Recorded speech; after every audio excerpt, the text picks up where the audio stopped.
子昂，你戴的是什么手表啊？绿水坤。哦，我戴的也是绿水坤。好，今晚聚会你可别忘了。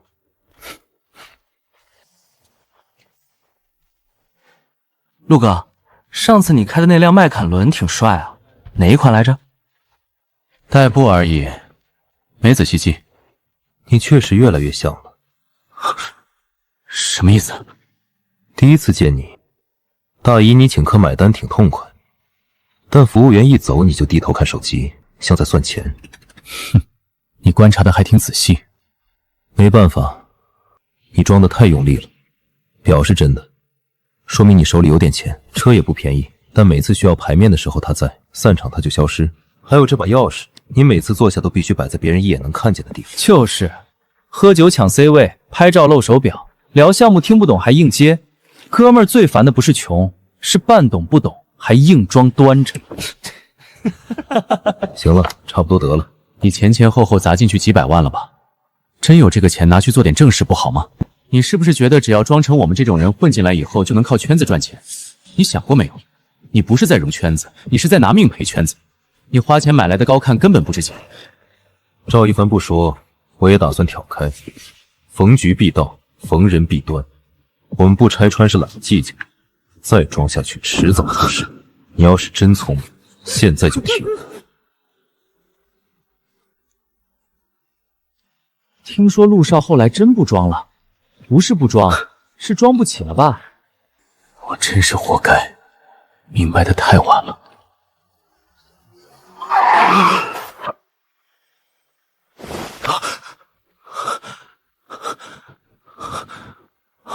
我没死，这是我以前的出租屋。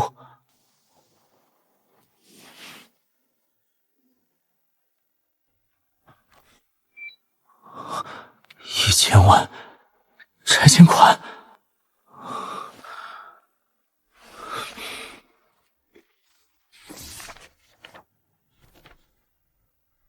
现在是开学前1个月，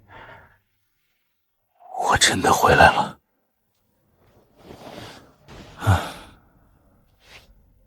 钱还在，钱是那些万劫不复的蠢事，通通都还没发生。还好那条走得最歪的、摔得最惨的路，现在还只是脑子里一个幼稚的念头，一切都还来得及。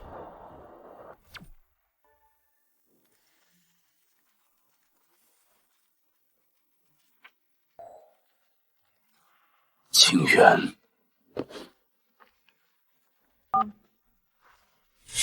喂，您好，我在同城论坛上看到了您发在静园的房源，想了解一下。你替家里大人问的，还是你自己买？自己买。你多大？18，刚高中毕业。静园这套房子就不像你这个年纪会喜欢的。离学校近，环境安静。你叫什么？陆川。我姓方。方先生，如果方便的话，我稍后就去看房。别人的眼光并不重要，这一世怎么舒服怎么来。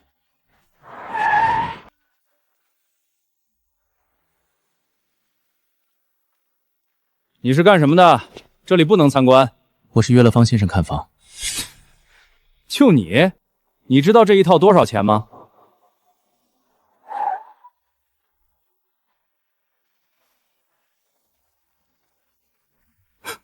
哎呀，真是方先生啊！对不起啊，对不起。没想到他真来了，穿着朴素，甚至连块像样的表都没有。你是真心想买，还是说随便看看？如果是随便看看，我想我们没有必要浪费彼此的时间。放心吧，方先生，我是真心想买。行，跟我来吧。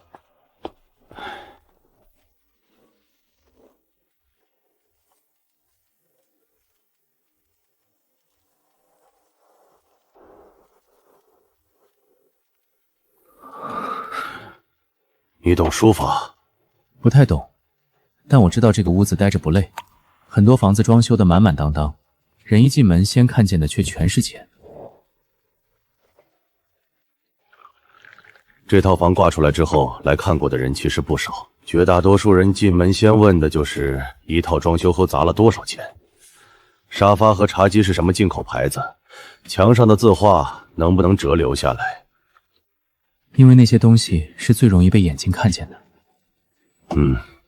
你刚才看书房看了很久，主人是不是常用？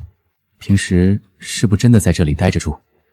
看一眼磨损的细节就知道了。你这个年纪怎么会想买这种风格的房子？我想买个住得舒服、足够安静的家。你这话听得可一点都不像个18岁年轻人能说出来的。请吧，这房子我下了不少功夫，可以再看看。这谈吐这气质，看起来不像是拆二代或者暴发户，他肯定有一个教养很好的家庭吧？方先生，这房子产权关系清不清楚？非常清楚，全款房，没有任何抵押和冻结。如果谈妥了，最快多久能交付？随时。这套房我在论坛上挂的底价是2100万，你如果真想要，我现在可以给你让100万。2000万，2个地下车位都算在里面。这是自然。过户的税费各付各的。没错。正式交付前，书房和客厅的这些大件家具，您这边能列个具体的保留清单给我吗？可以。物业费、水电燃气这些日常开销没有历史欠费吧？结得干干净净，没有欠费。这事儿不急，你回去想明白了再联系我。方先生，我今天确实没法直接拍板，但这套房我基本已经确定意向了。看出来了，很多来我这里买房的年轻人一进门就容易上头，恨不得当场就掏银行卡，结果过了2天，连个人影都找不到了。这套房子我并不急着套现，但如果你真的是买来安安稳稳过日子的，我会优先考虑你。我明白。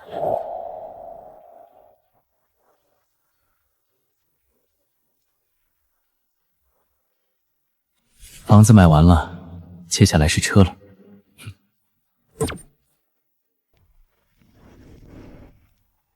若是上辈子的我，看见这些肯定走不动路。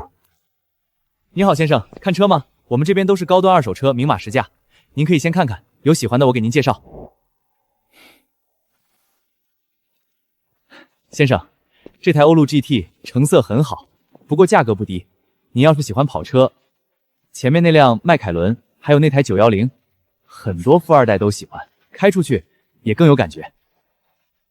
我要的是开着舒服的。我靠你猴子的，这把你还压我！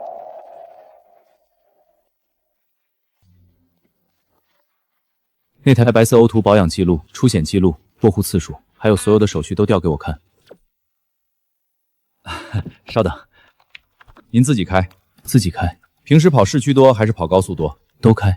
那这台车很适合您，车主是本地的，保养记录很全，就前棒补过 1.7， 别的地方没问题。您先看看。您觉得这车怎么样？您是店长。您怎么看出来的？要是普通销售，怎么敢开着外放斗地主？周广生。陆川。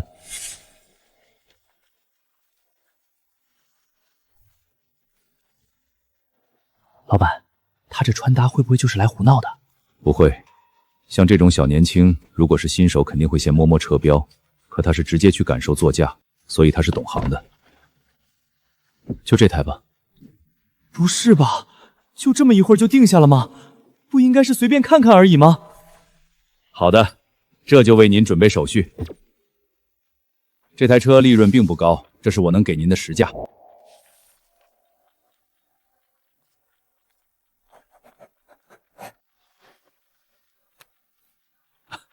陆先生爽快，车什么时候能提？很快，马上开始办手续。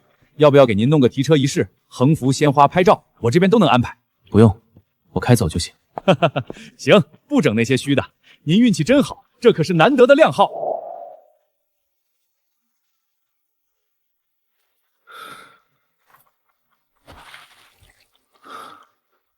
还剩700多万，不如按最低首付买下晋源，待手头宽裕再结清。重活一世，绝不能再做金钱的奴隶。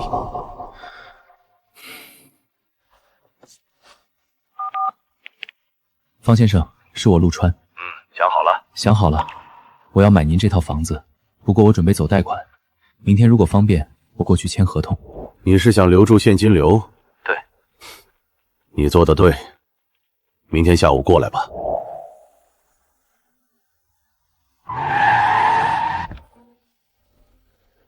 方先生，这种级别的车我见得太多了，但这小子真平静，不错。这位是江城银行的陈经理。陈经理，陆先生，麻烦把您的身份证和流水资料给我核对一下。账户太干净了，余额趴着700多万现金，流水清晰明了。一个刚满18岁的年轻人手里怎么能握着这么庞大且干净的现金？贷款这边完全没问题，您的资质非常优秀，我们直接走内部绿色通道，速度会快很多。首付比例按最低来做吧，那就麻烦您了。不麻烦不麻烦，后面放款的进度我会亲自盯着，陆先生保持电话畅通就行。坐。你那车不错。昨天刚提的。昨天过来看房的时候还没见你开，买辆车跟买包一样。你家到底是做什么的？刚买的二手车买来代步，图个隔音好、舒适罢了。你看起来的气势不像那种喜欢开着跑车到处炸街的人。家里一直就这么放养你？跟家里人没关系，我只想把钱花得明白一点。跟家里人没关系，我只想把钱花得明白一点。所以精打细算的走贷款买房，然后买了辆宾利。我手里必须得留够现金，后面还有别的事情要运作。人总不能为了个全款名头，把后面的路给堵死。我见过太多有钱人家的孩子，但他完全不同，说话成熟，做事利索。这2次见面都在谈房子。自我介绍一下，方志远，江城商会会长。方先生，叫方叔就行。江城不大，你以后在这边读书真碰到什么麻烦，未必要自己绕远路。谢谢方叔。你老家哪儿的？京城，目前在江城上大学。京城来的，刚满18，手里拿得出几百万首付，开联号欧陆 GT， 这不是一般家庭能养出来的孩子，更像是京城有背景的家族里出来的。在江城读几年书也算半个本地人了，以后不管在学校里还是外头办点什么事儿，只要不是太出格的事儿，都可以找我。好，如果真碰上事儿，我不会跟您客气。行了，后面贷款放款和交付，我让银行跟你对接，你有什么事直接打我电话。钱少了，可生活的底盘搭起来了，接下来不能拖了，赚快钱必须尽快提上日程。大方向对上了，我要的从来不是神神叨叨的预判，我要的是高确定性。重来一次，我不会再靠情绪碰钱。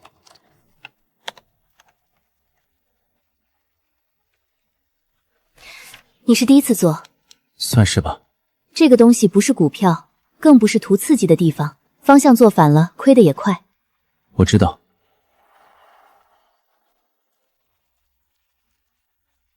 准备做哪类？原油。最近原油确实热，但也正因为热，变动更大。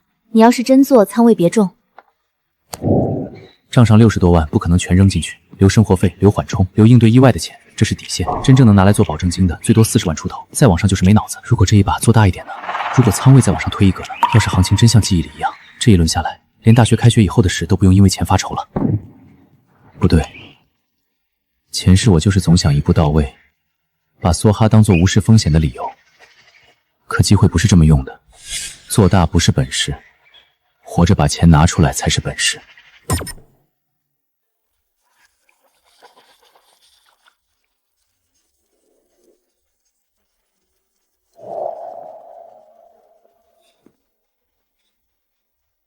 3900万，这一笔成了。终于，这一次我没再把钱当成一层戏服，按着节奏一笔一笔做出来。房有了，车有了，这才像真正落了地。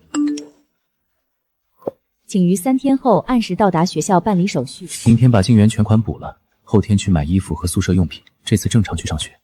方叔，是我，麻烦您帮我联系一下陈经理，我准备把剩下的尾款一次性补齐。资金到了。没错。既然能结清就不拖着了，利息不低，没必要白给银行。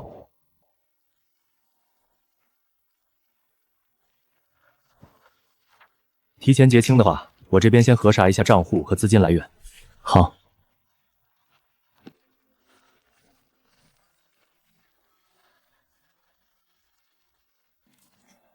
期货结算专户，这段时间的原油变动，短短几周增长率3900万。陆先生，尾款1300多万，今天就能走完，后面的提前结算证明我来盯着，不会耽误。麻烦您了。应该的。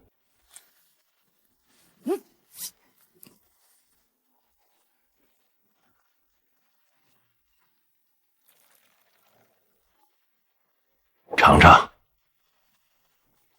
这味道很像小时候胡同口隔壁老大爷泡的高碎啊！茶叶沫子一大把，焖在陶瓷缸里，味儿很足，可惜早就停产了。不合口？不是，我在京城老家喝的味道差不多。方叔，你这茶不好弄吧？市面上根本买不到的茶，他居然说跟他老家差不多，难不成这孩子的背景远超我的想象？是，现在确实不好弄了，你喝得惯就好。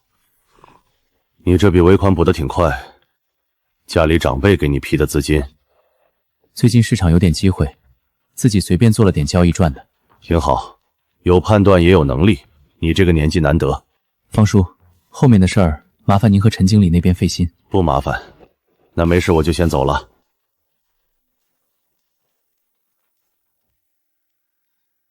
老方，什么事？老陈，别说我不关照你。怎么，又要给我塞什么书法展的门票？不是门票，你们江城大学这一届新生里来了个不一般的年轻人。以前我最看不上这种店，不过现在不一样了，该买点舒适耐穿的衣服了。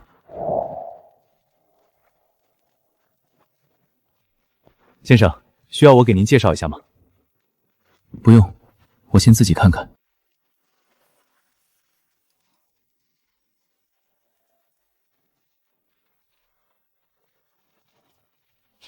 先生，我们品牌主打的是顶级面料和全手工定制缝线，您手里的这个系列价格都不便宜。所以呢？我只是想提醒您，如果您只是试试看，就请离开吧。我不习惯生手服务，让艾迪出来。您说，艾迪店长？嗯，他居然认识艾迪店长。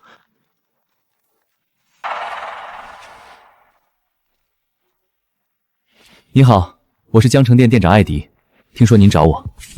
我姓陆。你们这一季的面料预留是不是已经锁给 VIC 了？还有那条手工丝线的暗码，普通成衣看不出来。内里收针的位置会留工坊标记。南艺那间工坊的单子，今年不是还能走一条免排队通道吗？他怎么会知道这些？抱歉，陆先生，刚才是我们门店接待有失风度。去把试衣间清出来，还有把今天新到的那几件拿过来。我前世最看不起这种花大钱买看不出来的东西，总觉得是锦衣夜行，现在倒觉得真值。果然没判断错，真正有层次的人买衣服从来不看 logo， 他们只看触感剪裁。陆先生，您挑选的衣物核算下来一共是30多万，请您稍等。陆先生，这是门店给您的内部礼物，不对外发售。我记得这个，1年后因为一位国际名流带货，价格被一路炒高到1000万，这算是正儿八经捡了个大漏。明天就是去学校正式报到的日子了。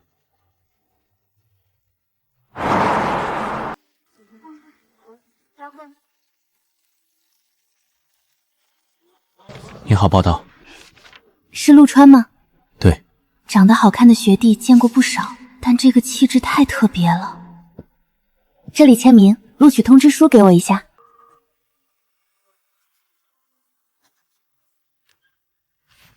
好。你的宿舍在5栋504。谢谢。那个学弟，我是你们金融系的直系学姐，以后不懂的可以问我，要不加个微信吧。谢谢学姐，不过暂时不太方便。好吧，那你先忙。谢谢。没有了以前那种想着怎么出风头的紧张，也没有了刻意装出来的成熟。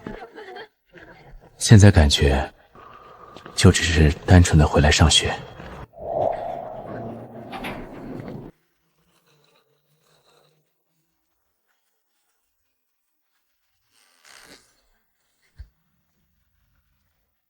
前天晚上还睡在静园安静宽敞的主卧里，今天就站在这间最普通的宿舍，差距确实大，但这才是大学该有的样子。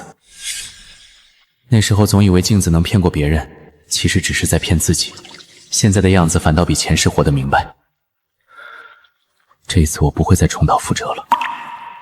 过去这1个多月买房买车做缘由，每一步都走得稳稳当当，越来越好了。不过推门进来的还会是前世那几个熟悉的室友吗？就算还是他们，重来一次，相处还会一样了。不管进来的是谁都一样，能处就处，不能处就拉开距离。这一世，我再也不需要靠任何人给自己镀一层皮了。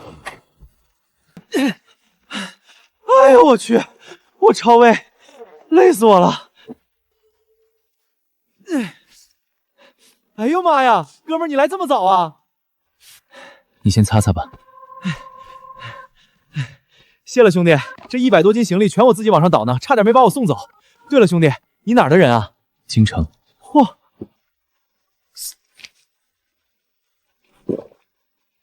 首都来的，那挺牛啊，怪不得你这普通话说的这么板正。这也能听出来？这什么破学校，电梯还坏了，我1年纳税几千万，让我儿子住这地方，还得自己爬5楼。这空调都老化了，你们学校就不能换新的？回头我给你们院里打个电话，捐一批算了。被子放那儿，行李箱往里推。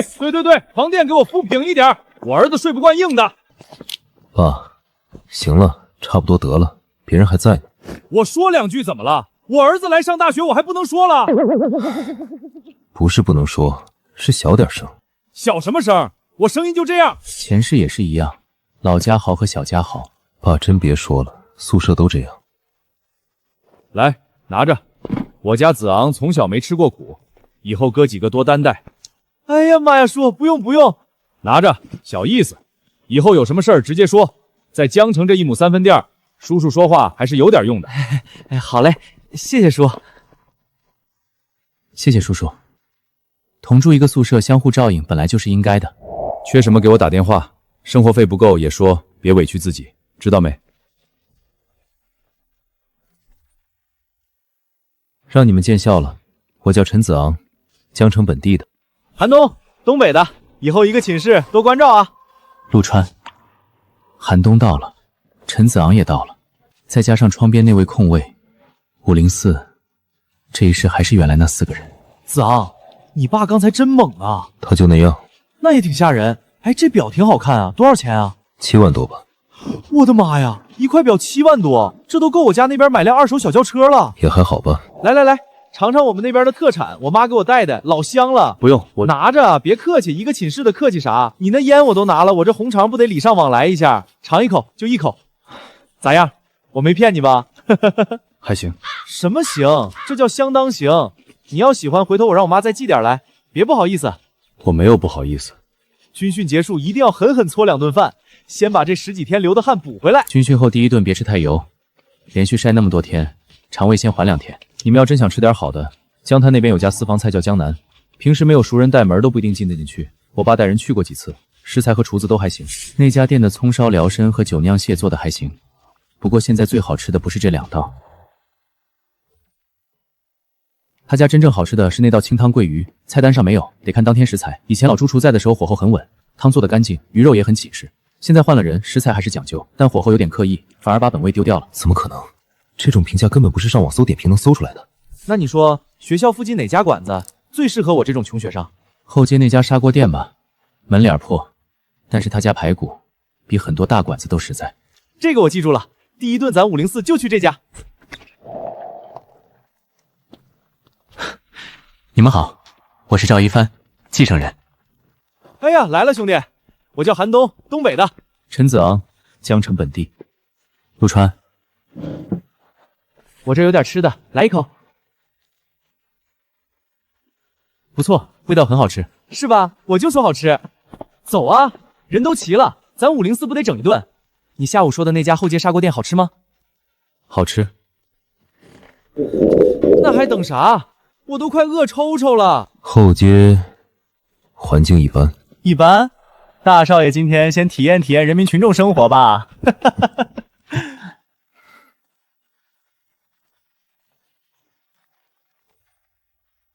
号拿了没？前面还有42桌，少说2钟头。离这2公里有家西餐厅，我是会员，不用排队，我来请客吧。要不还是算了吧，第一顿就让你请这么贵的，我感觉不好。第一顿饭别把规矩弄歪了。一个宿舍要住4年，小钱最容易把边界搅乱。以后谁想请客都行，但开学这第一顿最好 AA。我同意 AA 最好，没负担。对对对，我也觉得这样稳当，不能刚认识就让人破费。跟我走吧，这边排不到，里面还有一家。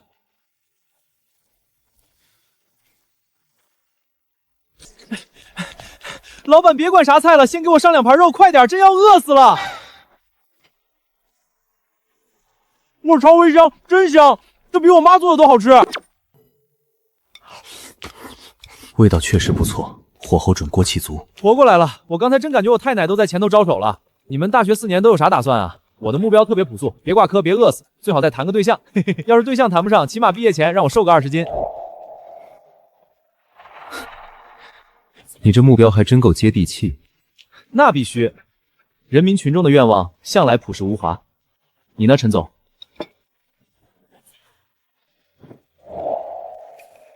我大学主要还是拿文凭吧，另外就是跟着家里多接触点更核心的圈子，比如昨天我爸最近在国金商场那边托关系，想给我排一款顶级奢侈品牌牌的限量版腕表。你们可能不知道，那种顶奢品牌水很深，不是有钱就能买的，柜台里摆着都是没人要的量产货。真正的好东西得看你的 VIP 等级。那个品牌的区域总监提到，起码得先搭上50万的东西，才刚够资格进排队名单。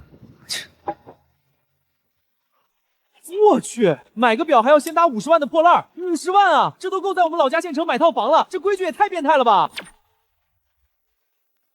所谓的区域总监暗示你搭售50万，多半只是为了清滞销的库存，真正的高货是看总部的客户代码库里有没有走过免排队直通，最后拿到的也就是个流水线代工的阉割版，还要被销售当成冲业绩的冤大头。哥，你居然懂这么多！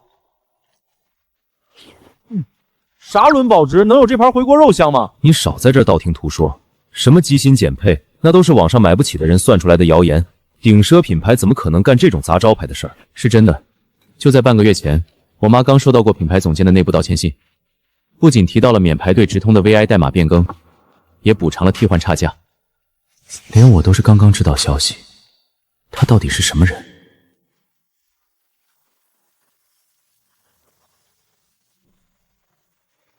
哎，你们说明天的班会啥样？辅导员会不会是个狠人啊？千万别是个灭绝太太。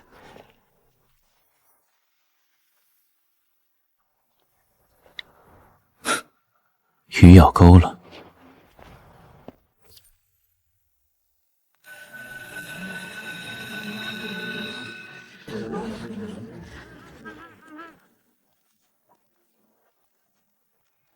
大家安静一下，现在开始自我介绍。大家好，我叫韩东，东北来的。我这人优点挺明显，能吃能扛，脾气好。缺点也明显，跑步慢，脑子转的偶尔慢半拍。以后谁要搬桶装水找我，绝对以及必须好使。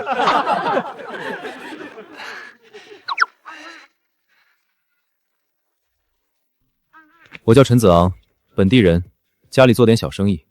以后大家在本地生活上有什么困难，随时找我。陆川，京城人，以后请多多关照。介绍完毕，接下来有意向竞选暂定班位的同学，可以毛遂自荐。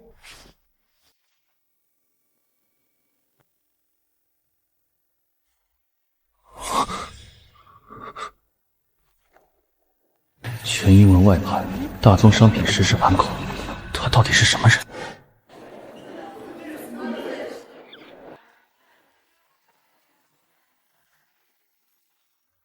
下午不能浪费，网吧、商场、数码城随便扒拉，大学生生活必须拉开序幕。我带你们转转吧，本地我熟。老陆，走不走仨？你们去吧，我下午约了人。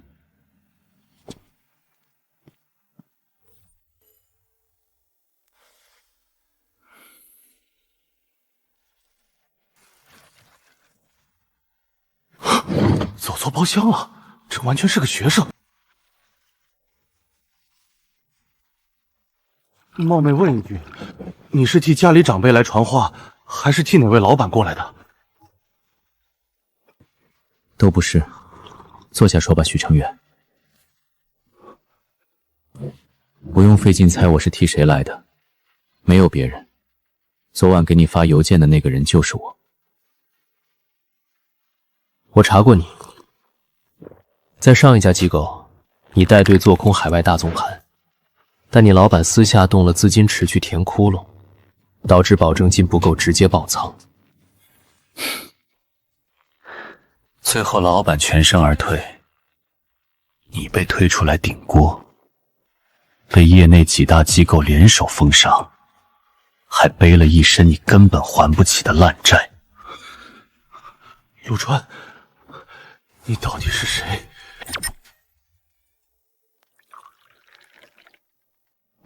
我是谁不重要，这份报告我看过了，你对资金情绪的嗅觉还没废，没人敢用你。但我手里有一笔资金，缺一个干净利索的操盘手。我今天过来，就是给你这个重新上牌桌的机会。这位先生，不，同学，你能把我查得这么清楚，我很佩服。或许你家里真的很有背景，让你拿了一笔零花钱出来练手。但我不能接，我输不起。抱歉，打扰了。1500万。1500万，这不是什么富家少爷拿来过儿家家的零花钱，这是真正能在一个盘口里砸出水花，足够建起一个标准私募产品底仓的真实筹码。你到底想干什么？这份原油报告你做的太保守了，你以前做事很果断，现在却带着恐惧去做交易。现在原油不是单线逻辑，地缘太强，消息面也杂，情绪盘和避险盘交替冲击波动会非常剧烈，这个阶段不保守会死人的。这话本身没错，前几天的震荡根本不是消息不明朗，是主力在洗短线跟风盘，等所有人都反应过来，准备追涨的时候，才是该平仓地的时候。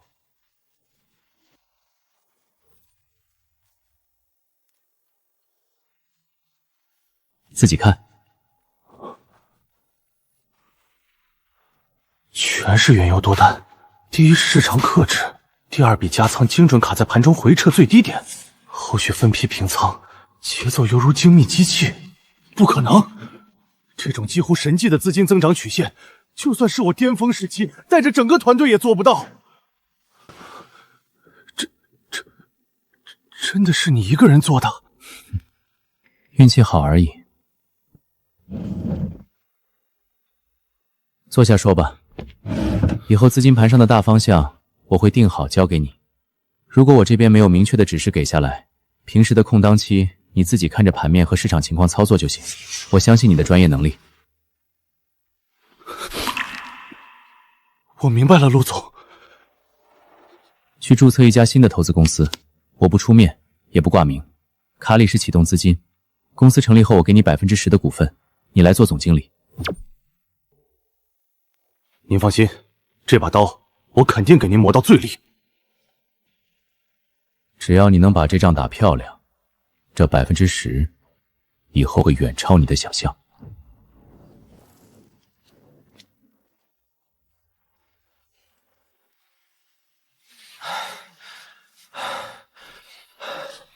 我不行了，这是破空调到底是制冷还是自热呀？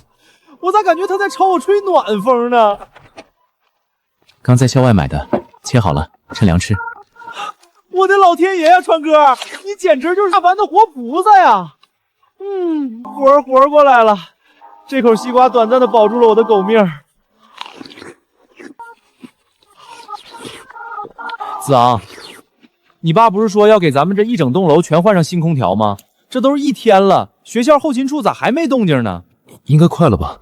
学校这种事业单位流程走得慢，后勤处估计还在走审批。我打个电话催问一下情况。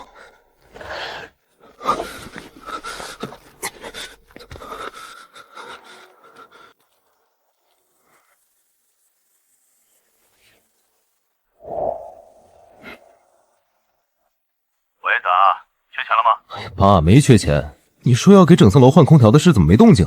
我室友都问到脸上了。后勤处一查，说你们老楼线路严重老化，根本承载不了整层的负荷。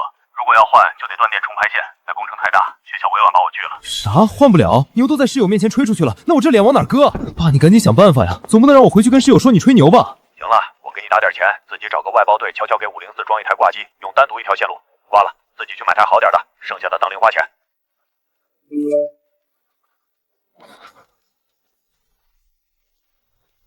陈总咋样了？打过招呼了，咱们这栋楼太老，线路不行。但我家里直接给后勤处施了压，走了个特批，单独给咱们504装了台吊机。真批了？批是批了，不过流程还得走一会儿。我崔崔那边让他们直接派人过来装。陈总牛啊！2万块钱就这么刷出去了，不过面子。504是吧？加急的单子。哦，是504。空调安装好了，有问题拨打售后，我们24小时待命。妈呀，活过来了！陈总牛啊！在江城这地界，陈总绝对是只手遮天。不过不对啊，既然是学校后勤处特批的，怎么师傅穿的是外面电器城的衣服啊？而且这都大半夜了，学校后勤处还加班给咱们送空调。那个是特批的单子，走学校库房肯定来不及，8成是后勤处直接批给外面的合作网点加急了。能大晚上能让网点派人带机器过来，还是陈总家里路子广。对，就是外包网点，后勤处那边特意找的加急服务。原来是这样，还得是陈总家里有排场啊！要不是陆川这一句，我今天这脸就丢干净了。行了，冷气也有了，大家赶紧洗洗睡吧，明天一早还得去操场晒太阳。啊，我很军训。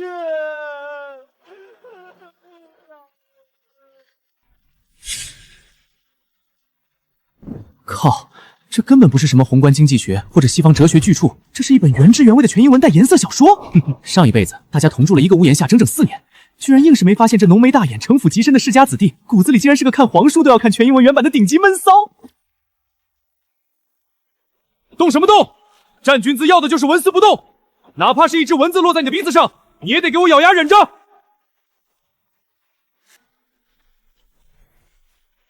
第3排左边第2个那个往脸上抹油的，给我出列！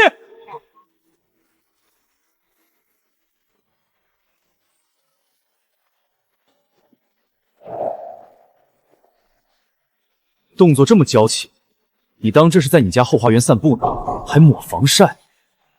要不要我给你搬把遮阳伞，再给你切个西瓜端过来啊？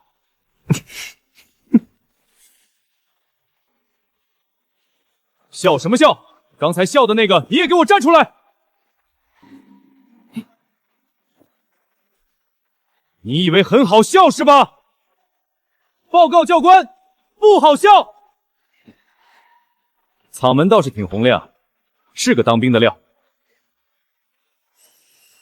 全体都有，原地休息15分钟。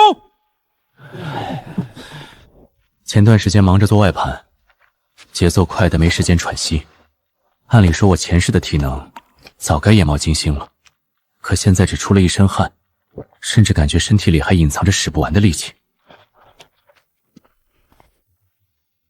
没有任何遗漏和模糊，所有的记忆都像存在一个超级数据库里，随时可以毫秒级检索，这才是重活一世老天补发的最大底牌。有了这个，未来遥控许成远在金融市场厮杀，布局资本与实业帝国将再无困难，所有的信息差都将是我手里最锋利的刀。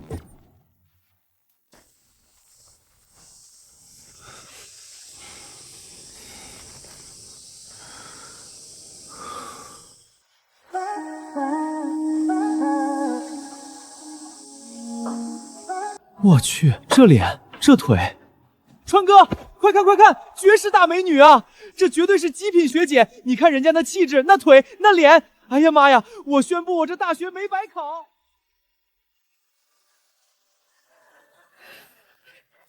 真是癞蛤蟆想吃天鹅肉，就是，也不看看自己什么身份。是他，沈之意，前世满脑子虚荣，你看好看吗？觉得追到他自己富二代的身份就落上了钢印。不过现在重活一世，我不需要攀附任何人证明自己的价值，不需要仰视，也不需要逢迎。志毅，这边光线不错，拍几张试试。不行吗？全是摆拍的痕迹。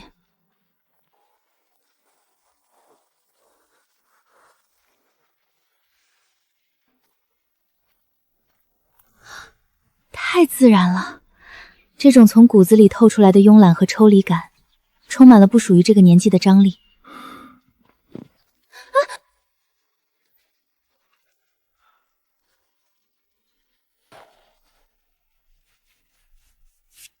谢谢。小心点，沈学姐，原装的摔坏了不好配。你怎么知道我姓沈？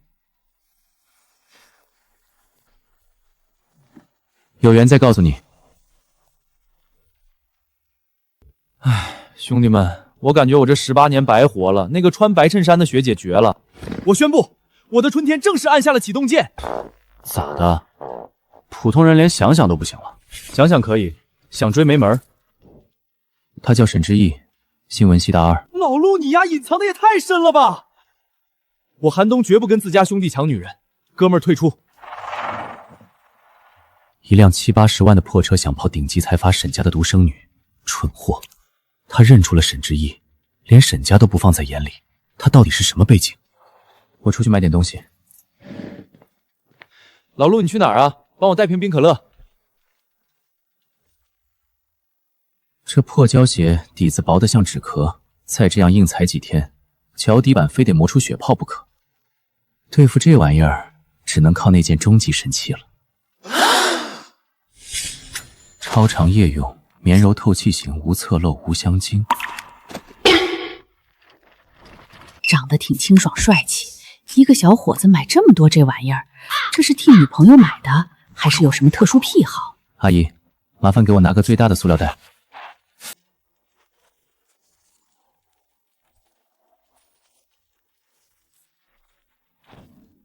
江城的鬼天气是想把人蒸熟了当包子卖吗？接着，哎呀妈呀！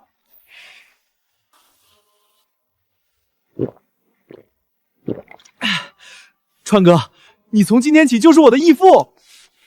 粗鲁！我刚去超市买了点军训神奇小装备，内部经验，保证明天拉练不遭罪。一人2套分了吧？川哥，还是你周到，是那种高科技的硅胶足弓鞋垫吗？川哥，你这是去超市进货去了，还是半路去了女生宿舍呀？咱们这军训虽然苦，但也不至于为了逃避训练集体变性吧？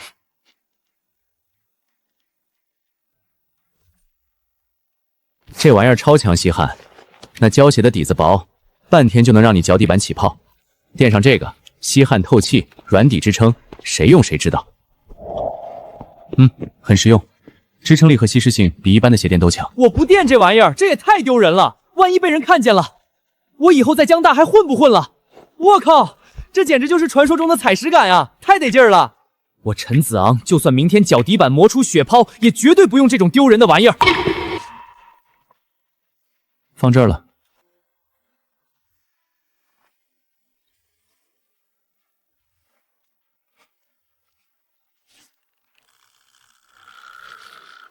子昂，你不是说……你闭嘴！啊，真香！哎呀，我就是想试试，我看看这玩意儿到底有多难用，准备今天拉绿的时候好好批判一下它。哼，你昨晚可不是这么……这玩意儿简直就是人类之光。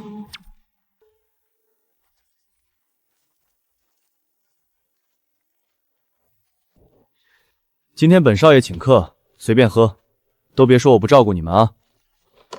陈总大气！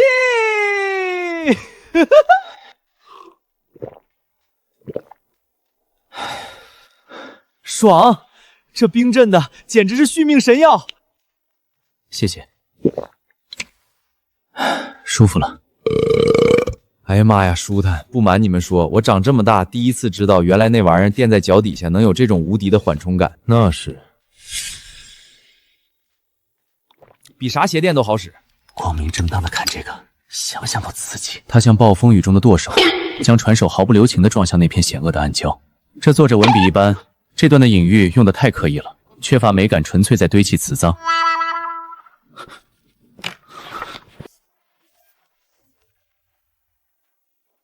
全体都有，稍息，立正。我宣布本届新生军训正式结束，全场军训学生解散。终于熬出头了，哥们儿现在感觉自己能一口气吃下一头牛。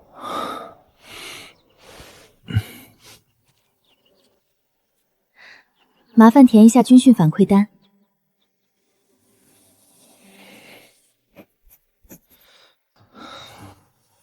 学姐，你长得真好看。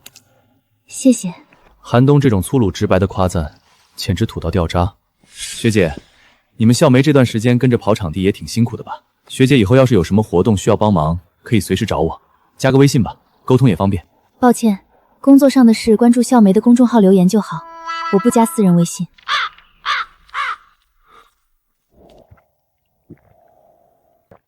你还没说你是怎么知道我姓什么的？开学那天校门口迎新，听学长们讲过。你这项没填完整，后续还需要做信息核对，要不我们加个微信？什么情况？刚才那个冷若冰霜的校花竟然主动加陆川的微信。一帆，周末一起去吧。好，让你破费了。那就这么定了，打车太麻烦了，而且也不方便。正好我爸前段时间给我买的那辆保时捷718刚落地，周末我直接开车带你们过去。跑车啊！我这辈子还没坐过保时捷呢，明天我必须得多拍几张照片发回老家去，震震那帮土老帽。保时捷718好像是双座跑车吧？咱们宿舍一共4个人，只有2个座位，明天怎么坐？这算什么？我开718拉着东子先走，我再让我家司机开一辆奔驰 S 级过来，专门接你俩不就行了？不用麻烦你家司机了，我有车，买来代步的2手车而已，图个方便。哦，2手车啊，2手车也行。车况怎么样？万一在路上出点小问题也挺麻烦的。这样吧，我让我家司机把那辆奔驰 S 开过来，宽敞也舒服，省得折腾。不用，我自己开习惯了。不用晚打饭找司机了，明天陆川接我就行。行，明天早上我去取车，到时候在校门口碰头。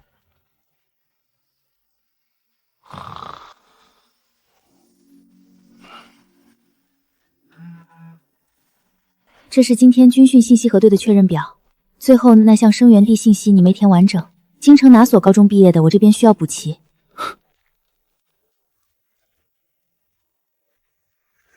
京城第74中学。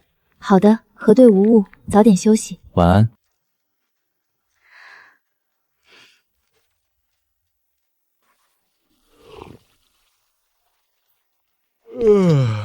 老陆，起挺早啊。你那车停哪儿了？等会儿咱们是不是得下楼去校门口等你？这大周末的，学校里人肯定多，车不好开进来吧？车就停在附近，不用急。陈子昂家离学校挺远。陈总家住哪儿啊？这么远？有钱公馆。啥玩意儿？有钱公馆？江城还有这么直白粗暴的小区名字？这也太土了吧！确实叫这个名字。陈子昂他爸陈富贵当年买房专门找人看过风水，觉得住进去能招财进宝，特意花高价入手的这片小区。哎呦我的妈呀，这也太逗了！有钱公馆，陈子昂那种死要面子的人，绝对不可能把这种充满暴发户土味的小区真名说出去。唯一的解释是陆川自己查出来的，他连本地实权富豪极力隐藏的私密室都摸得一清二楚，这种情报网简直深不可测。10点半校门口碰头。在搬进高级公寓之前，绝对不能让504的任何人知道我住这种暴发户小区。要是被陆川和赵一帆知道，我这高冷少爷的人设就全完了。对，我就装作漫不经心的说我住观澜半岛，这不就稳了？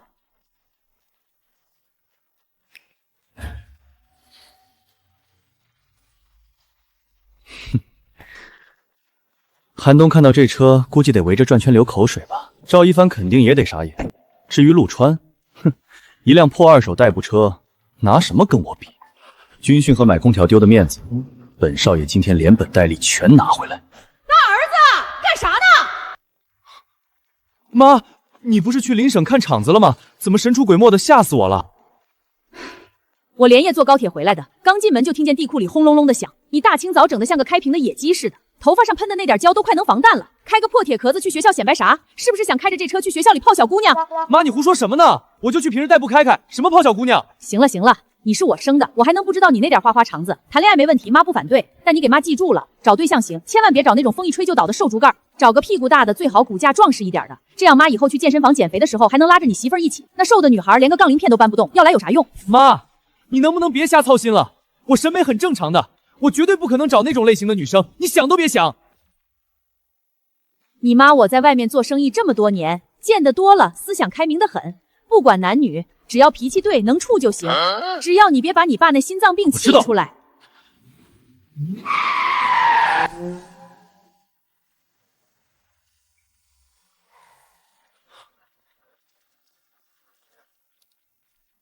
陈总这牌面也太大了吧！这敞篷，这颜色，哎呀妈呀，这也太帅了！行了，东子，一辆代步工具而已，待会儿上车随便你拍。那必须的，我今天高低得多拍几张发空间里，狠狠震一震我老家那没见过世面的兄弟。迈阿密蓝的金属车漆，配波尔多红的真皮内饰，这套选装等车周期怕是不短吧？还是你懂行啊，一帆。为了这个配置，我可是足足等了好几个月才提到车，颜色很搭你。这套搭配在学校里开，确实很有辨识度。陆川怎么还没到？他那辆二手代步车，该不会真在半路上出什么毛病了吧？不能吧，老陆平时做事儿挺靠谱的，大周末的估计路上都有点堵车了。那我们就先撤了啊，一帆，你和老陆快点跟上。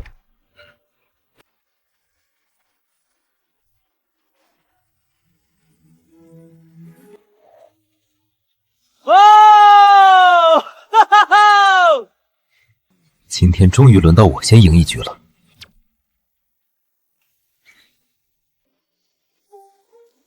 这车看着好优雅。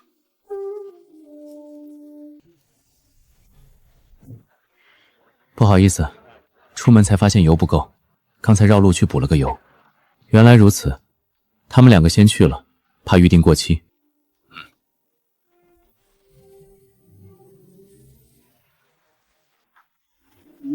这推背感也太刺激了，陈总牛逼，这玩意儿真得劲儿。这才拿到哪儿？前面路宽，我再给你踩一脚深的。我靠，这才是男人该坐的车呀！哈哈哈哈。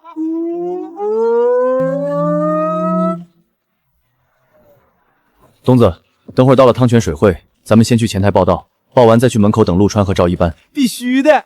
但是有一点，等会儿见面了，别拿陆川那辆二手车开玩笑，大家都是大学生，他靠自己买辆车已经很厉害了，兄弟之间没必要在这种事情上做得太难看。这我懂，别说二手车了，他就算骑个二手电瓶车，那也比我这个靠腿走的人强啊。再说了，老陆这人本来就挺好，大家都是兄弟，有啥可炫耀可埋汰的？你知道就行。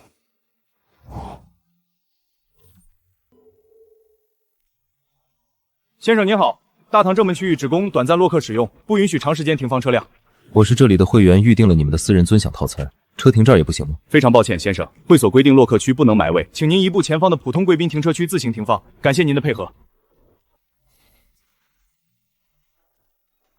您好，预定了尊享套餐，手机尾号6666。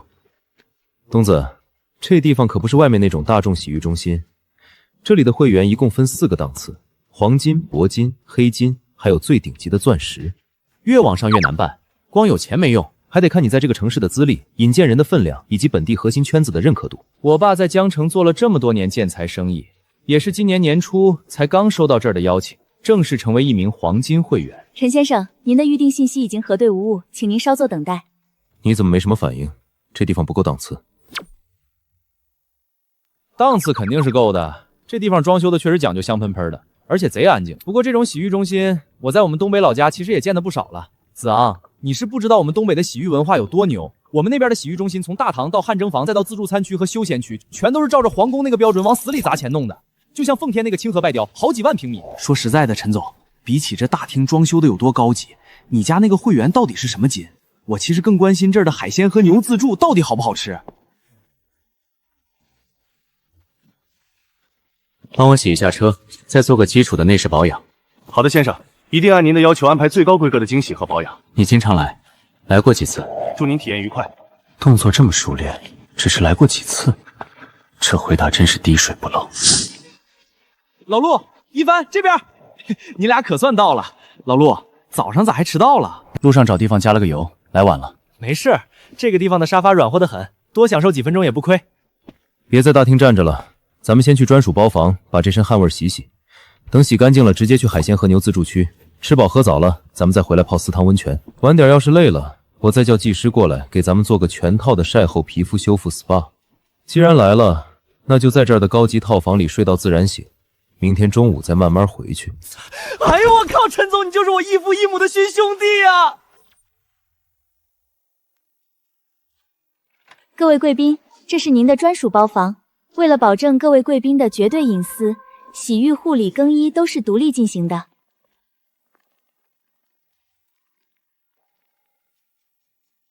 这也太讲究了吧！大老爷们来洗浴中心，不就该是大家光着膀子坐在一个大池子里泡水聊天，坦诚相见吗？这跟回宿舍冲凉有啥区别？你想干什么？谁要跟你坦诚相见？你是不是有什么奇怪的倾向？你少扯淡！我是说，洗浴中心的灵魂就是搓澡啊！要是大家都单独关在小时间，那这搓澡的时候后背咋整？难道自己拿刷子够吗？这边的包房区域应该都配套了单独的搓澡间吧？不用在外面当着大家的面搓。是的，先生。等会儿帮我们4个人，每人都安排一位专业的搓澡师傅。好的，我会立刻为您呼叫搓澡部。这位先生，请放心，我们有绝对私密的单人搓澡间，师傅手法专业，绝对不会让你感到尴尬。我刚才就是这个意思，这里的配套服务全得很，只是刚才没来得及给你往细了说而已。哎呦喂，我的亲娘嘞！这地方的搓澡师傅手艺是真透彻，那手法那力道，搓的我感觉整个人都轻了2斤。虽然听口音不是咱们东北本地的老把式，但这下挥的力度跟我们老家那些顶级搓澡大爷比，也差不了多少了。不行了，兄弟们，我现在的胃已经彻底抛空，完全进入了最佳进食状态。我现在比刚进门那会儿还要饿上10倍。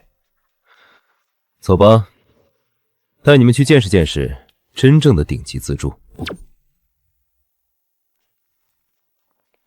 本区采用点单制，您选好食材后，后厨会为您现做，并由专人送至桌前。不是自己拿，自助餐如果没有了自己端着盘子在餐台前冲锋木战的过程，那自助的灵魂就已经少了一半啊！先生请放心，所有菜品均不限量，您可以根据食量随意点单。那还等啥？先来30份 F9 和牛，20份法式香煎鹅肝，再来2只整只的帝王蟹，辣炒1只，清蒸1只，咱们等会儿再加。你点那么多肉和海鲜，多少点点喝的顺顺嗓子。这你就不懂了吧？吃自助餐的灵魂根本不是吃最好吃的，是只吃最贵的，占肚子的液体一点不碰，主食这种便宜的碳水一口不吃。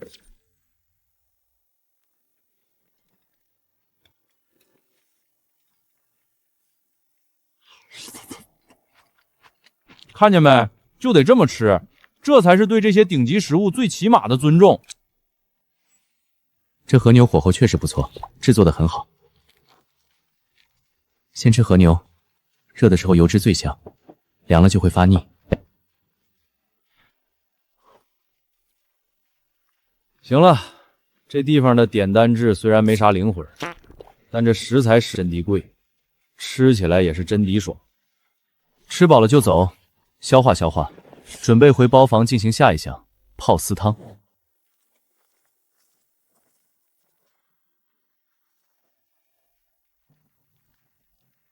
你们先回包房，碰到了个熟人，我过去打个招呼。去吧去吧，快点回来啊！那私汤池子我刚才看了，大得很，咱们4个在里面搓麻将都够用。这边地方大，迷路了随时给我打电话。了解。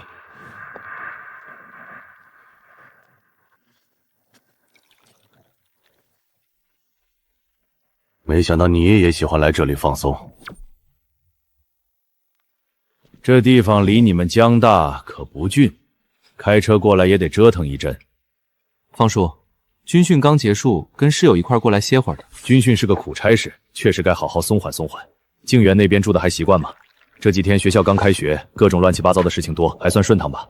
房子很安静，学校那边也都是些走流程的事，没什么麻烦的。这小子坐在这销金库里，连眼神都没多转一下，这种把顶级资源当成日常的随意感，根本不能是装出来的，这一定是在京城那种真正的大家族里，从小耳濡目染熏陶出来的核心子弟。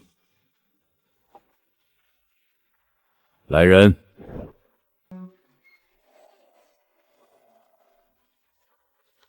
方先生，您有什么吩咐？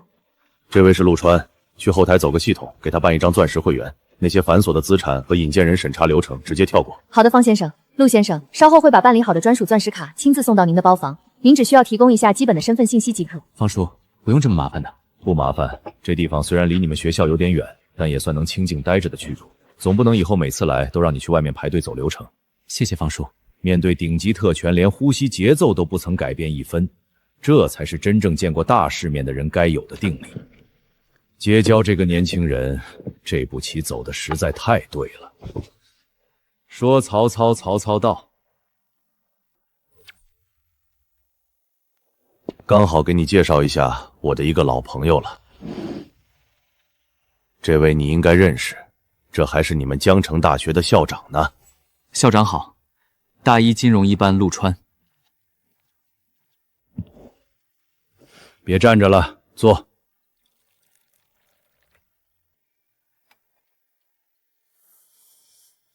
老方啊，你还是第一次这么郑重其事的给我介绍年轻人，你该不会是想把手伸到我们学校里面吧？不过今天这位看着倒不像是刚入学的新生哦，那像什么？看着气度，倒像是上级派下来视察我们学校迎新工作的年轻干部。你这张嘴啊，陈二狗，这么多年了，当个校长还是没个正形。整个江城现在也就只有你，还敢当着外人的面这么不要脸的叫我了。行了，别光嘴上认识了，加个微信吧。以后在学校里真遇到什么麻烦事儿，或者有什么不好解决的，直接联系他。小陆，以后别只在学校惹了麻烦的时候才想起我。你少往自己脸上贴金了，人家小孩子又不是缺你这一个联系人，真有事儿还找不到人办。方叔，校长，我室友还在包房那边等我，就不打扰二位叙旧了。行，你去吧，跟同学们好好玩，有事随时电话。这个就是你前段时间打电话给我提过的那个京城来的陆川。是不是你想的那种背景其实不重要，重要的是这孩子绝对不简单。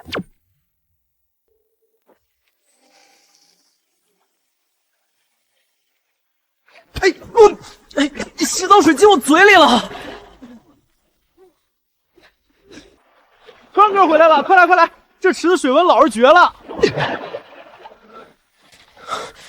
你脑子有病吧？我刚做完的发型都让你给毁了。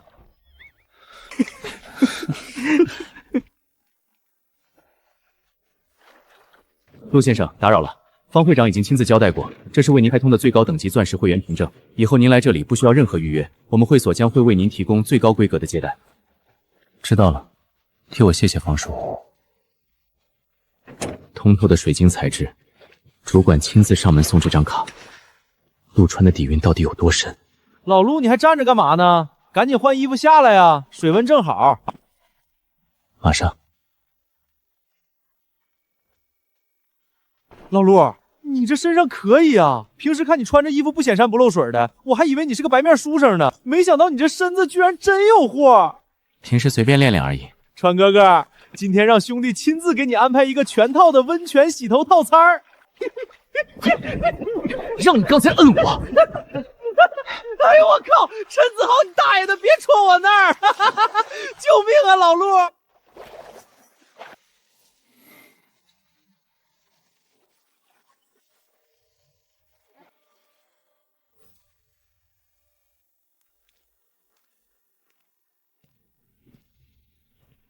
你好，你好，打扰一下，我想请问咱们水会的会员等级具体是怎么划分的？先生您好，我们会所的会员是由低到高分为黄金、铂金、黑金和钻石4个等级。那办理这些会籍有什么具体的门槛要求吗？要求是非常严格的。黄金会员需要1名现有黄金会员的实名推荐，并且需要溢资1亿元的硬性资产。铂金会员需要2名铂金会员的联合推荐，门槛是5亿元资产。至于黑金会员，则需要3名黑金会员的联名推荐，并且门槛是10亿元的家族或者个人资产。那钻石会员呢？钻石卡是我们水会的最高特权凭证，一共不超过10个人拥有。只有通过会所高层或者极少数核心城东的特殊授权，作为定向邀请才能发放。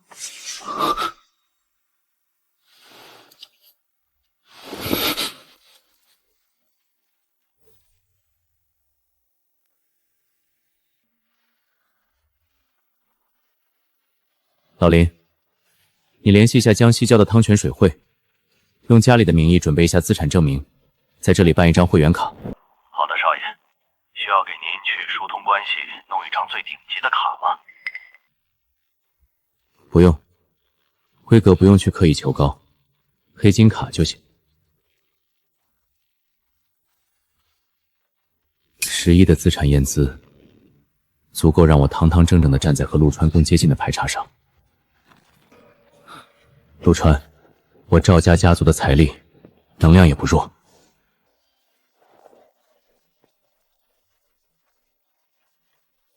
结账。您本次消费包含独享私人套餐、电竞套房延迟使用费及附加餐饮，您的累计消费金额一共是58000整。刷这个。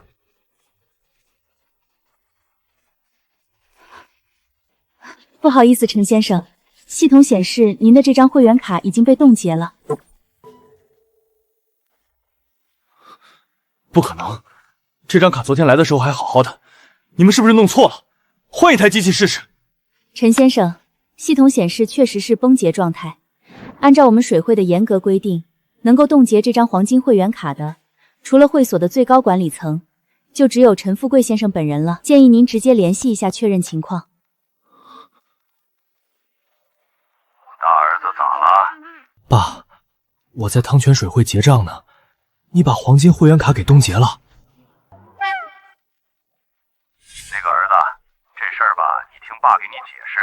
你个小王八犊子，你昨天回家不看我就算了，你妈昨天见着你话都没说完你就跑了，有你这么当儿子的吗？骂我大儿子是小王八犊子，那我又是啥？你个老王八犊子，滚！少拿老娘当挡箭牌！老婆，我错了，别生气了，你听我解释啊，我真不是有意要骂咱儿子，我这不是想为你出口气吗？我有会员，我来吧。好的，先生。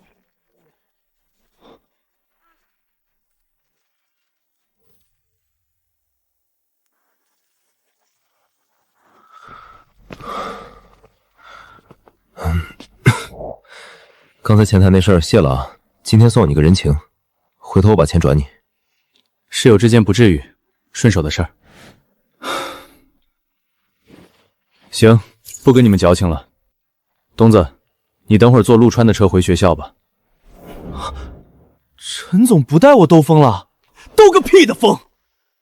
我爸跟我妈刚才在电话里就差点掀房顶。你说这样了，我现在要是不赶紧赶回去拉架，我家那点家当，估计今天全得被砸个稀烂。哎呀妈呀，那可是大事儿啊！你赶紧回去吧，陈总。叔叔阿姨那边你先稳住，别真让他动手伤着了。我跟着老陆回学校就行，你路上开慢点儿。这陈总跑的是真快，老陆你车呢？停哪儿了？开过来了。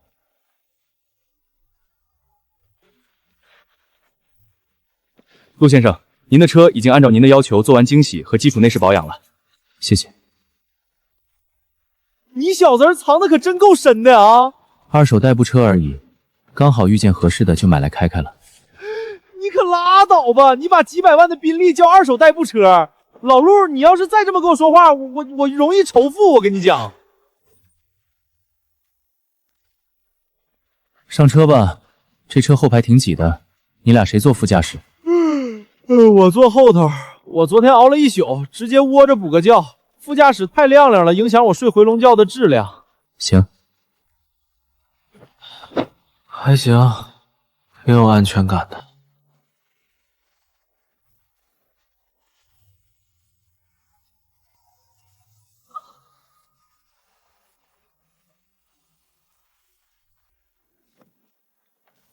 老陆，你这车除了后排真的特别挤之外，隔音是真没话说。我这一觉眯得贼香。回去接着睡。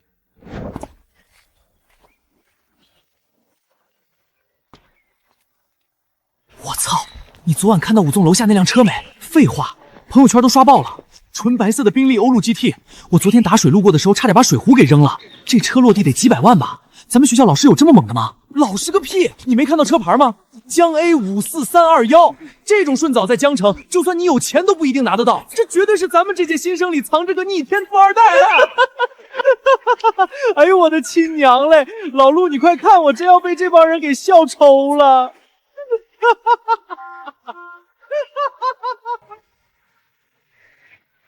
江大新生的想象力确实比我预期的要丰富得多。不过车主本人看到这些基建邀请，心里应该不会太高兴。前世的我拼命装富二代，沦为小丑，而这一世我不装了，全校却自己炸了。当一个人不再去刻意活给别人看的时候，别人反而越看越觉得你高不可攀。走吧，快迟到了。哎呦我去，陈总，你昨晚没事吧？是不是被老爸老妈揍了？少放屁！我家里好得很，没睡好而已。没迟到吧？刚刚好。我们看起来就停在宿管阿姨那栋楼的侧面，希望你们认清了吗？你没看表白坛吗？连别的系的男生都在上面发帖求联系方式了，说不想努力了。像这种核心环节，所有的名单早就在内部定死了。这只是个跟我毫无关系，听完就可以散会的固定节目。坏了，这老狐狸不会是要借着这个场合不动声色地阴我一把吧？下面进行大会第5项，大一新生代表发言。大一新生代表发言，底子最硬的风云人物要出来了。接下来有请本届大一新生代表金融一班陆川同学上台发言。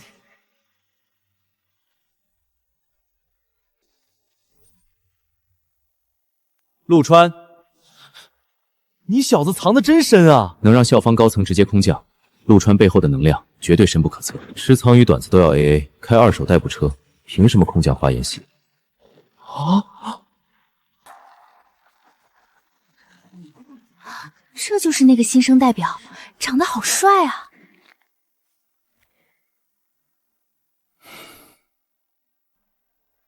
各位老师，各位同学，上午好，我是陆川。站在这个台上对我来说也是个意外。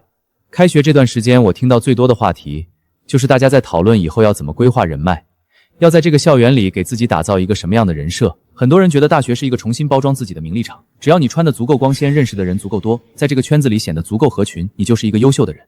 但这其实是最没意义的一件事。与其把精力花在怎么挤进别人的圈子，不如先把自己的日子过好。真正的优秀从来不是展示优越感，而是先学会把自己活成一个不管放在哪里都绝对可靠的人。谢谢大家。临场应对这种局面还真耗精力。各位同学，我是江城大学的校长陈松年。刚才陆川同学的发言讲得很精彩，不过我在这里得向大家坦白一件事，没有提前去通知陆川同学要在今日发言，连发言稿都没准备，走上台就几十秒，那套逻辑严密的发扬全凭临场反应，这含金量也太吓人了吧！我这么做只是想看看我们江城大学的年轻人在面对突发状况的时候到底能不能接得住。现在看来，他交出了一份非常不错的答卷。学校看重你们的高考成绩，但我们更看重一个年轻人在关键时刻的定力、表达以及分寸。今天的新生大会到此结束，大家按照各学院的安排有序退场。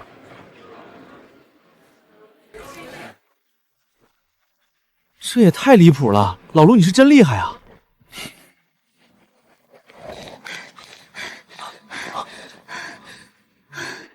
陆川，陈校长刚刚有交代，让你现在去一趟校长室。知道了，谢谢周老师，我这就过去。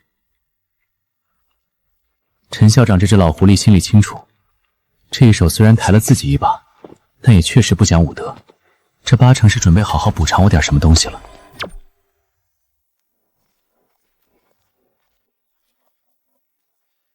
请进。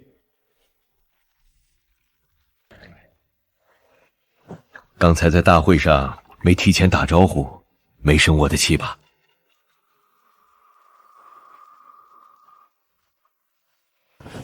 还好，也就是临时多想了几句词，没出什么岔子就行。哎，你这孩子心气倒是沉得住。不过你在汤泉水会的时候，一口一个方叔叫得多顺利，怎么到了我这儿就连一句陈叔都不肯叫了。陈叔，您这是在学校里，我怕坏了规矩。咱们私底下不讲那些规矩。小川啊，你那辆白色的车今天在学校里闹出来的动静可不小。学校对车辆进出是有严格管理的，普通学生平时不允许开车进入校园。不过你的情况特殊，我已经跟后勤打过招呼了，给你安排了专属的通行权限和地下车位，以后直接进就行。不过既然你平时有代步的需求，每次在门口登记盘查也确实麻烦。我等会儿跟后勤保卫处那边打个招呼，以后你那辆车进出校门匝道自动放行，车库也给你留了个内部车位。不用麻烦了，陈叔，那辆车太招摇了，确实不太方便。我准备最近再去买一辆低调点的车。方志远的暗示、诬告控场的定力以及现在的克制，这绝对是京城那种真正见过大场面、从小在权势和规矩里熏陶中长大的核心子弟。这是后勤车管处的老沈，等你把新车提回来，直接打这电话，找他把新车牌报给他，他会把权限给你录好。谢谢陈叔。行了，不耽误你休息了。今天这事儿算我欠你一回，以后在学校里真遇到什么不好处理的事儿，别绕弯子，直接找我。明白，陈叔留步。老方，你这看人的眼光倒是一点没老啊。怎么，人见过了？这孩子我今天算是看明白了，一定是京城那边出来的高门子弟。这规矩、这分寸，还有这份拿捏轻重的定力，跟咱们那些富商养出来的孩子是真不一样啊。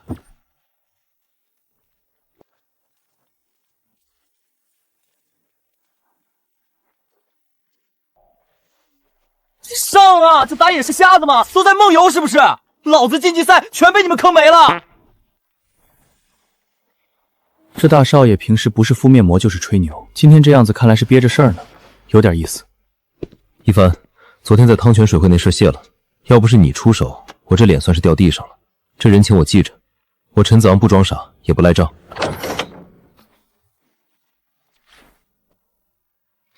真没必要，小事而已，兄弟间不至于搞这么严肃。你先别急着拒绝，我本来想着直接把结账的钱转给你，但我一琢磨，你连黑金卡都有，转钱肯定不收，所以我问了我爸，他说转钱俗气，送这东西最合适。全天下不管谁看见了就没有不喜欢的。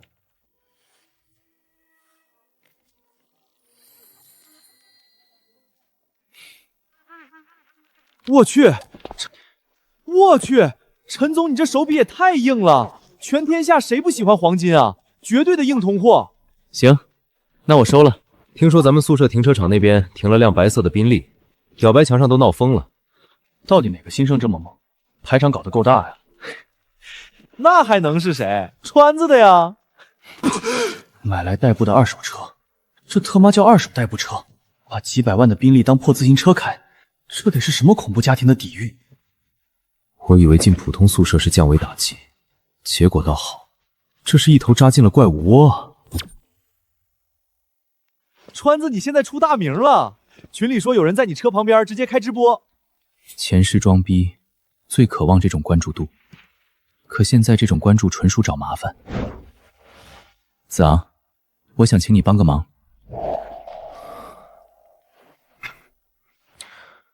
什么忙？你先说。帮我把那辆宾利从学校里开出去，那车太高调了，天天被人盯着，我讨厌麻烦。怎么不找一帆？他应该也有驾照吧？也没什么，你富二代的身份是真的，家里怕你高调罢了。一帆嫌麻烦，你是本地人，路况熟，交给你最合适。而且挪车只是一半，我已经订了新车，得去车管所上牌。行，这事交给我，我在后街的路口等你。去开几百万的宾利，总不能衣冠不整，那是对车的侮辱。麻烦让一让，我要出去。哥们儿，这车是你的？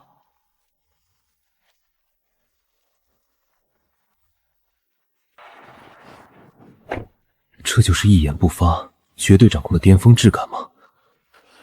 跟永远在试图用噪音芯刺激神经的718相比，这完全是两个极端的造物。这种被全校行注目甚的感觉真爽。任务圆满完成，好在没人明目张胆开直播，事情还不至于闹得不可收拾。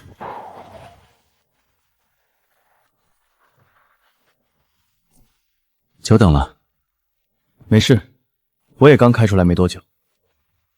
你那台新车什么时候买的？刚买的。刚买的？嫌宾利太高调，估计也就是降级弄台顶配的 BMA 代步吧。今天我不仅帮陆川把惹眼的宾利开出学校，还深度参与了换车的流程。在陆川面前，我终于是一个真正能办事的人了。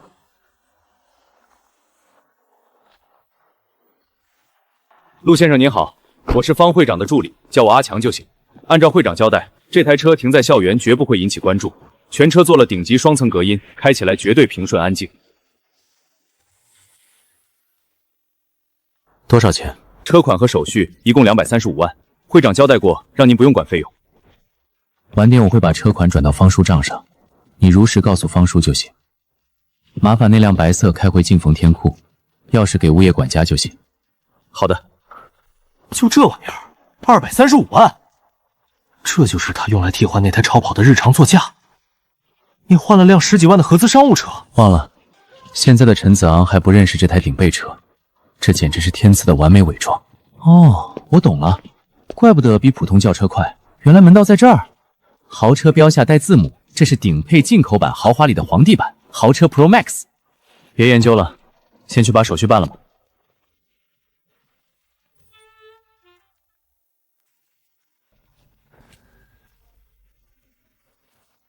陆川虽然换了这辆品味可疑的顶配豪车，但他背后的能量绝对很强。子昂，你帮我选吧。我？只有一个要求，别选带6和带8的号码，越低调越普通越好。老陆，你杞人忧天了吧？咱们这可是10选1随机机制，想刻意选带6带8的靓号，概率比中彩票还低，绝大多数都是破烂杂号。放心吧，我闭着眼都能给你挑个普通到找不出来的号。看好了，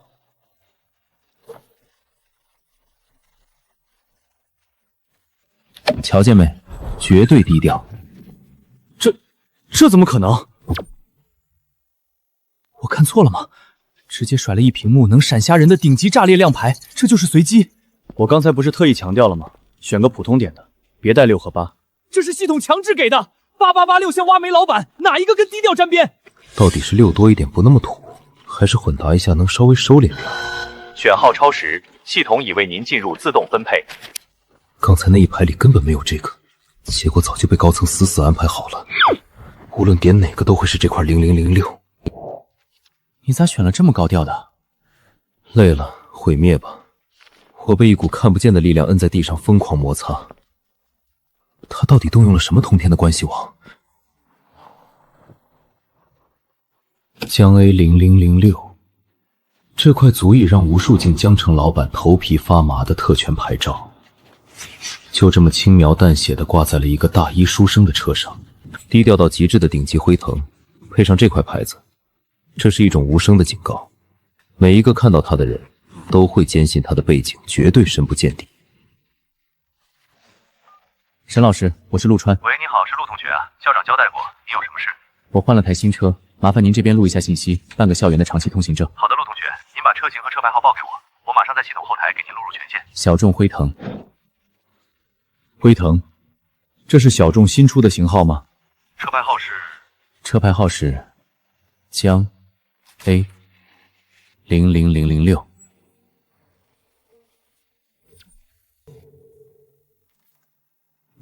陆同学，您刚才说的车牌号是江 A 4个0一个6。对，好的，陆同学，我明白了。您的车辆信息我现在就录入学校的最高权限。陆同学，您平时在学校车子打算停放在哪个位置？离经管楼的教学楼近一点，别太麻烦就行。大佬顺风局啊，能不能带带我？沈老师，方便的话，再帮我一个同优也办个校园的长期通行证吧。他甚至连多问一句为什么都没有，就直接帮我把事儿办了。车牌号是江 ANB 945，麻烦沈老师了。可以的，陆同学，我都记下了，马上一起录入系统。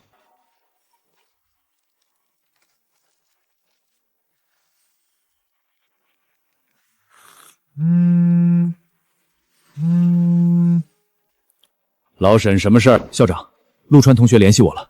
我已经按你的意思，把他那辆新车和室友的最高局限全开通了。办妥了就行。另外，我把您的行政楼下面的那个专属1号车位也腾出来给他了。校长，是这样的，陆同学的新车是一辆小众辉腾，车牌号是江 A00006。你说什么？校长，您听我解释，我琢磨着挂这种牌照的车绝对不能按普通学生对待啊，所以我才自作主张给了1号车位。行，我知道了，老沈，这件事你做得很好，就按这个安排走。以后陆川同学在校内的所有车辆事宜都按最高规格处理。江 A00006，我以为我借着主场优势不动声色提点了他，玩了一手漂亮的上位者权术，没想到真正有背景的人并不会撕破脸，只会用最体面的方式亮一下手腕。这块车牌就是一记最凌厉的下马威，他在警告我，他不是我可以随意试探的普通学生。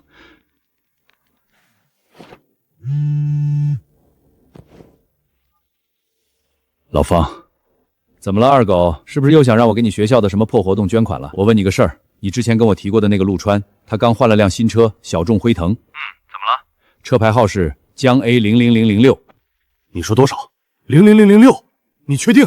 他说想换台低调的车，辉腾是我安排的，但这块牌照我不知情啊。在江城能不动声色把这种级别牌照落在大一新生名下，这种能量已经不是我能碰到了。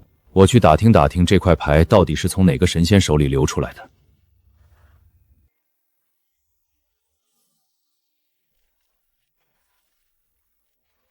这位置是真方便，离电梯最近，车位还宽，以后停着省事多了。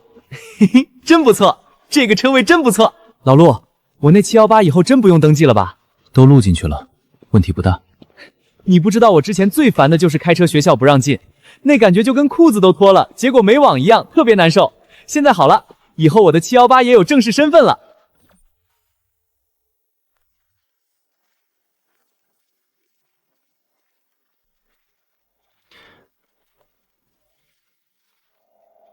回来了，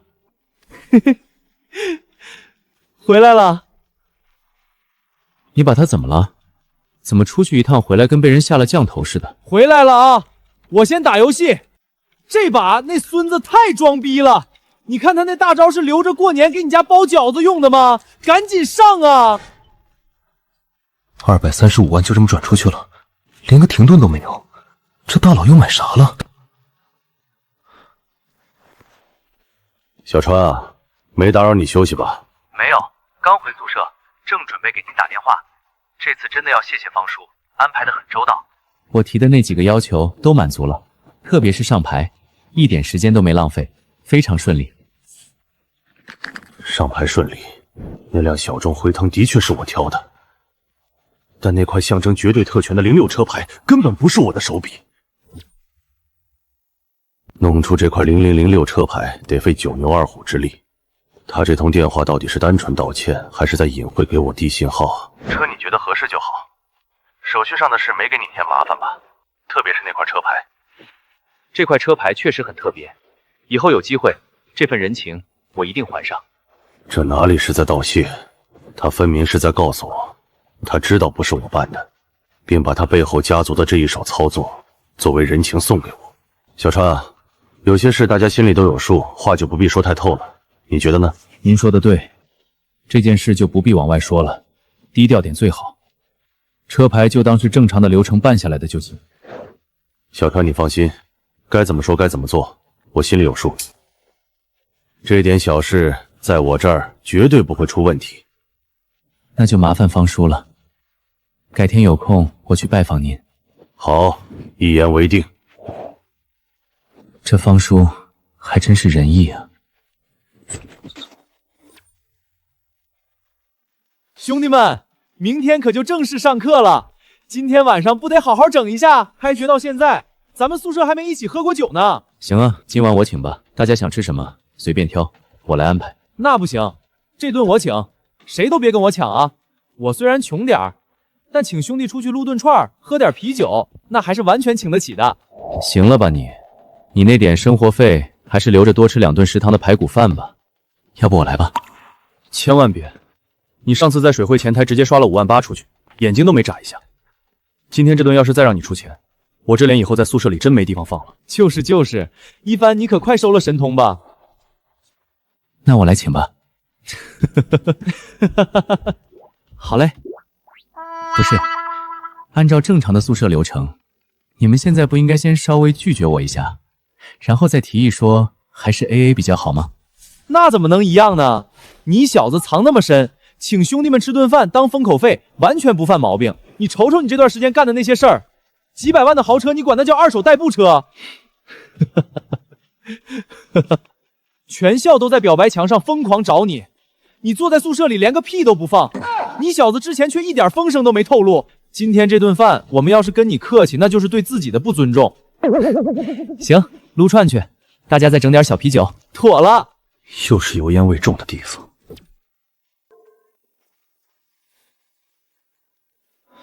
老舅，大外甥干啥呢？军训结束了吗？刚结束，老舅。军训累不累啊？南方热，晚上睡觉空调够用不？食堂能吃惯吧？不累，我室友都挺照顾我的，没受欺负就行。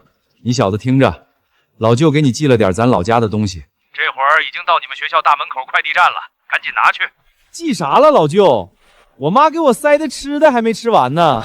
你妈那点玩意儿算个屁。给你弄了点鹿筋和鹿羊，另外我还单独给你装了2瓶自家泡的鹿血酒。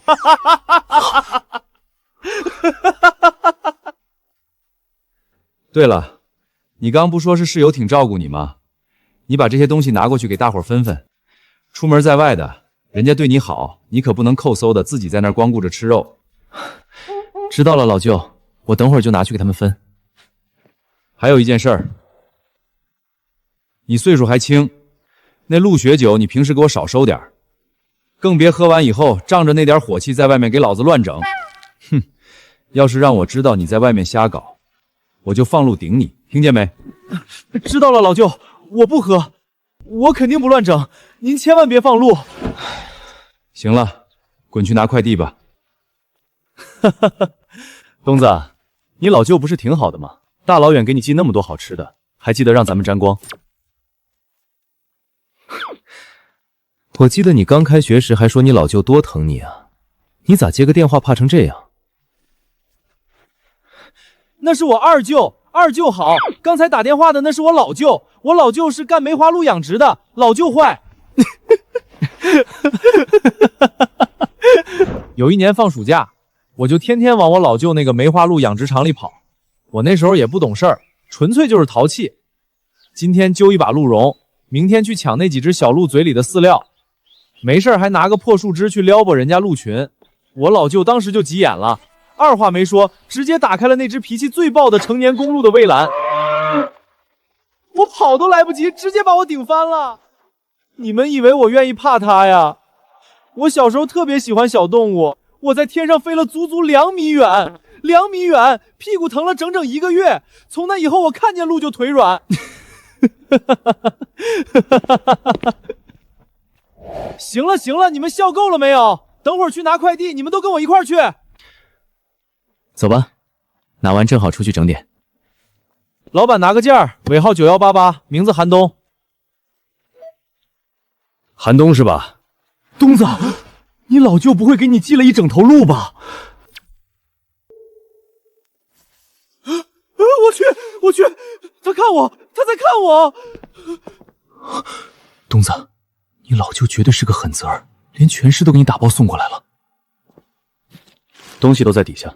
我老舅真是杀了一头鹿啊，把肉寄过来也就算了，他还把头放在正中间，这绝对是对我的警告。这咋整？连个冰箱都没有，放一晚上不得发臭长蛆啊！绝对不能弄回宿舍，烂在5楼以后连门都进不去。晚上的撸串先取消，我知道一家专门做鹿肉的馆子，我们可以把这箱东西直接拉过去，让后厨帮忙处理好存领库。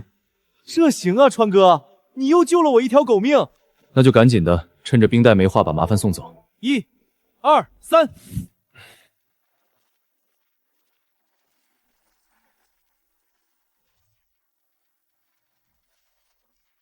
师傅，去青鹿宴。老陆，你确定是这儿？连个客人都没有，听都没听过。是啊，川哥，这要是给里头那些不入流的厨子做坏了，我心疼的滴血呀。陈子昂没听过这家店太正常了，现在才刚刚开业，名气还没打响。但是不久后，这家青鹿宴会以惊世骇俗的姿态横空出世，短短1年，老板就把它扩张成遍布全球的高端餐饮帝国。放心，这家店的老板是处理鹿肉真正的行家，东西交给他，绝对比放在任何一家5星级酒店的后厨都靠谱。几位先生晚上好，请问有预约吗？没有预约，我要找你们老板。几位先生请随我来。各位贵宾请稍等，我这就去请我们老板过来。哎呀妈呀，这安静的我都以为自己进了啥高端茶楼了。这桌子看着就贼贵，坐着可真舒服。这地方确实不差，敢把店开在这儿，却连个迎宾都没有，没点真正的门槛和底气，老板绝对不敢这么干。果然，这未来的餐饮大后理解就是不一样啊。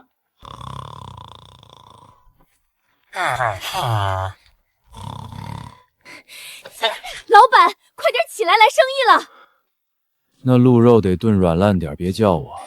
你看看这破店，就剩下咱们2个人硬扛着。我每天既要做保洁，又要做服务员，还得当迎宾。好不容易有客人找你，再不干活，我明天就把大门拆了卖废铁。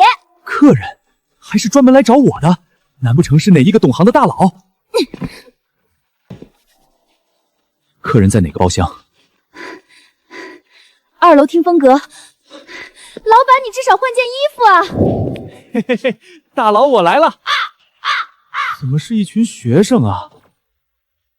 鄙人陆德韶，不知哪位找我？清一色学生担子，大担子变学生局。今天这顿多半卖不出什么利润了。哟呵，这表至少7万把底。这桌真正的金主坐这儿呢，把这位少爷伺候舒服了。今天这桌说不定能多榨出点油水。老板，废话就不多说了。楼下大门口放着一个泡沫箱，里面有1整箱鹿肉。你挑几个拿手的做法，先做几道，端上来尝尝。1整箱鹿肉，没问题。几位兄弟，这是行家，自带硬货上门，这活我接了。不是我说，老板，你真能把那鹿肉做明白不？外头大堂整那么高级，你这身衣服，别是刚才在后厨租睡迷糊了，被你们经理临时薅出来顶班的吧？小兄弟，你这话说的。那你说说，这大厨到底该长啥样？是不是得在头上刻上“我会做菜”4个大字？还是说我得左手拿着炒勺，右手攥着一头大蒜，再把白围裙死死勒在裤腰带上，你才觉得我这手艺靠谱？那可不，你瞅瞅我这体格，这肩膀，这膀大腰圆的架势，我看着都比你像个正经主厨。俗话说得好，脑袋大脖子粗，不是老板就是伙夫。你这身段可不就凑这2样里了？我要吃鹿肉。行。几位兄弟先坐着喝口茶，我下楼去验货。几个大学生自带的食材，撑死了也就家里从菜市场随便弄来的便宜货。冻货，冻过的肉，肉质上线天然掉一大截，可惜了。这是极品啊！哪怕被冻过，这股子山野里跑出来的感觉，依然霸道的压都压不住。这绝对是精心散养，吃着山林野草长大的上等好鹿。要是能搭上这几个小子的线，稳定拿到这种级别的极品鹿货，师傅传下来那些压箱底的绝活，就不再是写在破本子上的空头支票了。到时候我就能带着这套真正的青鹿宴去省里打比赛，金奖一到手，立马就能门庭超时，预约的单子能排到明年去。赚了钱，开分店，开全省连锁，自己坐镇总店，收他几十个徒弟。到了晚年，我就躺在太师椅上，看着徒弟们在后厨里忙活，每天闭着眼睛数钞票。老板，你蹲在这傻笑啥呢？先把眼前这桌伺候明白再说。要是今天手艺砸了，后面那些开分店当祖师爷的美梦，连个屁都不是。几位兄弟，肉我看过了，冻货稍微有点可惜，但这批货的底子是我这2年见过最好的，绝对的极品。行，你看着做吧。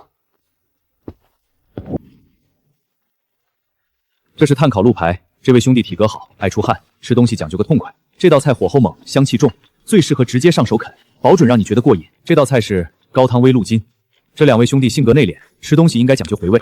这道菜不加重料，纯靠老母鸡和火腿吊出来的高汤慢火煨透，越吃越能品出那股子温润的底气。这是主菜，金玉华鹿里脊，这道菜全拼手速和刀工，肉片下锅3秒必须捞出，吃的就是那一口极致的嫩，配上这卖相，最衬身份。鹿肉是热物，吃多了燥得慌，我配了几道清口的凉菜和温补的汤，这样吃到最后才不会觉得腻。几位慢用。这个厨子有点东西。哎呦，这也好吃了！这火候，看来这个老板不仅手艺好，还会识人啊。滑、嫩，全是几乎不需要牙齿用力，就在舌尖上化开的鲜甜。前世在那些乌烟瘴气的高端剧里听说过无数次青鹿宴的讲究，却从来没有资格真正坐下来吃一口。今天这口肉终于吃进肚子里了。完犊子了！哎呦，你干嘛？光顾着低头炫肉了，酒忘了。这吃这么好的东西不整两口，这顿饭简直就是没有灵魂。确实该喝点。服务员，麻烦把你们老板叫过来。几位兄弟，吃的还顺口不？太顺口了，老板，就是差了点意思。差啥？酒啊！那个箱子里不是有2瓶鹿血酒吗？你给整上来，我们哥几个今天必须喝个痛快。那可不行，鹿肉本来就大热大补，那鹿血酒更是烈性子。你们这已经造了这么多肉，再拿那烈酒往下压，吃得狠了容易上火。今晚你们是来享受的，不是来上头找罪受的。那酒你们存着，以后慢慢喝。那咋整？我这肉都吃美了，不喝2口我今天晚上睡不着觉啊！这几个小子来路肯定不一般，烈酒容易醉，啤酒不一样，吃爽了再来点冰镇的，气氛最容易往真心话上拐。行吧，鹿血酒今天绝对不能碰，真要喝就整点啤酒，去外面超市搬几箱啤酒过来。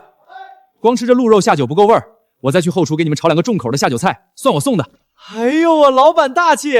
来，兄弟们，第一杯，敬这顿牛逼的鹿肉，敬我们504，敬鹿肉，敬老板的手艺。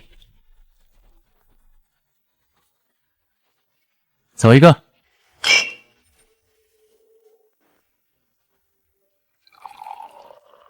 几位兄弟，我陪你们走一个，顺便听听你们对今天这菜的意见。老板，你这手艺绝对没挑。说实在的，你们今天带过来那批鹿肉底子真不错，平时家里没少吃这好东西吧？老板，你别老研究我们了，你先说说你自己，你手艺这么牛逼，你这辈子的梦想是啥？本来是想探个底，结果先把我按在酒桌上做人生访谈了。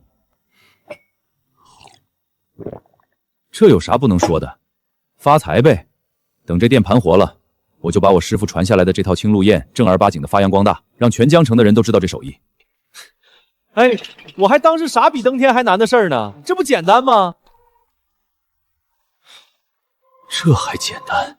老板，你今天是遇上贵人了，看见没？这位陈少，江城本地正儿八经的地头蛇，刀枪炮，只要陈少在江城跺一脚，整个富二代牛排都得震3震。你瞎吹什么？你别谦虚，老板，你这店缺客源那都不是事儿。陈少一句话能把你这破店门槛给踩平了。什么江城本地有钱的少爷富二代，只要陈少发话，全都能给你拽过来吃饭。本来只是想套出这几个小子背后的路货渠道，结果一通操作下来，我自己的事业宏图居然被对方给大包大揽了。东子喝多了，不过老板，你要是真想把店做起来，我平时确实认识些朋友，到时候带他们过来尝尝你的手艺，也不是什么难事。来，我敬陈少一杯，以后在江城这块地界，我这小破店还得仰仗您多照应。好说，我今天风头站得太毒了，不如把一帆也抬出来，既显得我有格局，又暗中告诉这老板自己混的是什么圈子。老板，我在江城这1亩3分地确实还算能说得上话，圈子里大家也都给面子。可你知道旁边坐着的这位是谁吗？人家一帆那可是正儿八经一个省的顶级采访，我这点家底儿在人家面前连个提鞋的都算不上。老板，就这么跟你说吧，在冀省那边，要是没点过硬的关系，连他家大门都摸不到，更别提见他一面了。人家办事情那都是直接通天对接的。脏，别扯了。什么叫扯？一帆家里的工厂园区那都是按平方公里算的，人家老爹在办公室随便跺一跺脚，整个省的 GDP 都得跟着晃3晃。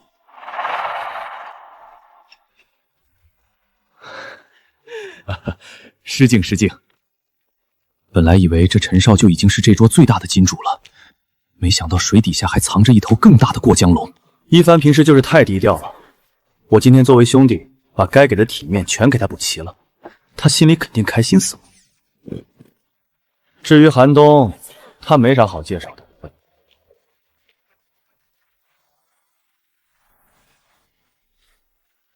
老板，你是东北的吧？是，我是东北的。咋了，小兄弟？你可曾听说过东北韩家？这小子该不会真的是什么隐藏在校园里的东北刀枪炮吧？哼，没听过啊，没听说过就没听说过，你喊那么大声干哈？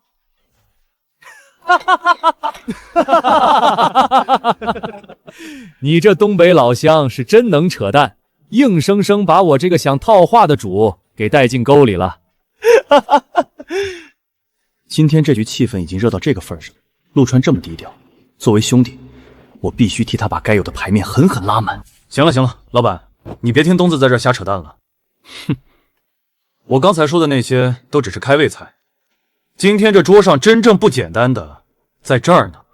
这位，陆川，京城来的，平时最不爱显山露水，但在我们那个圈子里，谁都知道，越内敛的人，底细就越摸不透。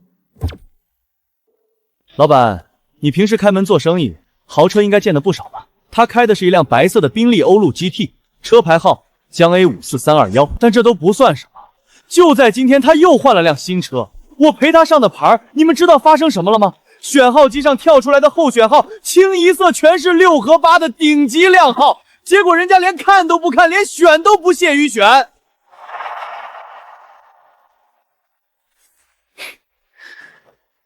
没想到等选号超期之后，那系统自动吐出来一个号码，江 A0006。这小子喝多了之后，还真是什么话都往外说。眼前这个安静喝酒的年轻人，根本不是我能随便套话的普通大学生，而是一个随时能把青鹿宴连锅端了的恐怖存在。看起来，陈子安的一番话倒是歪打正着，让陆德韶记住了我陆川的名字。3年后的亿万级别的鲜餐饮富豪陆德韶，你的餐饮帝国我分定了。我叫陆川，前世我费尽心机，花光所有积蓄硬装富二代人设，却受尽潮落。什么意思啊？我真是活该，明白的太晚了。重活一世，手握1000万拆迁款的我直接想开了，1000万，谁你妈还装富二代呀？没想到这一世不装了，反而莫名其妙顺风顺水。我你妈！把青鹿宴发扬光大。老陆这人能处，说喝就喝，一点不养鱼，痛快，是个纯爷们儿。服务员，买单。我买，陈总你歇着，今天谁也别跟我抢，这单必须我来。你那点生活费，还是留着多吃2顿食堂吧。老子说了，今天我请，你撒手。先生，您今晚一共消费了5800元。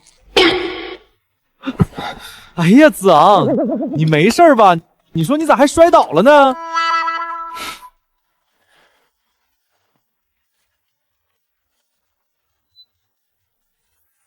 我都说了我买。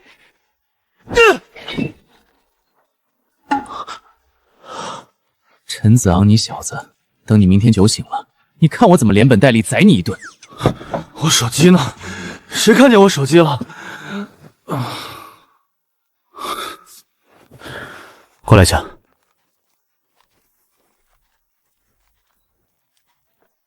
川哥，我没醉，我还能再干2瓶。啥问题？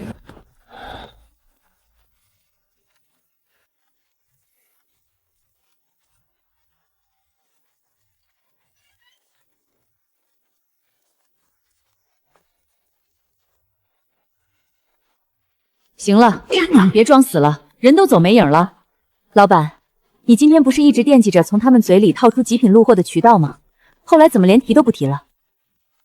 这帮大学生喝高了，互相吹牛逼的话，也能全信。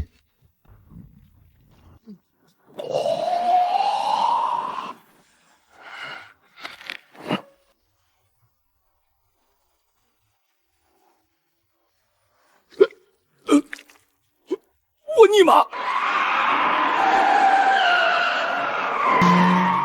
师傅，稳住方向盘，别急刹车，靠边停。微信收款5000元。那啥，这给的也太多了。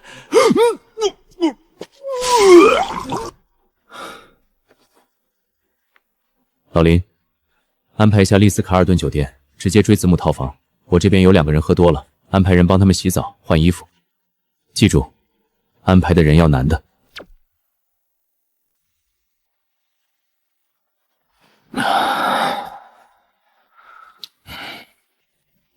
老板，里面那2位客人的澡已经洗完了，但是他俩现在抱在一块儿，死活分不开。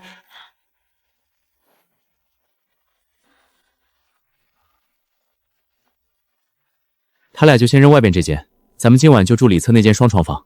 行。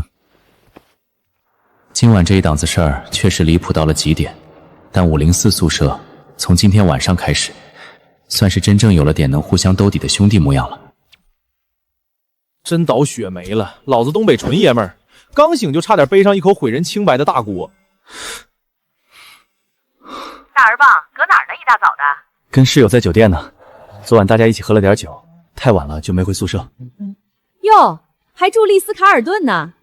你这大学生生活过得挺滋润啊。你这眼睛怎么红彤彤的？跟室友闹矛盾了？让人欺负了？没有没有，我们室友之间关系都挺好的。子航，还不快点进来洗漱！哎呦，阿姨好，我是子昂的兄弟韩东，您叫我小东就行。你好啊，这孩子长得真精神。晚上一起来家里吃个饭啊，妈给你们炖大棒骨补补身体。行了，你们忙吧，妈不打扰你们了，拜拜。阿姨人挺好啊，还说叫我去你家吃大棒骨，太热情了。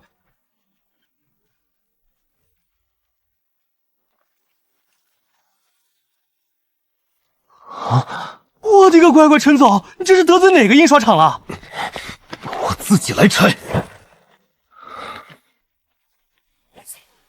陈子昂同学，开学报到那天我就注意到了你，希望可以跟你从一顿简单的晚饭开始，慢慢认识一下。林婉柔，我就说吧，本少爷这该死的魅力根本就藏不住，这女生的眼光还是很行的，一眼就能看出谁才是江大真正的优质潜力股。我操，还真是情书啊！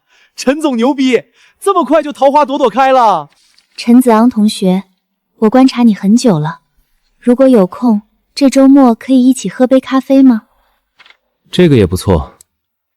就是稍微短了点儿。陈总，你这大学生生活也太滋润了。不对劲，事出反常必有妖。我的个亲娘嘞，这他妈是啥呀？这也太狂野了吧！不对啊，陈总虽然很帅，但是也不至于这么桃花泛滥吧？子昂，你看，真相晚点说，伤害或许会小一点，先让他乐一会儿吧。你刚才说看什么？嘿嘿，我说我想看看黑丝。你这人怎么说话这么粗俗？大家都是文化人，在咱们龙国，想看黑丝能说得这么直白吗？那该咋说？今天本少爷就来教教你什么叫体面，什么叫文艺。闻君倩腿裹轻纱，墨色流光映晚霞，一缕柔身藏媚骨，三分婉转胜桃花。好文采，好诗，好诗啊！你这文盲，没文化。行了，快到点了，第一节课真的要迟到了。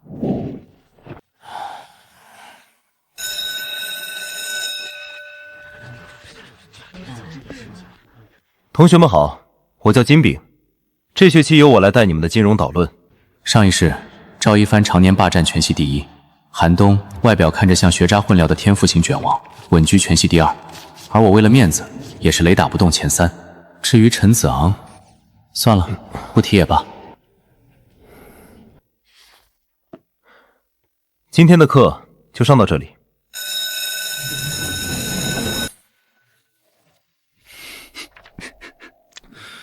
兄弟们，咋了，陈总？我求大家一件事儿，今晚一定要帮我向我妈解释清楚，我陈子昂是个直男，我喜欢女的。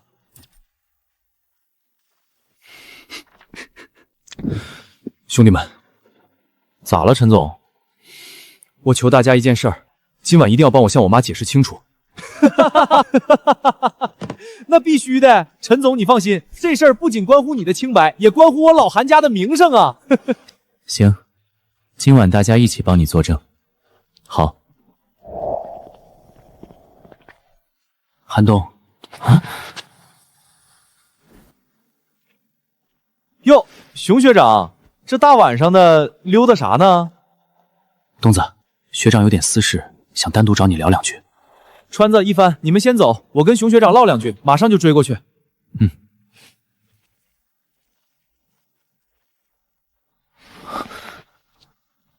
东子，学长跟你打听个事儿，你们宿舍的那个陈子昂，平时在你们面前玩得开吗？啊，你别看他平时穿的人模狗样的，其实蠢着呢。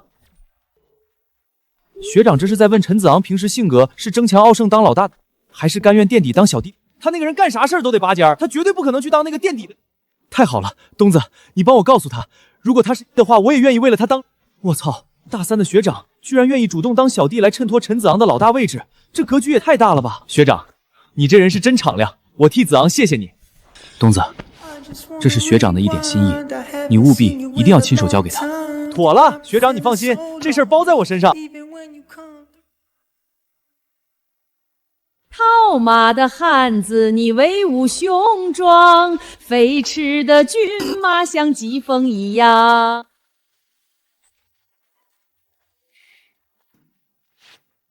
哎呦，老婆，这汤炖的我在院子大门外头都闻着香味儿了。今天家里这是来什么大领导了？啥事儿能让你高兴的亲自下厨？今天大儿炸要带人回来吃饭。行啊，这小子下手就是快。这才几天啊，居然就把对象搞定带回家了。老婆，你刚才是不是嘴瓢说错了？不应该是儿媳吗？两人在酒店套房里待了一宿，出来光着膀子。老陈，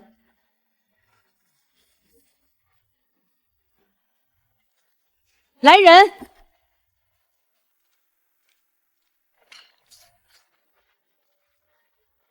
快点，快点，给他上氧气，掐人中，速效救心丸，赶紧塞嘴里去。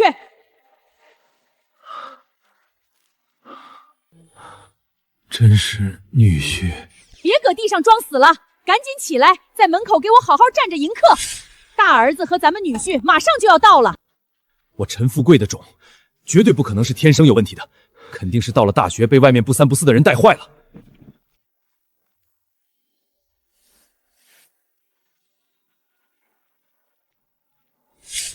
老金，带上你手底下的兄弟，马上到我别墅门口来，要最能打的，给我叫10个过来。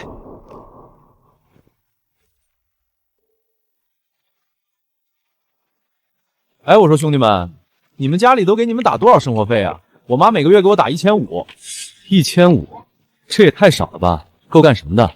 我家里每个月固定打2万。那你呢，一帆？你一个月多少生活费？差不多5000吧。你怎么才5000？如果真遇到什么大的开销，给司机打个电话，他会处理的。平时在学校里，除了吃饭和买书，也没什么地方需要花钱。那你呢，川子？你一个月多少生活费？我没生活费。你该不会都是自己挣生活费吧？还是一帆厉害，猜到了。开学到现在也就挣了50吧。还挣这么点啊？没事儿，等会儿吃完饭回来，这车的油钱我掏了。川子说的是50万。有时候真想跟你们这些有钱人拼了。都给我听好了，只要我一开口，你们第一时间就把那个男的给我摁住。老爸，我们来了！老大，看车牌，你看那车牌啊！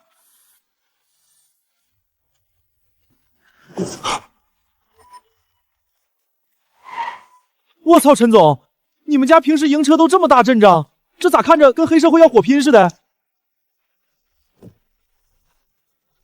老爸，这是之前在宿舍里你见过的陆川和韩东，这位是赵一帆，你还没见过。这戴眼镜的小子80%才是那块00006的正主，那这个东北熊就是王翠萍认定的那个女婿了，但他是跟在真神后面下车的，不能硬来。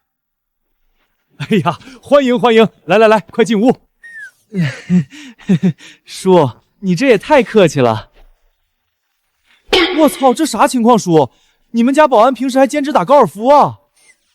哈哈哈，没事没事，这不马上要搞企业联赛了吗？大家在练高尔夫呢。你个老拔犊子，又在搞事情！我让你在门口好好迎破，你就是这么给我迎的。子昂，带你这几个室友先去客厅休息，咱们马上开饭。子昂，你去一趟厨房，你妈说让你过去打个码手啊。来来来，喝茶喝茶。子昂这小子从小被家里惯坏了，平时在宿舍里没少给你们添麻烦吧？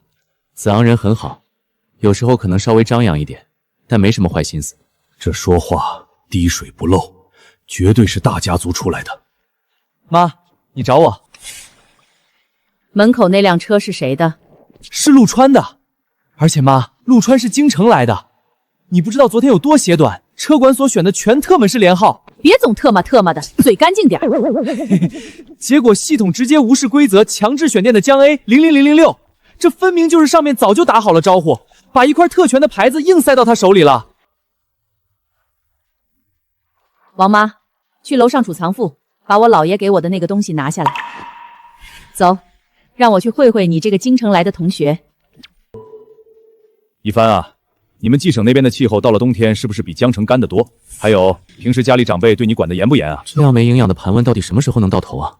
行了，老陈，你拉着孩子们在这干巴巴的聊什么呢？厨房那边马上就收拾好了。老婆，这戴眼镜的小子绝对不一般，0006肯定是他的。这老东西真是不嫌丢人，全试探到马腿上去了。老陈，你带小东去楼上参观一下，顺便去酒窖把那2箱毛子搬下来。过来。子昂的朋友难得来家里一趟，老陈这人也是，就知道坐在这儿干聊，也不知道把好茶拿出来招待一下。一帆、陆川，尝尝阿姨泡的茶。这茶很好，香气很浓，回味特别干净，入口非常舒服。这赵一帆确实有见识，但只停留在好喝层面，这远远配不上那块车牌。没想到您也有这个茶。也？难道在陆川的生活常态里，这种顶级内功茶根本不是什么稀罕货？老陈，遇上什么喜事了？嘴都快牙咧到耳后根了。阿姨，我跟子昂不是对象，我已经跟叔叔解释过了。行了，阿姨都懂。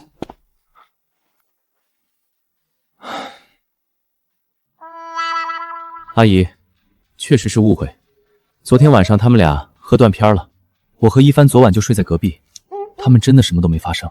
你们说的倒是在理，但我可是亲眼在视频里看见的，光靠你们嘴上说不算，得有证据呀。有证据！阿姨，这就是证据。您看看，子昂在学校里那可是有女生倒催他的，他正儿八经喜欢女的。别动啊！行了，看来确实是我多想了。我还挺喜欢小东的，唉，可惜了。大家先吃饭，试试我的手艺。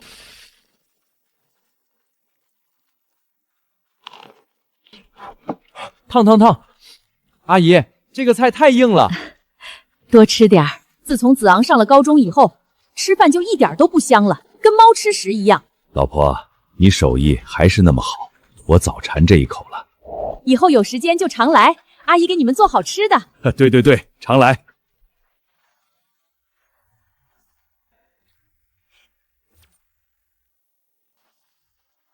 少爷，一帆，叔叔刚才忘了，库房里还有2箱极品毛子，我这就让人搬出来，你带回去慢慢喝。王妈，去储藏室把那个木架子底层剩下的9罐茶叶全包起来拿出来。陆川，阿姨看你懂口茶，家里剩下的全在这儿了，你带回去喝。阿姨，这太贵重了。我给你，你就拿着，阿姨的一点心意，别跟我推来推去的。你们坐老陆的车，我开我那辆718回学校，正好在后面给你们压阵。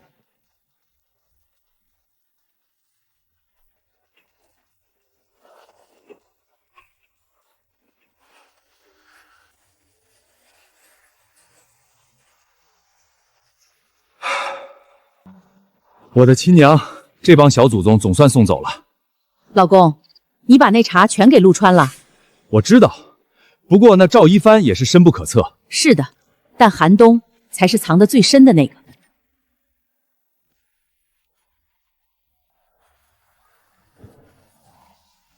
你这车牌像是什么大人物下来微服私访似的，全江城谁敢拦你？跟在大佬后面就是好，我这辆跟着的肯定也能直接免检通行。兄弟，我跟前面那辆车是一起的。别乱攀关系，配合检查。先别走，我们怀疑你这车涉嫌非法改装，靠边停车，出示驾驶证。这是原厂选配的运动排气，我没改装。子昂没跟上。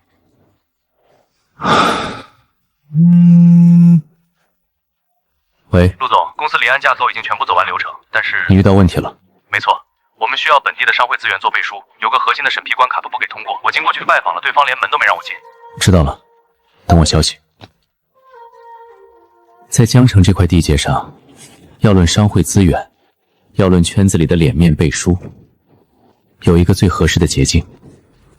看来是时候好好感谢一下方会长了。东子，咋的了，川哥？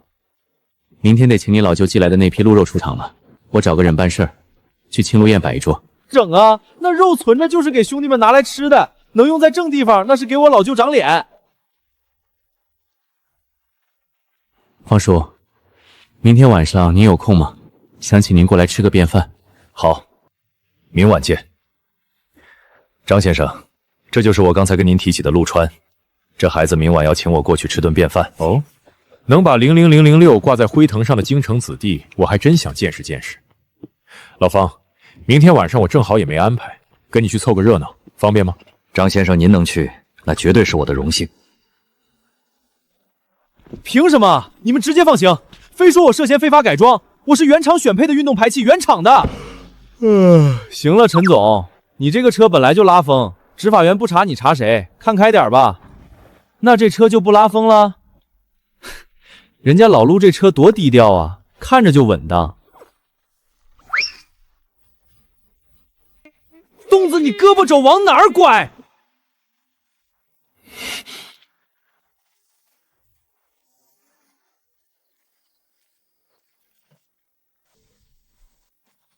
陈子昂同学，我注意你很久了，如果你不介意的话，可以加个微信。这估计是个名字稍微中性、性格高冷的漂亮学姐。嘿嘿，在吗？今晚赴约的人是江城商会会长，还有他带来的一位来自京城的老友。一个年轻学生，随随便便把江城商会会长请到了饭桌上，这哪里是什么普通富二代？这分明是一条深不见底、直通云端的通天阶梯。先别下，就在车里把最后一遍顺完。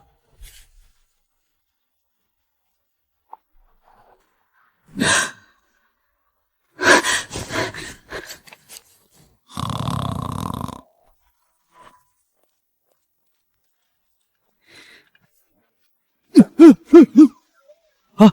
谁在吹牛逼？你不是说那个陆川是几个大学生喝多了胡吹出来的吗？现在人家车都开到门口了，你还睡？大学生喝多了，玉皇大帝都敢认成自己老舅，你急什么？他的车牌是江 A 00006。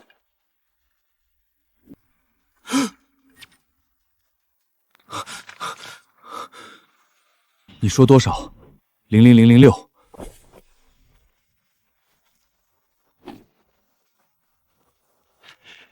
欢迎陆少再次光临青鹿宴。叫陆总。对，陆总，是我嘴快了。您里边请。请进。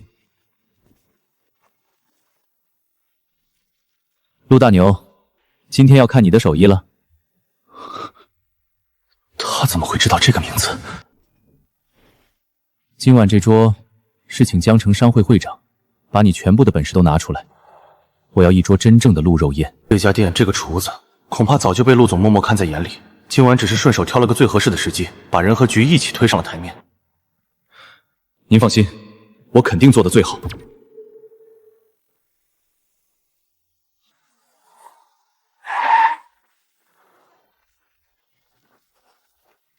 这地方环境不错，安静，人少，不知道手艺如何。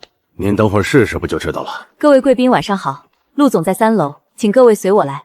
这店虽然位置偏了点儿，规矩却不差。这请客的人是个懂规矩的。是他，张爱华。他如今的身份放在今晚这顿饭里，分量重的有点过头了吧？方叔，两位请坐。这孩子做事有章法，这种饭局坐下前的闲聊才是正戏。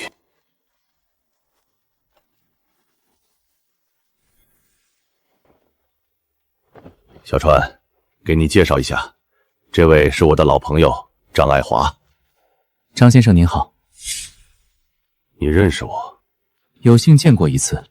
听老方说你是京城那边过来的，你这个年纪怎么会先想到做实业？实业结构稳固，真要做事，要找能落地、能扎根的。老张，你可别把孩子当你单位里的年轻人盘问，待会儿饭还没吃上，小川得以为今晚是来参加谈话了。随便聊聊，难得碰上个稳当点的年轻人，我就多问了2句。看起来这茶不对张爱华的口啊。徐总，去后备箱拿一罐茶。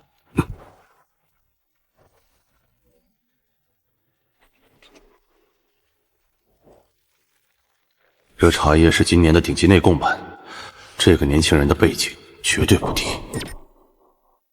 老方，你不是还惦记着他们项目那一块吗？正好这会儿有空，你跟徐总过一遍，那些具体的东西我听着脑子疼。也行，小许，走，咱们去旁边聊聊项目细节。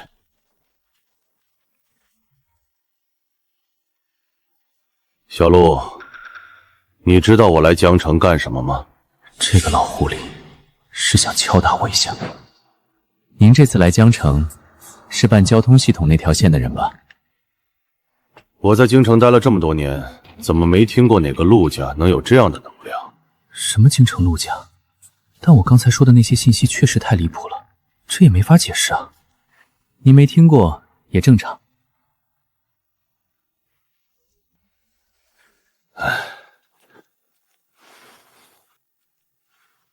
怎么样？刚才跟小川聊得还顺利吧？谈得很好。方志远能带这种表情回来，说明这轮沟通非常顺利。行了，茶也喝了，话也聊了，正事儿就别再兜圈子了。资料做得很扎实，既然要做，那就做大点儿。我代表江城商会往你们公司投资1个亿，占股10%。方叔，这手数有点大了。我心里有数，钱不是重点，重点是我看好你。可以，欢迎方叔入股。差不多了，该开饭了。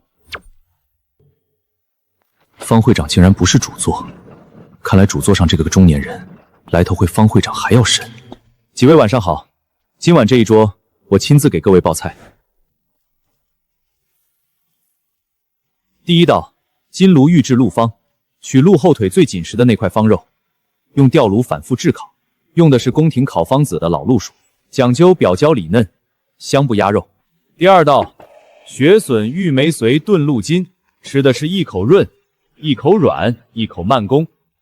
第三道，凤尾绣球烩鹿柳，选鹿如脊最嫩的一段，卖相要雅，火候要轻。第四道，紫苏银吹鹿泪黄，几位慢用。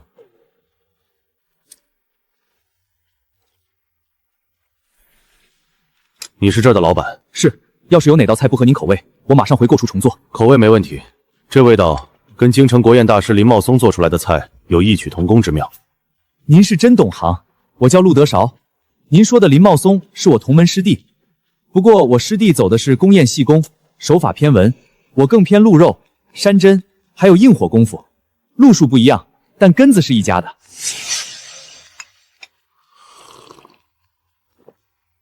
既然林茂松是你师弟，那你们师傅是谁？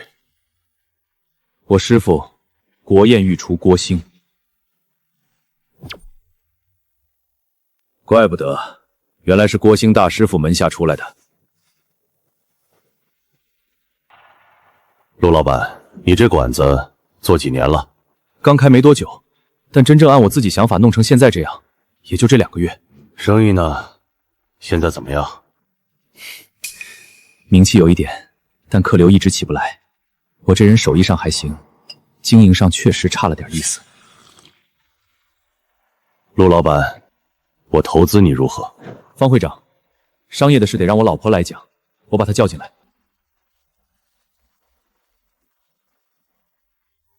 各位晚上好，我叫梅法露，是陆德韶的爱人。坐吧。明人不说暗话，青鹿宴之后的发展，我的想法分几步。第一步，开分店，主店继续做高门槛的招牌店，分店专门接商务局和新客。第二步，用比赛打出名气，有了名头，后面开店做预约席，底气就全不一样了。第三步是品牌，得把郭兴门下这条线重新拉起来，讲述一整个门派的味道跟故事。看来前世陆德韶的发迹全靠这位贤内助啊。方案我听明白了，我愿意投1000万，占股80%。方会长，这笔钱对青鹿宴来说是天大的人情，但是80%的股份意味着这块招牌以后就不归我们说了算，这条件我们不能接受。其实青鹿宴能不能做大，更重要的是能不能拿到最稳定的源头货。陆总，不知道您对我们这门生意感不感兴趣？谈生意怎么突然扯到我这儿来了？当然感兴趣，这可是一门稳赚不赔的生意。既然梅老板觉得80%太多了，那我换个方案，我出2000万现金，陆总出资源，陆老板出招牌和手艺，股份方面我占20%，陆老板占20%，陆总占60%。我拿60%，看似占了大便宜，但源头供货是餐饮命脉，方志远拿2000万就绑定，还交了个极重的人情。方会长不愧是方会长。可以，具体的合同框架和股权细化，明天我会让许成远来跟你们对接。到时候我亲自去一趟东北的原产地，把鹿肉的渠道和上游供给一次性看明白。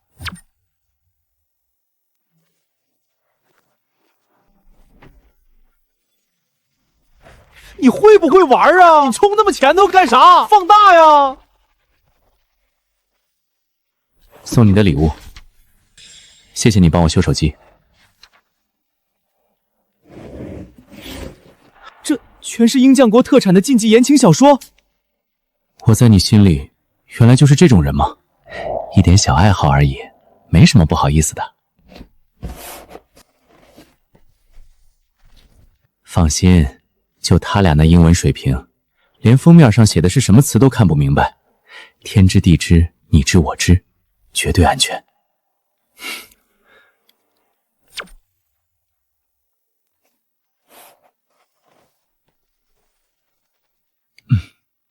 谢谢你的好意，但这10本我都看过了，插画版本的哦。我最近英文水平好像确实有点下降了，正好需要重新补习一下，谢谢。不客气。马上10月份了，大家放假有没有什么安排？我订了今晚回冀省的飞机，等会儿就走。我这假期得跟学姐去健身房约会，得好好准备一下。我就待在宿舍，主打一个游戏拉满，作息彻底崩塌。东子，你现在1个月1500的生活费够花吗？够啊，食堂吃饭又花不了几个钱。假期闲着也是闲着，不想顺便挣点零花钱？韩东这种天赋的直球防守，有时候真能把再复杂的局面都打成一团死水。闲着咋了？假期不就是拿来闲着的吗？那1500的生活费，买得起那些稀有刀皮吗？能让你在游戏里真正来一场痛快淋漓的猛攻吗？川子，你跟我说这么多，是不是有什么发财的路子？江城商会的方会长投资了青鹿宴，要走高端鹿宴的路子。你老舅前2天寄来的那批鹿肉非常符合供货要求。那挺好啊，我给你们提供个我老舅的电话号码。东子，你可是青鹿宴和鹿肉源头之间最天然、最可信的桥梁啊！不行，这事儿绝对不行！川子，你别坑我，做生意亲兄弟还明算账呢。川哥、青哥，这钱我不赚了，行不？游戏皮肤我不要了，我打默认小刀也挺好的。不去，真不行，你找别人吧，我绝对不干。这次去东北，我会把青鹿宴的陆老板一起带上，你不需要替任何一方做决定，而且我占60%股份，可以分一半给你，30%。按现在的估值算，值3000万。多少？3000万？只是估值，不是现在立刻拿3000万现金给东子。3000万不是300块，是能买好几套江景大平层的真金白银。他随手就送出去了。这件事，只要你老舅脑子正常，反而会高兴。有高端管子要长期稳定的采购，对你老舅来说是实打实的生意机会。这事干了，人死鸟朝天，不死万万年。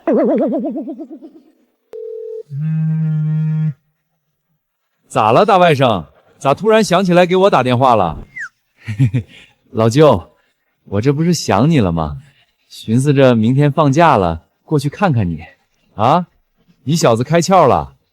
平时过年让你来，你都嫌远，今天咋不躲我了？那个老舅啊，我这次去带我朋友一起去，行不？他们想见识见识咱家的路。这破玩意儿有啥好见识的？等会儿把机票信息发给我，我去机场接你。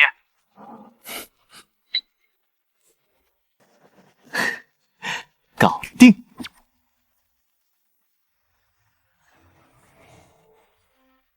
我这辈子还是第一次坐公务舱，这次必须得好好享受享受，绝对不能白来，绝对不能白来。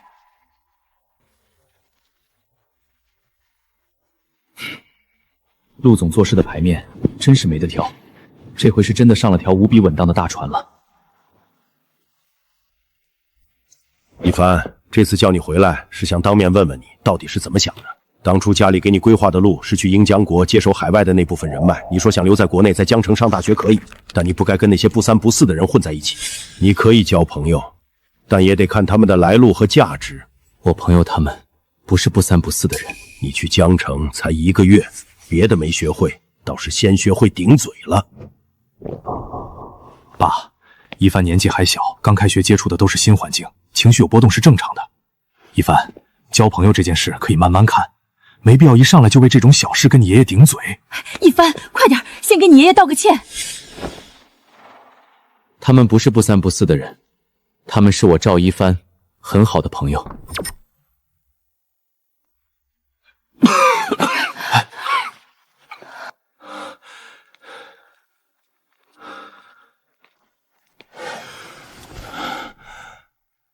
爸，您别激动。好，我看你是不见黄河不死心。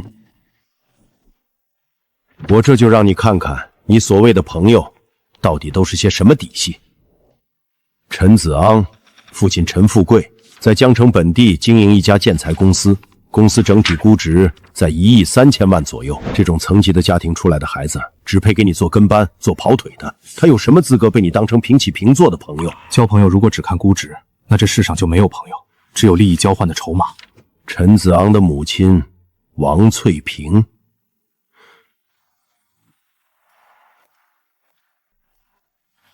这是怎么回事？为什么是空白的？家主，这个王翠萍的信息非常简单，没有任何关于她出身或婚前家族关系的可核实资料，就像是被人刻意抹掉了一样。王翠萍在家里的掌控力，连陈富贵那个过亿身家的老板都服服帖帖，这不可能是一个没有任何背景的普通女人。动用能动的关系，找上面的人去查，就算她是个普通人，我也要看到她究竟从哪里来。明白，我马上安排人去深挖。韩东，辽省凤凤人，父亲韩世雄，母亲张居婉。韩世雄，不可能吧？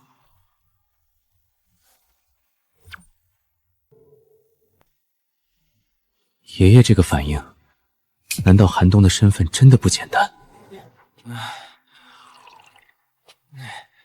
你们可曾听说过东北韩家？进来，现在给你10分钟，立刻继续往下查。一帆，你觉得韩世雄这个名字很普通吗？在北方商圈，韩世雄这个人平时极少露面，但韩家在北方的实业和物流体系里分量太重了。韩家的生意遍布整个东北3省，连古省北边那半条最关键的货运口子都死死握在他们手里。咱们赵家是靠制造业和产业链起家的，所有的上游关键口就卡在人家那儿。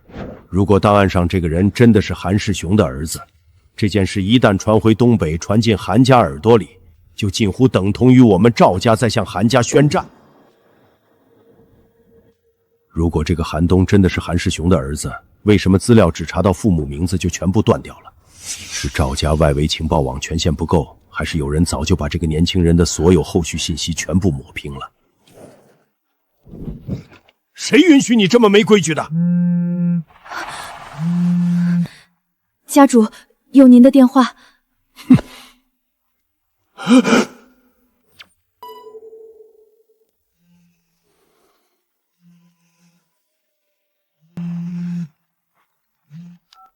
赵家主，我是韩世雄。韩家主您好，晚上接到您的电话，确实有些意外。你们赵家在辽省那边的几条运输线，最近几个月走的都还算顺来。承蒙韩家照顾，物流线那边一直都很仰仗贵方的支持。是啊，要不是我媳妇儿今天提醒我，我还真不知道你们赵家原来有这么大的野心，想跟我们东北韩家宣战。查一次，我可以当你们赵家是不懂规矩，可短时间内连着查了2次，这是明摆着在我们韩家的红线上反复试探。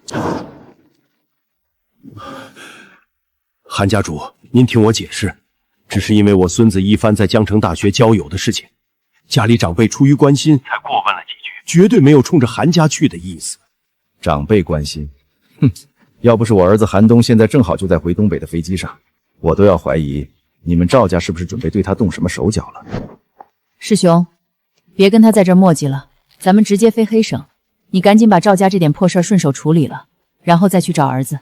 那小子现在胆子真是肥了，回东北都不跟家里说一声，连他老舅那边也敢一块瞒着咱俩。赵家主，你们赵家既然已经把手伸过界了，那我们韩家就当你们赵家正式亮了牌，后面的事儿大家各看手段吧。喂，韩家主，喂！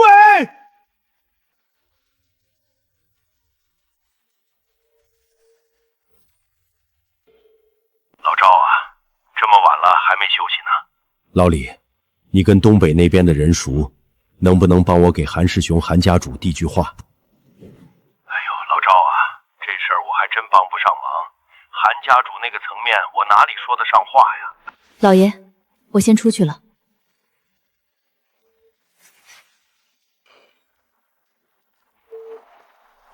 什么事儿？老赵，你直说。王董，有件事想请你出面做个调解。我这边跟东北韩家有点误会，想请你中间调停一下。老赵，韩世雄的脾气你是知道的，这浑水我不烫，抱歉了。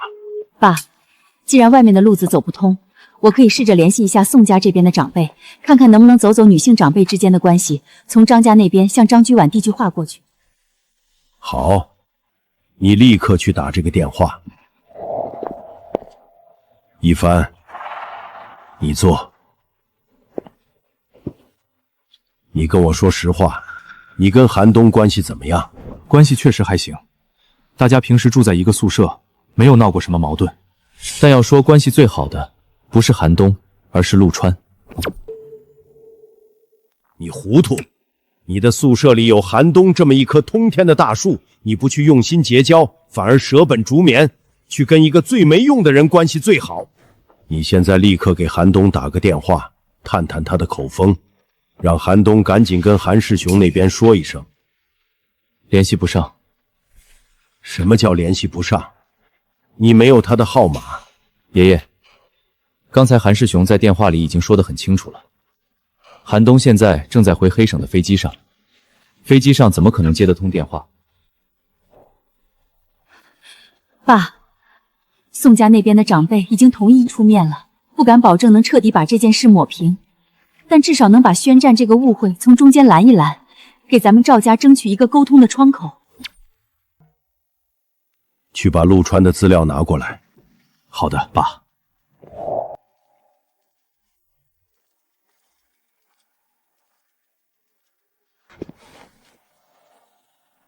给爸。来，那就让我看看这个陆川到底是个什么底细。哼，这就是你放着韩家那棵大树不理，非要结交的关系最好的人。一个死了父母，靠着老房子拆迁拿了1000万的暴发户。不对，他怎么可能在短短半个月内凭空多出1000多万现金流？方志远，江城商会会长，手里握着大量城投项目和政商资源，绝对不会随便对一个拆迁户另眼相看，更别说亲自特批一张钻石卡，江 A00006。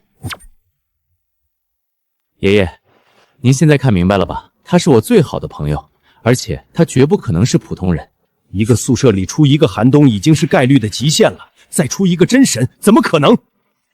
把自己包装成高深莫测的神秘人物来套牢涉世未深的世家子弟，绝对是一个高端的杀猪盘。这份资料绝对有问题，联系咱们的人，动用内部的高级权限，把这个陆川给我再查一次。爷爷，不能查，这种事一旦做了，性质就完全变了。哼，今天我还就非要看个明白，他到底是个什么神仙。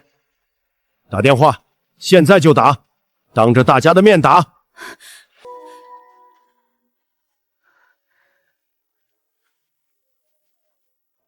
喂，赵先生，晚上冒昧打扰您了，想麻烦您帮家里查一个人的底层资料。查个资料而已，说吧，要查谁？叫陆川，18岁，目前在江城大学读大一。一个大一的江能学生，家主真是杀鸡用牛刀啊！行了，等着吧，马上给你们出结果。廷辉，怎么样了？家主，你让我查的这个人，你们是怎么招惹上的？他不是学生。刚才我把陆川的信息输进去，系统里弹出来的根本不是什么个人档案，是一片红色的最高级别绝密警告。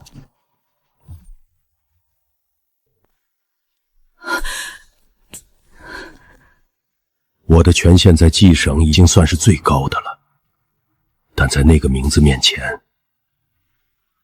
我连点开看一眼外围资料的资格都没有。家主，刚才绝对已经触发了反向追踪的警报，绝对已经。咱们赵家在系统里的这条线，很可能已经被人盯上了。家主，立刻马上把关于这个人的所有外围资料全部处理掉，永远别再去碰。你们好自为之。东北韩家最多也就是掐断赵家的物流和原材料，在商业上宣战。可刚才触碰的警报，是能直接在物理层面上把赵家彻底抹除的禁忌力量。我早就说过，陆川不仅是背景通天，那是能葬送赵家的深渊。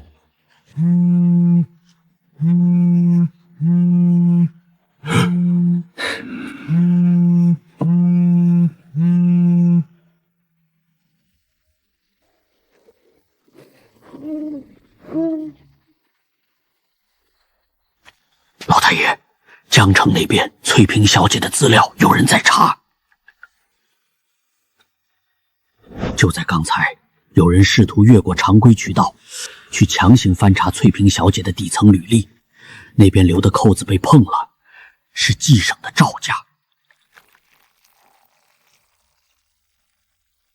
哼，冀省赵家是个什么东西？老李没了，老陈前年也没了，真是一群没用的老骨头。等我这把老骨头需要你们帮点小忙的时候，你们倒好，一个个都先脚底抹油走了。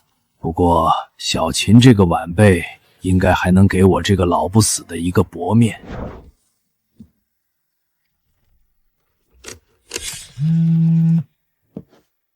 喂，钱老，小秦啊，最近冀省那边是出什么变故了吗？钱老，冀省目前还算平稳，您是不是听到了什么风声？风声倒没有，只是老头子我当年随手在江城埋在土里的一点旧东西，最近好像有人在到处打听，正拼命往下挖呢。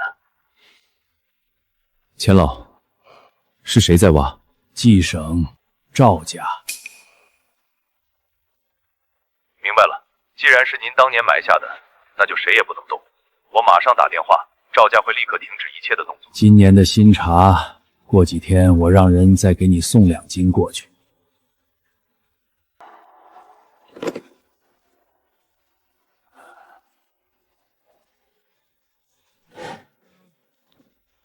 钱老开口就直指冀省，恐怕赵家是真的挖出了什么。对于这种不知死活乱伸爪子的家族，哪怕只有1/1000的泄密风险，也必须立刻掐死。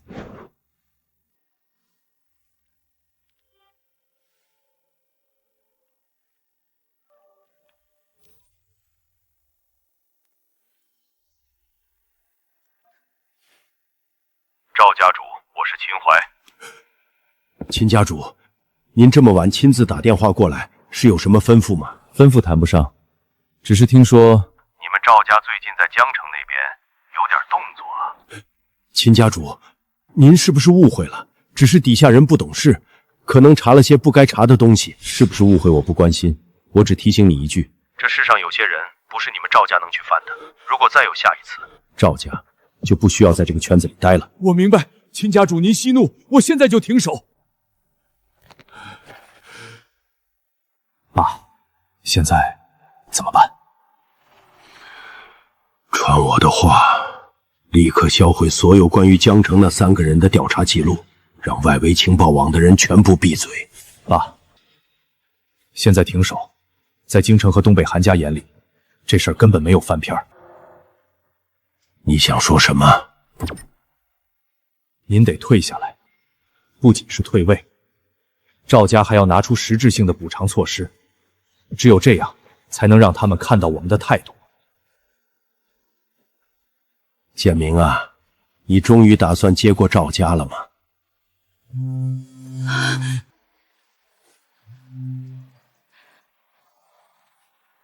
大伯，小云，这事儿宋家帮不了你们了，这滩浑水太深，别再打电话过来了。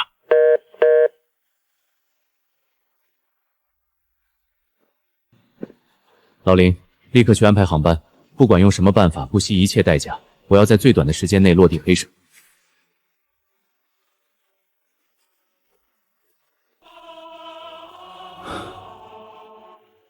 这件事我会去解决的。还得是我们东北这旮瘩的空气得劲儿，吸一口提神醒脑。是，这空气确实清新，比南方通透多了。跟着陆总和韩少来东北真是不错。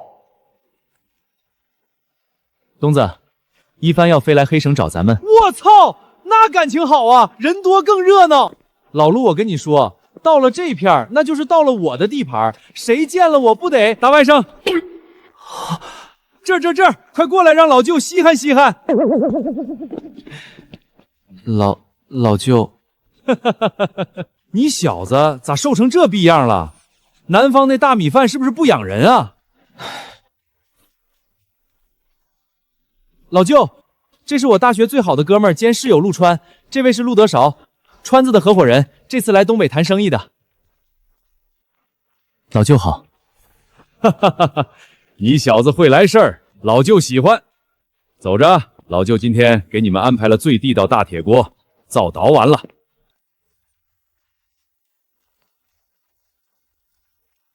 川哥、老陆，你们坐前面，前面视野好。你小子懂不懂规矩？来了哪有让人坐副驾驶的？哎，老舅你干啥呀？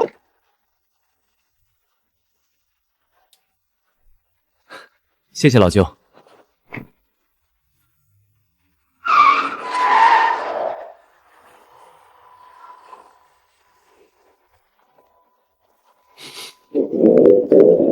饿死我了，快走快走。直接去林场，那小兔崽子一落地，绝对是去他舅舅那里躲清闲了。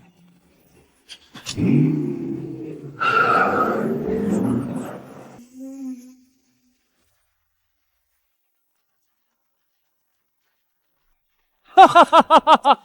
今晚啥规矩没有，就是造肉，大口造，给我狠狠的撕咬！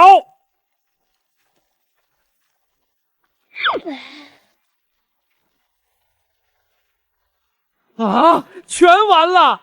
这可是极品的好鹿肉啊，暴殄天物啊！完犊子了，老陆这在雷区上疯狂蹦抖啊！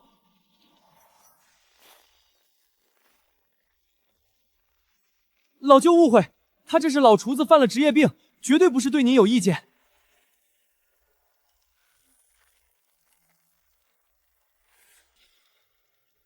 行，我后厨里正好还有半扇肉，你要是做不出什么名堂，走，带我去后厨。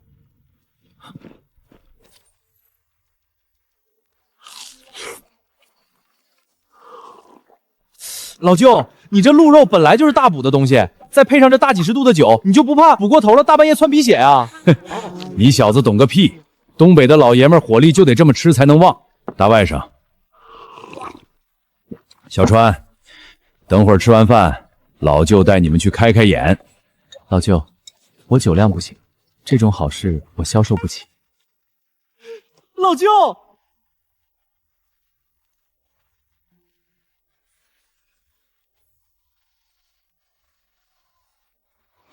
老舅，你这叫什么话？我韩东可是正正经经的大学生，是读圣贤书的正人君子。这种龌龊的事儿，你休想玷污我纯洁的灵魂！你小子能装什么逼？刚才眼睛都冒绿光了，跟你老舅这装你马呢？不用装，他妈来了。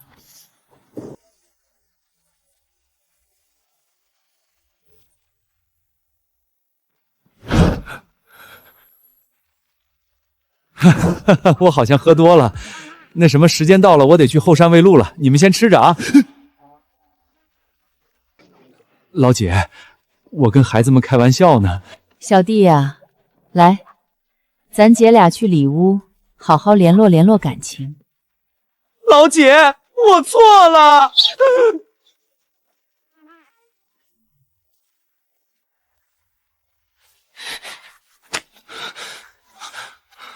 爸，这是我大学最好的兄弟陆川。叔叔您好，我是陆川。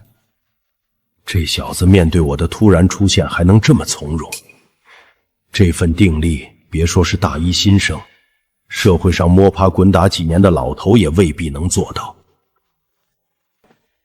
你好，小川，东子在学校里没少给你添麻烦吧？叔叔言重了，东子平时在宿舍挺照顾大家的。哼，小川啊。你第一次来黑省，这边的天气还习惯吗？叔叔，黑省比我想象中要冷一些，不过屋里暖气很足，还挺舒服的。老姐，你听我说，年轻人火力慌是吧？带我儿子学坏是吧？装妈是吧？我问你。他妈不是你姐！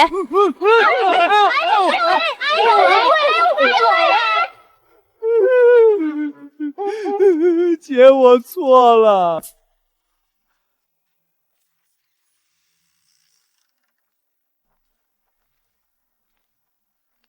小川啊，东子这小子毛毛躁躁的，在学校里多亏了你照顾他。阿姨您客气了，东子平时帮了我不少忙。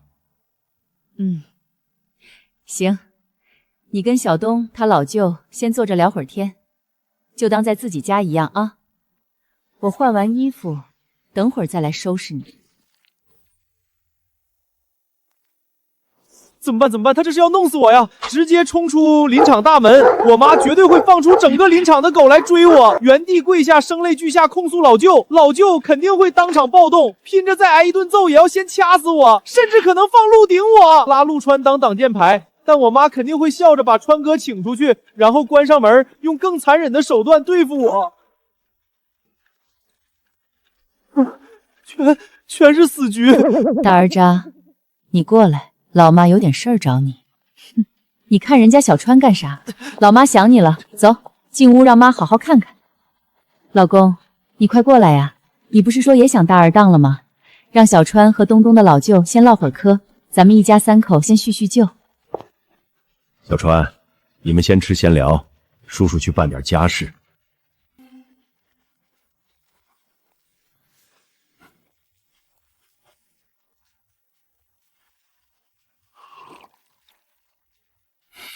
老公打他，就往那儿打，使劲儿！妈，那都是老舅要给我安排的啊，我是无辜的呀！你少放屁！老公继续，给我往死里打！小川儿，清官难断家务事儿，咱们不掺和。来，走一个。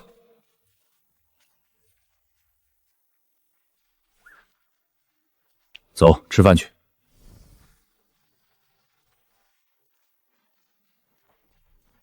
张总、陆总，您2位尝尝，净搞些花花架子，吃个肉还雕花，不够费劲的。哎呦我靠，这小味儿真不错啊！小川，快，你尝尝，这厨子还真有点东西。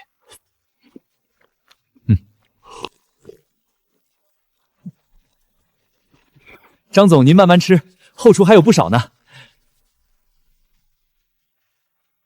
哎，张总，您这眼睛……别问。好的，张总。哎呦，韩少，你这屁股怎么了？我撬你！韩少是吧？出去读了1个月大学，学会装逼了是吧？老娘今天非打的你连自己姓什么都不知道。东子的爸妈刚好也来了，如果你不想被东子灭口，我建议你现在就去收拾行李跑路吧。张老板，张老板！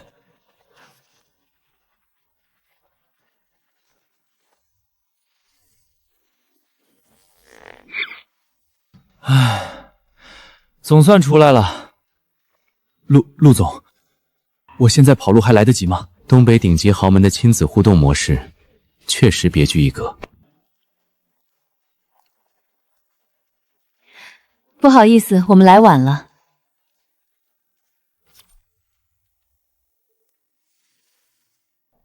哈哈哈哈！让小川看笑话了，这小子从小欠收拾。叔叔言重了，这说明你们一家3口感情真好。那当然，我们家这家庭氛围向来是很和睦的。韩总好，张总好，我是陆德韶，陆总的合伙人。后厨还有几道菜在火上，我先去盯着。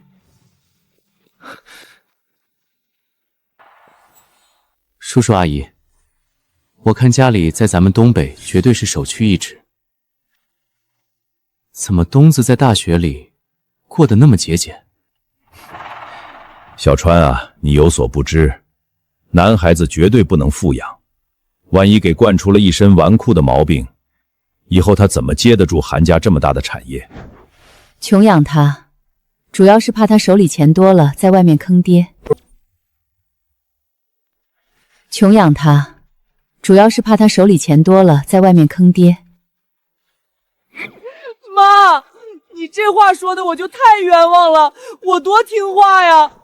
坐几10个小时的绿皮火车去江大，我一句苦都没喊过呀，我容易吗我？哼，你少在这装可怜。老娘开学的时候不是也陪你一起坐绿皮火车去学校了吗？妈，你坐的是独立包厢的高级软卧，吃着水果喝着红酒，我坐的是硬座呀，我屁股都坐肿了，那能一样吗？就你事儿多。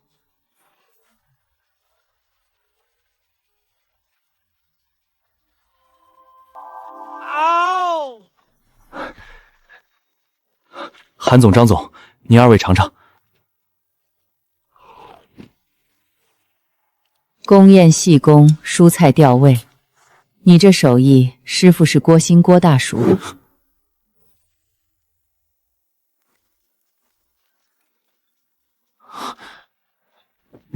您怎么知道的？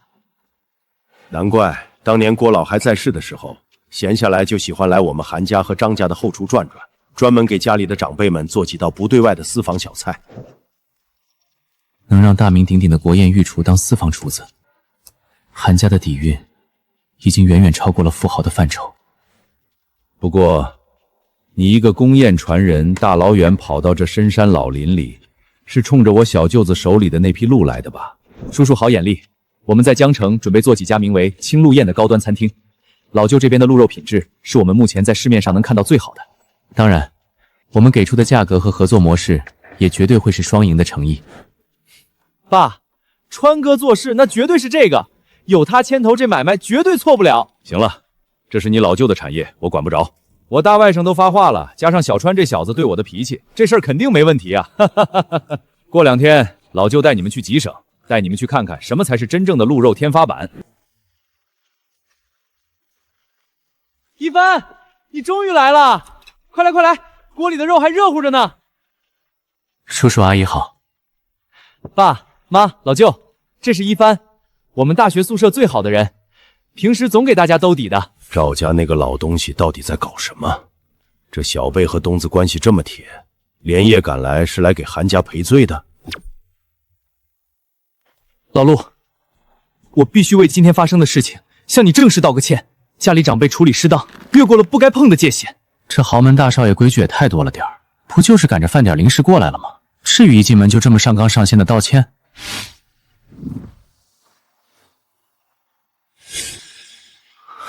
我保证，从今往后，这种事绝对不会再发生。行了，这事翻篇了，赶紧坐下吃饭。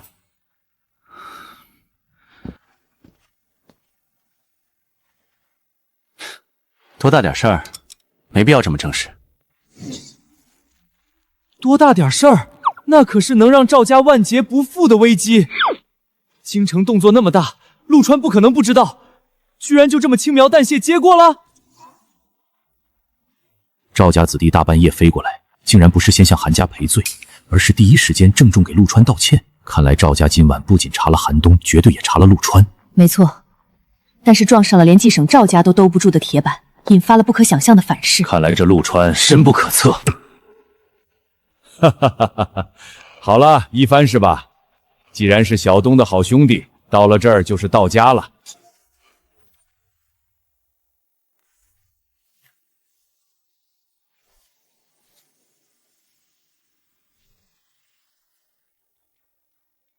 叔叔阿姨，我去趟洗手间。川哥，天黑路不好走，我带你去。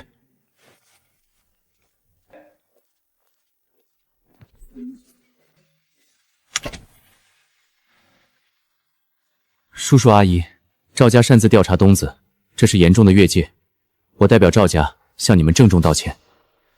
为了表达歉意，赵家愿意拿出北边的几条核心物流线，以及冀省3个加工厂的干股，作为给韩家的补偿。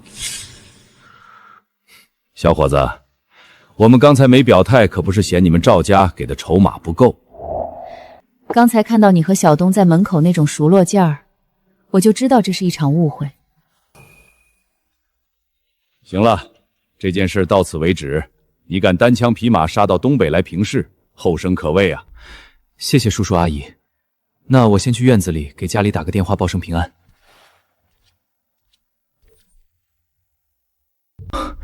谢谢叔叔阿姨，那我先去院子里给家里打个电话报声平安。姐夫，陆川这小子能让赵家这心高气傲的继承人给他低头赔罪，看来得让大外甥以后跟他好好处关系，这可是条真大腿啊！儿孙自有儿孙福，既然人家陆川不愿意声张，咱们也顺其自然吧。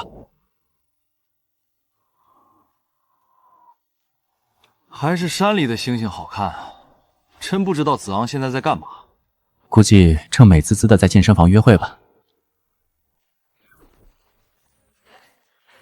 小宝贝儿，我到了，你在哪儿？子昂，你来了。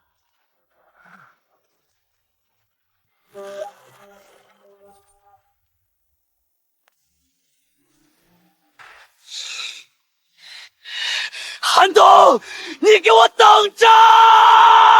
我绝对要杀了你！明天早上10点，哈市机场来接我。川哥，算我求你了，你先帮我把韩东那孙子狠狠揍一顿。这么大火气，东子怎么惹到陈少了？你别管，问就是他罪大恶极。这事儿多半丢人，还不是一般的丢人，不然陈子傲那张嘴早就开始疯狂输出前因后果了。行，我答应你，他现在确实挺欠揍的。这就是我的复仇之人。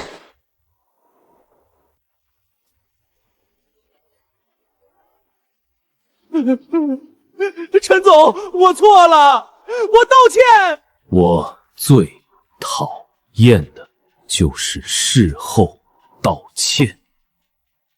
哼。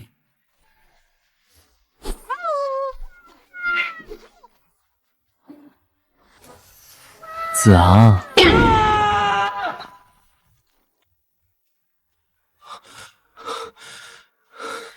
韩东，我敲你大爷！两位，宣布个事，陈总马上到了，10点的航班。我懂了，陈总肯定是受情伤了啊，他这肯定是突然想开了，觉得爱情就是个屁，还是兄弟最靠谱。你们放心，我绝对用我东北人最温暖的怀抱，好好安慰安慰他受伤的心灵。3位老总醒了，那赶紧趁热吃饭吧。啊，我要吃肉，太香了！你谁啊？长辈都没上桌呢，规矩都让狗吃了。哎呀妈，陆师傅，今天早上这菜整的真硬啊！还行，随便整了点谁？你小子吃饭也不知道招呼你姐一声，规矩让狗吃了。姐，我这不是怕吵醒你跟姐夫睡觉吗？没敢去打扰你们。就你嘴贫。东子，待会儿我和你爸先飞回奉天，公司那边还有事要处理，你们跟着你老舅，路上别乱跑。爸妈，你们大老远来看我，我这个当儿子的怎么能不尽孝？等会儿我亲自送你们去机场。你快拉倒吧，你不就是怕老娘我半路杀个回马枪？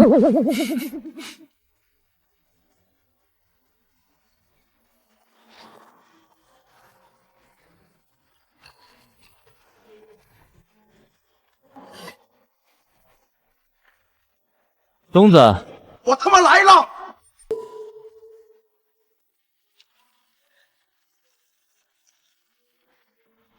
川哥，韩东那个狗东西人呢？在停车场呢，咱们走。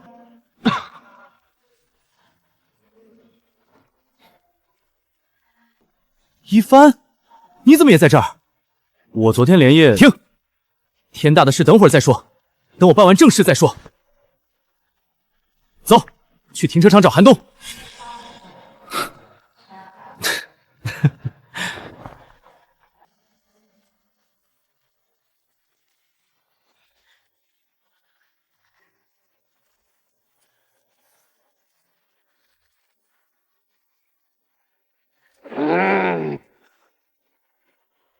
韩东！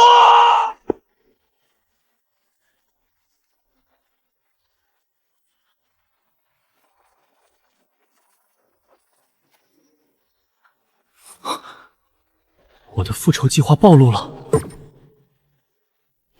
欢迎江城大少陈少莅临东北。你们好。别紧张，这是东子父母留下来护送咱们的保镖。东子父母留下的保镖。陈总，喜欢我给你准备的惊喜吗？来，抱一个，兄弟懂你。这小子伤怎么来的？昨天走的时候明明还好好的，难道是……川哥，好兄弟，这人请我陈子安记一辈子。行了行了，都别在这站着了，上车上车。川哥半夜都替我揍他了，我要是现在不出手，岂不是辜负了川哥的仗义出手？千年杀！谁在那儿吵吵把火的？老舅，别误会，这是我江城来的室友陈子昂。老舅好，这是我特意给您带的见面礼。这变脸速度，这求生欲，这很陈少。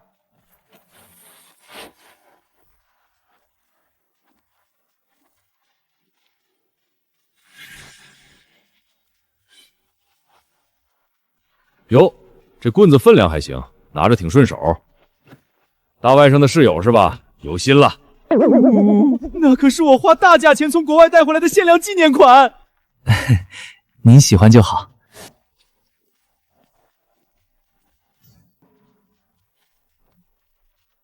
老舅，您昨晚喝了不少酒，疲劳驾驶不安全，还是多休息会儿吧。对对对，老舅你就在后面歇着，千万别摸方向盘。瞎操心！你们老舅我什么风浪没见过？这点酒算什么？我闭着眼睛都能开到吉省，都给我起开！张总，夫人有死命令，这一路必须由我们代为驾驶，您不能碰方向盘。拿我姐压我是吧？老子今天还就非开不可了！我看谁敢拦我！哎呀，兄弟，你这是干啥呀？既然我姐有交代，那肯定得按规矩办。你开，辛苦兄弟了。那个老舅，人太多了，我还是去坐后面的奔驰吧，那边宽敞点。往哪儿跑？大老爷们事儿真多，老子这车能装下一头牛。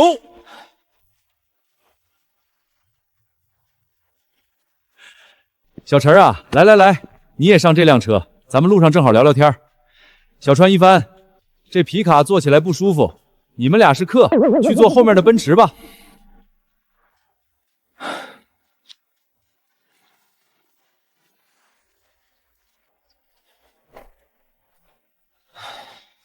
出发。小陈啊，大清早的，你举个棒球棒干啥呢？我平时喜欢打棒球，早上拿出来挥2下热热身。哎呀，老舅，子航这是失恋了，心里难受，这才连夜飞来东北找我散散心的。兄弟懂你，替你打好掩护了。陈总，你那个高冷健身学姐到底咋样了？韩东，你还敢提？嗷，疼死我了！你这屁股是川子弄的？难道我要承认自己一个1.8米多的老爷们儿，昨天晚上被亲爹亲妈把屁股抽开花了？这要是传回江大以后还怎么混？对，是的，就是川哥弄的。你少扯淡，就川哥那个体型，能把你打成这样？你看，你不信我，信我老舅总行了吧？我老舅的眼睛也是被川哥打的。难道要告诉外甥的朋友，我这个黑省响当当的大哥被亲姐胖揍了？那什么，对，也是小川弄的，他偷袭，我大意了啊，没有闪，不然就凭他那个小身板能伤到我。我知道陆川能打，但这战绩也太离谱了，在东北地界上打了老舅这种大哥，还像没事人一样。真相只有一个，陆川不仅武力爆表，而且还背景通天。陆川啊陆川，没想到你才是宿舍里藏得最深最危险的那个人。不好，为了不做噩梦，我喝了6杯冰美式。师傅，麻烦问一下，还有多久能到服务区？夫人有命令，车队在抵达吉省之前，绝对不允许在任何服务区停留。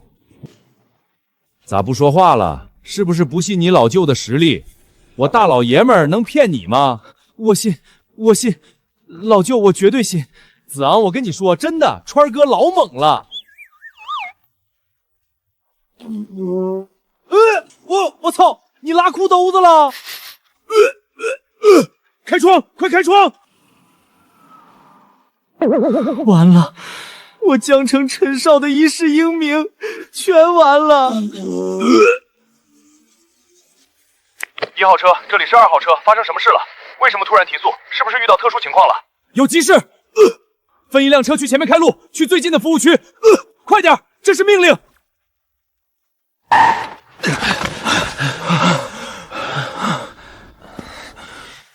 我们什么都没看见，少爷脸面比天大，这种时候去关心，易于当众行刑。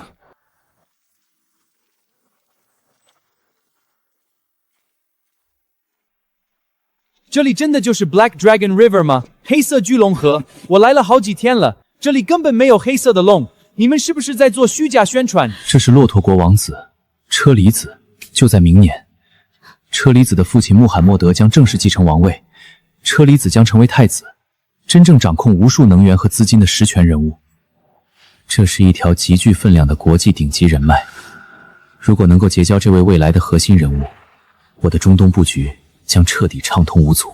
哎呀，你说啥呢？要热水在门外左拐，你这中文呜里哇啦的，我也听不懂啊。你好，你刚才说的 Black Dragon River 在我们的语言里叫做黑省，这只是一个地名的意义。江水蜿蜒曲折，看起来像一条龙，所以才有了这个名字。这个世界上并没有真正的黑色巨龙，你大概率是看了一些猎奇的旅游宣传文章，被忽悠了。原来是这样，那些写游记的家伙真是太可恶了。哎，你干什么的？别在这儿干扰外宾，立刻离开！闭嘴！他是我的朋友，请你对他放尊重一点。对不起，王子殿下，我只是担心您的安全。朋友，你接下来去哪儿？极省。朋友，你说的是 Lucky Forest， 太棒了，朋友，我们可以同行吗？我想去看看幸运森林。当然可以。小伙子，我不知道你想干什么，但我警告你，你要是敢带走外宾，我一定会让你好好长点教训。我对你们公司的安排非常不开心，如果我不能和我的朋友同行，我将立刻让我的父亲取消合作。好的，王子殿下，您可以和您的朋友同行。既然外宾坚持，我可以同意，但是把你的身份证拿出来，我必须对你的背景进行备案查验。经理，车厘子王子要跟随一个龙国的大学生探险，我要到了他的身份证，请帮我查询一下。你干什么吃的？连个随便搭讪的本地大学生你都搞不定，居然还要麻烦我来给你查底细！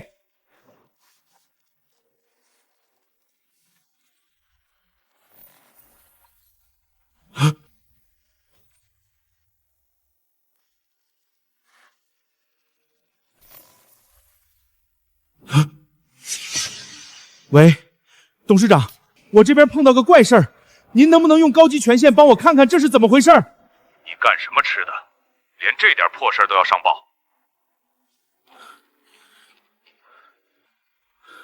我德发，你小子再跟我说一遍这个陆川的证件号，开头是不是110？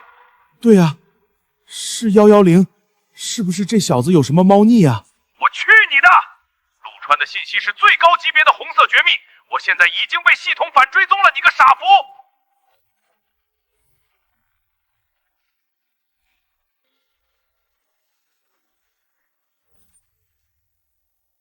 小刘啊，现在那个陆川和王子的状态怎么样了？领导突然用这种语气跟你说话，那肯定是你在某项工作上得到了领导的高度赞赏。局长放心，我已经把他给稳住了，有我在旁边盯着他，掀不起什风浪。你个傻福，你长没长脑子？你动动你那猪脑子想想，一个普通的龙国大学生，怎么可能随口就骆驼的国的王子聊得那么好心？很明显，他们俩以前就认识，这是上层早就布好的大局。你赶紧给我滚一边去，别去招惹陆川，把外宾给我伺候好了，听陆川的安排。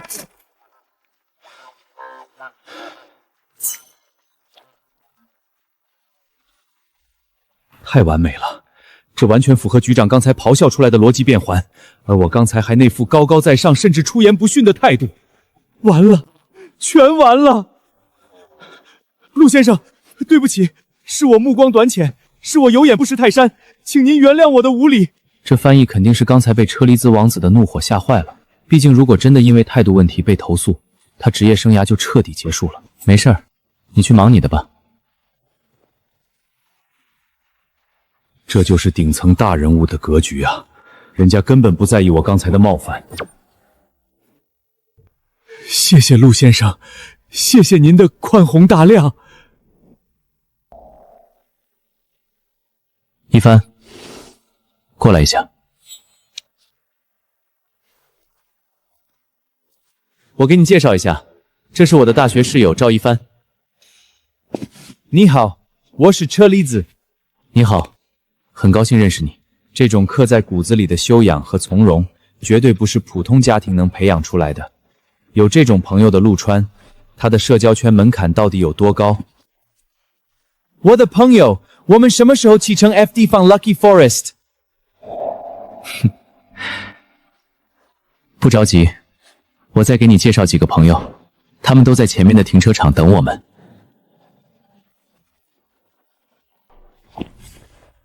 如果陆川真的记仇，随便在上面递几句话，透露一点对我的不满，我这辈子就只能基层打杂了。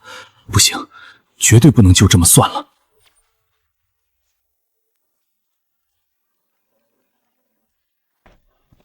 老舅，这是刚认识的朋友，想顺道跟咱们一起去趟吉省，去服务区买个水，还能顺手在便利店里捡个老外回来。这小子简直邪门到家了！多大点事儿？既然是小川的朋友，那就一起走。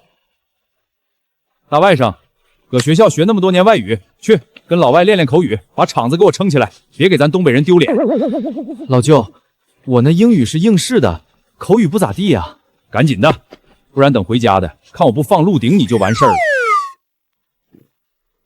Hello， 这是遭受了怎样非人的对待，才会变成这副凄惨的模样 ？How are you？ 哎呀妈呀，这玩意儿我会呀。I'm fine, thank you, and you？ 朋友，我的朋友跟我说过，只要问中国人 How are you， 他们就会下意识回答 I'm fine, thank you。这竟然是真的，是真的。这是我们基础教育里最根深蒂固的肌肉记忆。我大外甥真厉害，2句话就把这个老外整乐了。唉，活着真好。哪个傻夫吃屎了？那么臭！妈呀，谁呀？这是昨晚是不是拿化肥拌饭了？完了，果然在拉肚的时候不能相信任何一个屁。喂，一帆，我这边出了点意外，你帮我拿一套干净的衣服和裤子送到厕所来，越快越好。什么意外？你别问，反正就是意外，千万别让别人知道。行，我马上过去。陈子昂那边大概率是彻底炸了，这很符合陈少爷的离谱操作。老陆，陈子昂厕所里出了点意外，需要一干净的衣服和裤子。少爷挺惨啊，是挺惨。我本来就是临时过来一趟，身上这套就是全部装备。东子呢？啊？咋了？你带换洗衣服了吗？我带啥换衣服啊？我回东北回自己家，落地就跟回仓库似的，缺啥没有。老舅，你车里有备用衣服吗？我带那玩意儿干啥？在自己地盘上跑，谁没事往车里塞裤衩子呀？我没带裤子，但是有备用裤衩子，但是破洞了，你看行不行？你们呢？车里有换洗衣物吗？大小姐安排我们一路护送，车上都是安保用品和基础补接。等等，谁要换衣服？还特意要裤子？哇塞，陈总不是吧？他裤子都……朋友，你的朋友到底遇到了什么麻烦？不太方便细说。总之，他现在非常需要一套能立刻穿上的衣服。朋友，如果你不介意，我车上有几套全新的传统长袍，我愿意送他一套。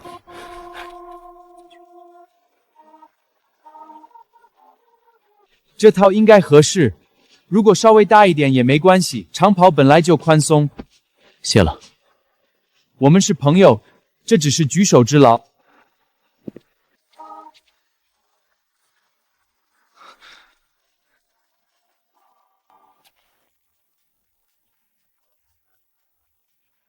子航，谁？我，赵一帆。你先穿上吧。等等，这什么玩意儿？这是袍子还是床单？骆驼国传统着装，陆川的朋友送的，先应急一下吧。行，我穿。这玩意儿怎么套？头从哪儿进？这边是前面还是后面？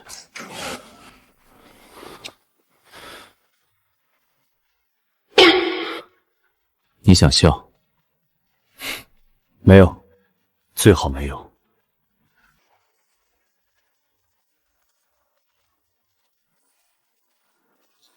哦，非常合适。陈总，你这身真帅。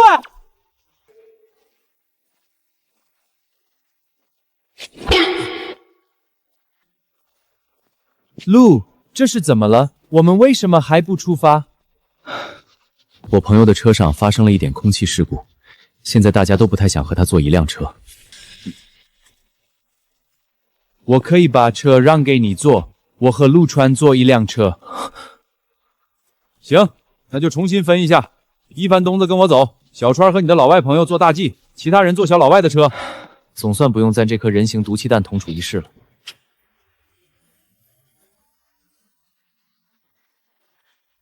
我的朋友，你们为什么要去吉省？要去看我室友舅舅的鹿场，顺便考察一下供应链。这趟主要是为我们在江城准备开的高端餐厅寻找最优质的食材源头。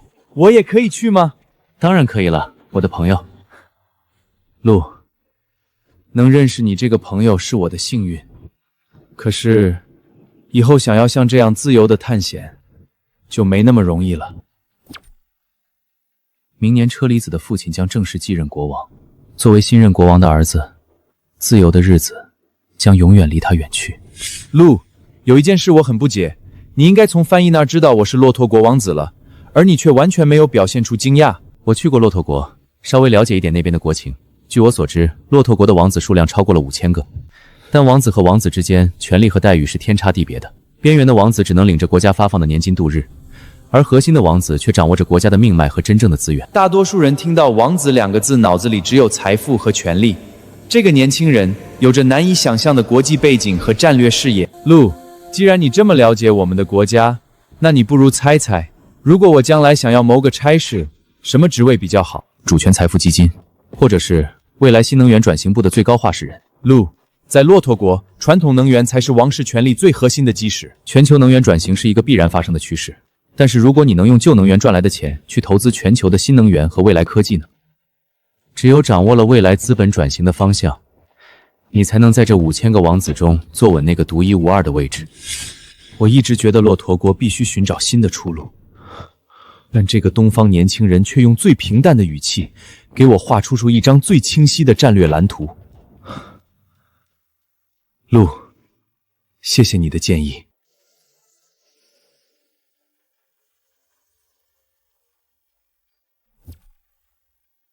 陈少，您在江城那边的生意，平时涉猎挺广吧？陈少这气质，一看就是去过不少国家，见多识广。还行吧，家里就是做点建材的小生意，算不上什么大买卖。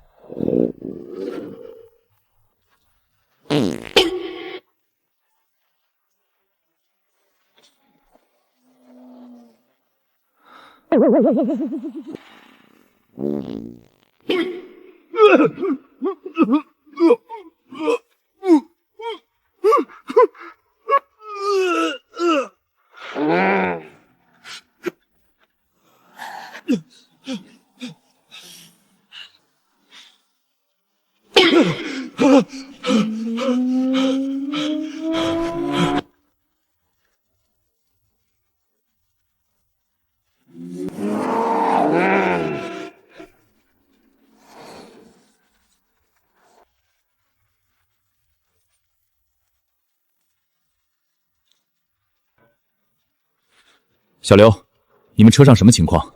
是不是遇到危险了？李老板，救命啊！怎么了？是不是有人劫车？没有劫车，是有人在车里放屁，我快被熏死了。小刘，你是不是在跟我开玩笑？李老板，我发誓，我绝对没有开玩笑。求您了，拉爆闪开道吧，直接带我们冲进服务区，不然这车里的人全得交代在这高速上。小刘，你冷静点，因为一个屁拉爆闪开路，这也太离谱了。规矩重要还是人命重要？这要是出了车祸，车毁人亡，那才是真正的国际事件啊！这将是我职业生涯中最荒谬的一次决策。行，我知道了，你让司机跟紧我。拉爆闪，全速向10公里外的服务区开进。车上的大人物放了一个屁。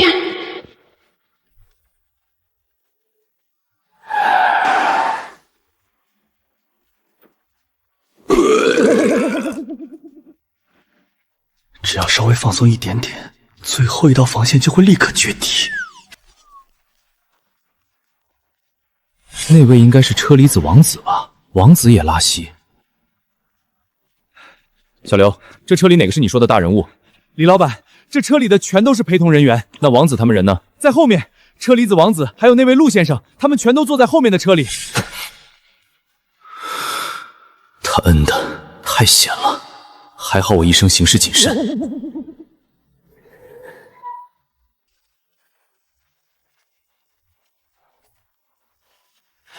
路，这里的空气真是不错。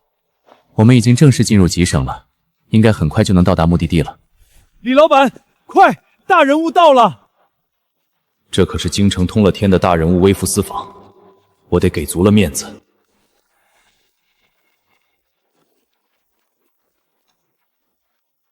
欢迎各位领导莅临。什么情况？是为了保护车厘子这位骆驼国未来国王的安全，特意在服务区蹲守的安保吗？这很合理。我早就明确拒绝了对方的护送，可现在却有这么大的场面，搞出这种级别的护送，这到底是为什么？是了，他们不是为了护送我来的，而是为了护送陆川。王子殿下，难怪服务区里停着这么多安保车，看来你们这趟行程的安保级别确实非常高啊。为保护我？哦，我懂了，陆川这是为了低调，这很符合东方人的性格。坏菜了，办错事了。如果说这车队是来给陆川保驾护航的，那为什么保驾护航的车队刚刚不在？如果顺着这个问题扯出惊天连环屁、毒气室大逃亡，怎么给上面交代？这哑巴亏只能硬吃。虽然不明白发生了什么，但是气氛不对。小刘把原本的护送节奏彻底搞砸了，现在的气氛绝对不是上去强行攀谈巴结大人物的好时机。如果硬往上凑，不仅讨不到好，反而会惹人嫌。职场大忌就是没有眼力见。陆先生，这是我的名片，以后在吉省有什么用得着的地方，随时联系我。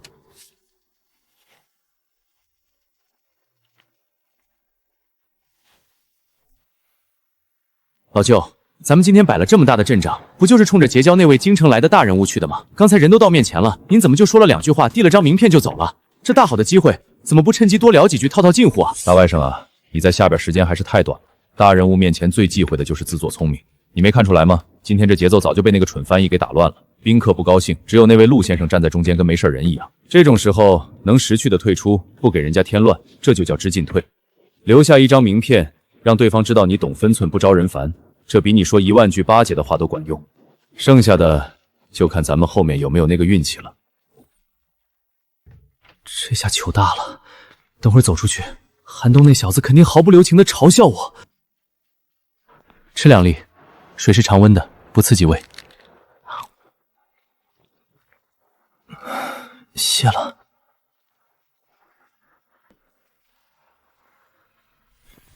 干！老子刚感动起来，我就知道韩东这孙子绝对憋不出什么好屁。陈总，赶紧的炫2粒，这玩意儿管用。我吃过了。靠，一凡你动作挺快啊！看来我动作最慢。刚才找老歪的保镖要的骆驼国的特效药，既然你吃过了，那就先收着吧。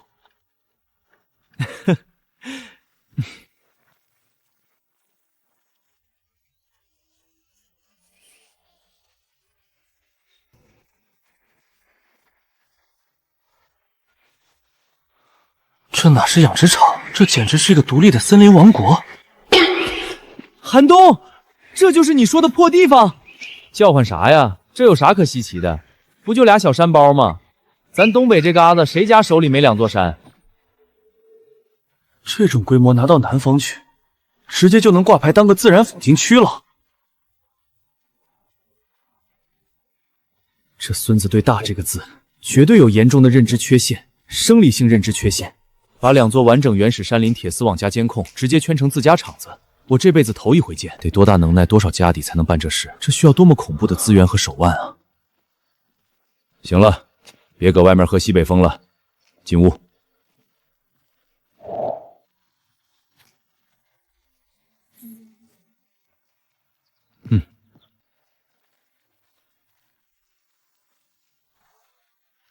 这里的布置和黑省那个林场正厅完全一致，连沙发的颜色和摆放角度都像是用同一个模子刻出来的。看出来了吧？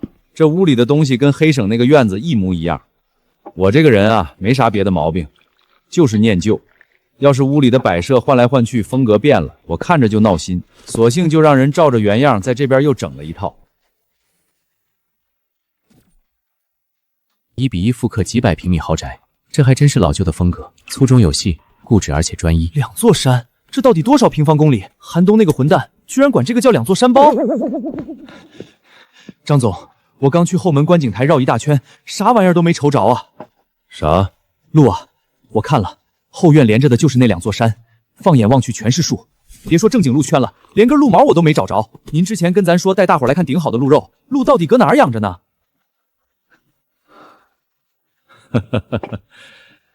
大柱，去把那玩意儿拿过来。好的，张总。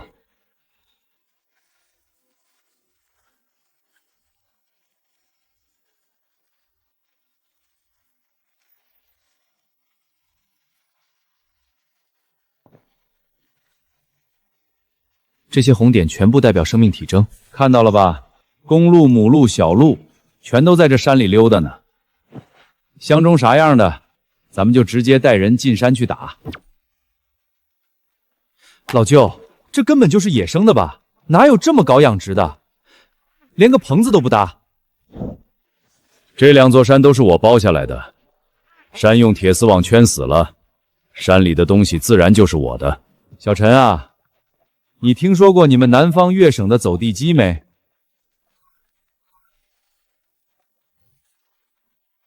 那就对了，我这满山跑的就是纯正的走地鹿。老朱七招着长肚子先生，探险、狩猎、吃肉，我也要加入这场东方森林的狩猎探险。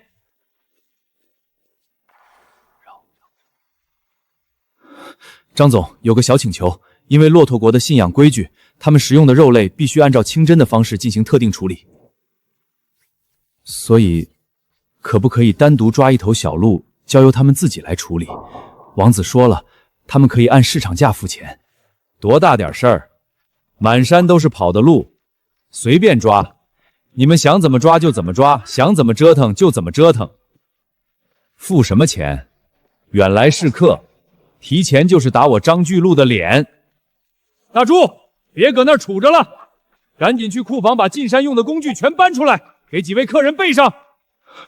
收到。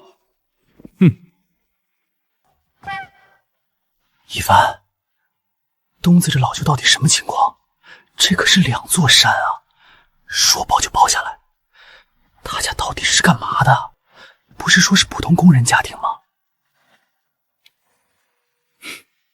普通工人家庭，很简单。你还记得我们在哈市下飞机时，外面接机那几辆豪车车队吗？那些车全是韩家的。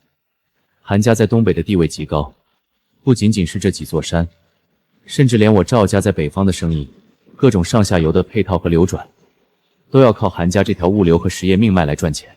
韩东，那个天天跟我吹牛打屁的东北老哥，背后居然是这种级别的存在。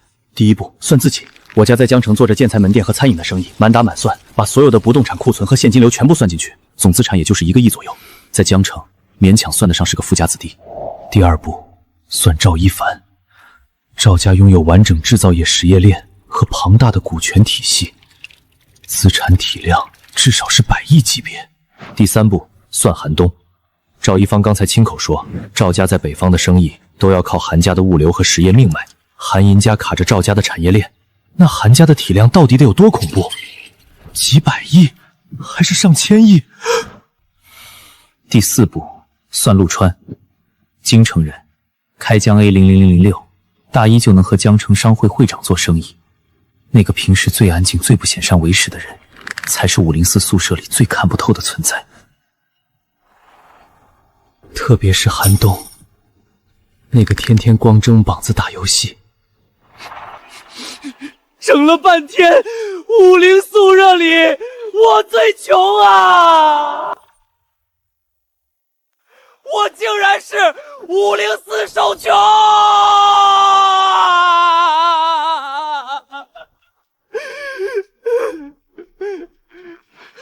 一帆，我今天这事儿纯属是个意外。我早上为了赶飞机，空腹喝了6杯加满冰块的冰美式。我在江城从来没出过这种岔子。我平时其实很注意个人形象的，真的很体面。子昂，永远不要向别人解释你自己。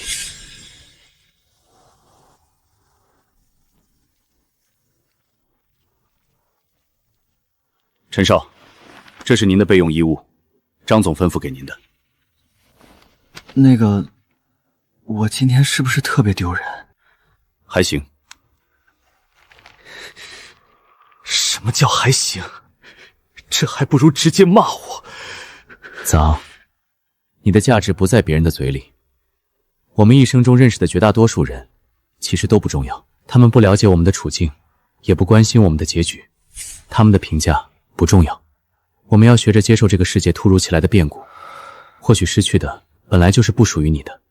别让一些鸡零狗碎的事耗尽对生活的向往。失去的本来就不属于我，那我不要面子的。这种时候能斗嘴，就说明人已经完全缓过来了。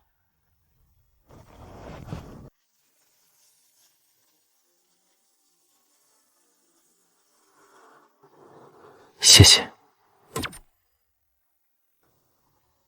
这就是世家子弟真正的格局吗？这哪里是普通大学生，这分明就是看透红尘俗世的人生导师。和一帆的境界比起来，我以前那些炫耀财富的行为，简直肤浅的像没见过世面的暴发户。以后一定要多跟一帆学装逼。不，是学真正属于世家子弟的通透。难怪陆川喜欢这么干，这降维打击的快感简直难以形容。都说读书有用，这话一点都不假。刚才那两段陈子康封为哲学人生感悟，根本不是什么我看透了红尘，那是我前几个月让国外朋友带回来的书。今年2月份路易斯新出的新的重建，这2天没事的时候翻了几页，没想到效果这么好，直接把一个骄傲的江城大少爷当场超度了。老赵，看啥呢？乐成这样。以前都是老陆让我震惊，这次轮到我了，我得在他面前展示一下我的思想深度。老陆啊，我们一生中认识的绝大多数人其实都不重要，他们的评价转瞬即逝。震惊吗？麻了吗？路易斯的那本新的重建里的词，今年2月份刚出的，对吧？这特妈也能被秒拆穿！老赵，你这世家大少的口味最近变得挺快啊，现在怎么不看小黄书了，改看心理学的书了？老陆，你这种聊天方式是很容易没朋友的。走吧，老舅和东子他们已经在那边等着了。一帆走啊，上车了。唉，装不过他，郁闷的我想叹气。走啊，上车了。哥几个，走着。路，快过来，我们就坐这辆车。我的保镖负责驾驶，让林场的工作人员坐在副驾驶指路，我和你一起坐在后排。王子殿下，那我呢？我应该坐在哪辆车上为您翻译？这里有我的朋友陆在，我根本不需要你，你可以回去了。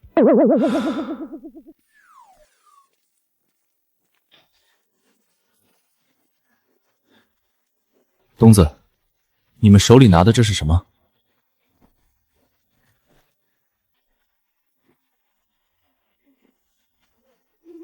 嘿嘿，进山的硬家伙。护卫！冷静，别紧张，这是经过严格审批和报备的麻醉枪，咱这是正规林场，这玩意儿是专门来打鹿的。让你保镖把手拿出来吧，放心。行了，误会解除，都上车，出发进山。老舅，要不俺就不去了吧？山里路那么颠，俺怕伤口裂开。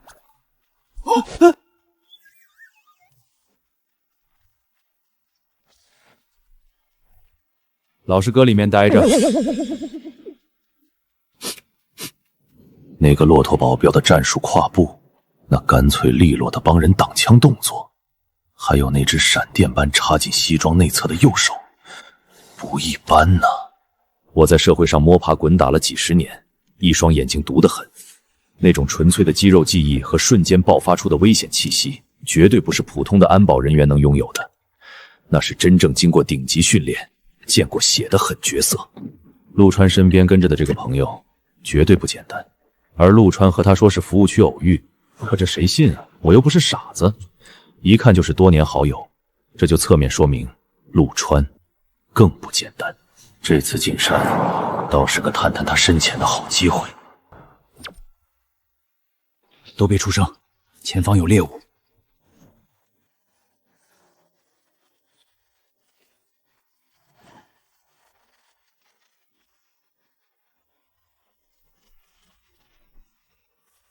鹿是不是没打中？他们跑得太快了。打中了。麻醉剂注入体内绩效是需要时间的，如果现在立刻追上去，鹿在极度惊恐的情况下，肾上腺素会疯狂飙升，不仅药效会被压制，它们反而会跑得更远。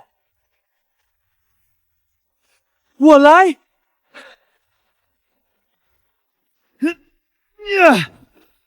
哈哈哈哈哈！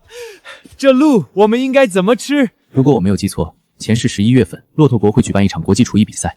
那场国际比赛效果超出预期的100倍，风靡全球。如果我能把我的鹿肉餐饮推出去，那相当于一份免费的国际广告。眼下就是最好的时间节点。我的朋友 ，I have a plan。既然已经来到了龙国，来到了这片东方森林，不如尝试一下正宗的东方特色做法。恐怕不行，我们有着严格的规矩，肉类必须按照我们皇室的方式进行特定处理。我只能让我的保镖来处理那头鹿了。在这里，并没有懂我们规矩的厨师。今天和我们一起同行的那几个人里，有一位姓陆的师傅，他是龙国国宴御厨的大徒弟，专精鹿肉的烹饪。真的吗？他能严格遵守我们的处理仪式吗？当然可以，只要你提供必要的条件，他一定能为你做出一顿完美的鹿宴。你可以派一名保镖在旁边监督。太好了！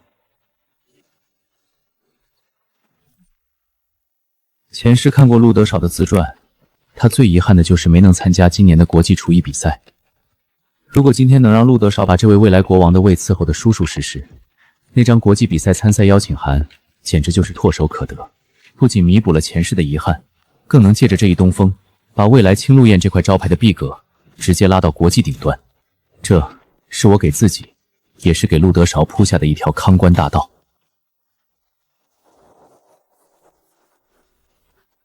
陆师傅，跟我来一下。陆师傅，接下来有个任务交给你，你要用今天打回来的那头小鹿做一顿顶级的鹿肉大餐。刚才和我们坐在一辆车辆，那位满脸胡子的朋友，是骆驼国的王子，也是未来的国王。王子，国王，本以为陆总的身份也是方会长之上，现在看来深不可测啊。规矩很严苛，这顿饭必须全程使用他们自带的锅具以及餐具，另外所有清洗和炖煮全部用他们空运过来的瓶装水，调料也必须用他们提供的。陆德韶，这是一次挑战，更是一次机会。做好这顿饭，我们青鹿宴的招牌将名扬天下，你才有机会走上11月份那场国际厨艺比赛的赛场。陆总简直神了，他怎么知道我想参赛的？陆总，您放心，我一定让他们知道什么是正宗的东方鹿宴。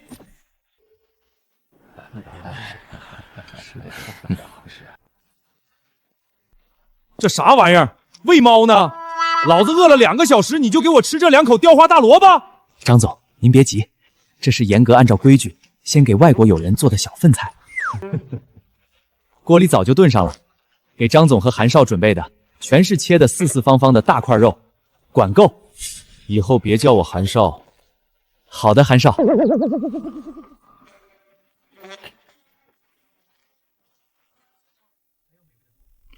鹿，这太不可思议了！这顿鹿肉的口感和层次，比我吃过的那些米其林3星餐厅还要美味得多。肉质的鲜嫩被完全保留了下来，没有任何腥膻味。这是一种对食材本身最纯粹的尊重，也是一种极致的升华。这道菜的大厨绝对是顶级的，但是他看起来为什么那么紧张？我的朋友，很庆幸能够让你感到满意。至于为什么陆师傅那么紧张，是因为他有事情想要请您帮忙。什么事？可以直接告诉我。陆师傅因为没有拿到邀请函，无法参加你们那儿举办的国际厨艺比赛，而感到遗憾的。哈哈哈哈哈！我还以为是什么大事。立刻联系那赛事的举办方，以皇室的名义给这位陆大厨单独发一份特邀函。到时候你一定要来和我一起来观赛啊，我的朋友。好的，我一定会去的，王子殿下。陆川是个聪明人，这鹿肉确实无可挑剔。但之前陆川对资本布局的剖析，再加上护送他的那支车队，这说明陆川背后应该有一个完整的体系。有了这张入场券，就能借着王子这行东风，让我的青鹿宴一飞冲天。刚好借这场比赛，进一步试探这位东方年轻人的真正分量，看看他到底是纸上谈兵，还是真的拥有建立跨国秩序的恐怖能力。好可怕的气场，他们几句话可能就是国际上的一番腥风骇雨。我要是敢在这个时候出声，破坏了这种高维度的跨国布局，明天就会卷铺盖滚回老家种地啊！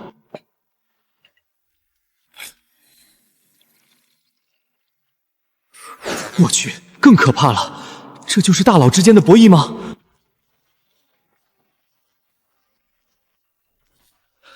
？Thank you, thank you。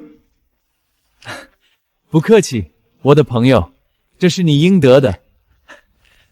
张总、韩少，你们稍微等一小会儿，给你们准备的大块肉这就来。再说一遍，别他妈叫我韩少。老舅吃肉，你才是瘪犊子。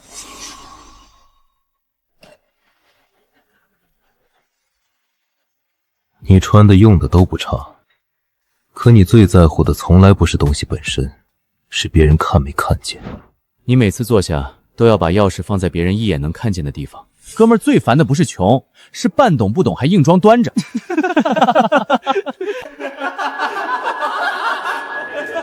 你不是在融圈子，你是在拿命赔圈子。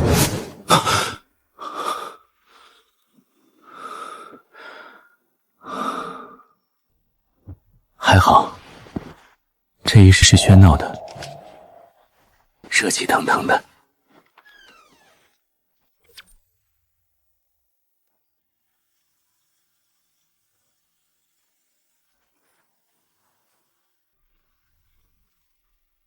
怀明意未寝。什么？没事。陆，你也睡不着吗？是啊，屋里有些闷，出来透透气。这趟旅程是我这几年来最放松的一段时间，没有那么多规矩，没有那么多双眼睛盯着我。但是回去之后，一切就都要结束了。回去接受那些属于你的责任。责任也是枷锁。你之前在车上跟我说过关于主权财富基金和新能源的构想，我认真考虑过了，那确实是一条能改变命运的路，但是我真的很迷茫，不知道自己能不能承受住那些压力。在这个世界上，任何一个真正的执棋者，注定是要背负不解的。如果你在意每一颗棋子的感受，害怕打破现有的平衡，那你就不可能赢下这盘棋。既然你在那个位置上，你就没有退路。你说的对，执棋者没有退路。谢谢你，陆，你的话给了我很大的力量。外面很冷，我先回去休息了。白天还要赶路。晚安，我的朋友。明天来送送我吧。晚安。我重活一世，努力的想要摆脱前世的那些虚荣和算计，但我心底最深处的那种孤独，带着两世记忆无法向任何人完全诉说的重量，又有谁能真正明白？人嘛，开解别人总是比开解自己要容易得多。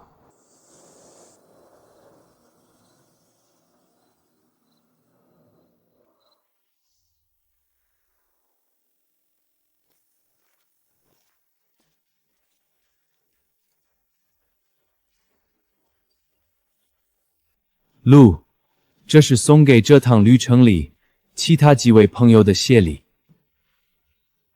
好，我会转交的。陆，这把匕首是纯金的，你要好好保存。这是我个人送给好友的礼物。陆，你是我的朋友。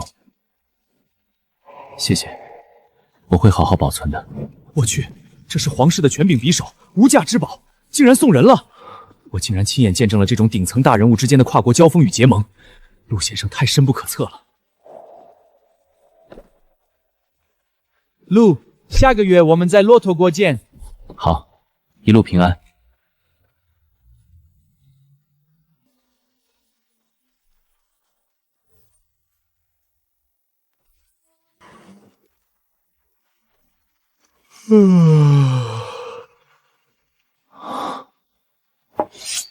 刚才那位满脸胡子的外国朋友，他回国了。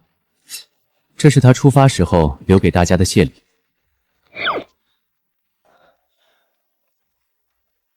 我超，川哥，这玩意儿沉甸甸的，不会是真金吧？没见识的玩意儿，起开。99成，稀罕物。这重量至少100克。按照现在的金价，这一个小玩意儿就值好几万。谢谢老板，谢谢老板。那个大胡子，萍水相逢随便送个谢礼，就是人手一块金子。这是骆驼王室的专属图腾，我从小就被爷爷培训这方面的知识，太清楚这个标志代表着什么了。老陆，你那位朋友是骆驼皇室，车厘子的确是骆驼王子。王子，陆川在服务区随便捞回来的一个大胡子，结果人家是王子，这是什么魔幻现实主义？差点坏菜，这要是一口咬坏了一国王子的信物，以后就没法拿出来跟别人吹牛了。玩也玩够了，还有最核心的任务没有完成，和老舅的供应链谈判，这次必须拿下。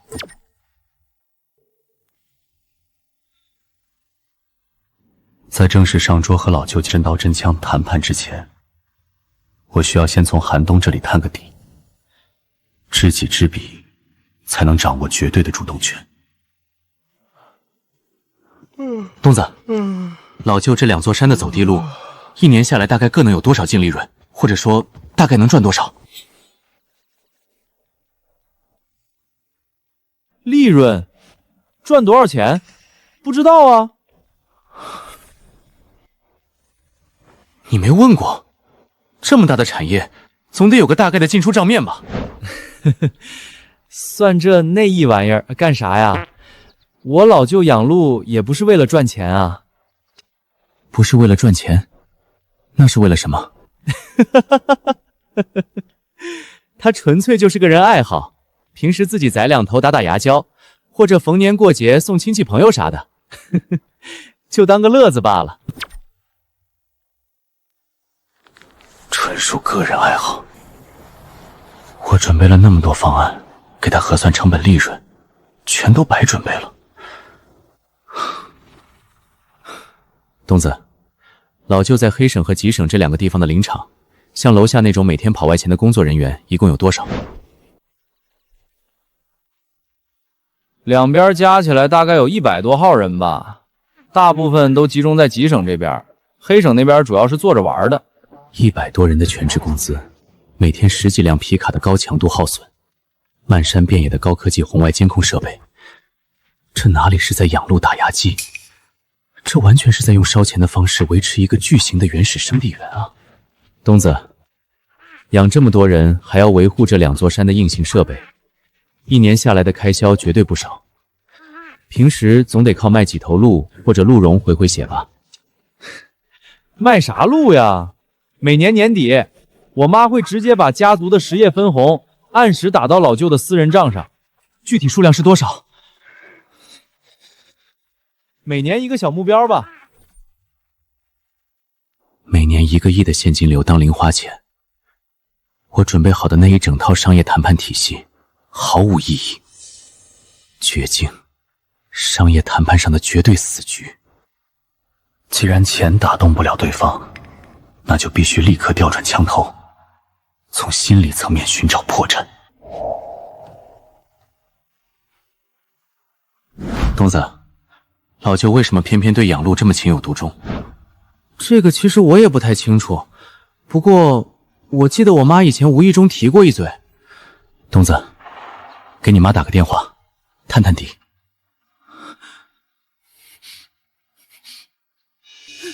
川哥，我可不敢啊！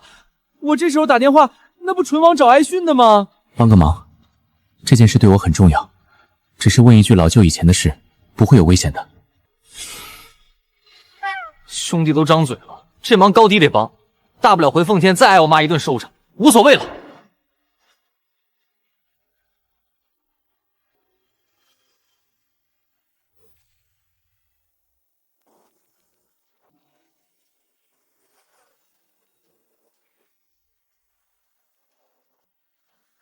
哎呀妈呀，你这臭小子咋寻思主动给老娘打电话了？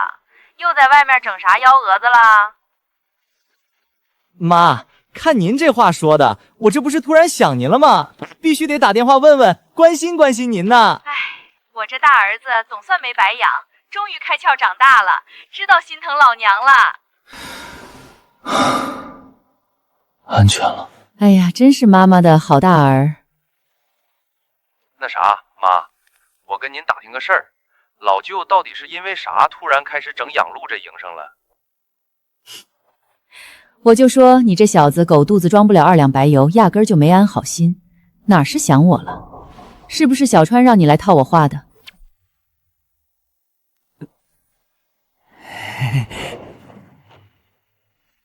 大家族的当家人，果然没有一个是省油的灯。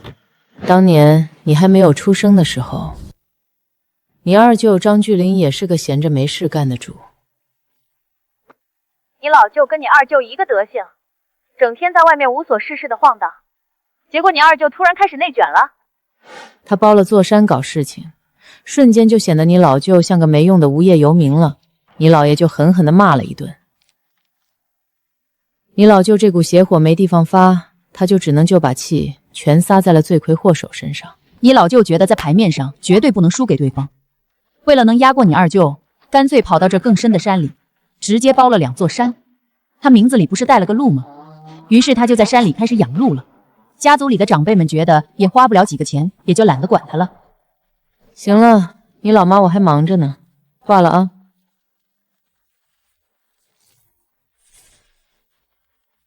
我去，老舅养了满山走地鹿的庞大产业，起源居然只是因为二舅的内卷。哎，跟亲兄弟赌气砸钱，这简直离谱！所有的迷雾在这一刻彻底散开了。接下来的谈判，我已经赢了。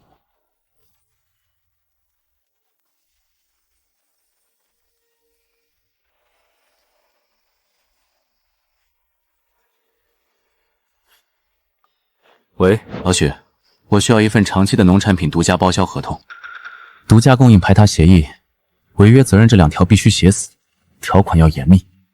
明白，半个小时内草拟好发到您的邮箱。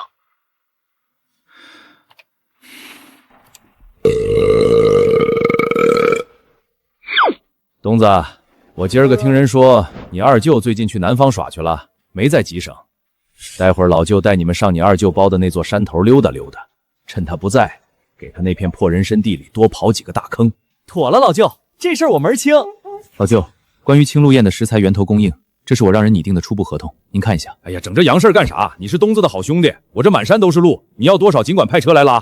至于钱，你看着给就行。没有深度利益绑定，仅仅依靠人情可不行。老舅今天高兴说随便拿，万一明天老舅心情不好，今天我必须把这位随系的老舅死死地按在合同的契约里。如果陆师傅用他这种手艺，在全世界开几家最高端、最难预约的饭店，您觉得这家餐厅会不会火？就凭这味道，指定火啊！是啊，到时候您这满山的走地鹿就会成为全国餐饮界名扬天下的招牌。小川啊，我这人打小就胸无大志，也不差钱，做生意也好，什么名扬天下也罢，我半点兴趣都没有。那些生意场上的条条框框，千万别往俺身上扯，俺嫌烦。老舅，您难道不想在您家老爷子面前扬眉吐气的证明一把？您这不叫游手好闲。老舅，您也不想这辈子总是被东子的二舅给压一头吧？火候到了，老舅，我们要做的是真正的顶级奢侈品食材。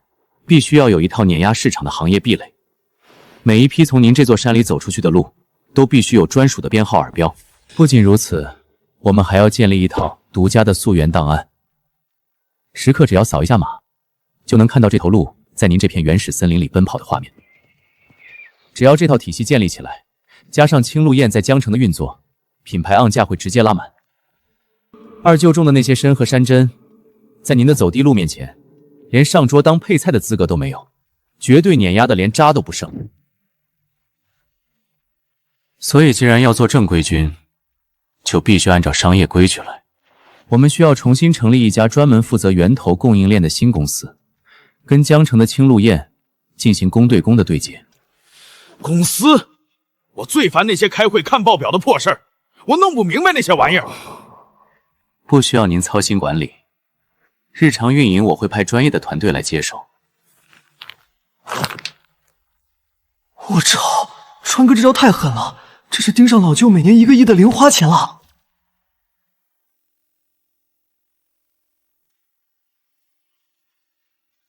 拿老舅的钱建老舅的公司，最后还要签独家包销，这种空手套白狼的手腕简直离谱。这操作很川哥，而且2000万这个数字卡的精妙，对于老舅来说，真的就只是个零头。我出2000万，那这新公司的股份怎么算？我总不能白砸钱给你们做嫁衣吧？当然不会，我不要您白出钱，我会拿出江城青鹿堰公司2成的干股，来换取您这家源头新公司3成的股份。有了这3成股份，我就会把这满山的路当成我自己的产业去拼命运作。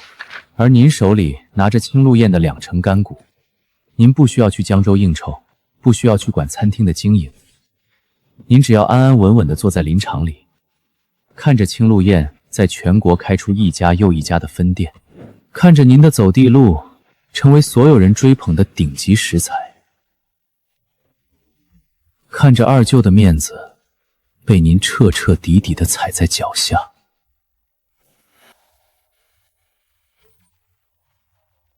完了，老舅这波是被彻底拿捏了。不行，不懂就不瞎造，这是我在社会上生存的智慧。喂，老姐，小川说要成立新公司，你帮我瞅瞅这玩意儿靠不靠谱？这位东北老江湖确实是粗重有信，我老舅果然靠谱。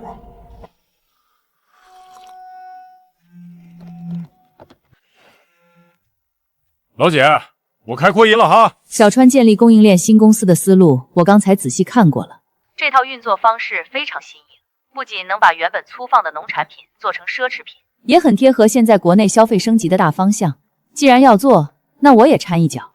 我个人出资3000万，我要新公司30%的股权。除此之外，韩家现成的一支冷链车队，外加一个成熟的运营团队。不愧是韩家主母，这眼光和魄力一击致命。至于用青鹿堰2成干股换新公司3成股份，这个方案可以接受，但是合同里的独家包销权这一条必须划掉。我们的资源不可能完全被一纸独家协议彻底锁死，这不符合风险控制逻辑。我们可以签优先供货协议，但极端的独家不行。可以。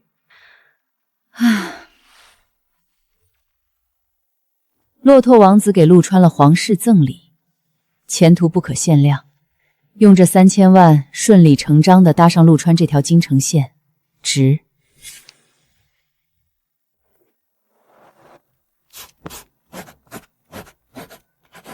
老舅，接下来我会立刻安排人来吉省这边对接新公司的事。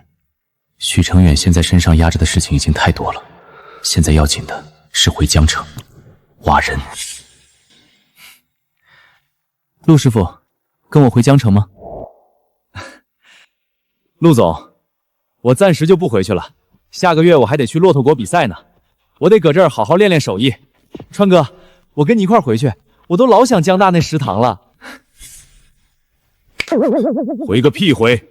你妈还搁奉天那儿等着你呢。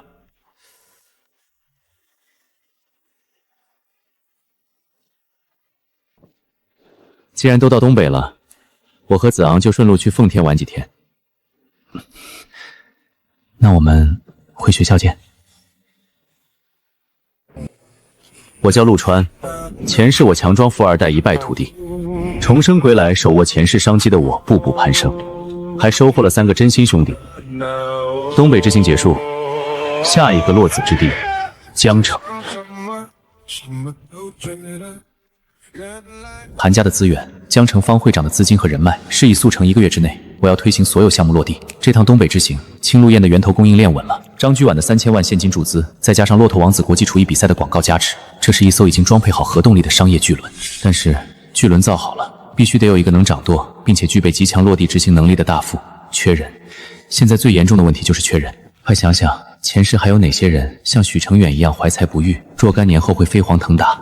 有了，孙硕达，江城最大龙头餐饮集团的副总监，集团坐拥1000亿市值。前世许成远落难之时，孙硕达是唯一一个没有落井下石的人。但是问题是，他现在在职，不可能主动跑来加入我这个刚注册的公司。这事入手点还在许成远。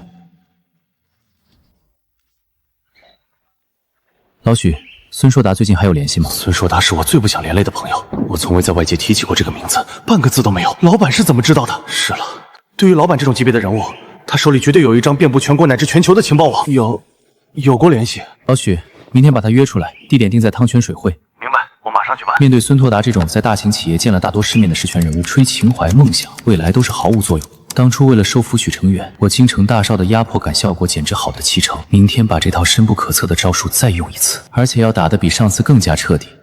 我倒要看看这位实权人物能不能被我忽悠瘸了。老许，你要老婆不要？老孙，你快别拿我开玩笑了。最近咋样？1个星期没给我打电话了。我有了新工作。新工作？哪家公司？老板什么来头？新注册的餐饮公司，老板姓陆，陆总能力极强，而且背景深不可测。陆总多大年纪了？目前刚上大一。刚上大一，这特妈不是傻叉创业富二代，就是骗子。老许这是病急乱求医，被洗脑了。不过老许也是要面子的人，我也不能当面拆穿。这样啊，那挺好的，恭喜你啊，老许。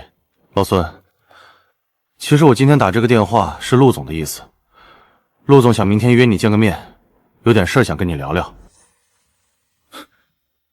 找我聊聊？行，你想见那就见见。我他妈亲自去会会这个大言不惭的毛头小子，把老许从这骗子手里救出来。没问题，就去汤泉水会吧。明天中午怎么样？那姓陆的不是背景深不可测吗？那肯定得有汤泉水会的会员卡吧？如果没有，那就在门口当场拆穿这层虚假的皮。老王，明天中午借你那张汤泉水会的黄金卡用用，有个饭局，带个朋友过去放松一下。这个骗局我明天拆定了。老许，你昨天说那个陆总，他是哪个学校的？江城大学的金融系。江大的，那算起来这还是我的小师弟了。老孙，陆总这人不能用年纪来衡量，他的座驾车牌是江 A0006，并且跟江城本地的商界大佬，甚至京城那边的大人物都有很深的交集。这很符合骗子的标准人设。肯定是找人做的假牌吧？至于认识商界巨头，吹牛谁不会？我还是一省赵家和东北韩家的继承人呢。老孙，你相信我吗？我当然相信你，我们这么多年的兄弟，我就是怕你。既然你相信我，那你就记住，不要拿着你心里预设的答案去全盘推翻整个过程。我知道你觉得这是个骗局，但是有很多东西涉及商业机密，我必须保密，不能跟你细说。但我许成远不是个随随便便就被个毛头小子忽悠的傻子。等会儿见到了人，所有的东西用你自己的这双眼睛去亲自验证。行，我答应你。等会儿我看他进不了水会的门，看姓陆的还怎么说。陆总来了。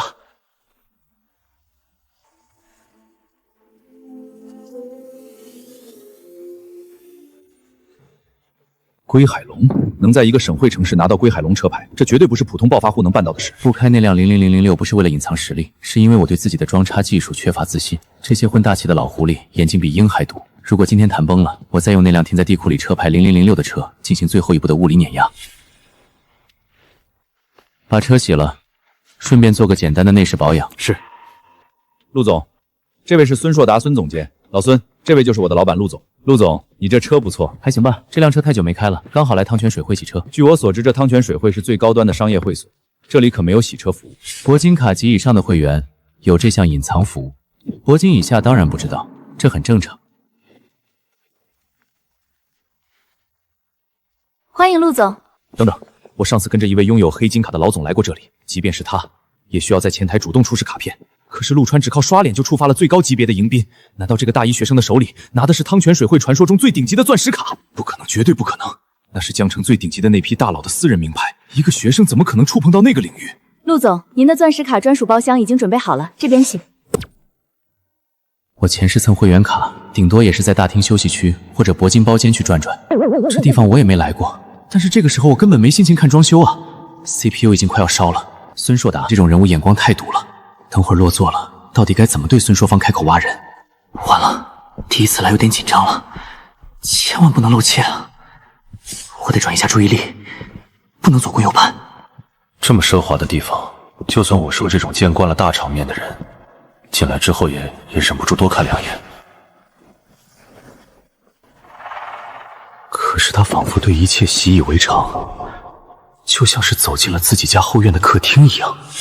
这绝对是真正从小泡在顶层圈子里，被金钱和权力喂养出来的核心子弟。陆总，您有什么需要，随时按桌上的呼叫铃，我就在门外。这哪里是骗局？小丑竟是我自己！老许，赶紧开口，赶紧说正事，说完我好溜之大吉。老许，孙总，咱们先去洗一洗，放松一下。我先去了，刚从东北出差回来，累死了。你们不要拘谨啊。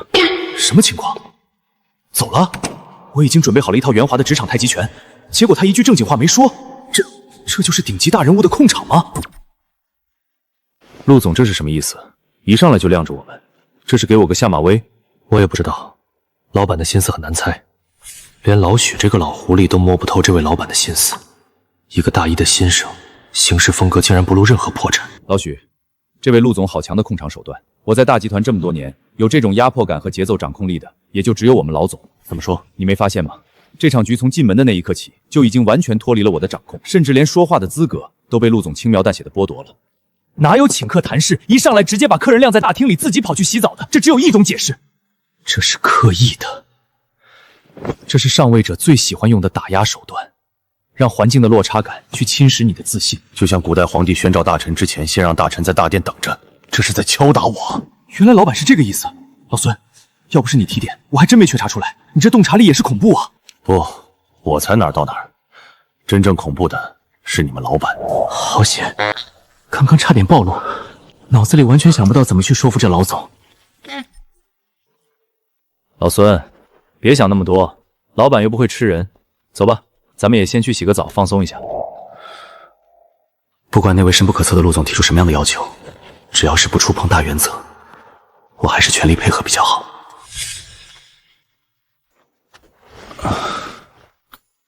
这澡洗的，我低血糖都要犯了。一大杯鲜榨橙汁，谢谢。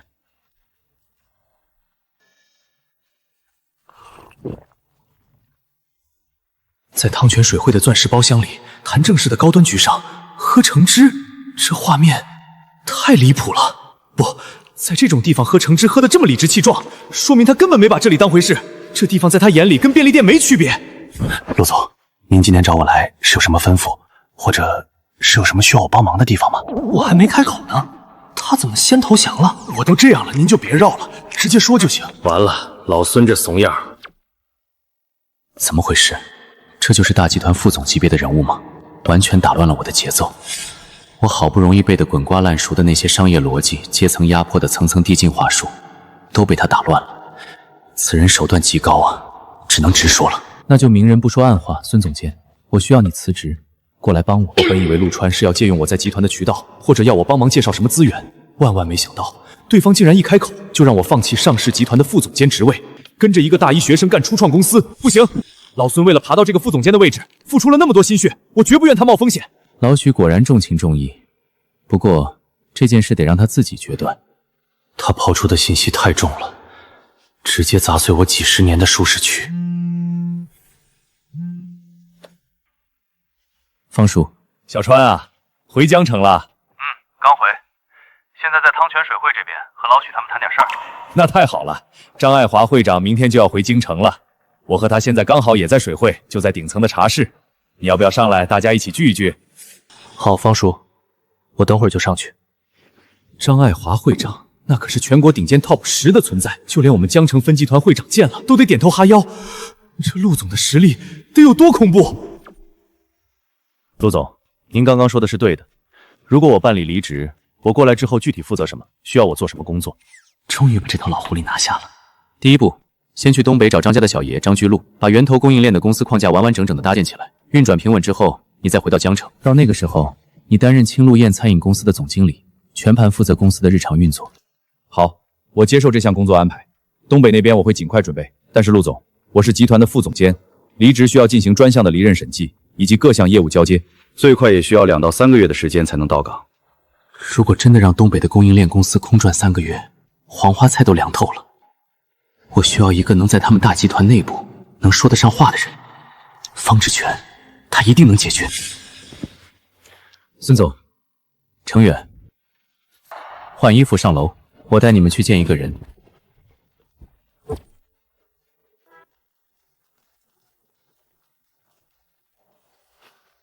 我去，长见识了！这种门根本不是普通包间那种敲2下就能进的，必须有里面的人通过遥控设备手动解开。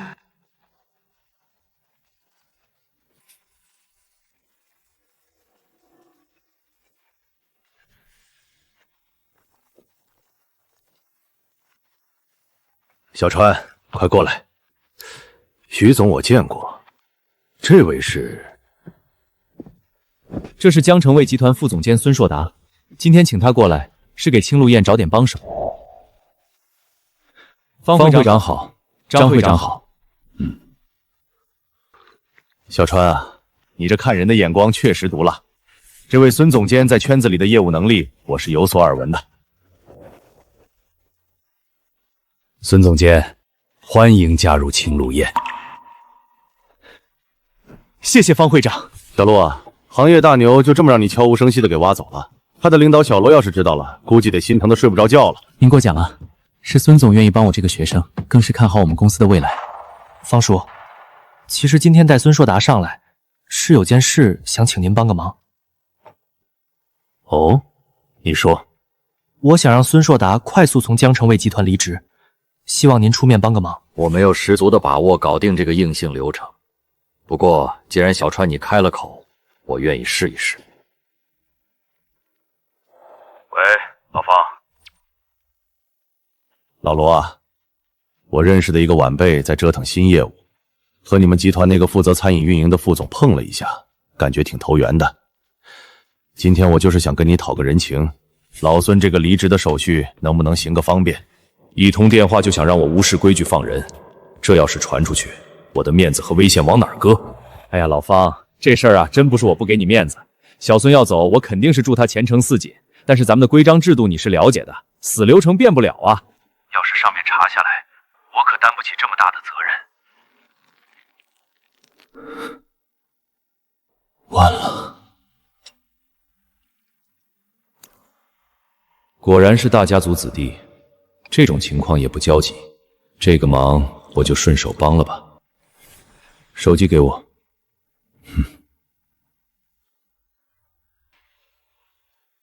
老方啊，所以说这事儿办不了。喂，我跟老方谈事儿呢，哪个不开眼的助理插话？喂什么喂？你谁呀？我是张爱华。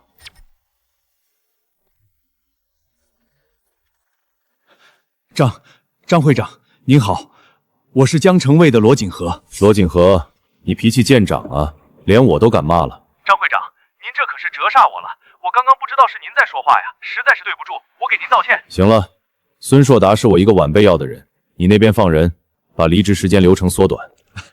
张会长，您都亲自发了话，那就算再难，我这里也绝对没问题。行，明天我就要结果。哎呦喂，我哪能让您等到明天呀？我马上安排，小孙的所有手续一路绿灯，1个小时就行。太恐怖了！我那个领导出了名的难缠，可大佬只说了不超过5句话就搞定了，绝对层级碾压。陆川的背后不仅有商界的庞大资源网，还有一句话将规矩视若无睹的恐怖靠山，这才是真正的通天靠。谢谢张会长。小川，没打这个电话之前，你叫我张会长，我不挑你理。但现在我都打完这个电话了，你觉得你现在应该叫我什么？张叔，懂进退之分寸，这年轻人确实合我的胃口。这是有事情要和陆川谈了。徐总、孙总，关于青鹿宴后续的一些具体商业细节，咱们单开一桌，好好聊聊。上次青鹿宴聚会，小川竟然知道我要回京升任的内部消息，而这个确定的消息，我也是刚刚才知道。比小川知道的还要晚。小川，既然你叫我一声张叔，那我也就不跟你藏着掖着了。你的出身一定知道，我们这个地位进一步难如登天。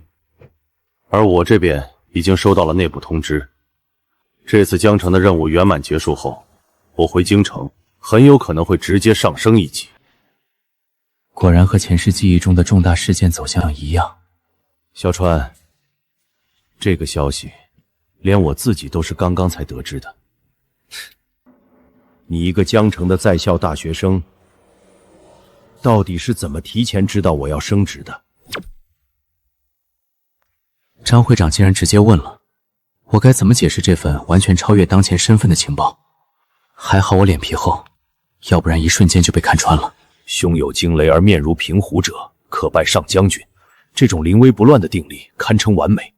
陆川绝对是京城某个顶级大家族里的核心继承人。这怎么搞？编借口扯淡，在这种大佬面前撒谎纯粹是找死。算了，死马当活马医吧，硬扛，反正我脸皮厚。行了，你不想说就不说，张叔不逼你。这一关总算是糊弄过去了。小川，既然那个秘密你不说，那么张叔想请教你一件事。为什么你的个人档案会干净到那种程度？什么意思？档案干净？因为我确实很干净啊。上辈子虽然爱慕虚荣，但我也是个遵纪守法的好公民。张叔，我就是个普通的京城老百姓，也没有什么特别的经历，这不是最正常不过的事吗？这小子太沉得住气了。普通老百姓，小川啊，一个普通老百姓能让方志远那种不见兔子不撒鹰的老狐狸亲自出面，特批一张水会的钻石卡。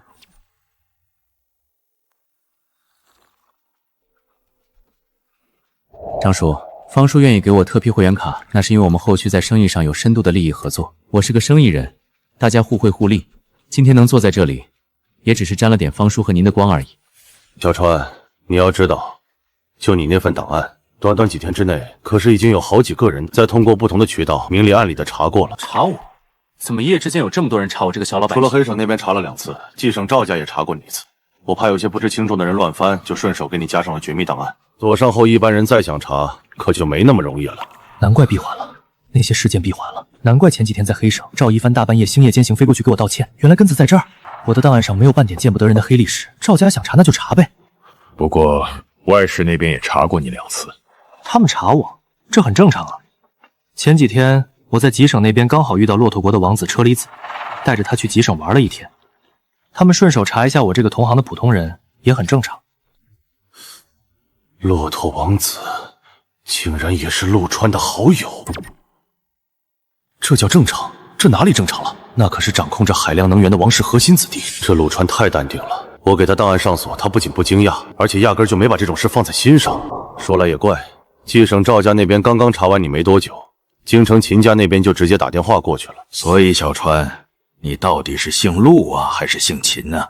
秦家？哪个秦家？完全没听过。张叔，我姓陆，我跟您口中的那个秦家没有任何关系，您真不用再来试探我了。我就是个普通老百姓，父母走得早，靠着老房子的拆迁款才改善了生活。我来江城就是正常上学，正常做生意，所有的账目和事情都有现实轨迹可查。我真的就是一个拿了拆迁款的普通人。陆川没有否认陆这个姓氏，这是一种稳定的边界感。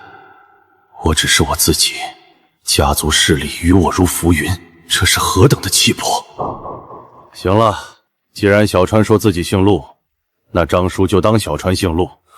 唉，白解释半天，不知道张叔理解成啥样了。算了，只要这事儿能翻篇就行。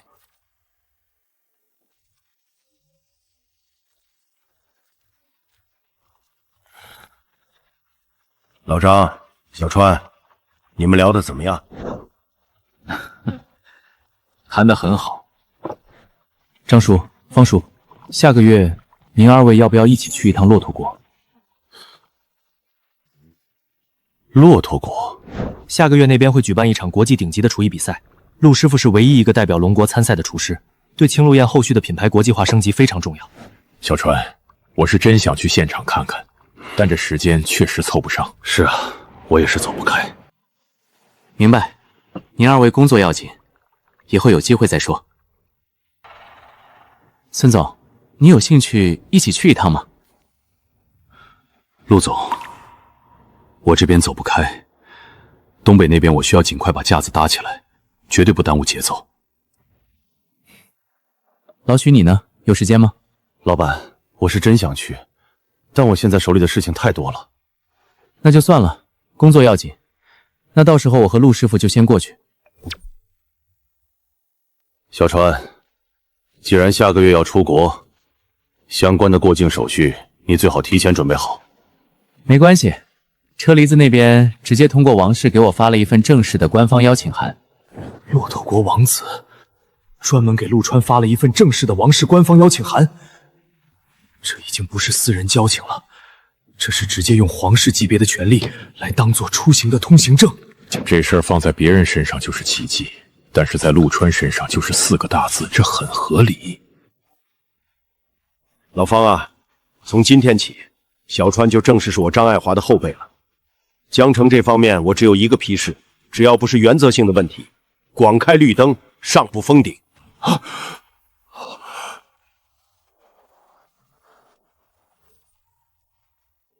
终于搞定了。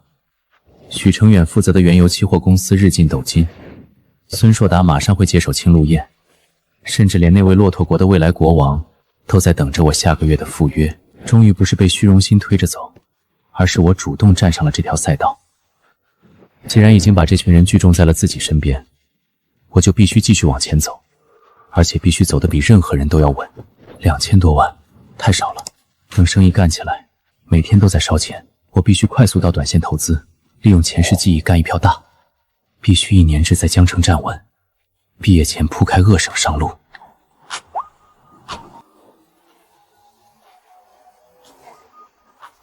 一帆，你觉不觉得老陆这个人平时挺奇怪的？哪里奇怪？你看啊，咱们江大那么多女生主动去跟他搭讪，但是连沈之玉那种级别的他都不怎么搭理，你就不觉得他对女生好像一点兴趣都没有吗？这有什么奇怪的？老陆边界感比较强，他只是不喜欢那种没有意义的无效社交。你再仔细想想，他在宿舍里从不主动跟咱们聊恋爱的话题，审美和生活习惯也跟普通男生不太一样。一帆，你说老陆他是不是那个？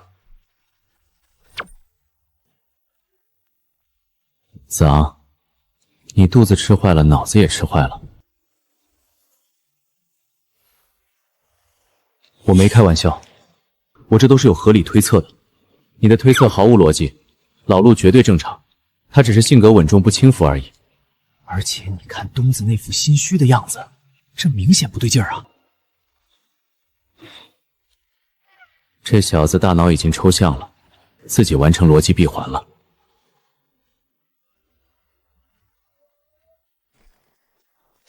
哎呦，这车坐久了，屁股是真疼啊！果然如此，我猜的没错。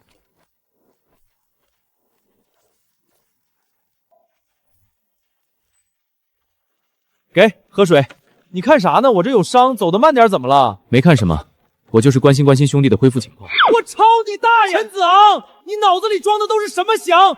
你特么想哪儿去了？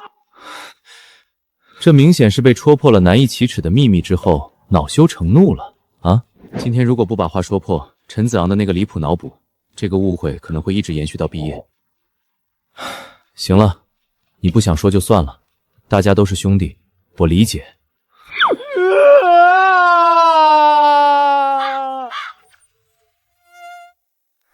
你理解你妹啊！我老舅这只眼睛，前天因为说话不着调，被我妈拖进屋里一拳给砸黑的。我这个是因为我回东北没跟他们说，被我亲爹亲妈按在床上用皮带抽的。至于我为什么说是川哥干的，因为我和老舅都要面子。让你们知道我们俩一个被亲姐揍，一个被爸妈混合又打，我以后还怎么混呢？真的就是被你爸妈打的。废话，不然你以为呢？你今天必须给我说清楚，你这脑回路到底是从哪儿受的刺激？是啊，子昂，你这想法一定有原因，是受了什么刺激吗？皮裤套棉裤必定有缘故，不是皮裤太薄，就是棉裤没毛。说，咋回事？没什么，我这叫小心谨慎，行不行？出门在外多个心眼总没错。子昂，你突然坐第1班飞机飞来哈市，肯定不是小心谨慎。说清楚吧，到底在江城发生了什么？算了，韩东这张破嘴估计就会一直追着我问，长痛不如短痛，射死就射死吧。我说，还不是因为你韩东？我？是啊，就是你。哼，去你的吧，陈总，你又瞎吹。东子，你给我带的那封信，它的主人是熊岭。啊！你还笑？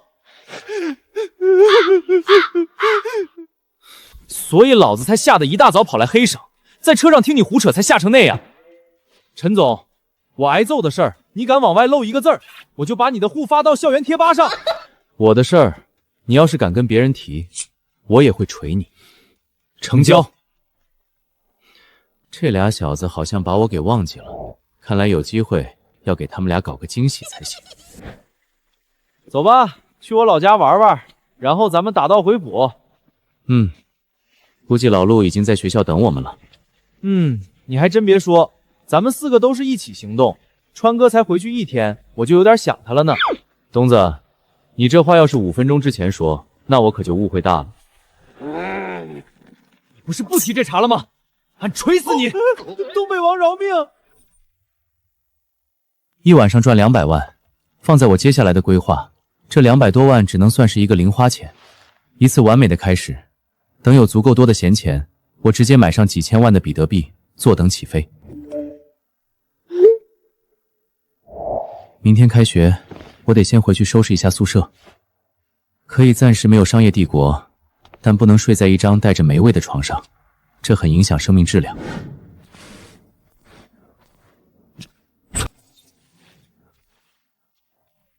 虽然有点霉味，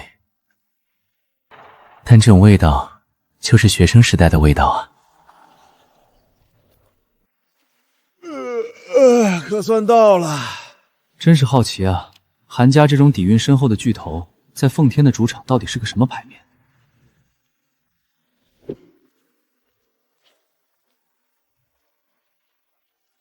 喷泉豪车，恒温泳池，我准备好迎接你们了。等等，这是老平房，韩家大本营竟然只是个平房。愁啥呢？是不是觉得我大姐家那么有钱，咋住这破地方？这地方是我大姐怕大外甥以后坑爹，专门买下来的平房，这叫忆苦思甜。把一个街区改造成老旧平房，像是楚门的世界一样，这种手段和执行力确实令人敬畏。兄弟，你也不容易啊。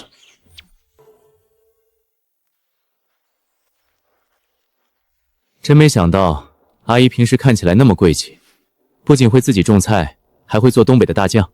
你别瞎说，那菜不是我妈种的，那大酱也不是她亲手做的。平时这院子里的活，翻地、浇水、下酱，全都是我的活。还有那条狗，那是我在路边捡回来的。我当初费了老大劲儿，求爷爷告奶奶，才说服我妈把它留下。但只要她看见我妈，她就跟见了亲娘一样往上扑，谁有肉谁就是老大。你们根本不知道我过的是什么日子。我一回家就得先去喂狗翻地，我活的都不如狗啊！行了，别在院子里叭叭个没完了，先进屋再说。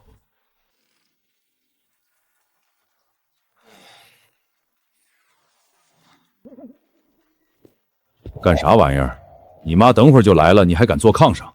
我妈要来？废话，刘妈先上菜吧，我饿了。我想要一些啤酒，跟一杯上好的冰啤酒，加上所有的啤酒，再浇上浓浓的啤酒。先生，这得挨你姐不少打。哎呀，老姐，你走路咋没声呢？小弟啊，这一路从吉省带着孩子们回来，辛苦了。来，跟姐进里屋，咱们姐弟俩先谈点事。姐，啥事儿啊？非得现在谈？你看孩子们都饿了，要不让我先吃口热乎的？你说呢？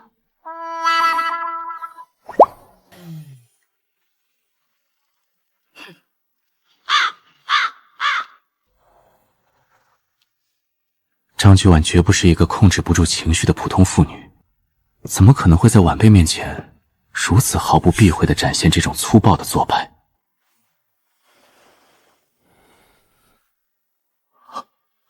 一凡，东子那屁股，还有老舅那眼睛，真是阿姨揍的。韩家竟然恐怖如斯啊！他完全可以换个时间再处理家务事，但他甚至是刻意的将这一切展示在我们面前。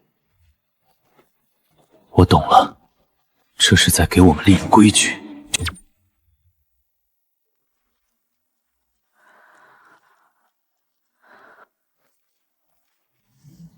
小东，你这孩子怎么这么不懂事？菜都上齐了，你怎么不招呼大家先吃？您先动筷。妈，这是陈子昂，也是我江大504的舍友。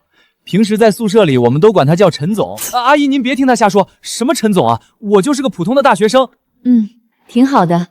大家饿了可以直接开始吃饭了，不用客气，当自己家里一样。妈，我爸呢？你爸公司那边有点事儿脱不开身，今天就不过来了。阿姨，您做菜也太好吃了，这才是正宗的东北菜啊！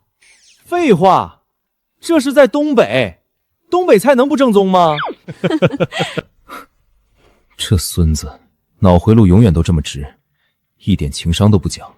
陆川、赵一帆、陈子昂，儿子的这几个朋友不错。我去，咱们吃这么好吃的，也不知道川哥吃啥呢。你放心，他不会亏待自己，不是青鹿宴就是水会。这个家没我得散。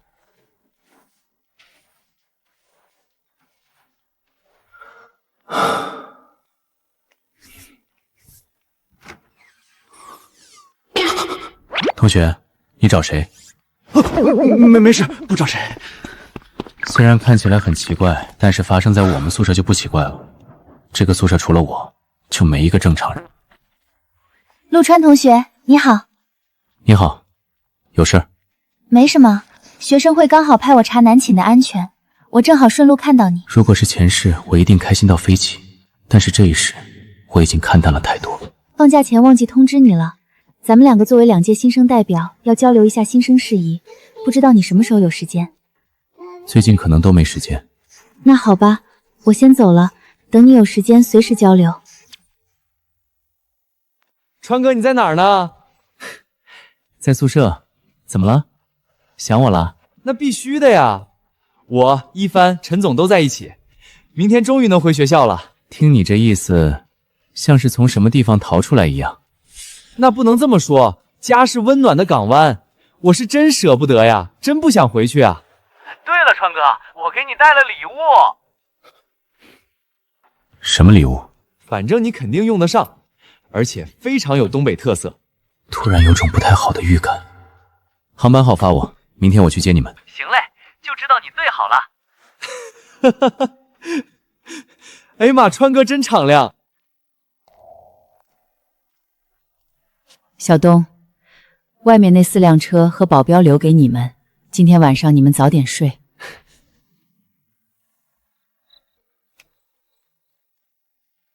姐，算算时间，小东也落地了。可我想问问你，你这么教育小东，真合适吗？怎么不合适？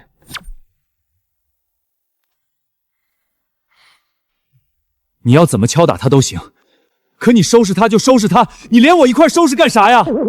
我还以为你心疼东子呢，原来是心疼你自己啊！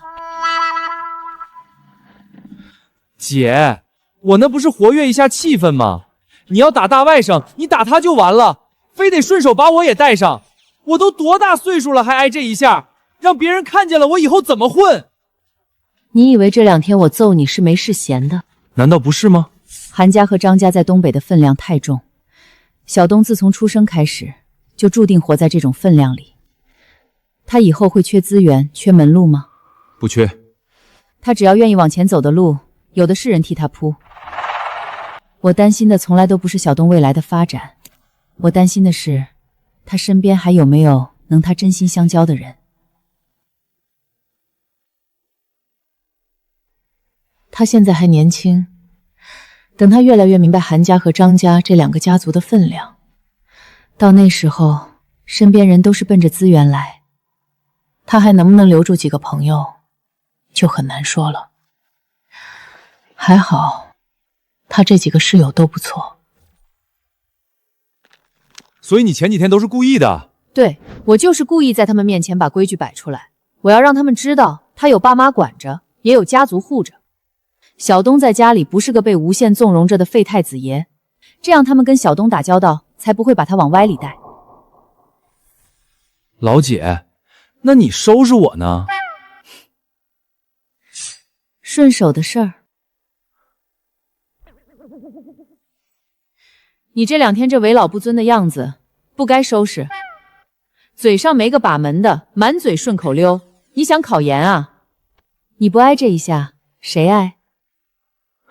我这老姐压根儿不给我辩解的机会。其实人这一辈子很难在青春的时候享受青春。欲买桂花同载酒，终不似少年游。咱韩家是挺牛不假，可高处不胜寒啊。所以说人这一辈子啊，什么是重要的东西呢？我不想我儿子像那些位高权重的人一样高处不胜寒，我相信他们几个能一起走得很远。我敲，开学咋这么老多人呢？川哥搁哪儿呢？兄弟们，我在这儿呢。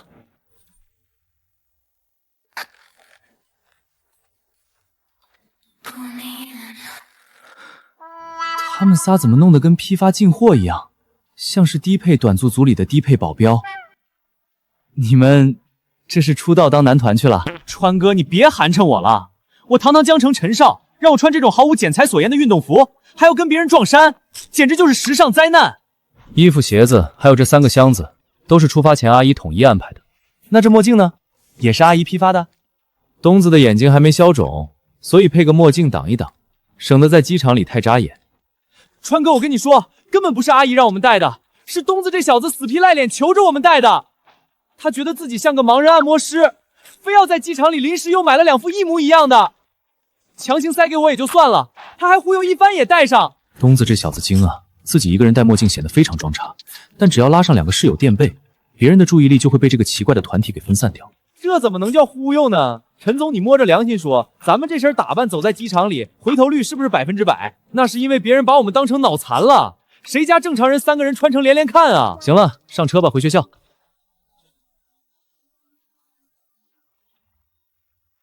还是江城好啊。江城，你江城 F4 回来啦！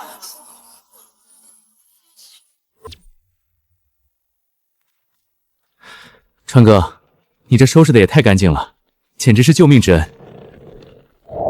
确实，辛苦了老陆。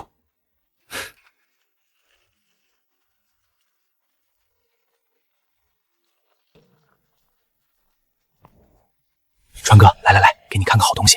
好啊。纯正的东北老式搓澡棉，我专门给你挑的，保证你用一次就爱上那种脱胎换骨的感觉。这玩意儿能搓掉我一层皮吧？谢了。川哥，衣服和墨是咱们宿舍统一的战袍，以后出门咱们504必须整齐划一。这些特产你留着吃，都是兄弟的一点心意。我知道你平时不怎么喝酒，但这老雪你必须得尝尝，劲儿大，过瘾。东子，你的物资收好。川哥，我和一帆的行李箱基本都是东子的物资啥的，除了墨镜和搓澡巾，这些熟食和老雪，全都是张阿姨安排人塞进行李箱里的。大家几天没见，庆祝一下。哎，长，那块拱手给我吃呗。你想得美！谁啊？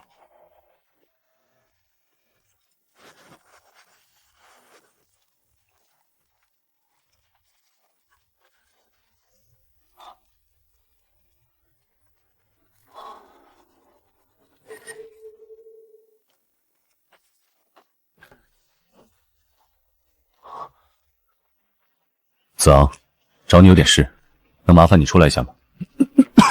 行，出去说吧。那啥，我也跟着去一趟吧。嘿嘿，我的锅我来洗。你这孙子，最好别再乱说话了。你不告而别，我就明白你的意思了。但是我把你当朋友，不是因为你有钱有豪车，我会尊重这个结果。学弟，希望以后还能做朋友。谢谢，我为之前在电话里骂你的事道歉。没关系。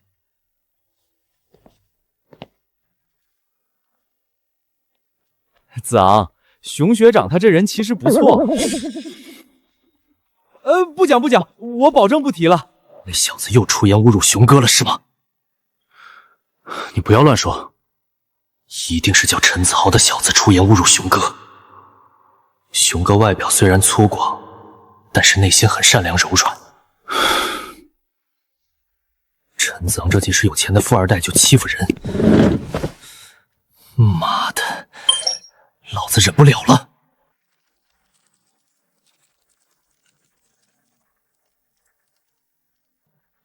陈子昂是吧？果然是一副花花公子嘴脸，你给我等着，看我怎么收拾你！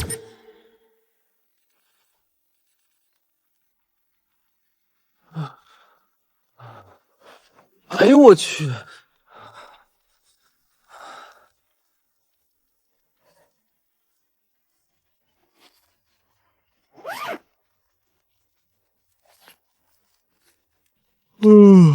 陈总，你今天怎么打扮的这么精神？第一天开学当然要好好收拾，赶紧洗漱，要迟到了。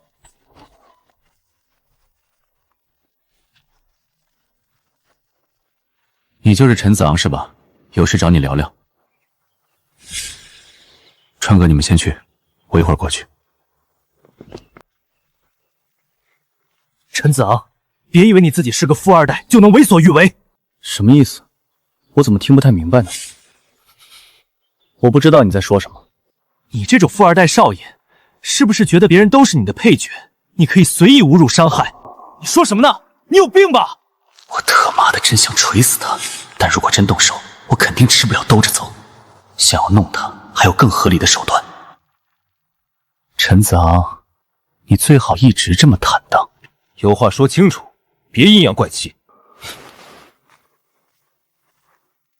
莫名其妙，没完没了了还。陈子昂果然就是那种自私高傲的人，我必须要让他长点教训。喂，罗素哥吗？我和那陈子昂照了个面，果然是个垃圾。咱们的计划可以开始了。你放心，我绝对把他收拾服了。敢动我熊哥，妈都找死！得罪了我江城罗家太子爷，陈子昂你完了！你这一天天的又要收拾谁？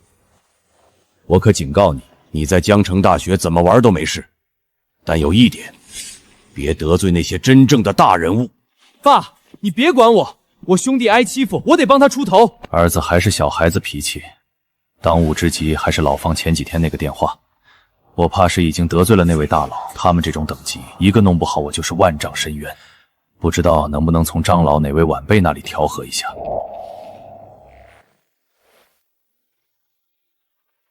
老方啊，小孙离职的流程我已经全办妥了。你看你那位晚辈最近有空吗？我想请他吃个便饭。这老狐狸现在知道卑躬屈膝了。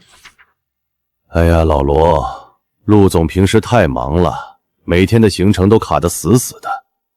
老罗，你得体谅体谅我的难处啊。这老头子挺记仇啊，今天不放点大血，这事绝对过不去了。老方，前几天的事儿是我糊涂，我在这儿给你赔个不是。你们商会不是在推动城西美食城的招商吗？我们江城卫可以带头入驻。老罗，你这话就见外了。不过陆总他平时是真的没什么空，他现在还在江城大学上学呢。江城大学？我儿子也在江城大学，说不定他俩都认识，这简直是老天爷送上门的台阶。爸，你在说啥？老方，这可太巧了。老方，你看这样行不行？今天中午我做东，让我儿子陪着，请陆总吃个便饭，大家熟络熟络。老罗，你的意思我知道了，不过陆总那边我说了不算，你等我通知吧。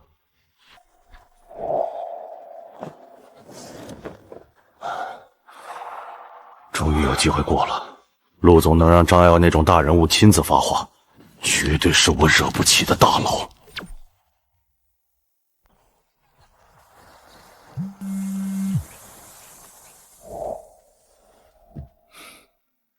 喂，方叔。小川忙着呢，江城卫集团的老罗锦和，他刚才给我打了个电话。老罗这人之前在孙绰达离职的事上卡了一下，他现在心里虚得很，想请你吃个便饭，今天中午有空见一见吗？江城卫是本地老牌的餐饮实业，手里捏着庞大的冷链网络和遍布全市的黄金地段铺面。我还需要一个走量赚钱的中段产品，多认识一下，结个善缘，对未来的商业布局只有好处没有坏处。行啊，我中午刚好有空。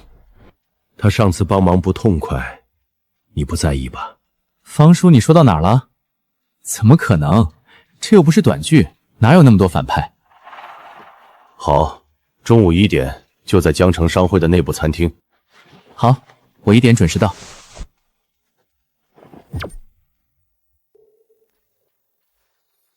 爸，这个大人物这么重要？你懂个屁！把咱们爷俩打包卖了都抵不过人家一根手指头。他就在你们江城大学，你给我记住了，千万不要惹他。我知道了。行了，别说了，你现在换衣服跟我去。爸，不行，我去不了，我有重要事情处理，事关我兄弟的尊严，我走不开。你他妈跟我在这犟是吧？跟我去！我不去，那个什么饭局，下次安排吧。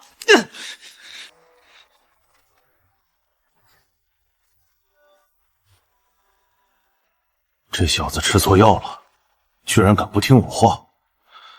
算了算了，带过去也是在大人物面前丢人，万一惹了祸，反而弄巧成拙。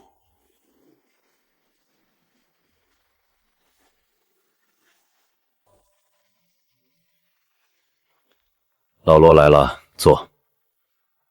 老方啊，今天这局真是辛苦你了。不过，那位后辈到底是做什么大生意的？咱们办事总得摸个底，等会儿也好沟通。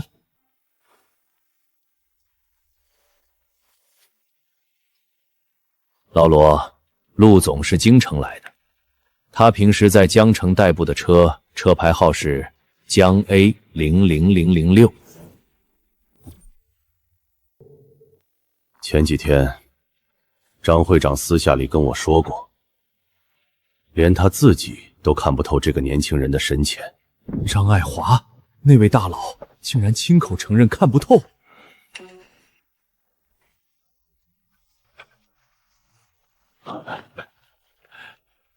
小川来了，快过来坐。没有那种顶级财阀公子哥外露的贵气，甚至连走路的姿态都显得极度普通。大音希声，大象无形，真正站在顶端的人，根本不需要用外在的物质来标榜自己。方叔，这位就是罗总吧？陆总您好，我是江城卫的罗锦和，今天能跟您见面，真是我的荣幸。小川啊，刚刚我说的茶你带了没有？我那罐已经喝完了，这几天可是缠得紧呢。方叔，你特意打招呼了，我怎么可能不带？其实我家里的那大半罐顶级茶根本就没舍得喝，但今天罗景海在场，没有什么比这种只流通在绝对顶层的茶叶更能带来直接的震撼。方志远好歹也是江城商会的会长，怎么会对一罐连包装都没有的破茶叶表现得如此珍重？这就跟供着什么稀世珍宝一样。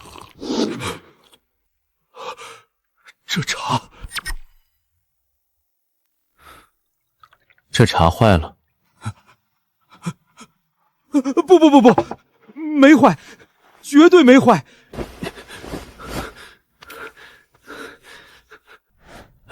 陆总，这茶太珍贵了。是吗？罗总要是喜欢，我那里还有好几罐，等会儿给您拿一罐。使不得，陆总这绝对使不得，这茶太珍贵了。我在这里品尝到一杯，已经是好运气了，我绝对不能收这么贵重的东西。看他们的反应，这茶叶极度珍贵。完了，我当时可是毫不客气地收下了王翠萍送的这些东西，这人情见下了，以后可不好还。必须得赶紧琢磨着给王阿姨补一份像样的回礼。小川啊，老罗他对咱们青鹿宴餐饮这块的业务非常感兴趣，你看？好啊，青鹿宴目前的定位是极致的高端餐饮。基于这个定位，门店数量绝对不能铺得太多。我的规划是，在国内每个省的首会只开一家门店。每个省只开一家？这么做有2个原因，第一是高端食材的供应量和质量问题，如果食材降剂，牌子就砸了。第二，国宴水准的厨师数量太少了，我们无法在短时间内培养出那么多符合要求的大厨来支撑庞大的店面。但是餐饮这块蛋糕，我们不可能只吃塔尖的那一点。我打算成立一家全新的子品牌公司，品牌的名字定为陆续。陆续主打中高端餐饮市场，在每一个目标城市开多家新的分公司，陆续都可以落地5到10家门店，形成规模化的矩阵。好，这个方案既能保住高端品牌逼格，又能通过子品牌快速占领市场份额，根本不像一个大一新生能想出来的，太成熟了。陆总，我们江城卫集团对这个项目有着浓厚的兴趣，不过合作归合作，利润还是得讲清楚。江城卫要求拿下鄂省分公司67%的绝对控股权。67%？作为交换，我可以调动江城卫充裕的资金流，为分公司提供全套顶级的餐饮设备，还有集团内部最成熟、经验最丰富的管理团队。老罗啊，你是把大家都当成没见过世面的小可爱了吗？你刚才说的那些筹码，青鹿宴这边一样都不缺。想拿一堆空头支票换绝对控股权，你这胃口未免也太大了吧？你以为青鹿宴凭什么敢定高端？青鹿宴的主厨陆德韶下个月就要启程前往骆驼国参加国际顶级厨艺比赛，是全国唯一一个参赛的厨师。骆驼国顶级赛事，这个名头含金量很高啊。不仅如此，青鹿宴的供货商是东北顶级的世家，东北的韩家和张家。东北韩家、张家，这种规格的班底，你想空手套白狼，做你的春秋大梦！老方，你别太嚣张，你信不信？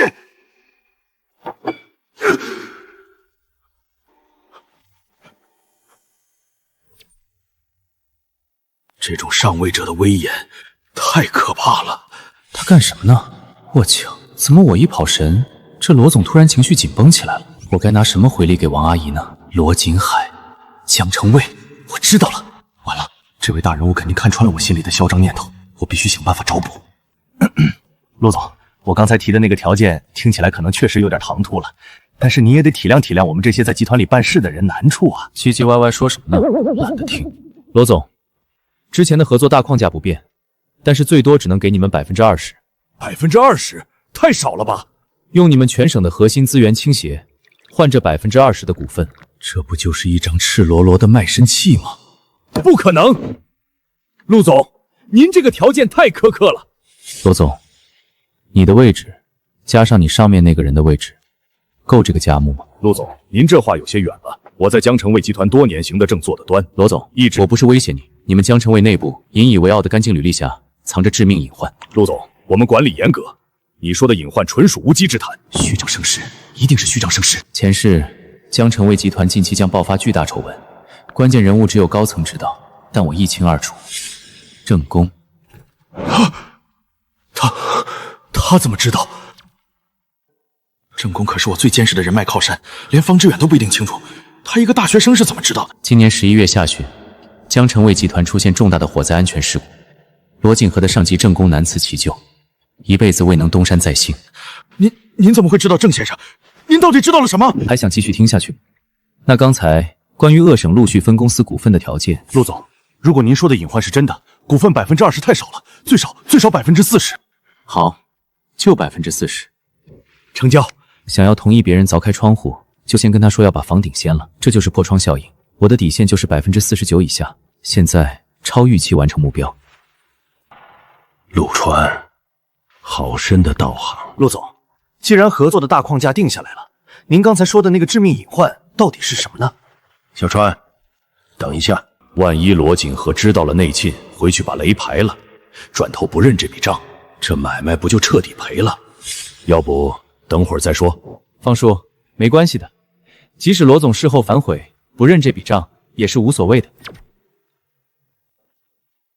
好坦荡的心胸。无所谓的事情，前世陈子昂家因为这个失去过半财产，这只是为还了王阿姨的人情。再者说，能救下前世因为这次事故而丧生的人，挽救好几个家庭。至于这个郑宫和罗锦和，不过顺手的事。罗总，请您指教。罗总，你们今年有一批门店改造的工程项目，刚走完招标流程，对吧？是有这回事，这是集团今年的重点项目。中标的公司是不是叫九爱千工程有限公司？对，就是这家。这家公司涉嫌严重资质造假，他们之所以能给出最低的报价，是因为提前知道标目，而且他们计划后续的施工过程中全部使用劣质低级建材。罗总，这些低级材料会遍布全国门店，万一有一些场所失火，那种安全事故，你们能担得起吗？这种几千万的大工程，谁能在我的眼皮子底下玩这种把戏？专门负责这个项目的，是不是叫郝祥前？郝祥前，这是集团内部负责工程项目的副总。其实他敢这么干，背后其实是爱华硕。爱华硕，您是说幕后之人是我们集团副会长之一的爱华硕？消息我已经给您了，剩下的您自己回去查吧。如果陆川说的是真的，这颗雷一旦炸开，集团就完了呀！陆总，方会长，这件事我必须马上回去处理，实在对不住了。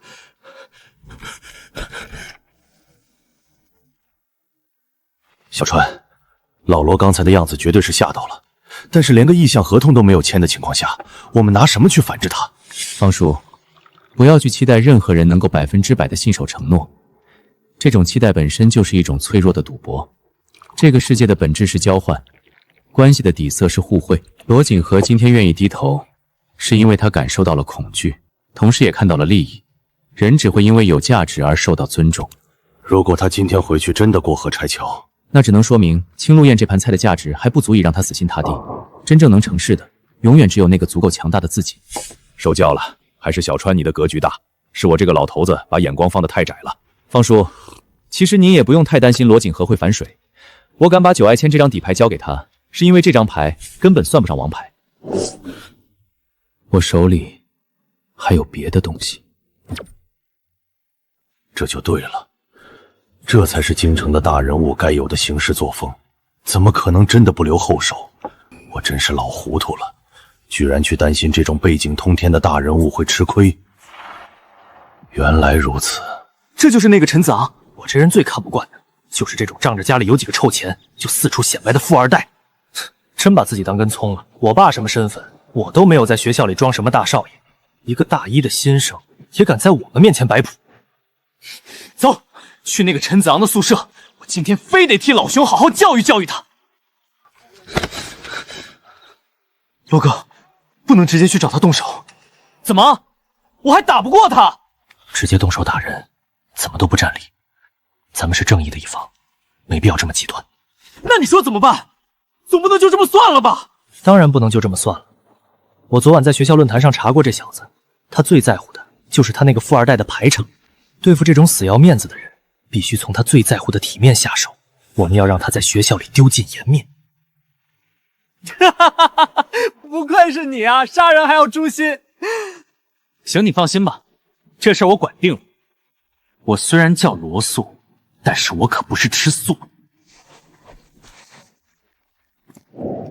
赵哥，你在安保那儿应该有人脉吧？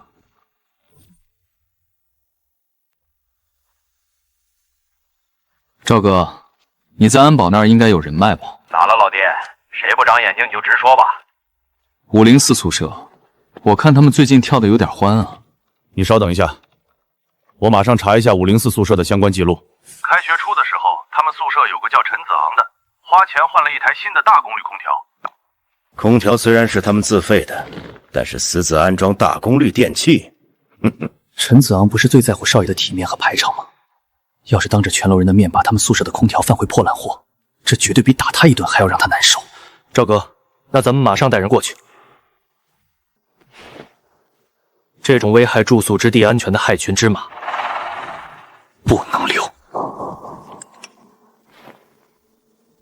罗哥，五栋那边开始热闹起来了，赵哥办事效率真强，咱们不去现场看看，亲眼看这个姓陈的出丑，多解气啊！现在去看，很容易把事情往咱们身上扯。我要的不是当场跟他起什么正面冲突，我要让他从头到尾都摸不清是谁在搞他。这只不过是第一步而已，我要让他最后丢尽了所有的体面，还不知道刀子到底是从哪个方向捅过来的，那才叫杀人诛心。高，真高！罗哥这手玩得太溜了。检查。桌面杂乱，内务不整洁，还有这台空调是谁装的？我装的，原来的空调坏了，我就自己掏钱买。你以为这是你家吗？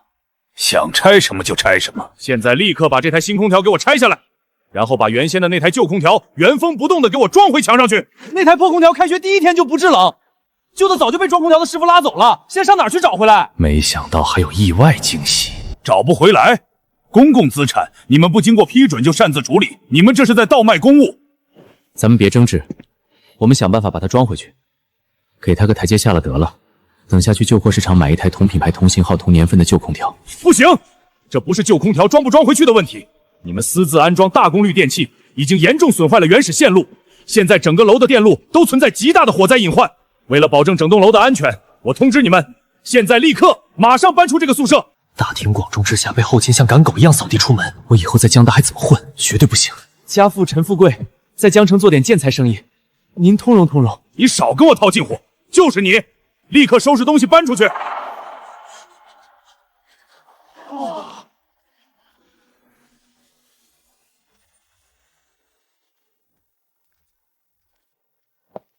怎么回事？他说咱们新空调的手续不全，强制要求我们现在立刻搬出宿舍，应该是故意的。这种恶心人的手段实在太低级了。我去，这小子谁啊？居然敢如此无视我！本来是来立威的，这小子正好撞在枪口上。你干什么去了？见到我进来不知道打招呼吗？这种有点小地位就在人前耀武扬威的手法，实在太幼稚了。哦，你好。拖住他几分钟。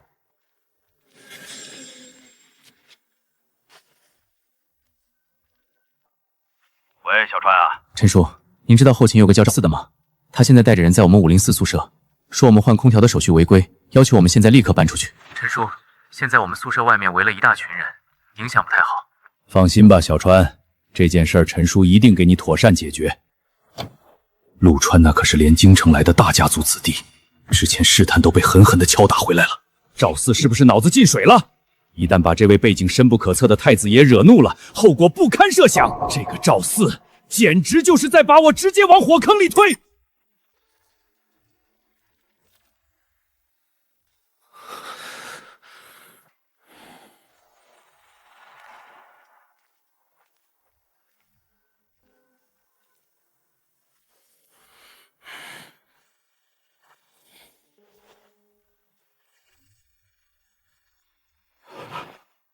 陈校长您好，我是小赵啊。马上疏散人群，停下你手里正在干的所有事情，立刻马上到我的办公室来报道，绝对不许惹是生非。惹是生非？难道陈校长他早就知道我在这儿干什么了？快去外面，让走廊上的人都散了，别让他们围着了。这个学生刚搬出他父亲陈富贵的名头，紧接着陈校的雷霆警告就直接打到了我的手机上，时间点严丝合破。陈富贵建材生意，去你妈的小商人！谁家做点小建材生意的暴发户能激动到陈老？这陈子昂绝对不是什么普通富二代，这绝对是江城本地隐藏极深的大人物，我这是踢到铁板了。误会，这全是一场误会。刚才空调的事儿是我误会了，您千万别往心里去。打扰你们休息了，我们这就走，这就走。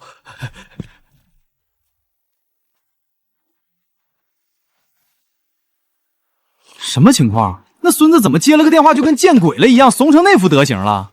我还想跟他干一架呢，但我们最近也没惹事儿啊，安分守己的。这后勤处副主任吃饱了撑的，搞这么大阵仗来找茬，一定是因为早上警告我的那个男生。我明白了，那男的是熊岭的兄弟，这一切全都是熊岭搞的鬼。对不住了，兄弟们，应该是因为我惹出的事。陈总，你惹什么仇家了？事情是冲着我来的，我自己会去解决。赵四，你好大的官威啊！说吧，今天这事儿是谁指使你干的？我要是现在把罗素供出来，那岂不是惹恼了罗家？没有谁指使我，是我自己的决定。哼，你不说我也能查到，但我提醒你，到时候这件事的性质可就完全变了。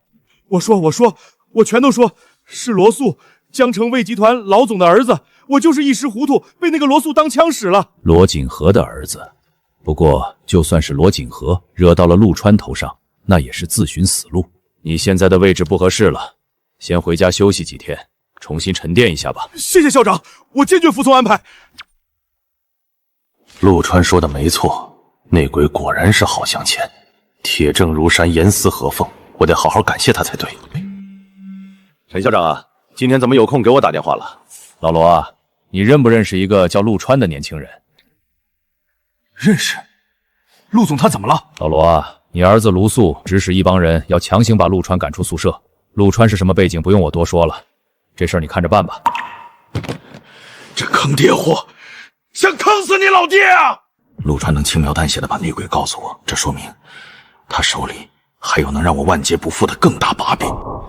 逆子！老子像个孙子一样在别人面前赔笑脸，结果这个坑爹的逆子在背后硬生生的拿刀捅我的大动脉。逆子，快给老子接电话！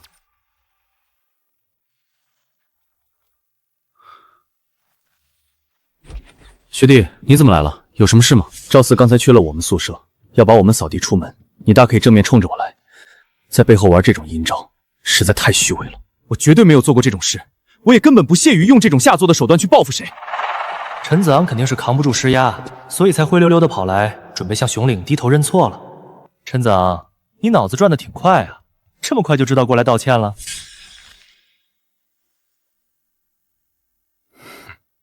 你们刚才去干什么了？刚刚那事情是不是你们俩干的？是我干的，老熊，我就是看不惯他这种富二代，他侮辱你，我就必须得替你出这口恶气。谁让你这么干的？你简直是在胡闹！从头到尾全都是我自己误会了，这件事已经彻底翻篇了。小丑竟是我自己。罗哥，如果你还当我是兄弟，那就现在立刻向陈子航道歉，让我跟他道歉。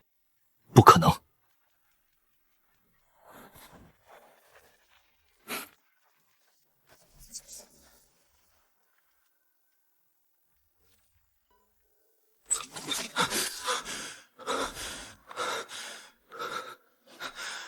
我操！逆子，你是脑子被狗吃了，还是吃了狗的脑子？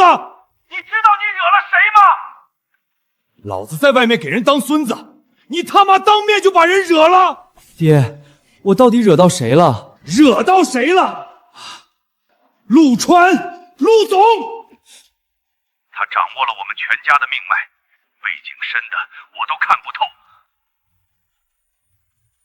你爹我给他卑躬屈膝，端茶倒水，还专门告诉你别惹学校的人，你就是不听，咱们全家被你害惨了。爸，我没惹一个叫陆川的人啊！你让人去闹事的那个宿舍，就是陆总的宿舍，你他妈！现在就给人跪着去道歉，他不原谅你，你就跪一辈子。要不然，我们罗家明天就可以全体上台跳楼了。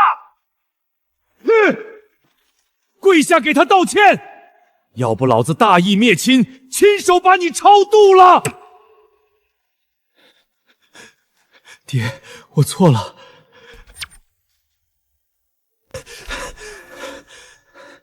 那啥，现在道歉还来得及吗？我最讨厌的就是事后道歉。如果你是真心想道歉，就跟我回504，当着我所有室友的面，向整个宿舍道歉。去504，那不就意味着能直接见到那位连亲爹都看不透的大人物？应该的。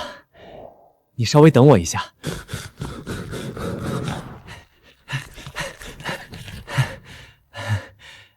咱们上去吧。对3，要不起。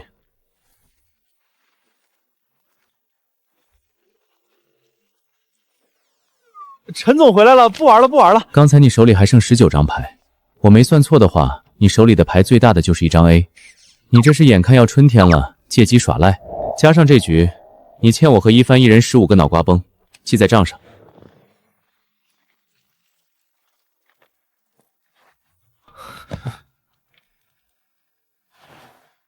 对不起，今天空调的事情是我找赵四做的，给大家添堵了。那个坐在窗边神色最平淡的男生，绝对就是我爹电话里咆哮的那个名字，陆川。东子，你觉得呢？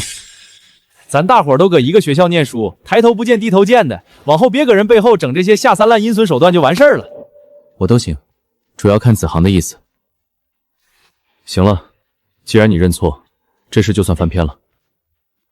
不过你要是再搞事情，就没这么简单了。您放心，绝对不敢了。以后在江大504宿舍有任何用得着我的地方，只要您一句话，我罗素随叫随到，赴汤蹈火。罗素的这句承诺，表面上是说给504听的，实际上每一个字都是专门讲给陆川听的投名状。对了，还不知道这位学长叫什么名字呢？我叫罗素，这位是侯毅。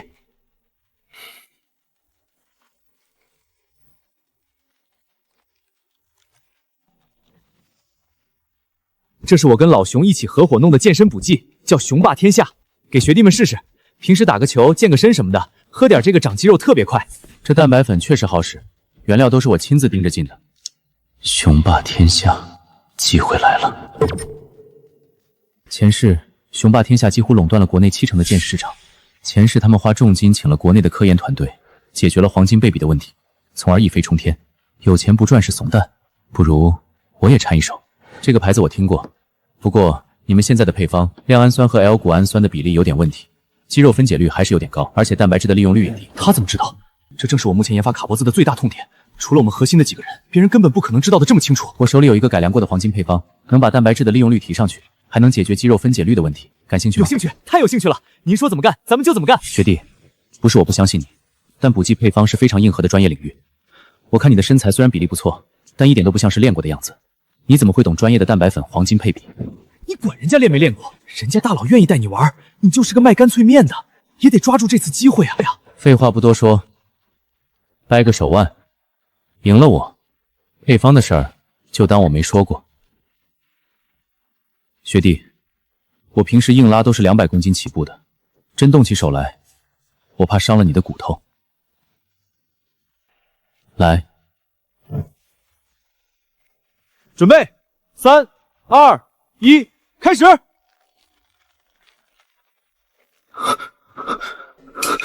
不可能，他这么瘦弱，怎么可能有这么恐怖的力量？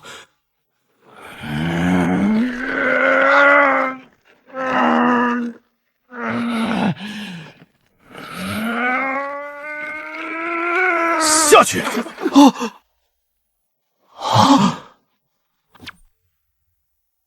我健身一辈子，力量方面在江城这片地上喊风提袭，这一刻却受到了毁灭性的降维打击。其实我赢的也不算轻松，只不过我表现的比较淡定。我操，陆总牛掰！陆总人长得帅，武力值也这么强，人中吕布，攻若不弃。陆总，这配方的生意，咱们接下来具体怎么操作？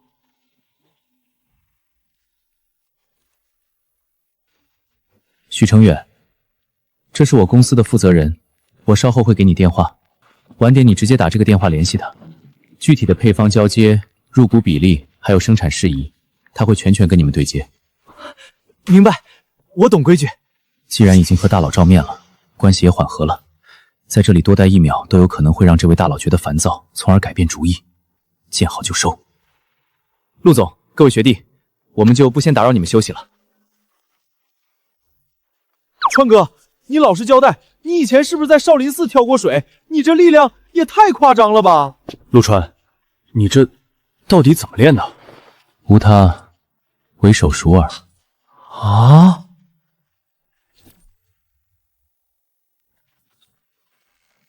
我超威、正宫集团的大佬，前世经常上新闻的大人物。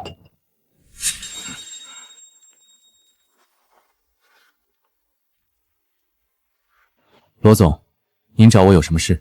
陆总，前几天您说的事儿，我彻查之后发现牵扯面太广，稍有不慎，整个集团都会跟着遭殃。陆总，您看这事儿该怎么处理才合适？我先缓缓，这正宫的气场略强啊。这稳如泰山的气场，根本不像是一个学生，绝对是长年累月在那顶层圈子里熏陶出来的。陆总，这是我们的诚意。您提出来的关于陆续分公司的所有合作条件，我们集团全部答应。罗总，关于上头那个人和那个内鬼的问题，其实很好解决。很简单，你亲自把郝祥前叫到你的办公室，单独约谈。单独约谈？直接打明牌，给他2条路，要么进去踩楼人机，要么把吞进肚子里的那500万1分不少的原路退回给9爱千公司，并且这次门店升级改造的项目必须由他亲自盯着，把这个工程给我干得漂漂亮亮。兵不血刃啊，既解决了工程的质量隐患，还能让内鬼心甘情愿给集团打白工，这是纯粹的杀人诛心。陆总，可这好像前世爱华谦的人，打狗也得看主人，最后还是免不了一场撕破脸的恶战啊。虽然我的实力很大，但爱华谦也是跟我平级。你看，又急。那位艾先生，他蹦跶不了几天了。陆总，你这话可不能乱说。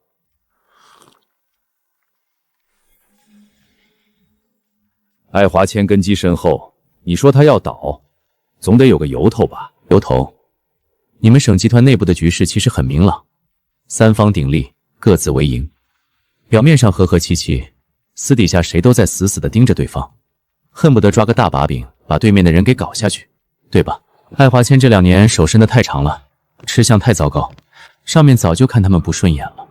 您以为前些日子总集团的张爱华为什么会来到江城？不是为了查集团内部案子吗？真正目的是敲打姓艾的，怕是过不了几天，上方就会直接拿爱华谦开刀。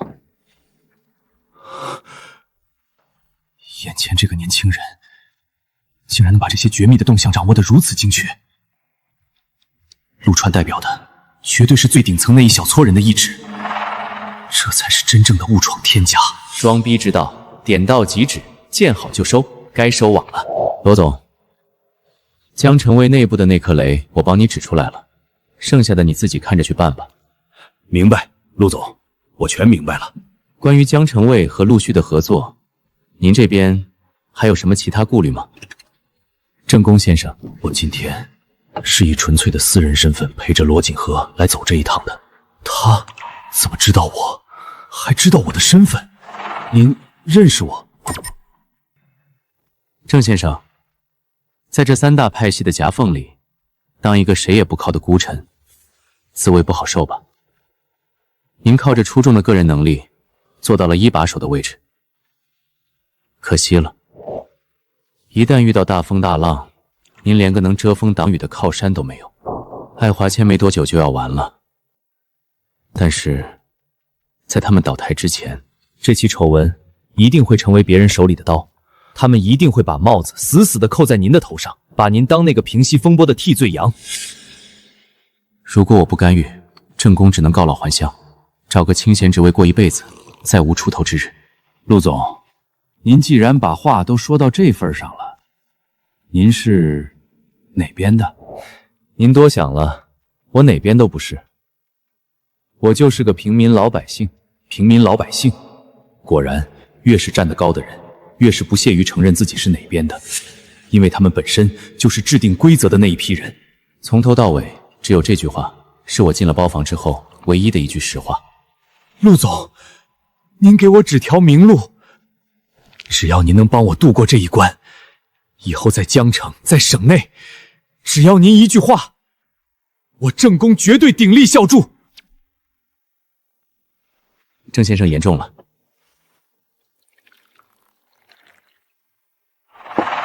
我刚才也说了，我在做一点餐饮实业，陆续这家公司未来要铺开，需要您这边给予支持。吓死我了！我本以为陆川会提出过分要求，结果只是让我扶持一个正当的餐饮实业公司。陆总您放心，我一定鼎力支持。您看我下一步应该怎么做？从张爱华的出现，再到今天认识的省集团郑公，重生的蝴蝶效应早已在暗中掀起了风暴，很多前世蛰伏在暗处的人和事都提前浮出了水面。不如趁着前世的记忆还没有完全崩溃，索性玩个大的。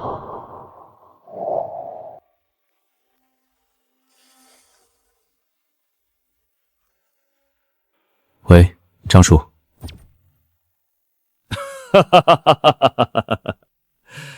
小川，找我什么事儿啊？那可是张爱华，上面的尚方宝剑，我见了都得恭恭敬敬的叫一声张先生，而这个年轻人竟然这么跟张爱华这么熟悉。张叔，恭喜您高升。小川，你小子，行了，别跟我来虚的，有什么事儿？您最近又要来江城了吧？这小子，我即将再次下江城的事，目前还在绝对的保密状态。这小子怎么又提前知道了？什么都瞒不过你小子。过几天确实要回去一趟，到时候咱们再聚聚。正好，今天给您打这个电话，就是想提前给您引荐个人。张会长您好，我是郑公。郑公，我懂小川的意思了。郑公啊，久仰大名，你最近的业绩不错嘛，辛苦了。不辛苦，不辛苦，我在江城等您来，我郑公绝对全力配合。这几句话就是我的投名状。好，有你这句话，我这趟江城之行心里就踏实多了。把电话给小川吧。小川啊，我马上再下江城，正是用人的时候，你小子这是提前给我送了把尖刀啊！这主要看来您怎么想了。行，我心里有数了。江城见。我竟然亲眼见证了一场顶层的洗牌，而主导的人是20岁不到的陆川。陆总，大恩不言谢，以后在江城，只要我郑公还在，您指哪儿我打哪儿。郑先生坐吧。张会长再次下江城，正好需要你们集团。你那几个对头的一些信息，你懂吧？懂了，我绝不让您失望。如果这次我能当好张爱华手中尖刀的角色，上边打架两败俱伤，腾出一片真空地带，那我就可以。一切皆有可能，郑先生，加油吧。郑宫的这件事解决了，接下来就只是给子昂妈妈回礼。她那几罐茶叶帮了我不少忙，这事不能再拖了。川哥，你在哪儿呢？怎么跟做贼一样？没做贼，我在宿舍呢。我刚刚躲在阳台给我妈打电话要钱呢。这几天被陆川他们帮了太多了，必须得买几份拿得出手的大礼来回馈这帮兄弟，尤其是陆川。但是给我妈要钱这事，绝对不能让他们知道。行了，阿姨这会儿在哪儿？我找她谈点事儿。找我妈谈事儿？陆川找我妈，这是要带着陈家发大财啊！川哥，你要带我们家搞什么大项目吗？我爸今天在家休息，我妈这会儿在公司看合同呢。发大财，能保住你们家那点产业不被牵连进去放血，就算是烧高香了。谁知道呢？把阿姨公司的定位发我。目的地已到达，大金库建材公司。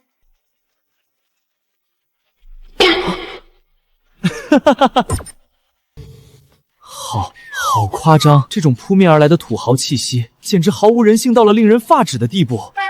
我现在终于彻底明白了，为什么在前世，陈子昂无论别人怎么旁敲侧击，他都咬紧牙关不吐露自家公司名字的原因了。大金库这个名字，绝对能把陈子昂那点可怜的虚荣心放在宿舍的地板上反复摩擦。遇事不要慌，我先拍个照留念。这要是东子和一帆知道了，杀！算了，陈子昂会跟我拼了的。小川，王阿姨，辛苦您亲自出来。嗨，跟阿姨客气什么？子昂这混小子刚给我打电话说你要过来，我可是把下午的会全都推了。快进来，外面灰大。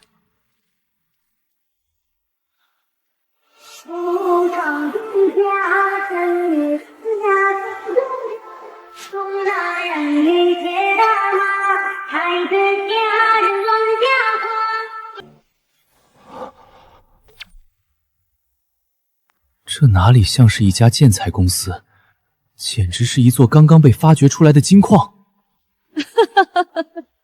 怎么，是不是觉得这装修俗气的要命？很有冲击力。你陈叔叔那个人骨子里就是个大老粗，他就喜欢这种金光闪闪，我也就由着他折腾了。反正公司装修成什么样不是装。这才是真正的宠富狂魔。陈富贵能在江城把生意做到这么大，恐怕有一大半的功劳都得归功于背后这位王阿姨。走吧，小川，这大厅待久了确实吵眼睛，去阿姨楼上的独立办公室，那边清静点。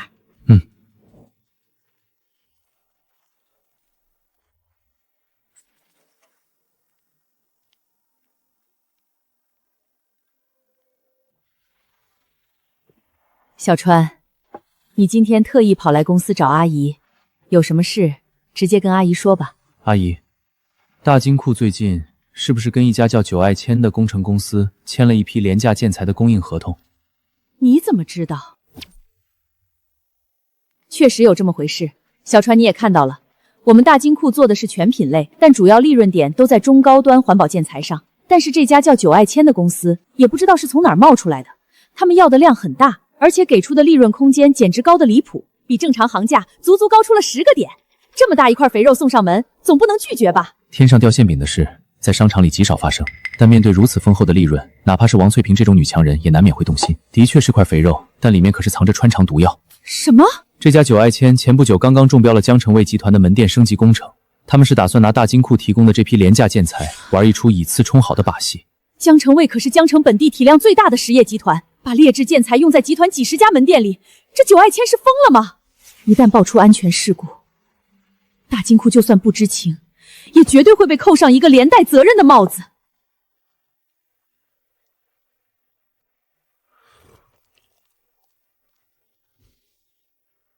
小川，你帮帮我们，现在合同已经签了，如果退掉，我会赔偿很大一笔违约金。阿姨，这批建材您不用准备了，这事儿我已经处理好了。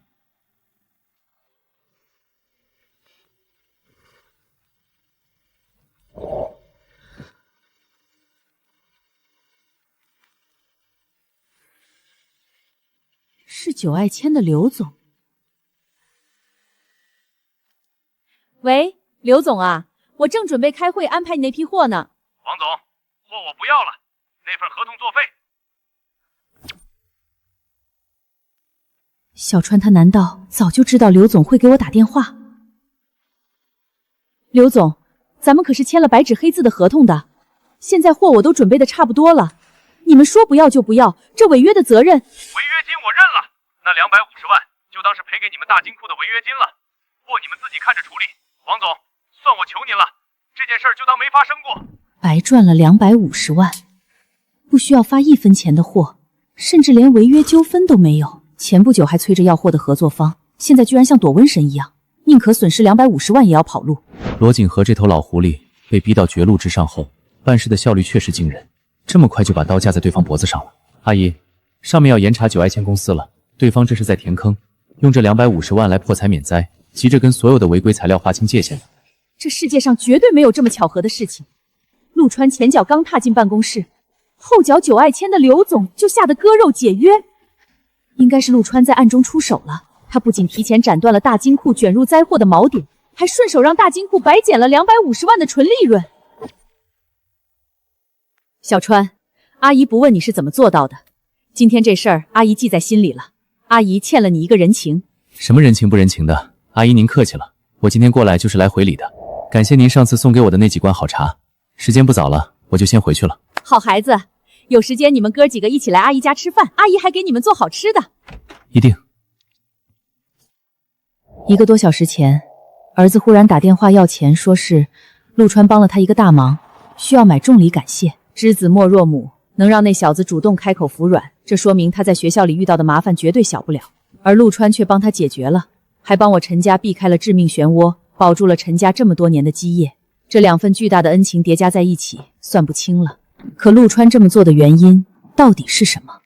不可能真的是为了几罐茶，他是真的比子昂当过命的自家兄弟了。对于这种背景通天的大人物来说，几罐茶哪里值得对方亲自跑一趟，就为了排掉一个小雷。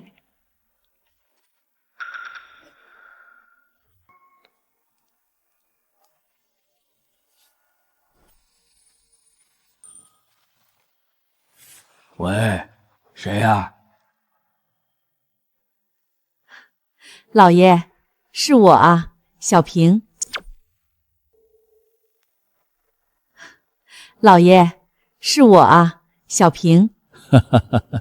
是小平啊，你这大白天的给老爷打电话，是不是在江城受委屈了？谁敢在江城欺负你外孙女啊？和家里断绝关系后，这丫头已经很久没用这种语气跟我说话了。老爷，我今天找您是有正经事求您帮忙。您上次让人带来的茶还有没有？翠萍竟然破天荒的给我要东西，这种带着特殊圈层记号的东西，她平时几乎不用，生怕别人说闲话。今天太阳打西边出来了，说吧，你那边到底发生了什么事？我欠了你重外孙好兄弟的人情哦，很大的人情。哪个小子能让我外孙女欠人情啊？京城人，名字叫陆川，他在学校帮了你重孙子一个大忙，而且刚刚还帮我排掉了一个能让我家元气大伤的大雷。我手里实在没啥好东西能拿得出手，所以只能找老爷帮帮忙了。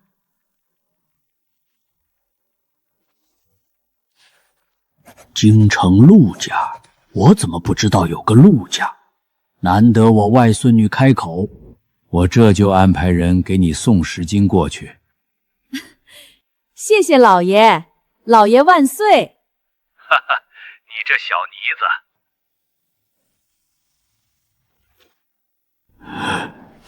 陆川，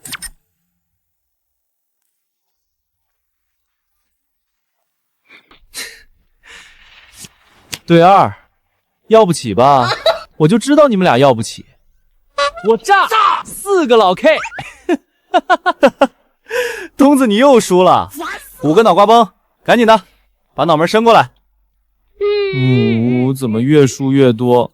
脑门都快被弹秃噜皮了。拿来吧你。川哥回来了，快来快来，3个人玩斗地主没意思，东子太菜了。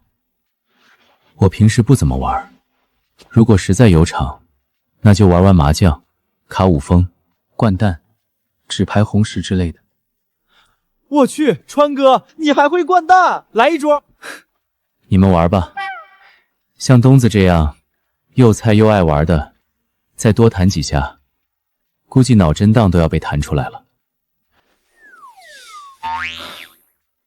这是概率学问题，我今天就是手气差了点儿。下个月我要去一趟洛国，我手里正好有2个随身的名额，兄弟几个谁跟我去转转？骆驼国是去参加下个月陆师傅那个国际顶级厨艺比赛，没错，就是那个比赛。我敲，出国！我去，这必须得去啊！我也去，活了18年，除了江城，我剩余时间基本都在东北晃悠。这次去骆驼国肯定很好玩。拉倒吧，俺想起来，俺好像没有护照，俺妈不让我办。我也没有护照，我妈觉得外边太危险。出国，这位继省赵家的继承人身上绝对不可能没有护照。唉，我说赵大少爷，咱们是来游学的，你这收拾行李的架势，不知道的还以为你明天要去华尔街收购哪家投行呢。出门在外，东西分类备放好，才不会浪费时间。无趣。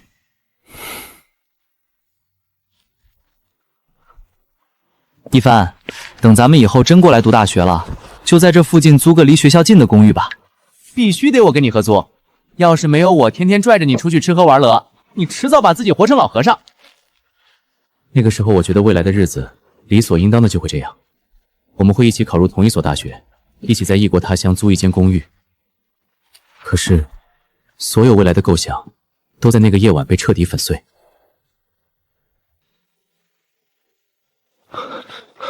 完了，我的笔记本落在刚才那家咖啡厅了。你身上衣服都湿透了，赶紧上去洗个热水澡，我去帮你拿。算了吧，雨太大了，视线不好，明天早上再去拿也来得及。放心吧，几步路的事儿。要是真丢了你那些宝贝笔记，你今晚又得难受的睡不着觉了。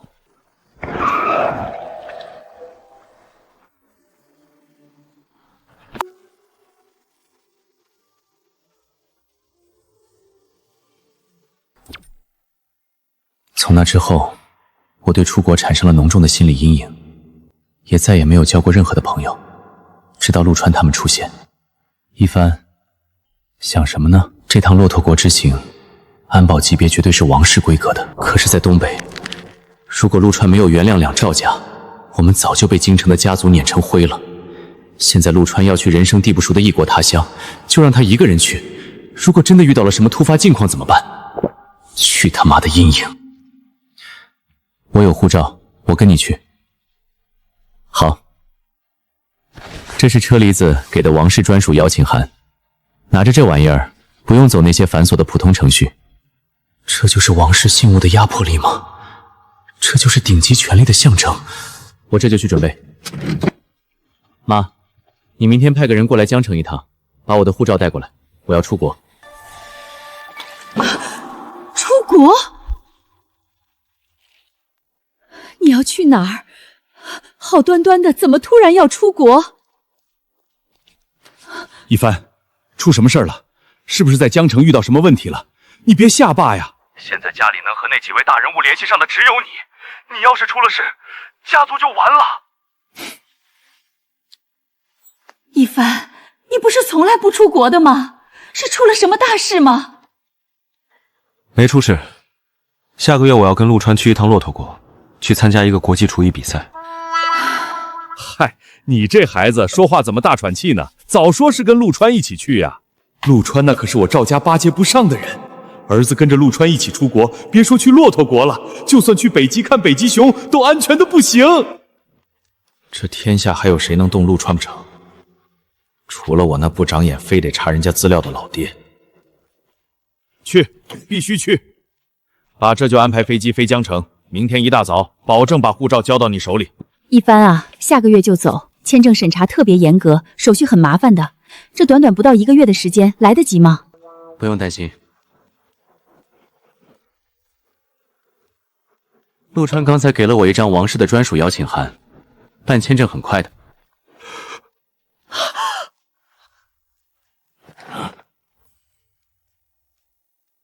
王室邀请函，这几个字根本不在我们这群北方商贾的认知字典里。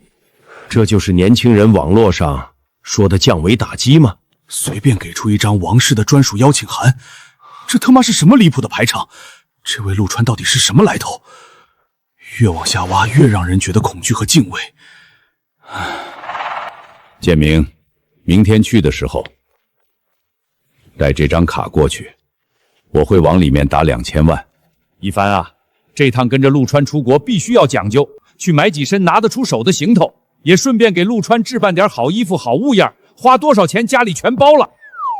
他最近在忙生意上的事，估计没空去逛街买衣服。生意？能让陆川亲自操盘的生意，那绝对是带着滔天富贵的金矿。一帆，什么生意？是国外的还是国内的？咱们赵家能不能在里面掺一脚？哪怕是打个下手也行啊！乖孙子，我给你批无限额度，不管要多少资源，你尽管开口，一定要找机会死死地搭上陆川的这条线。建明啊，我老糊涂了，还好一帆和陆川关系好，有这层关系，咱们赵家以后一定会在一帆手里崛起。这小子的眼光，还有他办事的手腕，甩了我这个老骨头108000里。建明，今天我彻底放权，今后你来担任家主，家中一切事务我不再过问。你记住，以后该放手的时候一定要放手，千万别学我抓着权力不放，差点害死了一家人。知道了吗，建明？父亲把持家族40年，一直不肯把权影交给建明。建明做了40多年太子，今天终于交接了。我要节制赵家权柄。但是父亲，其实我对赵家那些盘根错节的产业一直不太感兴趣，对那些权力争夺我也不想掺和。但我坐上家主这个位置，唯一的使命和作用就是做一块平稳的垫脚石。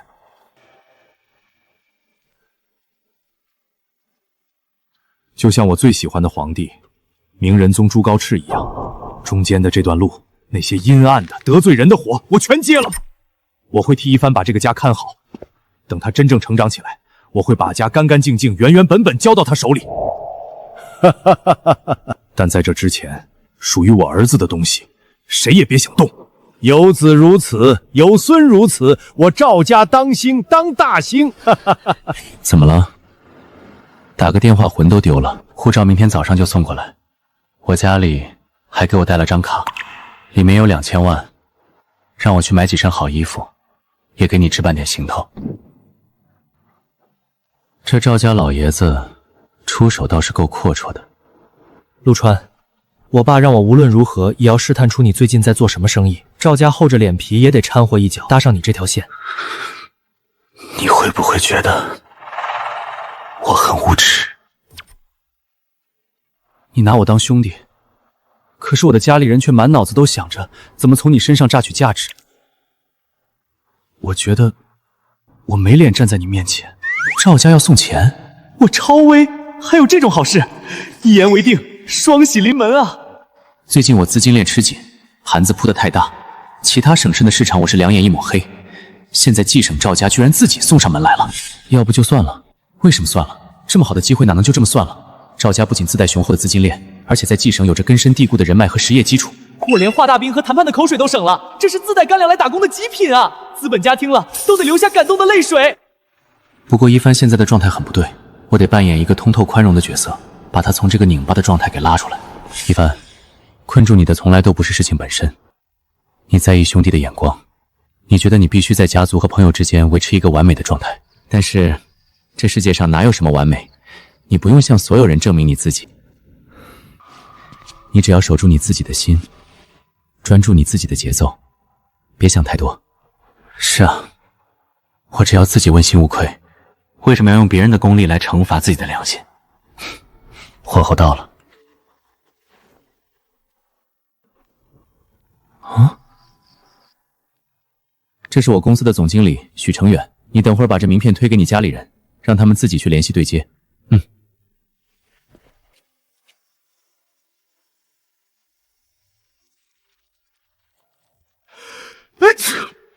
我去，谁又在想我？不会又是陆总吧？期货、股票、门店管理、团队培训，这些活合同里的驴也干不完啊！原来在陆川眼里，这些让我纠结的家族算计，根本就不算个事。这才是真正的通透和格局啊！你爷爷不是给了你2000万吗？明天咱们一起去市中心狠狠消费。你最近不是很忙吗？你还有时间去消费？废话，又不用我自己花钱。有便宜不占王八蛋。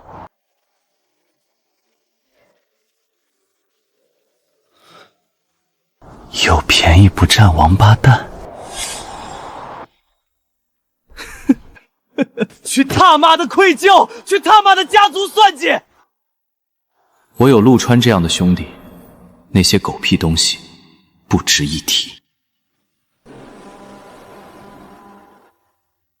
一鸣，我现在的生活貌似也还不错。10分钟，从我把那张印着王氏图腾的邀请函递进去，到拿着热乎的签证走出来，前后仅仅用了不到10分钟。办完了，咱们去市中心最高端的那个广场，去 A-Sale 买几身衣服。等会儿刷卡的时候可别心疼钱。我爷爷巴不得你把2000万全花光呢。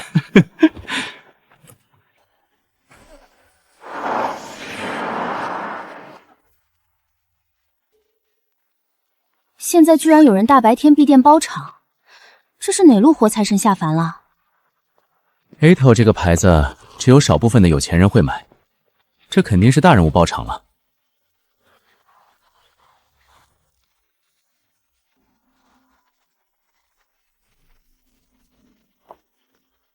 陆总，您可算来了，店里已经全都清场了。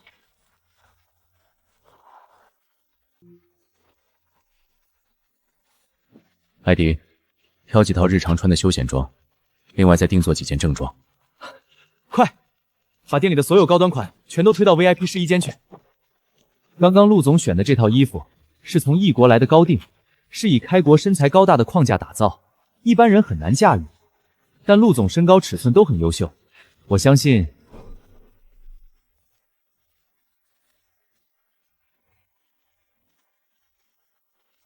哇！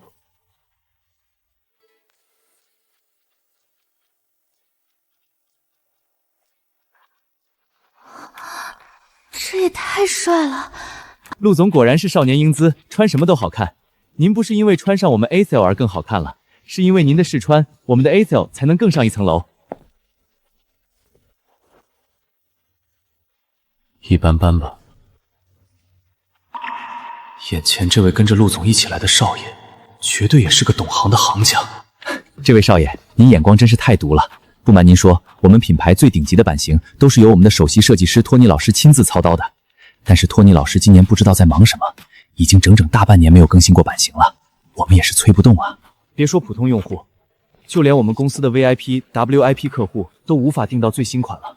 VIP 客户不行，VIC 客户也不行吗 VIC， 他竟然知道 VIC。YC， 这可是比 VIP 还高好几个等级大客户，这是需要长年累月恐怖的消费流水才能硬堆出来的顶级门槛。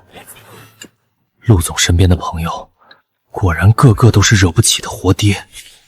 这不是我不帮你，托尼老师现在人在京城，脾气大得很，这会儿指不定在哪玩呢。我只是个江城的店长，我只能联系总部要来托尼的电话，然后打个电话试试。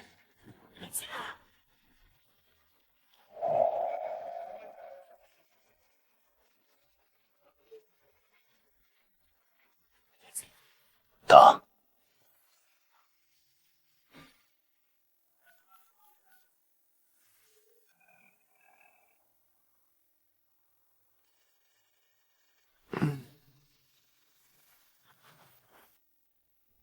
喂，我操你丫的！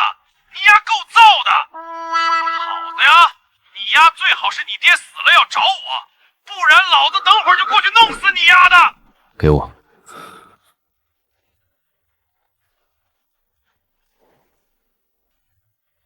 王大锤，你丫还没睡醒啊？这人谁啊？除了京城最核心那个圈子里的几个发小，他妈谁敢这么叫？哼，就算是我亲爹这么喊，我都得翻个白眼。你丫谁呀？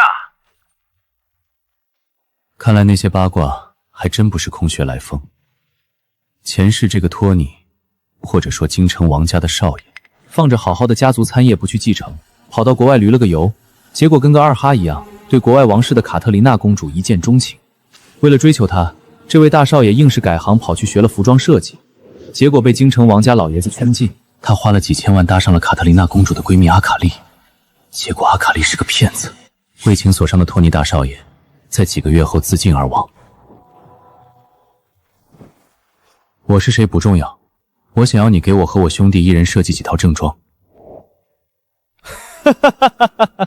哪儿来的神经病？你丫消遣大爷是吧？老子凭什么给你丫设计正装？你丫算老几啊？对付这种被执念糊住脑子的人，讲道理没用，得直接掐7寸。就凭我，能带你见到卡特琳娜公主？卡特琳娜？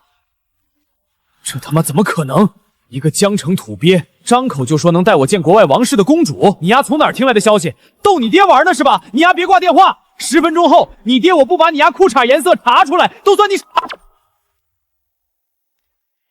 是试衣番，烦你去去，你该给我穿下去。不用那么麻烦，我叫陆川，你去查吧。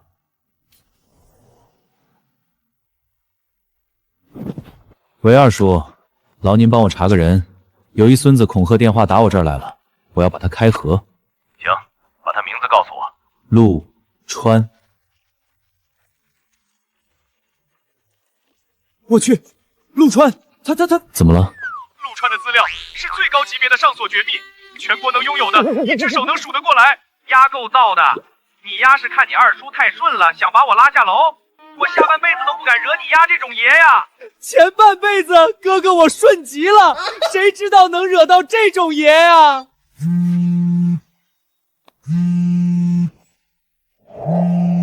给我吧。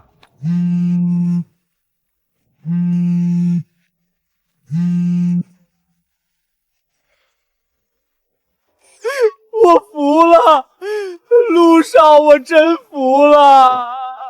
别叫陆少，叫名字就行。是，陆哥。卡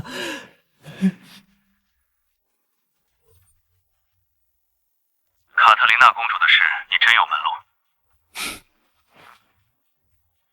下个月，骆驼要办一场国际顶级厨艺比赛，这事儿你知道吧？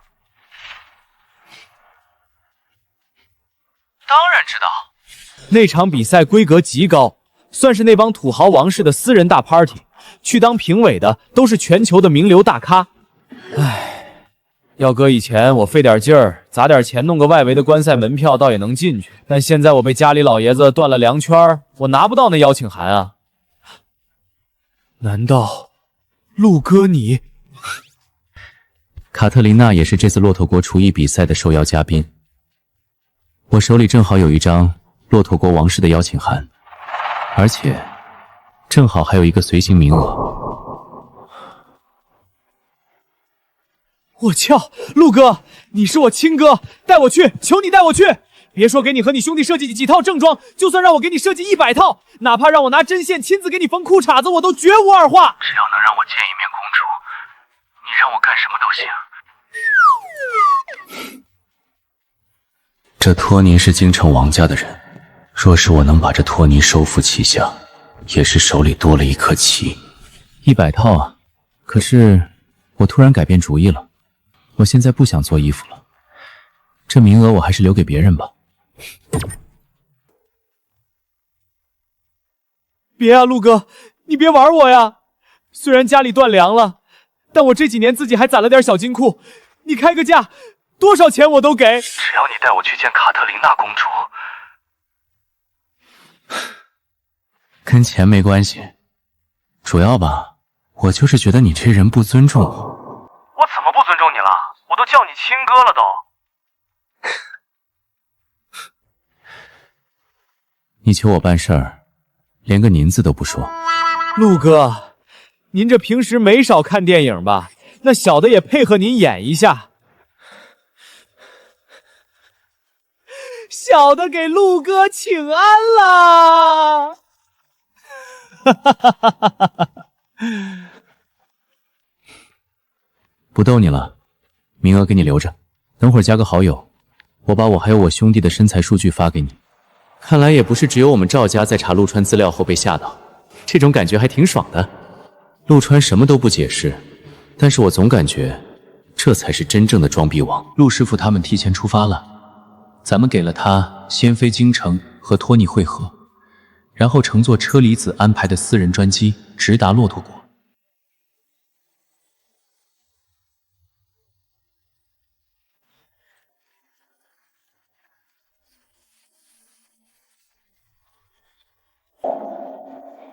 热烈欢迎陆总回家！等会儿咱们装孙子，真能拿到合照吗？按王哥说的做，别抱怨了。但是我不会装孙子啊。你去别的地方，当地的人怎么对你的，你等会儿就怎么对那位就行。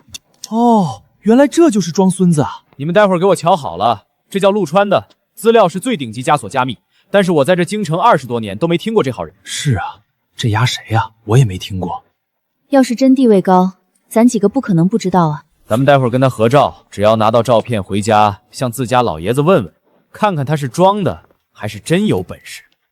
待会儿兄弟们都装得热情点儿，等揭穿他身份，再弄他丫的也不迟。陆总，您可算到了，一路辛苦，行李交给我，我给您推着。哼，你丫认错人了，旁边那个才是陆哥。陆哥好！陆哥这气质，一看就是人中龙凤。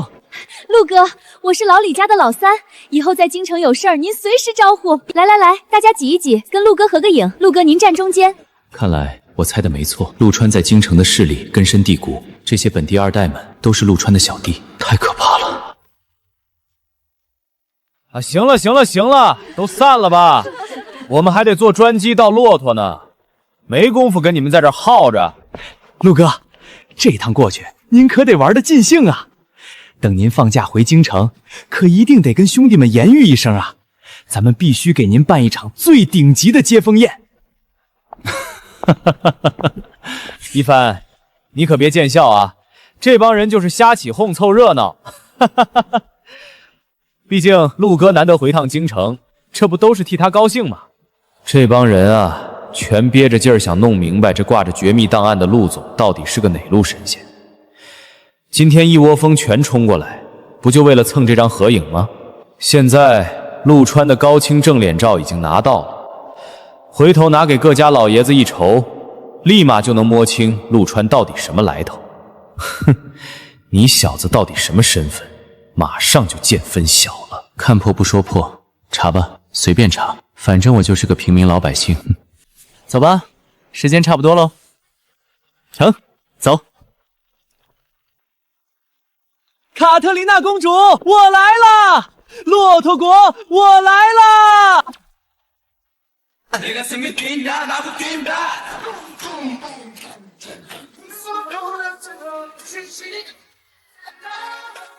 ！يا علاو يا صديقي لقد انتظرت مؤخرا。一帆，那老外说啥呢？这纯正的骆驼语我也不懂啊。我也不知道，应该是在欢迎咱们吧。يا صديقي شكرا على استلابك。骆驼语，这哥们儿怎么什么都会？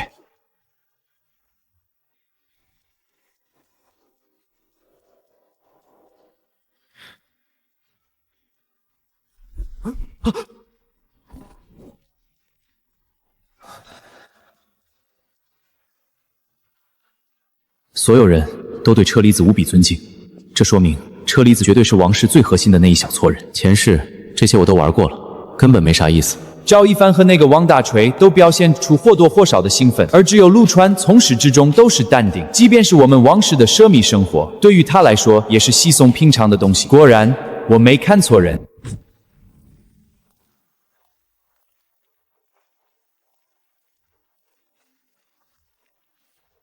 陆川，我带你去见一个人，很重要的人。等的就是这一刻，终于来了。好。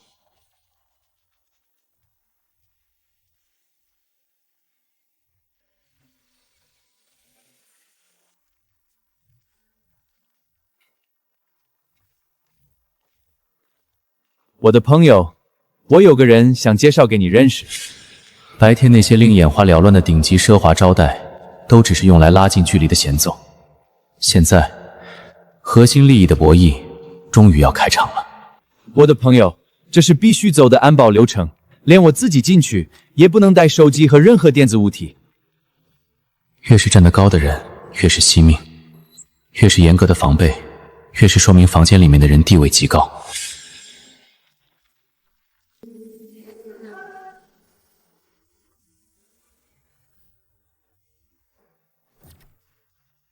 奇了怪了，这陆川王子迎接这么大排场，难道真的有点东西？不行，我得打个电话问问。喂，刘能，查陆川那边怎么说？查不到啊，什么都查不到，就没有什么其他线索了。不过也不是什么线索都没有。有一个很深的线索，这条线我轻易不敢碰。我太爷那条线打听到，有一个老爷子可能认识他，这位老太爷可不敢轻易碰啊。那位可是真的天家，天家都不能形容，都是仙家了。但这位老爷子在医院呢，身体不太好，家里人拿照片给他看，他只说照片里这个年轻人很眼熟。太好了，等从骆驼国回国，我就把陆川拐到医院，看看陆川到底是装的还是真的。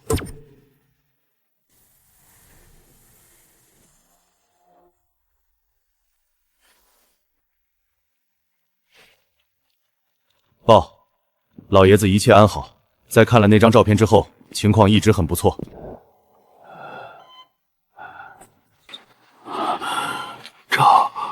照片是小川，小川找到了，小川。父亲，那两个小辈说小川现在还在国外，下周回国，等他一回来就带他过来让您认认。刘璐，你记一下，下周认亲不能出一点差错，调3000人护卫医院。是。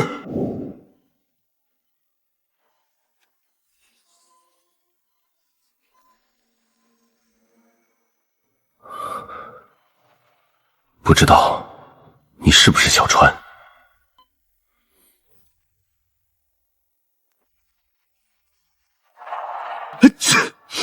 谁想我了？陆，这位是我的叔叔阿里亲王。难怪门外的安保级别会夸张到那种地步。你好，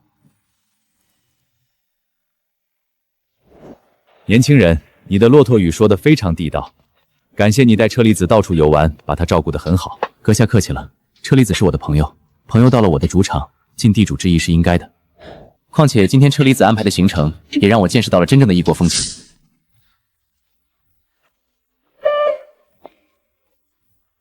陆先生，我听车厘子说，你之前跟他提起过关于财富基金和新能源布局的构想。果然来了，这是对我的第一道摸底测试。不过我有前世10几年的记忆，前世那些用真金白银砸出来的顶级资本运作案例，全都在我的脑海。这里不是阿里和车厘子的主场，是我陆川的主场。没错，您现在靠着能源确实积累了惊人的财富，但是这笔钱如果不转换为更大范围内收割利益的资本，那它就只是一堆随着通货膨胀不断贬值的废纸。成立财富基金是唯一的出路。这笔钱真正的用武之地是大洋彼岸那些刚刚起步的顶级科技公司的股份，要去收购老牌实业，更要提前布局新能源产业链。当有一天能源结构发生彻底的洗牌，我们的手里依然握着控制这个世界核心产业的股权。这才是真正的永远不会枯竭的护城河。非常精彩，陆先生的眼光和见识，甚至比我们花重心养的那些专业智囊团还要看得深远。但是陆先生，如果我现在不让你做正经生意，你会怎么样快速赚到一笔巨款？这是顶层掠食者在展示獠牙，他们在考验我在弱肉强食的资本丛林里，敢不敢把手伸进泥潭里去捞钱。您给一个启动资金数值2000万，我要听实打实的落地快速盈利，甚至翻倍的方案。叔叔，这话题是不是超纲了？才2000万能干什么？而且翻倍，这也太难了。2000万够了。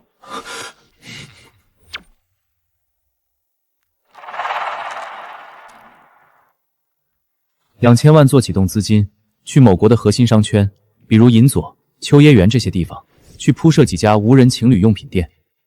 这种生意根本上不了台面，甚至透着一股廉价低俗味道，太小家子气了。这点蝇头小利也配叫巨款？这个人空有战略，车厘子应该是被他骗了。前期的这2000万，我不打算用来赚钱，甚至我要用最快的速度把这2000万全部亏出去，花重金租最好的铺面，买最贵的广告位，只要流水，不计成本的刷出耀眼的账面流水数据，然后找几家有点名气的公关公司，包装上最华丽的概念，成人智能新零售。结合该国严重的老龄化以及宅文化，摇身一变就是解决社会痛点的高科技闭环。有了这份包装精美、流水漂亮到极点的 BP 商业计划书，那些找不到新赛道的风投机构就会像闻到香味的饿狼一样扑上来。A 轮融资，我只放出10%的股权，就能稳稳当当的从风投的口袋里抄现1个亿的真金白银。等会儿陆，你的意思是？就靠几台摆在店铺里的破机器，还有一堆亏本刷出来的数据，就能从那些绝顶聪明的投资人手里空手套走1个亿？这不就是纯纯的空手套白狼吗？他们又不傻，怎么可能轻易上当？车厘子，你高估了风投金融街那帮人的智商，他们不在乎现在赚不赚钱，他们只在乎这东西能不能忽悠下一轮的接盘侠。这我还是无法理解。他们不在乎这个东西是假象。他们只要能确定营造热度、鼓吹泡沫，他们能赚钱，他们就一定会投。不过这1个亿，只不过是餐前的开胃小菜而已。有点东西，这年轻人像是一头刚刚成年的狼。让我来看看你是怎么去狩猎的。真正的核心是后续的实业布局。拿到风投的那1个亿之后，我会找绝对信得过，跟项目公司没有任何关联的自己人，在边境小国注册一家设备代工厂，一台无人售货机真实的制造成本顶多300块，换个科幻点的高级外壳，贴上个全英文的牌子，这家代工厂会按4000的单价卖给我们的项目公司，用风投砸进来的钱去买我们自己开翻了10几倍的高价货，左手到右手。但是每台机器几千的利润是我们实打实拿到手的。项目公司的账面天天都在亏损，但隐藏在背后的代工厂和供应链每一天都在源源不断地抽食着暴利，赚得盆满钵满。这种不见一滴血的金融屠杀，比去抢还要恐怖100倍，可知是包不住火的。投资人早晚会发现项目的盈利模式不行，如果他们要撤资，项目全面崩盘，你怎么办？怎么办？早在 B 轮或者 C 轮资金进场的时候，我就已经通过隐蔽的离岸对冲，把融资到的资金装进基金会，扶持黑马新能源项目，彻底成为咱们可以自由利用的囊中之物。这个时候，他们就算想要撤资，你觉得他们会继续持有未来可能会赚钱的新能源股份，还是会选择壮士断鞍呢？那他们要是通过舆论拿捏我们呢？关我毛事！这个计划像一把重型铁锤，将资本最残忍、最丑陋的嘴脸砸得稀巴烂。然而，这场资本屠杀还没有结束。除了利用外部注资扶持我方企业，我会再安排一个查不到底细的马甲，成立一家二手机械回收公司，以清算的名义，用废铁价格强制回收代工厂生产的所有机器，拉回我在边境那家代工厂，重新注册一个听起来高大上的商标，继续按照4000阴降币的价格吸引更多的风投孤狼。闭环了，风险全部甩给外部风投公司，利润被隐蔽的供应链层层扒皮，无限循环割，天衣无缝，吃干抹净，连骨头渣子都不剩。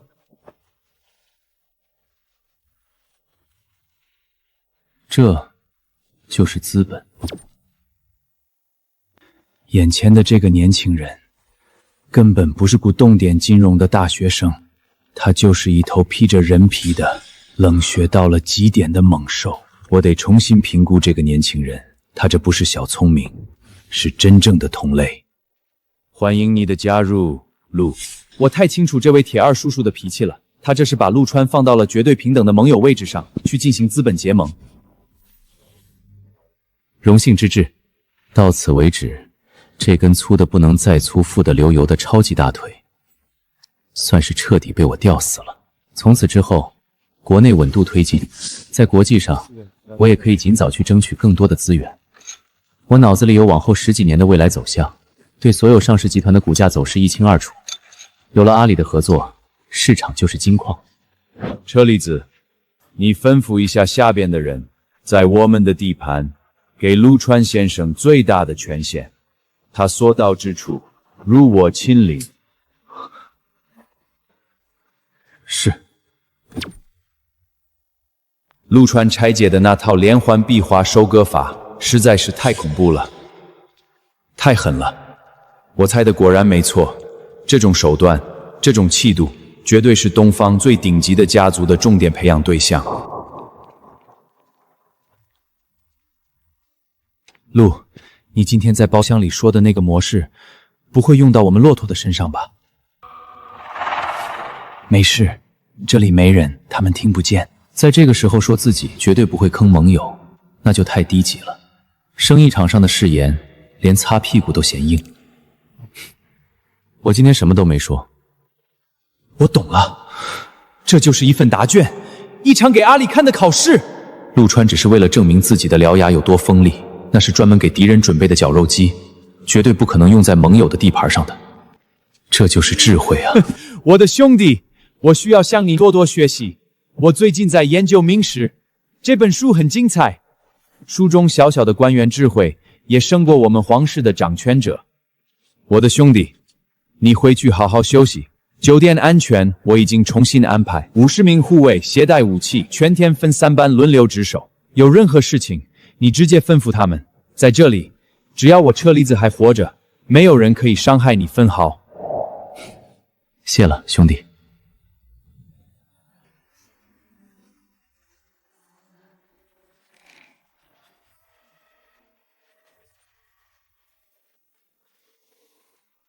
哎呦喂，这一觉算是刚瞪开眼皮儿。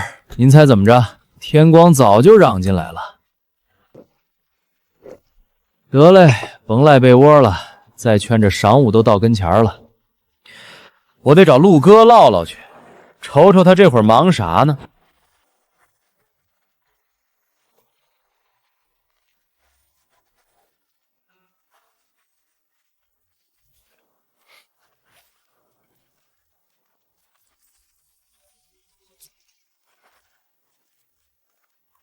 可太邪乎了，我就寻思过来找陆哥，结果门口2排带家伙的大哥直接给我按墙上从头到脚搜了3遍，恨不得连裤腰带都扒了一遍，生怕我揣炸药，防刺客都不至于整这么大神仗啊！行了，人家那是皇家级别的安保，能放你进来就不错了。我说王大少，您这岁数比老陆大上好几岁吧？怎么一口一个陆哥叫着？嗨，有本事的人就得称一声哥。陆哥比我厉害，喊他怎么了？哈哈，我都想直接叫陆爷，就怕人家嫌我套近乎。果然，我从头到尾的猜想就没错过。在他们这群富二代圈子里，陆川是最顶级的存在。昨天跟托尼混了一整天，听多了那满嘴的京皮子，我这京城话也被勾起来了。哎呦喂，您可甭跟我逗闷子了。我是个土生土长的京城人，对四九城里的口音太熟悉了。陆川的口音绝对不是外地人学两句就能模仿出来的，这是东区最核心的圈子才会有的口音。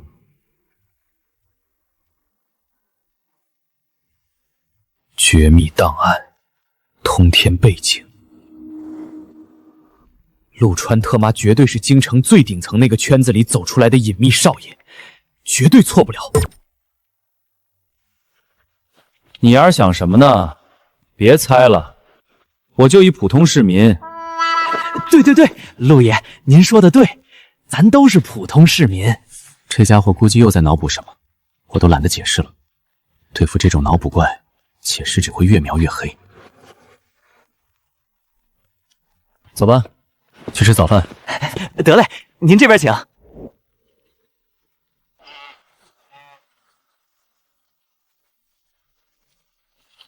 老陆，你这大厨怎么改当饲养员了？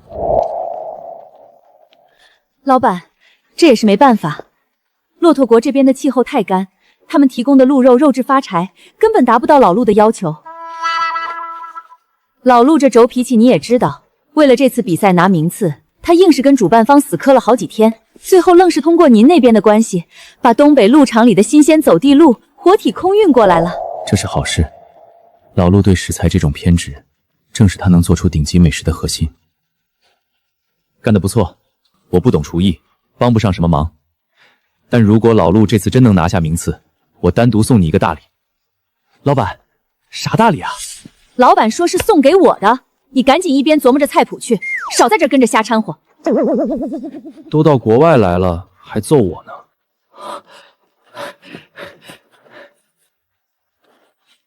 一帆，这小鹿品相可真不辣，哪儿运来的呀？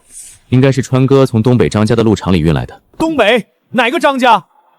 还能有哪个张家？东北张家，那可是盘踞在黑土地上的超级巨头，不仅财力雄厚，背后的水更是深的造人。陆哥竟然能调动张家的资源，恐怖，太恐怖了！大哥，您别用这种眼神盯着我了，行不？要不要给你点卡特琳娜的信息？哇，川哥，不，义父！啊！陆哥，青哥，他是不是跟那些八卦报纸上写的一样完美？在回答这个问题之前，我倒想先听听，在你心里，这位王室的明珠到底是个什么样的人？还能是什么样？她可是真正的公主，那是上帝遗落在人间的宝石啊！她一定穿着绝白的真丝长裙，裙摆上绣着最精致的苏格兰蕾丝。她说话的声音轻柔的就像塞纳河畔的微风。每天下午，她肯定会坐在古老城堡的玻璃花亭里，一边弹着斯法尿钢琴，一边喝着最正宗的西兰红茶。她走路的时候，甚至连路边的一只蚂蚁都不忍心踩死。她就是纯洁无瑕的天使。我放着京城几百亿的家产不回去继承，硬是顶着我家老爷子要打断我腿的巨大风险，跑到国外去学什么服装设计。你们以为我真喜欢拿剪刀踩缝纫机啊？我就是为了有朝一日能亲手为她量身定制出这个世界上最美丽的裙子，在宫廷舞会上惊艳所有人。这他妈是纯爱战神。大哥，你小子喜欢一个人之前，都不先花点功夫去打听一下对方真正的喜好吗？谁说我没花功夫？这2年我光是找那帮情报贩子买他的私密信息，就砸进去了好10万英祥币。可是那个该死的情报贩子居然跟我说卡特琳娜公主平时最喜欢的东西根本不是什么珠宝衣服，而是玩刀。哈哈哈哈哈哈！那么优雅高贵的公主，一朵娇嫩的小白花，居然喜欢玩刀，这简直滑天下之大稽。一帆，你说好不好笑？你见过哪个公主在闺房里磨刀的？那份情报是真的。啥？卡特琳娜确实喜欢刀具，特别是那种锋利的、开过槽的匕首。她最喜欢的运动根本不是在玻璃花房里喝下午茶，而是去原始森林里狩猎。她最享受的是用自己的匕首割开成年野鹿喉咙的那个瞬间。至于你费尽心血想给她设计的那些唯美长裙，那是她这辈子最讨厌的东西，因为裙摆会严重影响她拔刀的速度。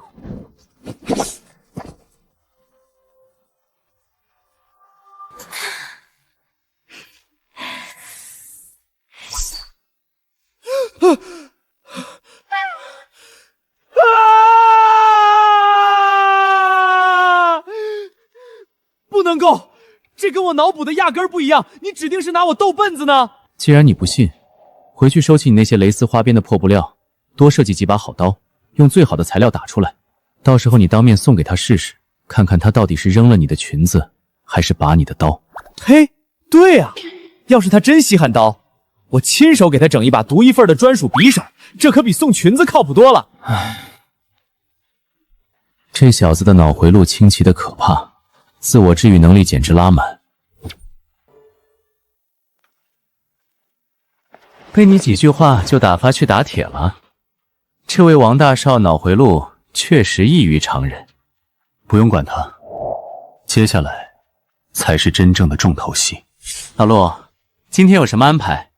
难得来一趟，准备去哪儿逛逛？我不是来旅游的，得去挖个人。挖人？一帆，你们赵家的产业布局里有港口的股份吗？有，不仅有股份，赵家还有2个完全属于自己的独立深水单位。那你对国际的石油生意感不感兴趣？这可是无数顶级材料都眼红的赛道，绝非普通商人可以触碰。老陆，你认真的？我要是跟你开玩笑，犯得着大老远把你从国内折腾到这儿来吗？不过你先别激动，真正的盘子得等到明年才能正式启动。为什么是明年？如果是资金问题，赵家能提供支持。死脑子快转啊！难道大格局要洗牌？或者说陆川在谋一盘更大的棋？为什么明年？因为今年我打算多享受享受玩2天。我明白了，这种级别的盘子确实需要时间去运作和沉淀。我很清楚自己的商业帝国未来会膨胀到什么样恐怖的体量。如果不提前拉这帮兄弟一把，阶层的巨大鸿沟早晚会把我们504宿舍的感情撕得粉碎。我不想当真正的孤家寡人。韩东那小子不用管，东北太子爷这辈子只要不作死，就在富贵窝里躺赢了。赵一帆这小子太敏感，如果不早点把他带上牌桌，以后他绝对会因为骨子里的骄傲和敏感，主动跟我划清界限。所以这石油的局，赵一帆非入不可。至于陈子昂，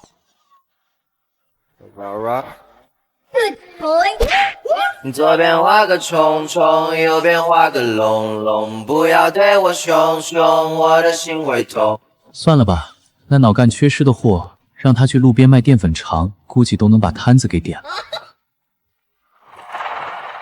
听天由命吧，反正陈家那1个多亿的家底也够他吃喝玩乐了。备车，去利雅得银行。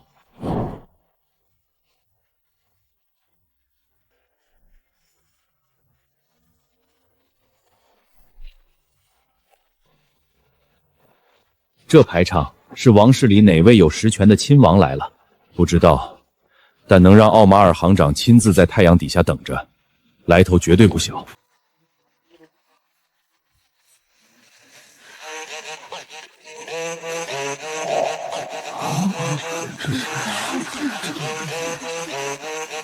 尊贵的先生，欢迎您的到来。奥马尔随时听候您的差遣，不知道有没能为您效劳的。车厘子既然已经把路铺到了这个份上，那我现在要做的就是找一个能干活的极品工具人，一个像许成远那样能力过硬的核动力驴。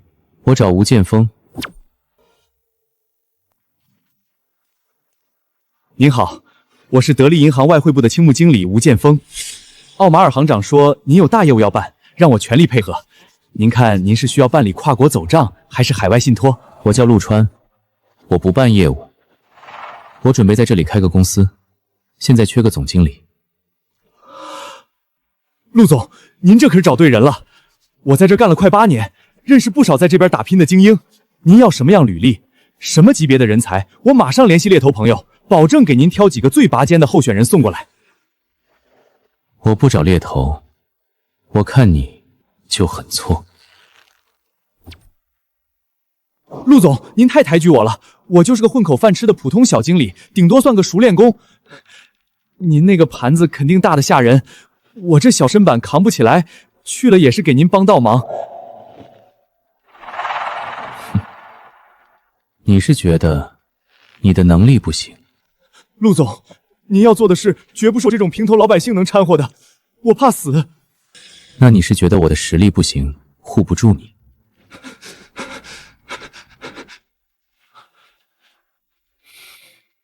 行吧，不逼你。你大老远跑到这儿来打拼，挺不容易的吧？谁说不是呢？我们这些外来户，核心资源永远轮不到我们。那这边的收入还能支撑你在国内的开销吗？勉强糊口罢了。说句不怕您笑话的，我在这边连个好点的公寓都租不起，天天挤在公司安排的合租房里。防御已经彻底被拨开，接下来就是最致命的屠刀。既然勉强糊口，那你家孩子在京城上高中的事情你安排好了吗？你一个外地打工的，拿什么去给孩子铺路？你自己的养老金存了吗？你父母进重症监护室，每天几万块钱的备用金你拿得出来吗？吴剑锋，你连你的家人都快养不活了，你有什么资格跟我说你怕死？打个巴掌就该给个甜枣了，而且必须是让他这辈子都无法拒绝的顶级甜枣。我准备在这里成立一家新集团，业务涵盖跨国投资、传统能源，还有未来的新能源布局，盘子很大，水也很深。但只要你辞职过来跟着我干，你儿子那边我直接安排最顶尖的私立学校。至于你父母和家人，公司会出面给你们全家办理国内顶级私立医院的最高级会员，所有的医疗费用不用你掏1分钱，公司全额报销。重点高中，全家顶级医疗，这哪是养员工，这是养死士啊！不用急着回答我，这种事你确实需要时间权衡一下，想清楚了打这个电话。您还没说需要我做什么？卖命。人的欲望就像是一个永远填不满的黑洞，根本就没有什么真正的清心寡欲，也没有什么绝对的安于现状。如果有，那仅仅只是因为你砸过去的筹码还不够。我的朋友，你绝对无法想象明天的比赛场地有多么奢华。王室直接把最豪华的那个空中花园给清空了，那些世界各地请来的顶级评委，一个个鼻子比猎犬还要灵敏，口味挑剔的让人想把盘子砸在他们脸上。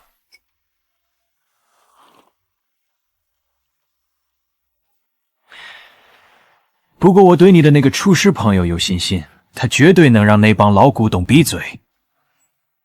鱼儿到底还是扛不住这致命的诱惑，咬钩了。陆总，我辞职报告已经交了。想通了，来皇家酒店，到了直接报我的名字。不剑锋这把好用的刀算是彻底落位了。跨国公司前期的规划和繁琐的审批，这老小子绝对能处理得漂漂亮亮。不过吴剑锋这种人绝对不能完全放养，海外分公司里必须得有一个自己绝对信任的人。死死地盯着他。陆总拍拍屁股走了，把工作都推给我，连轴转了1个多月，差点没把命交代在办公桌上。老许，你要老婆不要？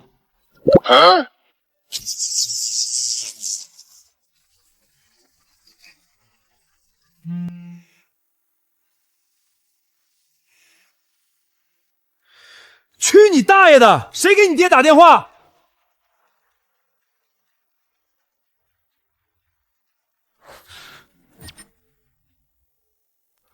陆总，您不是出国了吗？您那边又有新生意了？在这边开了个新公司，需要从国内派个人过来盯着。我马上去办签证，订最近的航班飞过去，帮您把盘子支起来。行了，别硬撑了，国外的盘子不用你亲自来，你在国内给我找个人，必须绝对靠谱，派过来帮我盯死这边的总经理。没问题。这种大活必须得找个绝对靠谱的人，该选谁呢？对了，孙卓达的媳妇儿，那位可是顶尖外企的高级财务主管，查账盯人都是一把好手。就他了，专业对口，有知根知底。凭什么我在江城跟着老板连轴转？那小子在东北过得舒舒服服，必须让他家属也来分担分担。嘿嘿，好兄弟，老板的摊子可不能只让我一个人忙活啊！我的朋友，我想在这片地盘上干点实事，可是我上面压着一堆叔辈，还有那些虎视眈眈的兄弟，他们把资源捂得死死的，我手里这点根本施展不开。今年确实不行，但明年就不一定了。明年，我父亲极有可能会在明年那场不见硝烟的博弈中胜利。这件事甚至连我自己也只是猜到了一点点皮毛，可是眼前这个陆川远在万里之外，他怎么敢用这种如此笃定的语气把这话给说出来的？太可怕了！这到底是多么恐怖的国际情报网？还是说这个陆川背后的势力本身就是推动这场洗牌的无形推手之一？我的朋友，你真会开玩笑！明年的事，明年再说，必须不惜一切代价，用绝对的利益把这个深不可测的陆川死死地绑在自己的战车上。我去，车厘子王子，陆总竟然跟车厘子谈笑风生。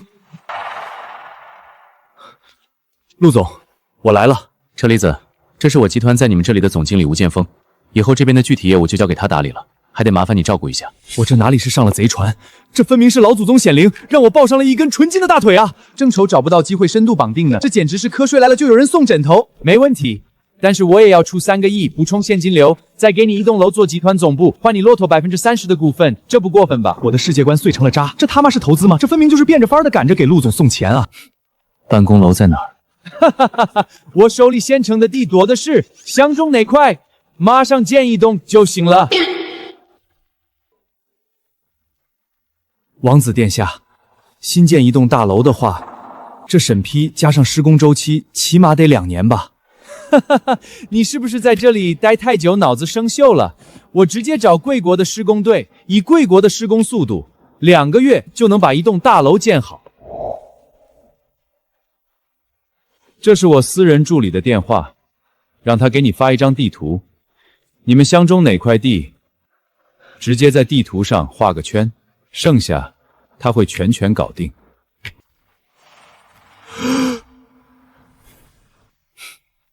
看我干什么？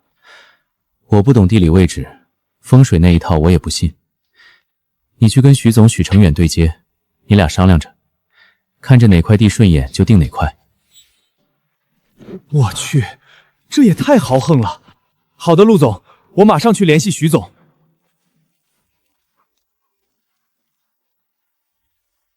对了，卡特琳娜公主到了吗？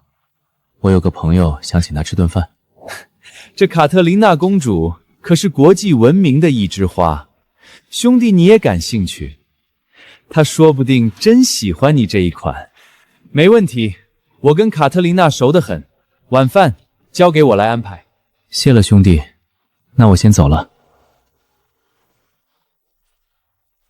看来我这个好兄弟不止在他们国内吃得开，在国外的情报实力也强得可怕，真是越来越期待跟他的后续合作了。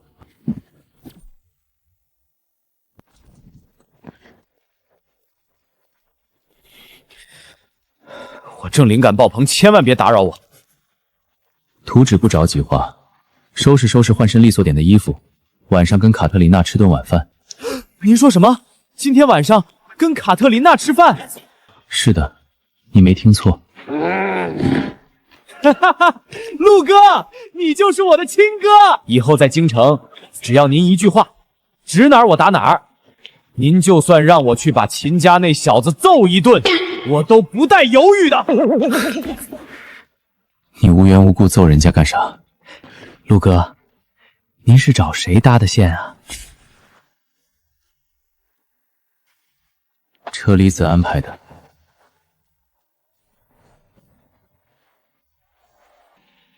我去，骆驼王子！我原先以为我顶多就是在国一初一比赛远远的看一眼卡特琳娜，没想到今天晚上能跟卡特琳娜面对面吃顿饭，这得欠下多大的人情！这圈子里人情最昂贵。陆川简直是拿我亲儿，呸，亲兄弟在疼啊！弟，飘零半生，只恨未逢明主。攻若不弃，愿拜为义父。去你的吧！陆哥，您这回可帮我大忙了，今儿我说啥也得好好谢谢您，有啥活您尽管吩咐。正好需要你在京城帮2个忙：第一，重点高中的入学名额；第二，弄一张国内顶级医院的 VIP 医疗卡。这算啥事儿啊？我这身份，这事儿连塞牙缝都不够。陆哥帮了我一个大忙，怕我折了面子，所以让我帮个小忙，意思一下。什么是讲究？这就是讲究。川哥，给我2分钟。喂，水哥，正打团呢，有什么指示？少跟我扯闲皮儿，赶紧把你那破游戏退了。明早8点之前，我要一份顶尖沟的入学名额，以及顶尖医院 VIP 医疗卡。甭管你是回去求家里老爷子，还是托旁人，这事儿必须办得面面俱到。就这么着，挂了。陆哥，搞定，明儿一早资料和卡号直接发您手机上。谢了。哎呦喂，您哪能谢我呀？您这是给我机会表现呢。哥，您给我支个招呗，我晚上应该怎么做，穿什么衣服，说什么话，才能让他一眼就记住我？把耳朵凑过来。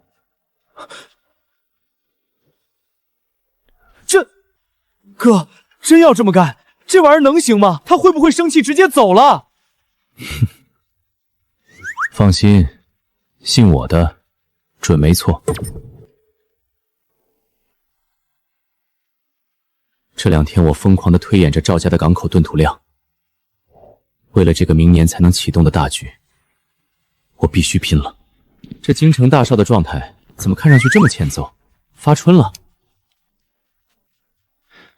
王大少，你这是遇上什么天大的喜事了？嘴巴咧的后槽牙都快掉地上了。一帆，你看见那边那个最漂亮的女人了吗？那是公主。那是我的甜心大宝贝儿。这么快就谈上了？嘿嘿嘿，爽！这还要多亏了陆哥给我支的招，要不是陆哥点醒我，教了我那套神仙操作，我哪能这么快就一亲芳香啊？这到底是怎么回事？陆川平时也没怎么跟女生说过话，却一招就把公主拿下了。难道陆川才是那个最烧的烧包？我去，川哥，你平时到底祸害了多少小姑娘？贵圈真乱。比赛快开始了，你看我干什么？我又不是他们圈子的，相信我，我比谁都清白。听说这次的这比赛居然还有龙国的厨师参加。哦，龙国的食物太油腻太糟糕了，他们那不叫美食。我们的鹅肝和鱼子酱才配称得上是人类的顶级美食。没错，其他的烹饪不过是用来填饱肚子的粗糙手段罢了。下面有请来自阿三国的厨师代表团。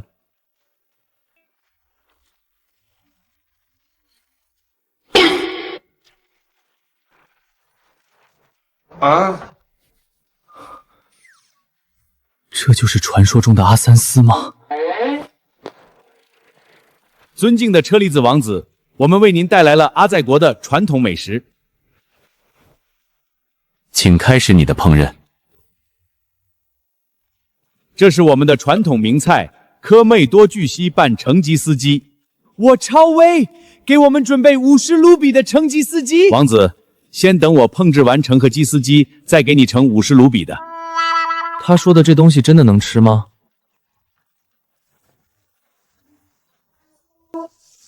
兄弟，我听说吃了你的成吉思鸡就可以强健肌肉，这是真的吗？兄弟，当然是真的。天哪，这谁看了不馋啊？你还干别的吗？抱歉，我不干别的。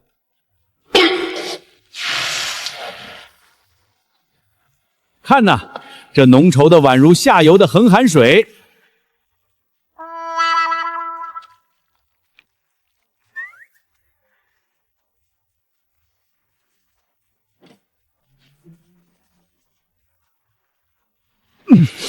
我们的美食干净又卫生，享誉天下。干净又卫生，王子殿下，请享用世界顶级美食。干净又卫生，王子殿下，请享用世界顶级美食。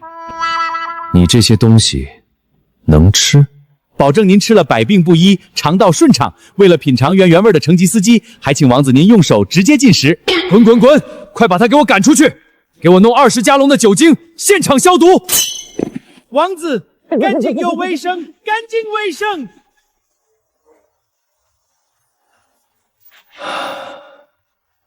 这傻福终于走了，还好及时让他滚蛋了，要不然我的肠胃就要保不住了。您说的一点都对，先生。高端的食材往往只需要采用最朴素的烹饪方式。先生们，请允许我向各位介绍薯条64重奏。薯条64重奏，这又是什么新流派？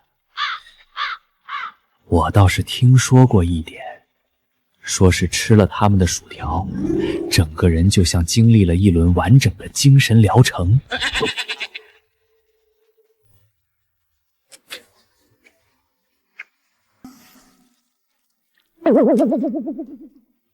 每一根薯条都有自己的命运，有的会遇见蛋黄酿，有的会遇见芥末，将将平等，属属有命。这到底是炸薯条，还是某种宗教仪式？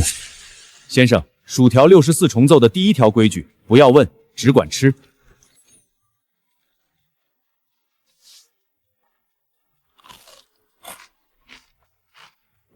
还好，确实是薯条的味道。你可以走了。王子殿下，那位陆师傅做菜有那么好吃吗？你跟着陆来的，居然没有吃过陆厨师的菜？没吃过啊，我在京城什么山珍海味没吃过，真有那么神吗？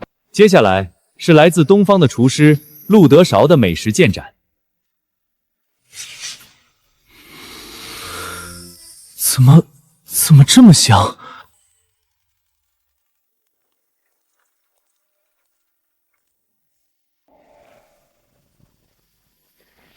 各位评委，今天的第一道主菜来自龙国，菜名丹沙玉焖鹿腩。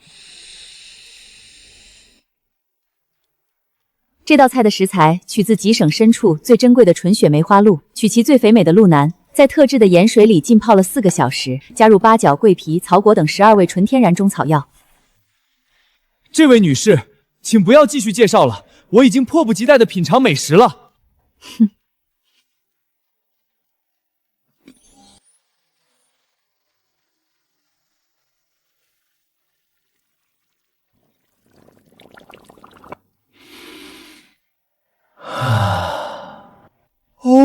Oh my god！ 这是什么？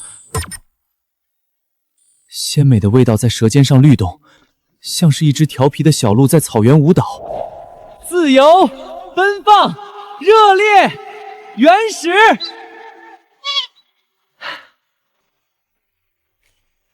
我已经有几10年没有体会过这种感觉了，这才是真正的美食。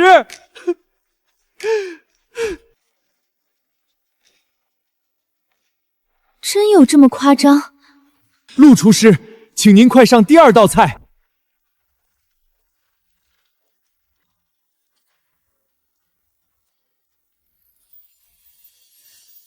上帝啊，这看起来就像是从洗手间里接了一碗自开水，然后把2片生肉泡在了里面，这能吃吗？就这就是陆川手下大厨的第2道菜，第2道主菜清补冷浸鹿脸鲜盘。各位评委，请品尝。真有这么夸张吗？这个陆川手下的厨子真有这么厉害？这种感觉，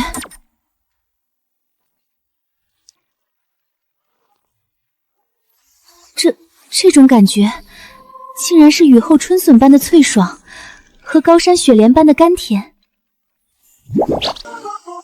肉的极致口感混合着蔬菜的清甜，打破了物理常联的一切的一切，在嘴里洋溢。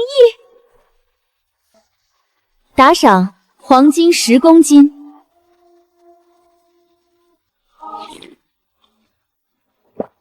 这是我这辈子吃过的最完美的食物，没有之一。我必须给出我的最高评价，厨神认证，打赏黄金20公斤，打赏黄金50公斤。比赛的结果毫无悬念，恭喜陆师傅拿下本届国际厨师大赛的冠军。陆哥，你身为老板，这时候不去台上露个脸沾沾光，这可是名扬国际的大好机会啊！没意义。商人要的是隐在幕后数钱，跑到台前去当靶子，没有任何意义。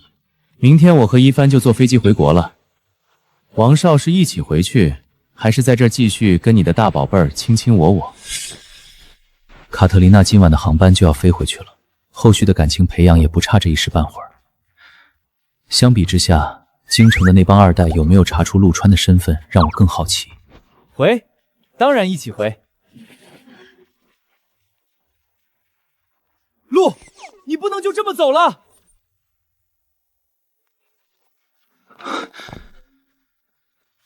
还有事？合影，我的朋友，这张照片必须拍。你们的厨师今天拿了第1，你又是他的老板，这很有纪念意义。车厘子想把这段关系摆到更明面的位置上，这张照片就代表着我的态度。好啊，我的朋友。摄影师，快来！陆，明年再来的时候，很多事情应该就不一样了。那就明年再见。祝一切顺利，我的兄弟。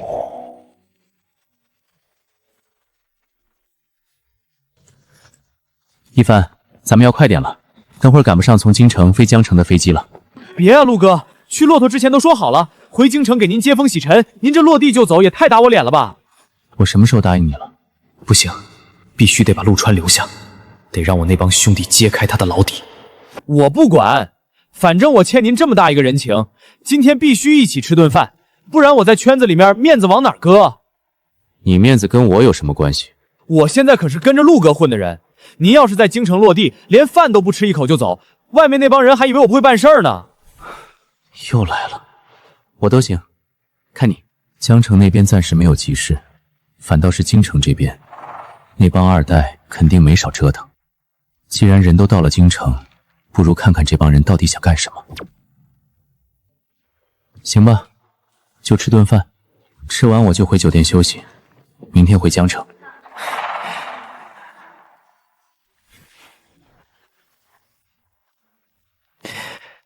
搞定！锤哥说搞定陆川了，他会在京城留下，到时候我们就可以试试他到底是不是真二代。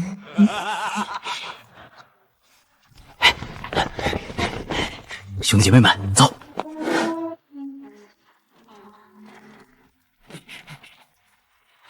陆哥，欢迎欢迎，您可算回京城了。我都已经安排好了，就在京城宴吃饭，今天咱们不醉不归。陆哥，吃饱喝足之后，咱们再去唱个小歌咋样？吃饭可以，唱歌免了。对对对，陆哥说的对，唱歌太吵了，不利于休息。咱们今天就单纯吃饭，纯聊天，绝对健康。陆哥一路辛苦，陆哥行李给我来推。这帮二代得多怕陆川，上次还认错人，这次倒好，精准知道。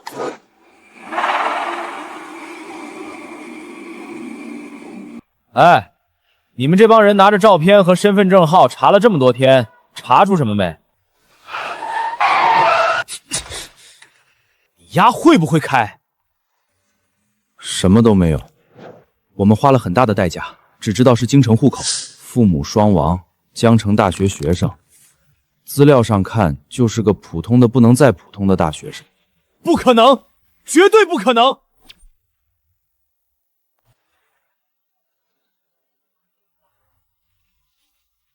他要是普通大学生，那我王大锤就是三好学生。锤哥，你放心，咱哥几个好不容易遇见有意思的事儿，肯定凑上去好好折腾一番。你上次跟我打电话说的那位老爷子呢？那老爷子可不敢轻易碰啊，弄不好咱俩万劫不复啊！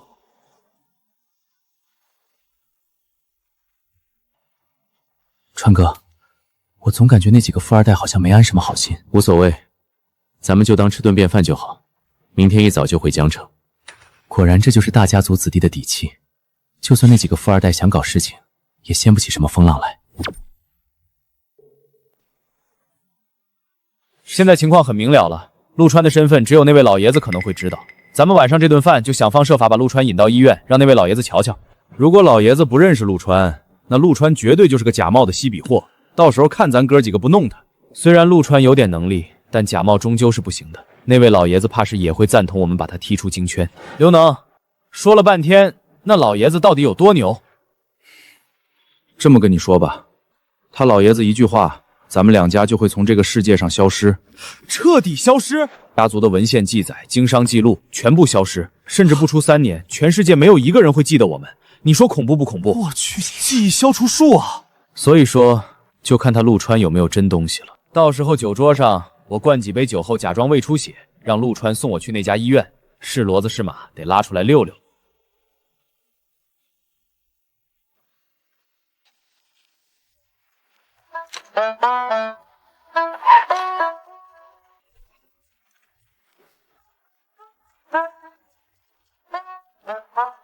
陆哥，今天这顿我来安排，谁也别跟我抢啊！我家别的没有，就是没多钱多。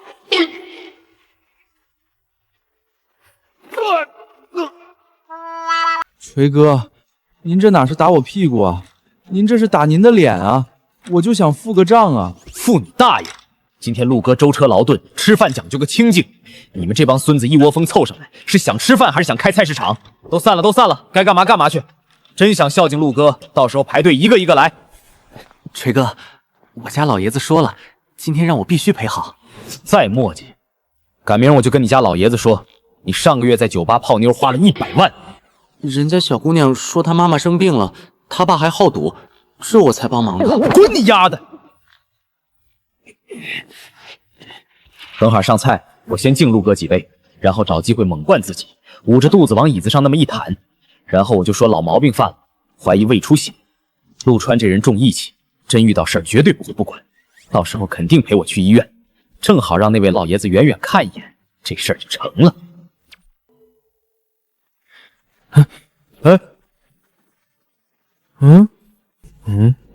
你笑什么？精神焕发，一想到能给陆哥您接风，心里高兴。这大金毛肯定没憋好屁。请。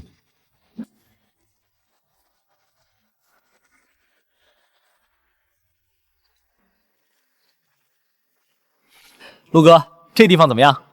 如果是京城的真正大少爷，不可能没来过这地方。如果他是小地方来的，来这种地方可就露了怯了。还是老样子，就是脚下这青砖翻了新。之前都是成化2年的金砖铺路，现在换成了烧新的年份，终究少了点历史底蕴。原来主屋的唐代宝相花瓦透换成了魏晋的莲花纹瓦透，终究是差了点体面和大气。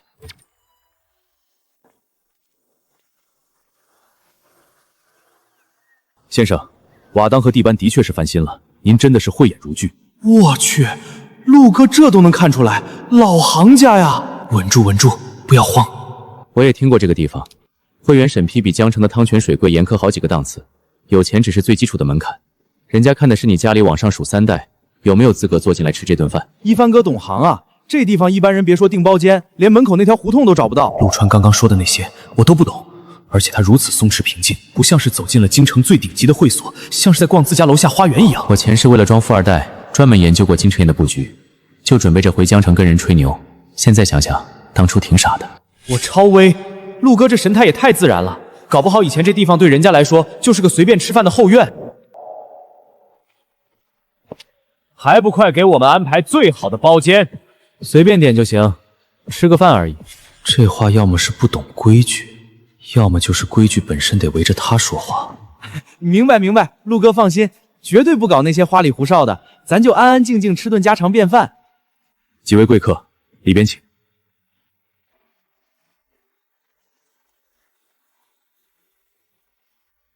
各位贵客，海宴听到了。兄弟们，今天这主位，除了咱们陆哥，谁敢做谁甚勋。不错不错。我的眼睛就是尺，这帮少爷随便单丢一个出来，到了这儿，那都是要风得风，要雨得雨的主。没想到竟然对这个年轻人这么尊敬。您几位用餐，有事随时叫我。等等，你就在这儿伺候我们点菜。是，我倒要看看这位京城宴的大堂经理能不能认出陆川。来来来，这位咱们陆哥，我就不用多废话了吧。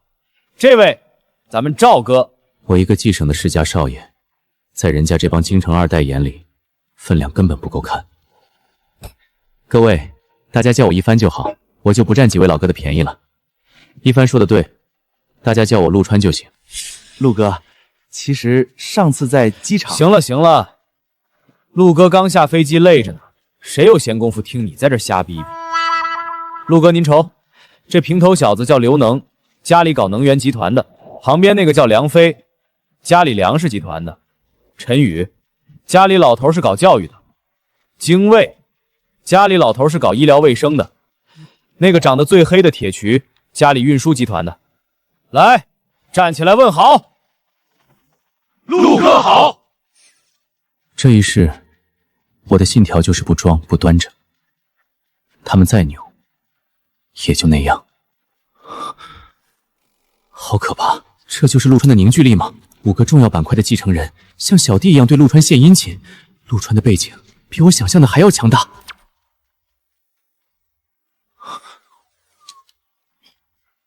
陆川的背景比我想象的还要强大。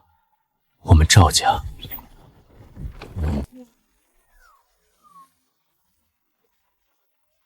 陆哥，以后在京城有事儿，千万别跟兄弟们客气。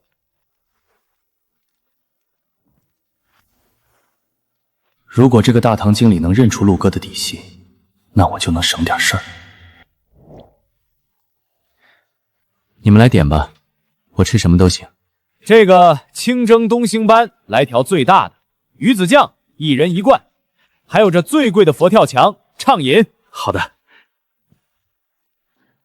等等，再加一份火山飘絮。火山飘絮，这啥玩意儿？没听说过啊。您知道火山飘絮？陆哥，我倒是听过火山飘雪，就是那个西红柿拌白糖嘛。那火山飘絮是什么呀？我在这吃了好几年，怎么连听都没听说过？来了来了，这是要露了馅儿。刘少，这火山飘絮是我们京城宴最顶级的特级隐藏菜。隐藏菜？是的，这道菜必须是顶级的超级贵宾才有资格享用，甚至这道菜都从不外传。这道菜是用长白山最极品的雪燕混合乌鸡雕出来的高汤，把雪燕切成比头发丝还细的细丝，燕丝下锅的瞬间就像是满天飞舞的柳絮，极其讲究火候和功夫。陆总，今天后厨就算是把手腕子累断了，也一定把这道火山飘絮给您端上来。主板这么一答呀，别的咱不夸，听我把今日见闻跟大伙拉一拉。今儿去下馆砸，踢着铁板了。这馆子有密匣，京城公子一大把，大多听都没听他。陆哥张口就说透，经理上前把话凑，段位档次顶呱呱，顶级大佬不差啥，不掐。我虽然不认识这位陆总，但是能被这么多大少爷伺候角儿，叫陆总准没错。哎呦哎呦！我的2位少爷，您2位这是干什么？吓我一跳！老狐狸别装了，说你是不是认识陆哥？不讲出来，后果自负。天地良心啊！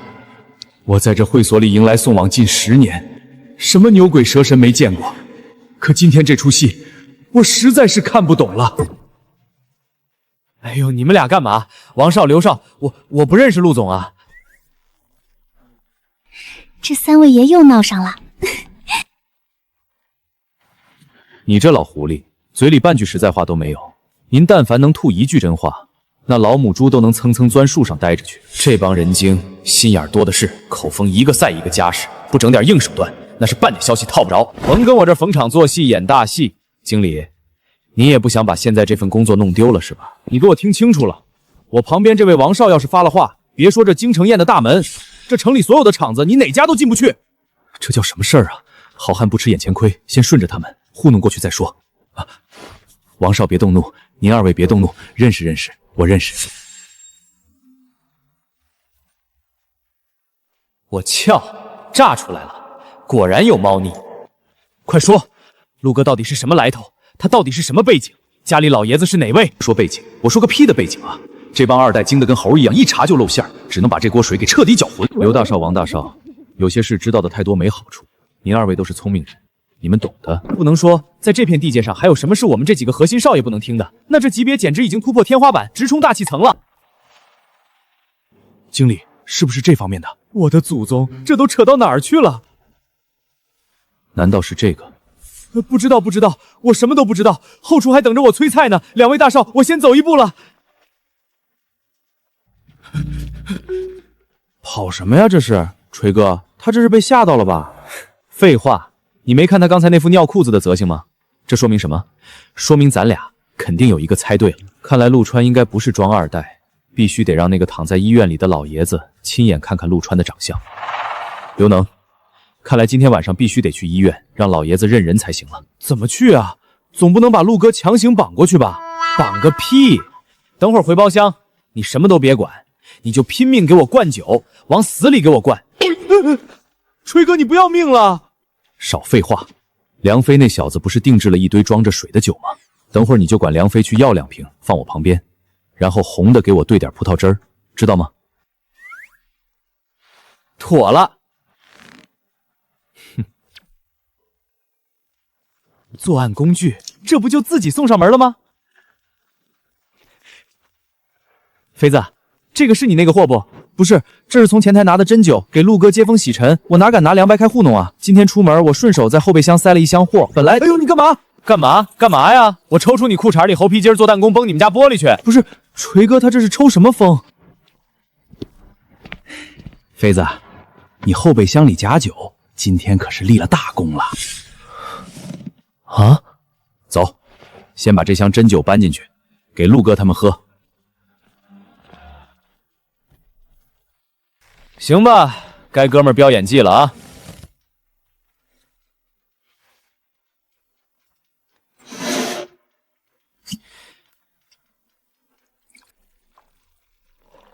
陆哥，今儿您回京城，兄弟们打心眼里痛快，咱今儿啊不醉不归，干了！一口喝那么多，胃能受得了吗？这小子肯定是把梁飞那儿灌了矿泉水的假酒拿来了。美滋滋儿，川哥，该您了。这么说来，前世这帮京城2代在圈子里是出名的能喝，但是再过2年，他们的白酒战神神话就会迎来一场毁灭的灾难。那时候，有个穷省来的顶级大少在饭局上喝多了，拿错了杯子，一下发现了这帮人的秘密。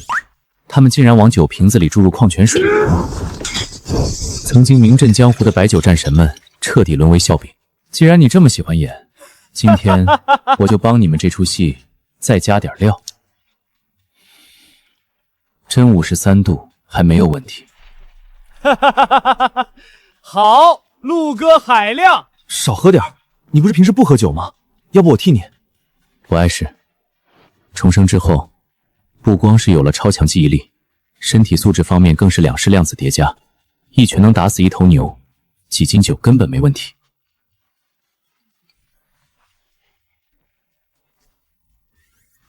托尼，我敬你。陆哥，您这是折煞我了。好，锤哥也干一个。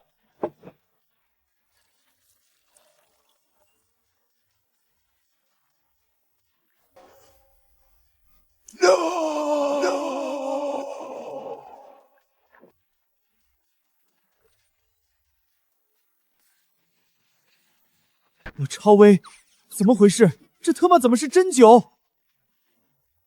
我怎么了？我啥也没干。好你个梁飞，这特么做假酒还带升级的是吧？防伪防到自家兄弟头上了。等今天这局散了，老子非扒了你的皮不可！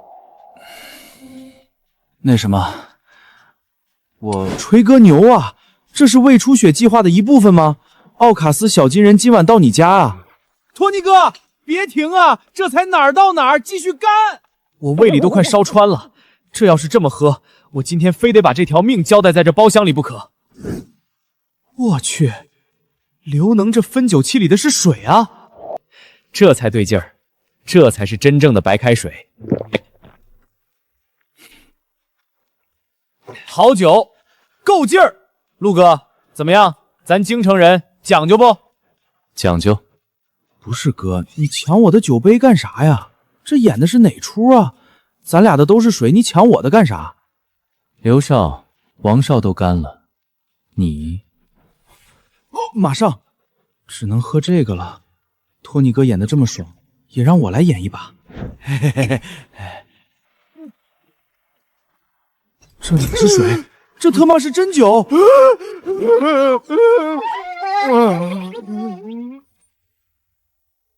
这哪是水？这特么是真酒！这白酒没法喝了，我得去搞点红酒换换口味。今天这俩人吃错药了，喝水都能演得这么逼真。再添把火吧，铁少。今儿这个局是王少组的，你不敬敬王少？得嘞，陆哥，听你安排，我是得敬敬我王哥。托尼这小子喝个水还摆出一副痛不欲生的便秘表情，真的是有点装逼装过头了。锤哥，刘能喝完了，该弟弟我敬你了。你不要过来！锤哥，咱们可都是在酒场里出来的，咱可别丢份儿啊！托尼哥反正喝的是假酒，正是装逼的时候，我们一定大力配合。完了，我总不能当着陆川的面跟兄弟们说自己瓶子里装的是真酒吧？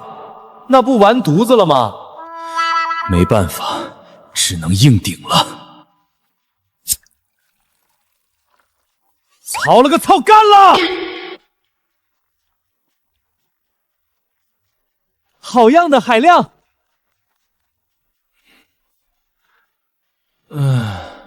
我完了，这天花板上灯为什么在转？托尼哥，我来救你了！这2瓶分酒器一真一假，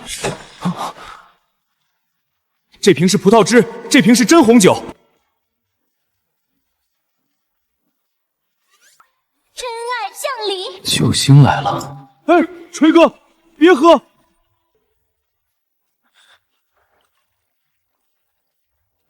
完了，白掺红，我顶不住了！别，这儿有垃圾桶，你别吐我身上！他俩演的是哪出？我假酒过期了。老陆，你们京城少爷待客还是太热情，太权威了。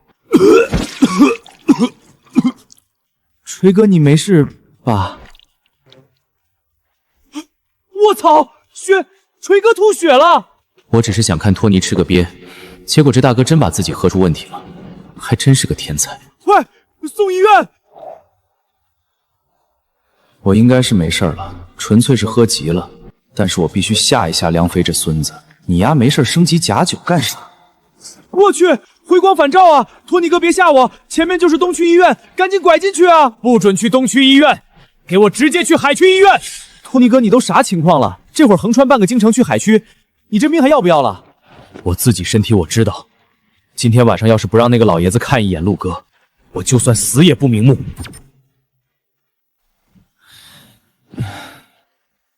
好。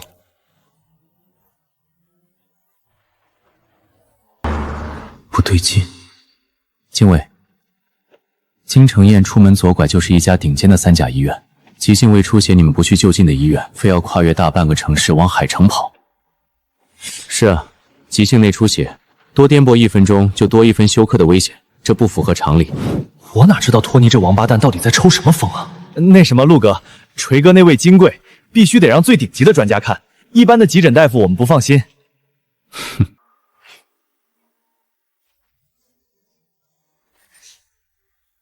谁家胃出血住院住到了神经内科？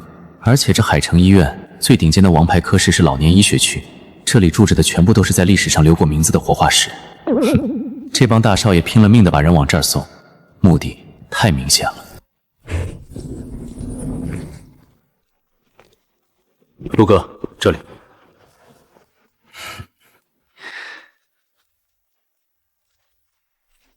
锤哥，你感觉怎么样了？你别吓我呀！真是服了，就算消化科没床位了，也不能托关系硬往我们神经科塞啊！一个胃出血跑来我们这儿挂葡萄糖，这不是胡闹吗？别装了，你们费这么大劲，是想让我见谁啊？辛苦您了，您先出去吧，有事儿我按铃叫您。刘能，赶紧的，趁着陆哥他们还堵在路上，你给我透个底，咱们今天晚上费这么大劲要见的是哪位老爷子？锤哥，我说了，你可得稳住啊！包的，是周家，周家的那位老爷子。周家，周家！嘘，低声些，难道光彩吗？你疯了！咱家里那点关系还敢直接捅到周家去，那是咱们能招惹的吗？我这也是没辙。我拐了18个弯，托了我家老爷子以前的助理，才勉强联系上周家那位亲戚。周家真的水太深了，咱不好趟这趟浑水啊。这可咋办？篓子都已经捅了，这弯玩的太大了。那现在咋办啊，锤哥？陆哥眼瞅着就要到了。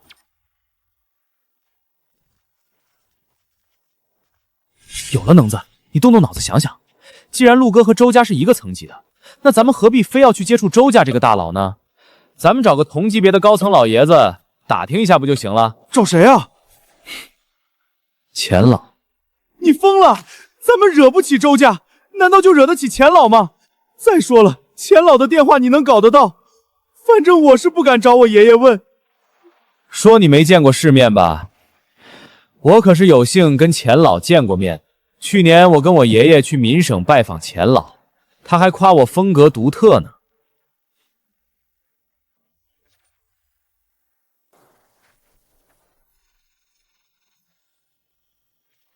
钱老您好，我是王家的小锤。你谁呀？嗓子卡毛了就去医院，你给我好好说话。钱老，您先别挂电话。钱老，我是京城王家的王追。前年啊，我们家老爷子带着我登门拜望过您，您那会儿还夸过我呢。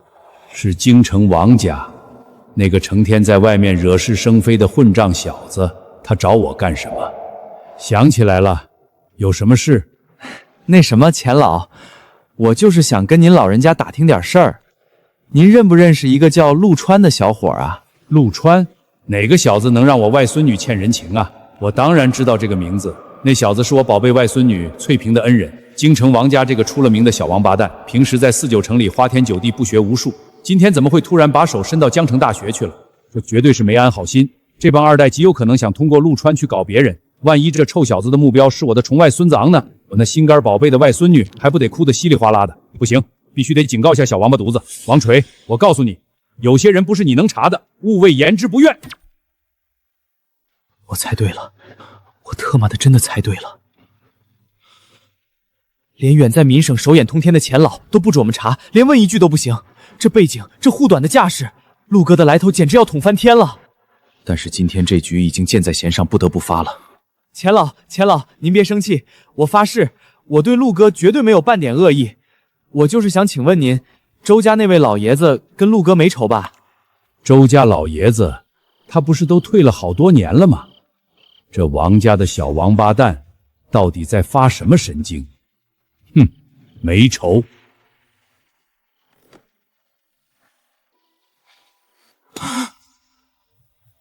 完了完了，锤哥，咱们这回是真踢到铁板上了。这要是牵连到家里，我爹非把我活埋了不可。怎么办？怎么办？锤哥，你脑子坏了，你别吓我啊！说你猪脑子，你还不信？你仔细品品钱老刚才的话，连钱老这种级别的大神都在主动维护他，而且钱老亲口证实了，陆哥跟周家没仇。既然没仇，那咱们带陆哥去见周老爷子，还怕个锤子啊？哼！这分明是咱们哥几个给陆哥和周家牵线搭桥的机缘啊！锤哥，您这脑子到底是怎么长的？简直是卧龙在世啊！说实话，自从我成年以来，我感觉我体内的领袖气息越发强大，但这也造就了我的孤独。同龄人根本就没有同频共振的人，猛虎总是独行。我现在也一样，和他人交谈宛如雄狮降临野狗群。你能跟上我的思路，也能算得上是当代凤雏。我仿佛已经看到了我们的辉煌未来。咱们卧龙凤雏干了件大事，现在就等陆哥来了。陆哥这眼神太恐怖了，装这还怎么装？陆哥，我摊牌了，不装了。这事儿的确是我猪油蒙了心想出来的馊主意。陆哥，我们没别的意思，就是有个老爷子，他老人家想见您一面，我们几个这才想出这么个下三拉烂的招，想把您请到这海城医院来。但是陆哥，我发誓，我是真被这帮小可爱灌出喂猪血了。老爷子认识我，想见我一面，开什么国际玩笑？我前世今生就是个从小在京城胡同大杂院里长大的普通老百姓。我要是真认识这种能住进海城医院高干病房的通天大佬，前世还能混得那么惨。不过，要是不去见一面，这帮活宝指不定还能整出什么幺蛾子来。陆哥，您就当是可怜可怜我这位，人都到这儿了，您就跟我们过去看一眼行吗？行，走吧。能子，还特么愣着干什么？赶紧给陆哥带路啊！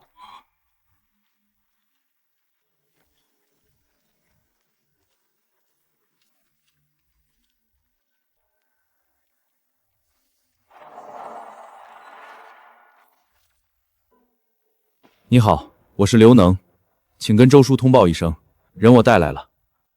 我去通报，你们注意音量。是。大家等会儿进去，不要问太多问题。老爷子刚醒，需要静养。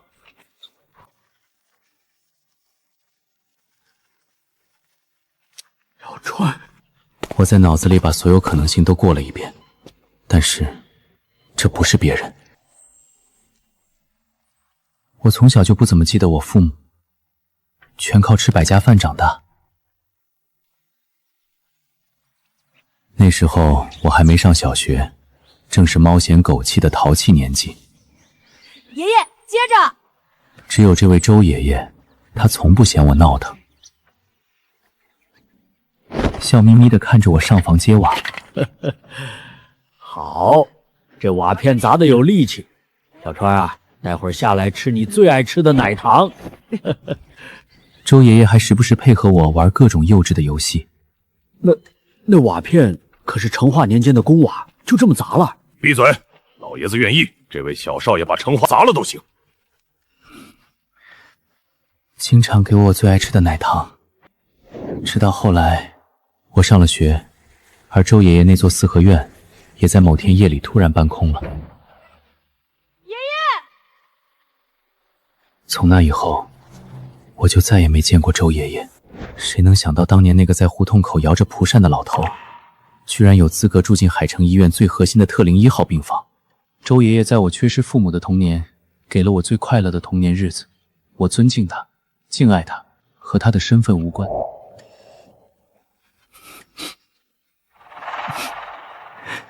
爷爷，好久不见。爷爷，周老太爷。这是我根本就不可直视的存在。这就是陆川的底牌，这他妈是10000个赵家也惹不起的通天背景。完了，这下真误闯天家了。不，这他妈是误闯天庭，还他妈直接闯到玉皇大帝的卧室去了。完了完了，王大锤这傻货坑死我了！我他妈锤死你！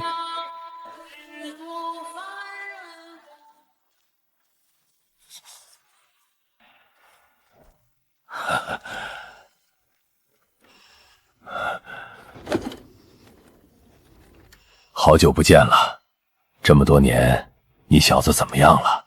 这我得表现啊，我得表现的跟陆哥亲兄弟一样。老爷子，陆哥现在可……闭嘴！我家老爷子好不容易能说几句话，你们谁敢弄出一点动静，我今天就把他从8楼扔下去。爷爷，您身体怎么样了？还行，暂时死不了。出去！以前我会在有些时候嫉妒陆川，还心有不甘，而现在我已经没有了丝毫的嫉妒不甘，差距太大，永远无法追上。陆川骗了我们，他根本就没有什么所谓通天的背景，因为他就是天。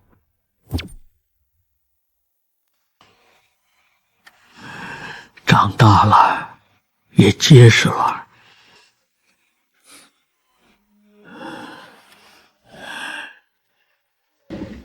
吃吧，你最爱吃这个，我都给你留着呢。不管爷爷在外面是多么呼风唤雨的大人物，但是此时此刻，他就是一个疼爱晚辈、惦记着给我留2颗奶糖的长辈。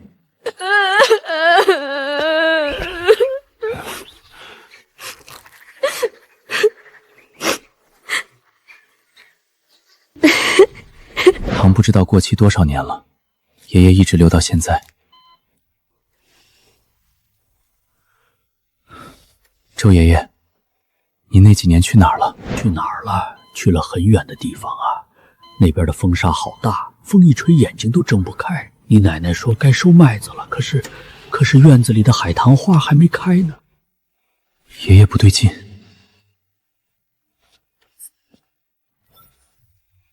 老年痴呆，而且是重度。爷爷病得这么重，连自己是谁，估计都忘得一干二净了。可是他却硬生生记住了我。还记得这个奶糖，还在抽屉里给我留着。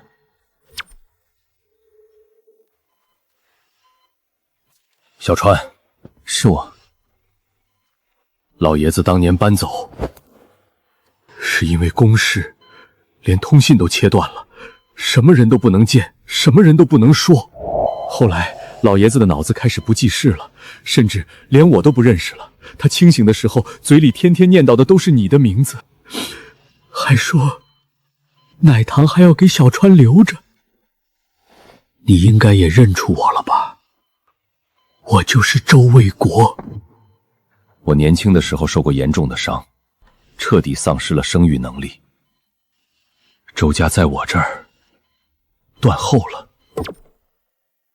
老爷子没说什么，可是我知道他心里苦啊。他最喜欢小孩子，最喜欢那种家里热热闹闹的烟火气。那几年他住在胡同里，我不在他身边，但因为有你，那是老爷子那几年笑得最多的时期。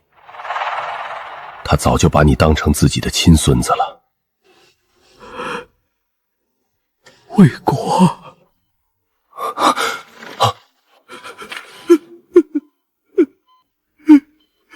爸，您记起我了，您认识我了。这些年辛苦你了，在咱们家最冷清的那些日子里，只有小川这孩子一直陪着我。谢谢你，小川。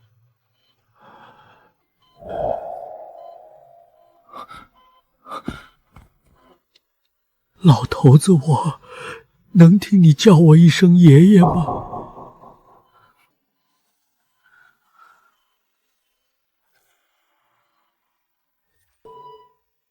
能叫我一声爷爷吗？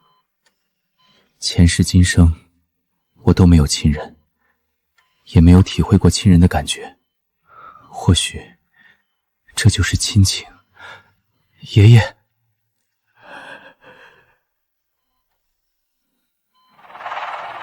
老爷子睡着了，这应该会是他这几年睡得最踏实、最安稳的一觉。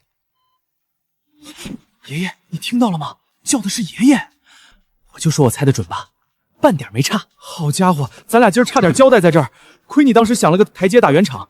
要是咱俩真傻乎乎的，本着戳穿陆哥的目的来，现在坟头草都一人多高了。何止咱俩坟上长草，全家祖坟都得长草。谁能想到陆哥背景这么深啊？那可是周家，那可是周老爷子，我爷爷见了他都得吓得尿裤子。哟呵，这是瞧不上咱哥俩是怎么着？真以为小爷我吓得腿软站不起来了？来，刘能搭我一把，咱得支棱起来，不能让这帮人看了笑话。得嘞。嘿，瞧见没有，爷们儿我站起来了。哎，咱还能走2步，咱哥俩可不是吓大的，这就叫一代更比一代强。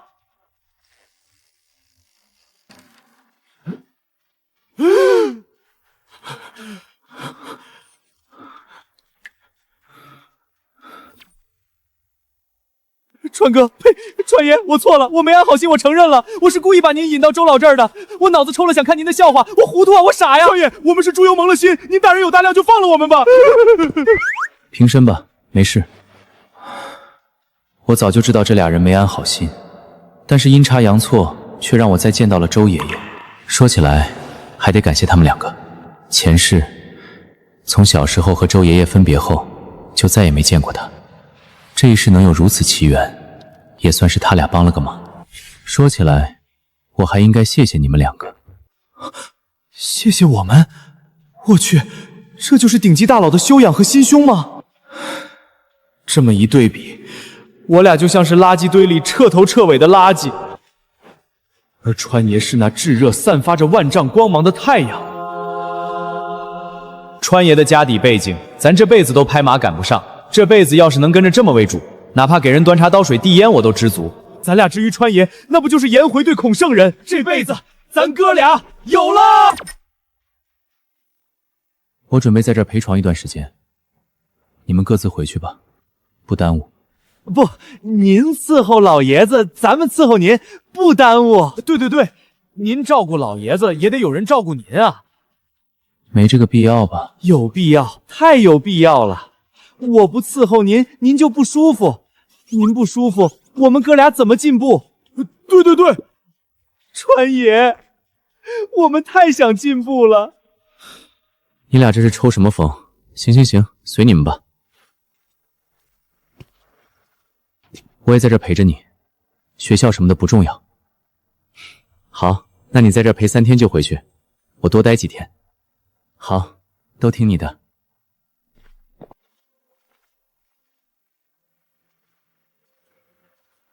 锤哥，咱还查陆川的底吗？撬你丫！我撬你丫！你特鸟想死，别拉着我，爬，给老子爬出去！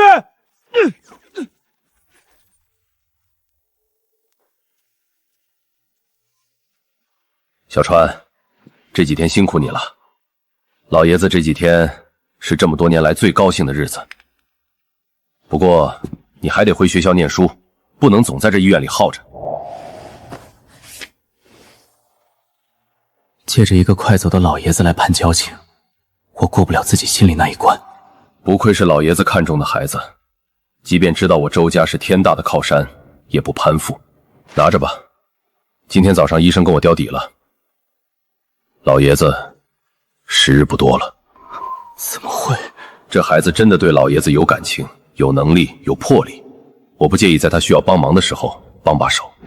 以后在外面有什么解决不了的事情，直接打给我。在这片土地上，一切事情我都可以解决。记住，是一切。假如老爷子真到了那一天，我希望你能来送送他。还有，你那份绝密锁听起来霸气，其实没啥用。张爱华的等级太低了。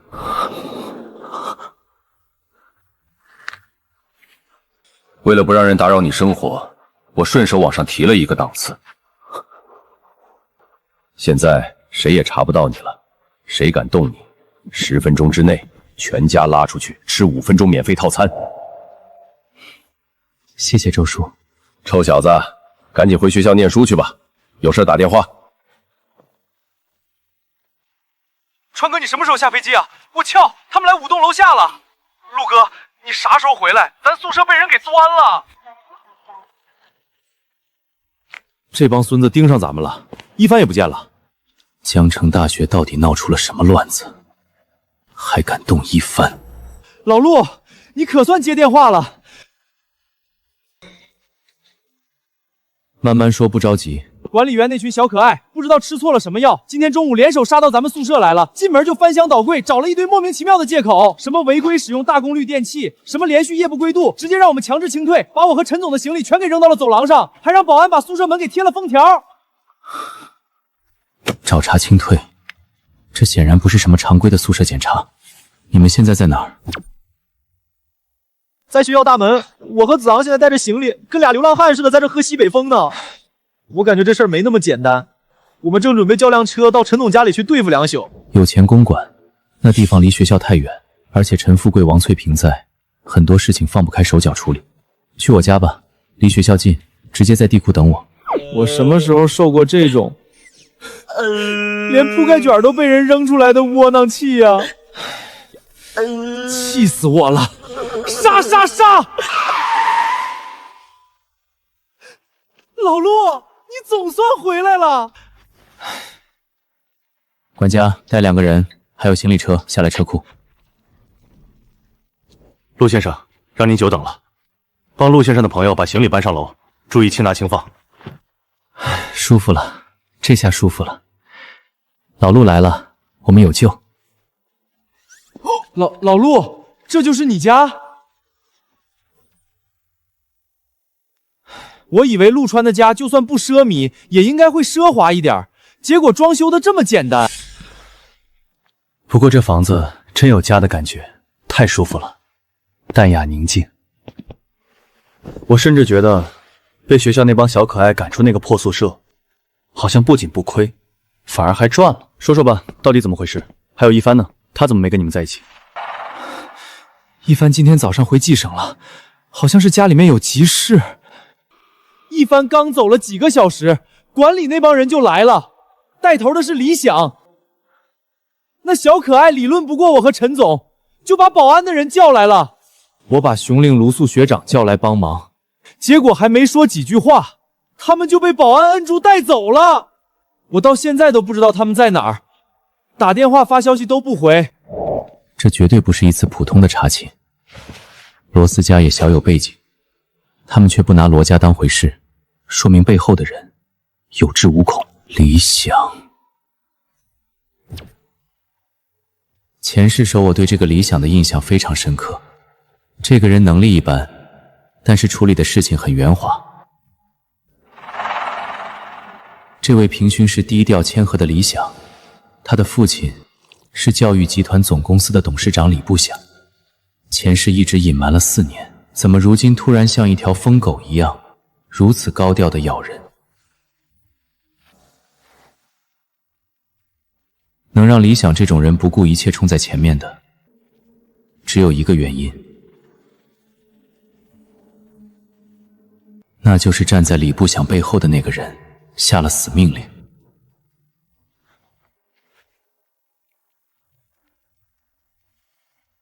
小川，你回来了。方叔，商会那边出事了。何止是出事，简直是翻了天了。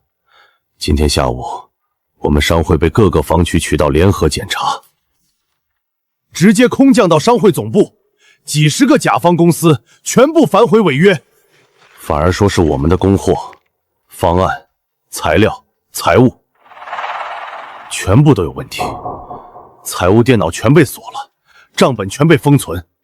我现在在会议室里焦头烂额的配合他们呢。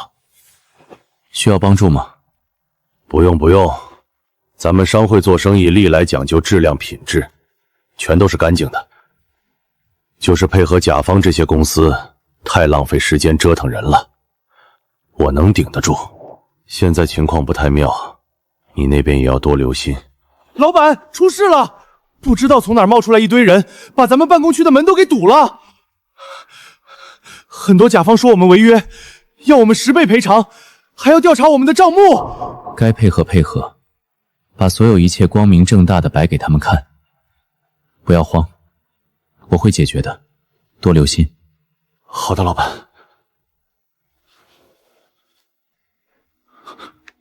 这哪里是找茬，这分明是一场蓄谋已久的针对我陆川身边所有关系网的全面施压，就像是一张无形的大网，想要把我闷杀在江城。老陆，不行，总感觉这事情太奇怪了，有人在故意针对咱们。没有这么欺负人的，我这辈子最烦的就是下棒子耍阴招，我得给我妈打个电话。不能打。咋就不能打了？陈子昂，你知不知道现在啥状况？熊岭跟罗素学长咋都联系不上，外头还有人逮着陆哥下黑手。你要是死要面子，你就躲开喽，我可忍不了半点儿。你给我清醒一点。现在这情况，我家是帮不上什么忙了。但是东子，你妈和你爸要是下场了，这事儿就真大了。你韩家在东北的地位，你自己心里没掂量掂量？你受委屈了，韩家和张家会不出手吗？这事儿发生在江城，不是在东北。你一个电话打过去，叔叔阿姨那边要是真生气了，跨省加压，到时候就不是学生之间的矛盾了，那是东北韩家和整个江城掰手腕，到时候就真的麻烦大了。听明白了吗？你个傻杯。子昂说的对，这件事情看起来是幼稚的小事，但是这只是表象。我兄弟让人欺负成这德行，能就这么算了？这事绝对不会就这样算了，不会就这样算了。子敖说的对，东子你冷静一点，你家在东北再厉害，手也不能随便伸出外省。咱们现在是要破局，不是把桌子掀了，以后谁都别玩。我就说吧，我只是平时不爱显摆，别总把我当傻子，真当我除了花钱什么都不会啊。哎呦喂，没想到陈总还有这种大局观呢。陆哥，你这是什么话？什么叫没想到？我又不是没脑子。原来陈子航也知道他没脑子啊。你们俩什么意思啊？心里想什么都写在脸上了啊，混蛋！笑个屁！真出事的时候，还不是得靠我这种聪明人给你们提个醒啊？对对对，陈总最聪明了。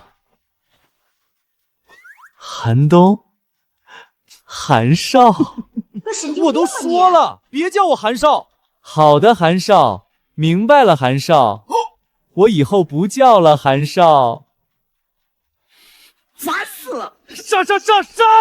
韩少！现在能确定，对方动手的范围不止学校，不管是谁，既然把手伸出来了，那就把手给他剁了。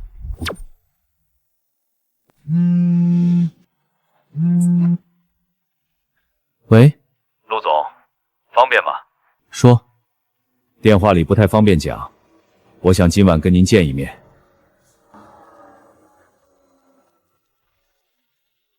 您今天要是方便，我随时都有空。罗锦和没有任何解释，这说明他不仅知道学校的事，甚至比我们手里的信息还完整。直接来静园吧。好，我20分钟左右到。川哥，这罗锦和是谁呀？罗素他爸，江城卫集团的 boss。那他指定知道里边咋回事儿。你俩先去洗个澡，换身衣服，别一副被人扫地出门的样子见客。陆哥，你这话说的也太直接了点吧？这有啥？陈总，你别矫情了，我俩本来就是让人从宿舍给撵出来的。就你会说话，韩少。我都说多少遍了，别叫我韩少。好的，韩少。我敲你哇！韩少，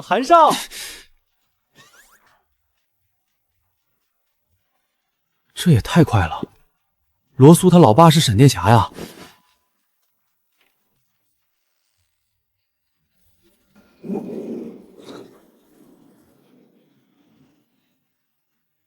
一帆，咋的？你这是让人追杀了呀？我总算赶回来了。赵一帆不是这会轻易失态的人，能把他逼成这样，说明这场事不简单了。甚至，可能连赵家那边都已经卷进来了。父亲一大早突然让我回来，隐隐有种说不出来的预感，像是要出什么大事了。一帆回来了，坐。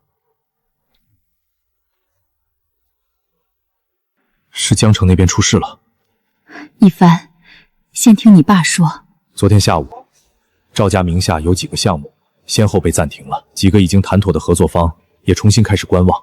港口那边也出了事，10几艘货船停在海上。现在咱们赵家每天现金都要烧2000万，是谁在暗中做手脚？是不是江城的人？已经确定了，出手的人是姚昭思。姚昭思，总分集团副会长，就算是方会长，在他眼里也不过是一艘小船。这就意味着，现在动手的人是站在食物链顶端的人物。咱们都清楚陆川的背景不简单，但这次不是普通的试探，人家根本没把咱们当回事。一帆，家里的意思是你先避一避，暂时不要回江城。一帆，你别怪家里多想，这种时候你还留在江城，万一有人拿你做文章怎么办？我跟你爸最担心的还是你的人。那咱们家现在的态度是完全不插手，还是只是不公开站出来？咱们沉住气，不代表背刺他，只是先避过这一波锋芒。作为赵家继承人，这种时候我应该去算风险、后果和得失。但是，爸，这次我不想算计了。我知道咱们家现在出手有风险，但我不能当做自己什么都不知道。一帆，他还是第一次主动把家族利益放到了后面。这一次，我不想拿朋友跟底线去算计，就算家里不帮忙，我也会回江城和他们站在一起。一帆这孩子从小就冷静，不是冲动的人。你确定要回去？哪怕遇到困难，赵家也不会伸手相助。没错。哈哈哈哈哈！好孩子。你既然要回去，就带赵家的态度回去。我会以赵家家主的名义，将你的权限全部放开。眼前这个孩子，已经不是那个只能被家里护着的赵家继承人了。少年心气是不可再生之物。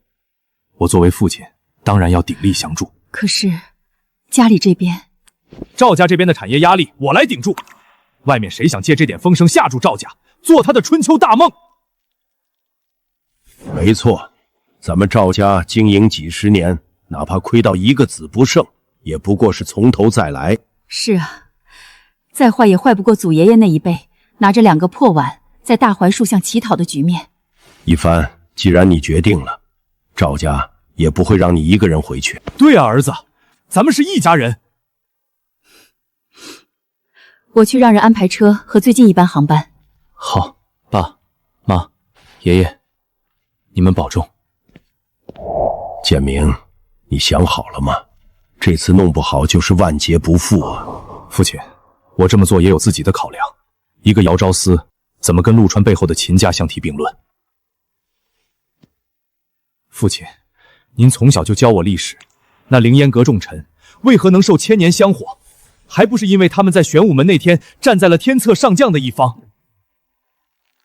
父亲，这是我赵家千载难逢的一次和真正的大人物一起共患难的机会啊！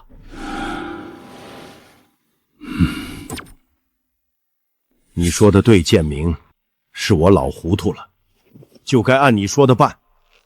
不过姚昭思也有可能是一个前台的小卒子，没分胜负之前都是五五开。建明，这次真的是冒险了，但是我们必须这么做。一帆他长大了，有义气有担当了，现在打压他，将来他会是一个为了利益手熟两端唯唯诺诺的人，如何掌舵赵家？为了一帆这一口信气，咱们这些老一辈也要跟着拼一把。好，不愧是我儿子，不愧是我孙子，我这老骨头也跟着拼一把。父亲，我需要你联系那些老一辈，表明我们赵家的态度。惹到了谁都不要紧，反正我们已做好准备，背水一战。我也去联系我娘家人。你再给一帆准备好国外的身份、房产、机票等等。就算输了，我们也得让一帆能安稳过一辈子。好，去准备吧。我这次所有的勇气都用在这件事上了，一旦做错了，我就是赵家的罪人。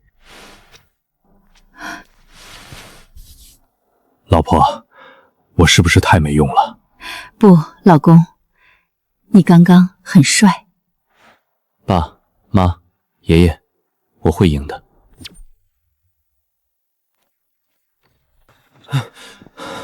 哎呀妈呀，一帆，你这是被人追杀了！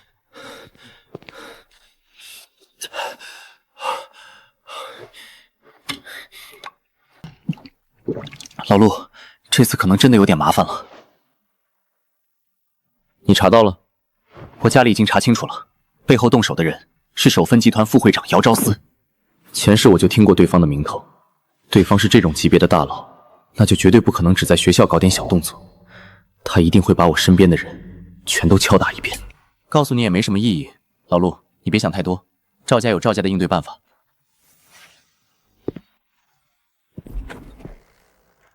这又是谁？我今天晚上冒险来静阁，要说的事情太敏感，这里杂人太多了，而且都是这些没背景的小年轻，不靠谱啊！您看，要不咱们改天再单独聊聊？毕竟后面牵扯到的一些消息，普通人知道了未必是件好事儿。我操，当我3岁小孩啊？这话说得很委婉，但意思再明显不过了。这姓罗的觉得我们不配听。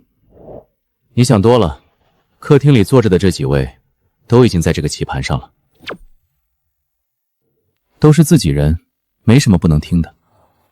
这事关重大，要是从这些毛头小子嘴里漏出去半句，那可是要命的。不是，罗总是吧？现在事情都发展成这样了，你还在跟我们打马虎眼？罗总，您是不是觉得在座的各位都是没见过世面的土包子？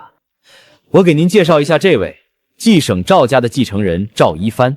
冀省赵家，那个在冀省商圈里盘根错节的大家族，几十亿甚至几百亿的身家。至于这个小傻佩，罗总见多识广，您可曾听闻过东北韩家？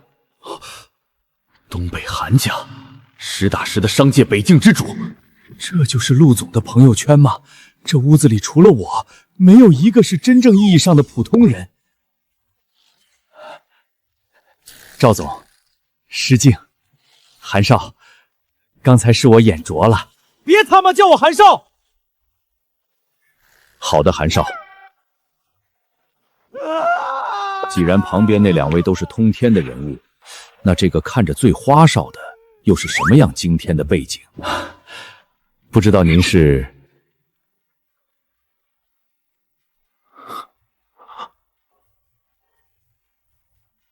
我坏了，我是504最普通的普通人啊！我是谁？我咋介绍我自己啊？我就是一个平平无奇的富二代啊！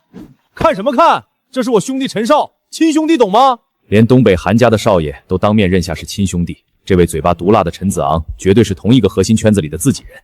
懂了懂了，他懂什么了？这老子想什么呢？他好像误会了什么。不过这种感觉貌似不赖。行了，既然没顾虑了，那就坐下说正事。出了什么状况？从上个月中旬开始，也就是张爱华会长刚到江城那会儿，一切都在按我们商量好的节奏在走。我们很快搞定了姓艾的，他就是姚昭思的手下。局面一开始并没有失控，甚至算是取得了一次阶段性的重大胜利。继续。我和郑会长原本都觉得姚昭思这回该收敛一点了，但是今天上午开始，事情突然就不对了。我联系不上郑会长了，他像是人间蒸发了一样。联系不上，找不到人，所有的通讯方式全都没有任何回应。我本以为是绑架，可还没等我弄明白，江城味儿也出了变况，下边的原材料供商停止供货，集团一下子空转了。我儿子洛素也被人控制起来了。这些事几乎是咬着我的脚后跟来的，连一点喘气的空档都没给我留。直到那一刻我才反应过来，这根本就不是打击报复，而是针对我们的一张大网。张会长的电话根本打不通，老方那边自己也忙得脚不沾地，我实在是没有办法了，才给陆总您打电话。罗锦和郑宫、方志远都出了问题，而张爱华联系不上，这是一场密不透风的系统性围剿。陆总，我怀疑这次在后面统一发力的就是集团老三姚昭思。不用怀疑，就是他。我很清楚，重生归来，我没有得罪任何人，唯一有可能动手的只有这个姓姚。既然人已经对上了，既然所有的线索都已经拼成了一张完整的网，那下一步要做的就是主动出击。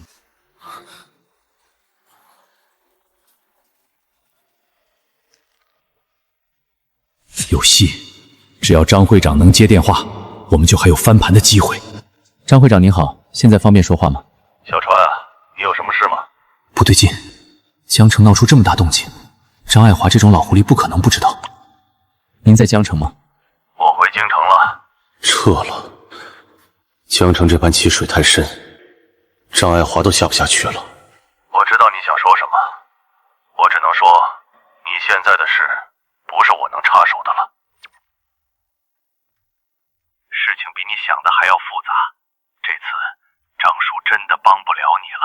我听懂了，这不是张爱华过河拆桥，是他真的帮不了。既然敢这么肆无忌惮的全面打压，甚至连张爱华这都被迫提前抽身回京。我相信你能找到解决的方法的，很多话张叔不能说，就这样吧。完了，张会长都撤了，江城这局无解了。不等了，既然上面压下来这么大的石头，那我就给家里打电话摇人儿。真把你家拉进来，事情只会更加不可控。这不是约架，商场如战场。我倒是想看看这个男人有没有慌。张爱华这电话打不垮我，相反，这几句大实话把我教得清醒了。没有人能够为谁兜底，从头到尾把破局的希望寄托在张爱华、方志远这些外力身上，本身就是一种危险的错觉。世界本质上就是交换，人被尊重，从来不是因为你认识谁，而是因为你有让人不敢轻视的价值。我找到破局的犯法了。川哥，真的吗？这是赵家现在还能调动的所有关系网，上面的人不管是谁，只要你发话，赵家会让他们出手的。赵家的所有资金、现金流全部整理完毕，你需要多少，我这里就能提供多少。无论这次的对手是谁，我都和你在一起，和他磕一磕。一帆居然为了陆川做到这种程度，这是把全部家底全压上了。作为兄弟，我可不能弱于他。可恶啊，赵一帆，不要小看我和陆川之间的羁绊啊！川哥，我家虽然最穷，也关系没背景，但是你说什么我就做什么。我家那1个亿，我让我妈全拿出来。川哥，算我一个。不就是个姓姚的吗？真当我韩家、张家吃素的？大不了我找老舅安排人一枪把他干了。他干废了你那么多生意，咱也弄他。我去他姥姥的，东北韩家不能入关。不管了，我现在就给我妈打电话。通电全国，奉商入关。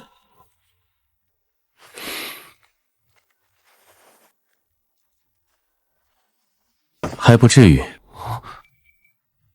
一帆，收起来吧，还没到拼刺刀的时候。老陆，这时候别逞强，你一个人。谢了，一帆、韩东、子昂，你们的心意我心领了。既然我说了我找到破局的方法了，就没道理让你们顶在前面。一帆，现在你老老实实告诉我，姚兆思到底掐了你们赵家哪几个项目的脖子？事到如今，瞒不住了，也没有必要瞒下去了。运输的几条专线停了，刚谈好的2家私立医院并购案也停了，以及赵家手里的核心粮油贸易渠道全都断了。这哪是简单的点名敲打，这每一条线掐的都是赵家的咽喉，这是把刀子直接架在赵家的大动脉上了。完了，本来我心里还燃起了一丝希望，现在听完这些，那点希望被浇得连个火星都不剩。连赵家这种跨省的地头蛇都被按得这么死，这局真的能破吗？陆总，赵家那边都被卡成这样了，咱们这连个能说得上话的外援都没了，后面怎么走？简直完美。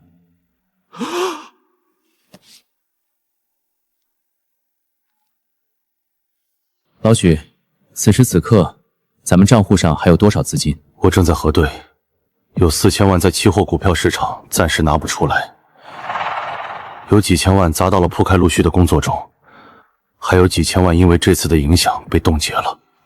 目前可动用的只剩下800万。800万，800万啥也干不了啊！我知道了。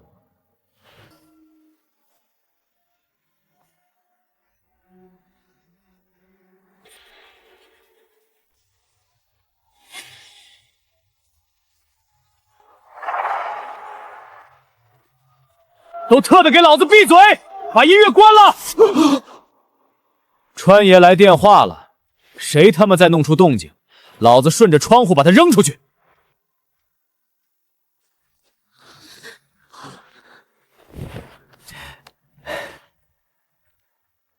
喂，川爷，您回到江城了，有什么吩咐您随时指示。别叫我川爷，太难听，吩咐谈不上。我这边有点麻烦事儿，需要你和那几个兄弟帮个忙。不过这事儿有点大，可能会得罪人，对方的背景也不算弱，就是不知道你们几个敢不敢接。姓姚的，敢动我的东西，准备好迎接来自我陆川的反击了吗？哥几个人都在吗？在，今天哥几个都在厂子里聚着呢。我在商场上遇到个茬子，准备了点资金要干他，但是数量不多，只有800万。800万别看少，但是800万的打法，先下手为强，未尝不能赢。梁飞在呢，陆哥。铁玉，陆哥您吩咐。陈宇，精卫，在，陆哥我们都在。陆哥还有我呢，我也在厂子里呢，我也想进步。既然都在，那我就直说了，我这边有点事需要你们帮个忙，但这事要是办了，肯定会得罪人。那什么，陆哥，您能稍微透个底吗？那个不长眼的人是什么级别啊？姚昭思。对面这帮人听到这个级别的大佬，就算不当场吓得挂断电话，起码也得犹豫半天吧。唉，就这。陆哥，您差点没把我这心脏病给吓出来，我还以为是哪个不能碰的老神仙呢，吓得我刚才腿都软了。就是啊，陆哥，一个外地的，您说的这么严肃干什么呀？我还以为天要塌了呢。一个外地的，他手伸得再长，还能伸到咱们这儿来。陆哥，您说吧，是直接弄他丫的，还是让我去江城帮您敲打敲打他？这业务我熟得很。我去，在江城这边压得人喘不过气来的天大的麻烦，到了他们的嘴里，居然成了一具轻描淡写的外地的。我操！太解气了！这托尼的确没有吹牛，他的爷爷就是龙祖集团的总会长，货真价实的副总裁级。敲打就免了，我不会让你们白帮忙。这件事办成了，对你们每个人都有好处。运输上面的几条专线，私立医院并购案，还有筹建中的3所私立，以及赵家手里的核心粮筹贸易渠道，这4条线，别人吞不下，也不敢吞。但正好对应你们4个家里把控的资源，你们要是能把这些被卡住的口子给撕开，这几个项目，不管是在长辈面前长脸，还是在朋友面前吹牛，这分量都够了吧？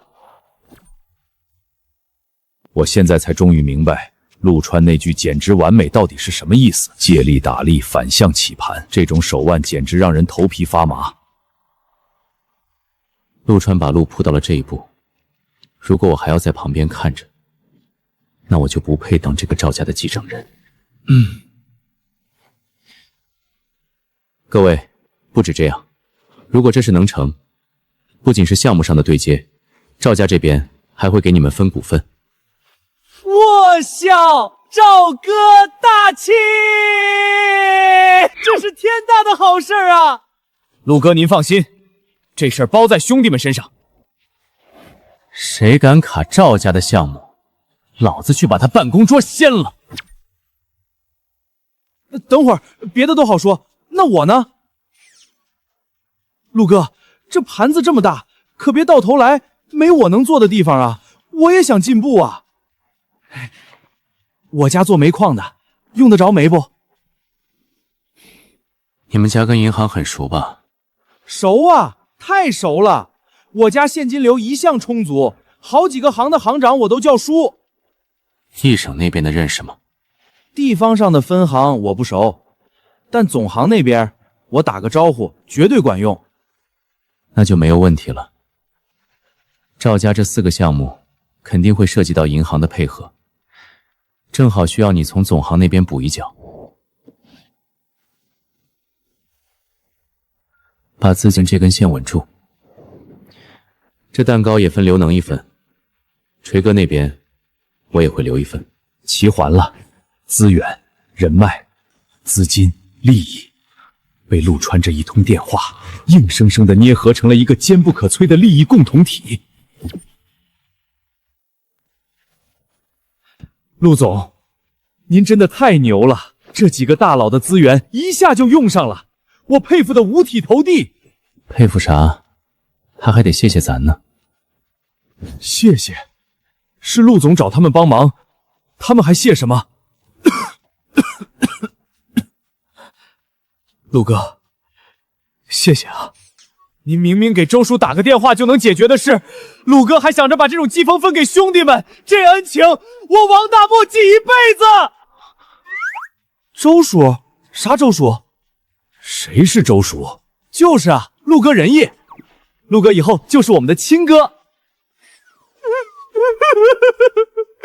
太感动了！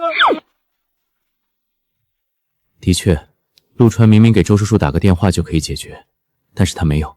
或许这就是大家族给子弟的试炼吧。我清楚，只要我拨通名片上的那个号码，江城现在的这盘棋局马上就会被从天而降的恐怖力量彻底掀翻。但是这张牌我现在不能打，遇到麻烦就想着去靠别人兜底，那自己在这个棋局里的位置永远只能是个附庸。最重要的是，我不想跟周爷的感情掺杂点别的东西进去，所以我要的是破局，亲手把这张压下来的网撕烂。现在最要紧的是先把局面稳住，把信号放出去，等别人先乱了阵脚，我们才有机会真正动刀子。姚昭思既然把手伸得这么长，外面又有那么多人愿意给他面子，甚至压到你们赵家头上，我们要做的就是先放一个明确的信号出去，告诉外面那帮人，京城的人已经下场了。一帆，你得再跑一趟京城，把那几条线落实好，先把他们卡你们赵家脖子的手给剁了。我的思路很明确，借着京城那帮二代的家世背景，直接去敲打下面那些帮着姚昭思干活的商人。一旦那些人发现自己为了讨好副院长而得罪的竟然是京城那几个背景深厚的旁瞻大物，他们自己就会先乱了阵脚。我明白了，我立刻订机票去京城。陆总，那我儿子罗素那边，我知道你很急，但是你先别急，让罗素和熊岭再待几天，我们不能现在就去。这是我们手里最重要的信号，你罗景和的亲儿子都出事了，而你这个当爹的却稳如泰山，你猜那些人会怎么想？他们会疯狂的猜疑我罗景和的背后是不是还藏着比姚昭思更硬的底牌。等一帆在京城那边落实好，冀省的人会扛不住压力，到时候根本不需要你去求人，他们自己就会想方设法找个借口把人给你送回来。我懂了，我听您的。那我们呢？我们接下来就这么干等着？对，必须等着。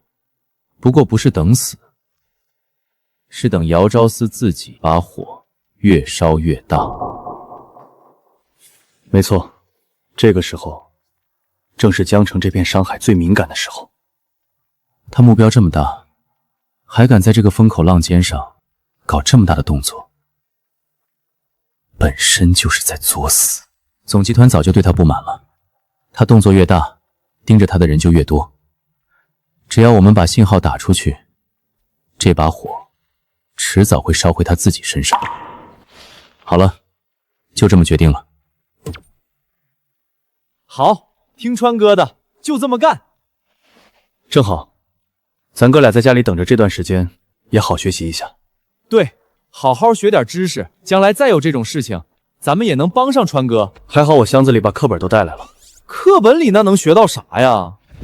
真正的商战还得从大师身上学。实不相瞒，我已经下单了几本经济大师的书，明天就送到了。怎么听起来感觉不太妙的样子啊？走，等书一到，咱哥俩就狠狠的学。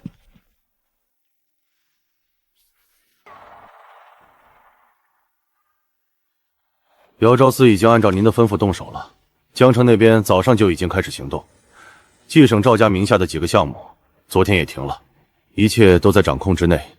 还有什么别的指示吗？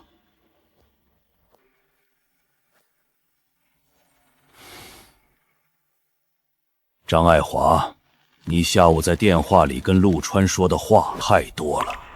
我以为做得足够隐秘，却没想到在这位面前，自己的一举一动都逃不过。陆川，这局死棋，不知道你又要如何应对呢？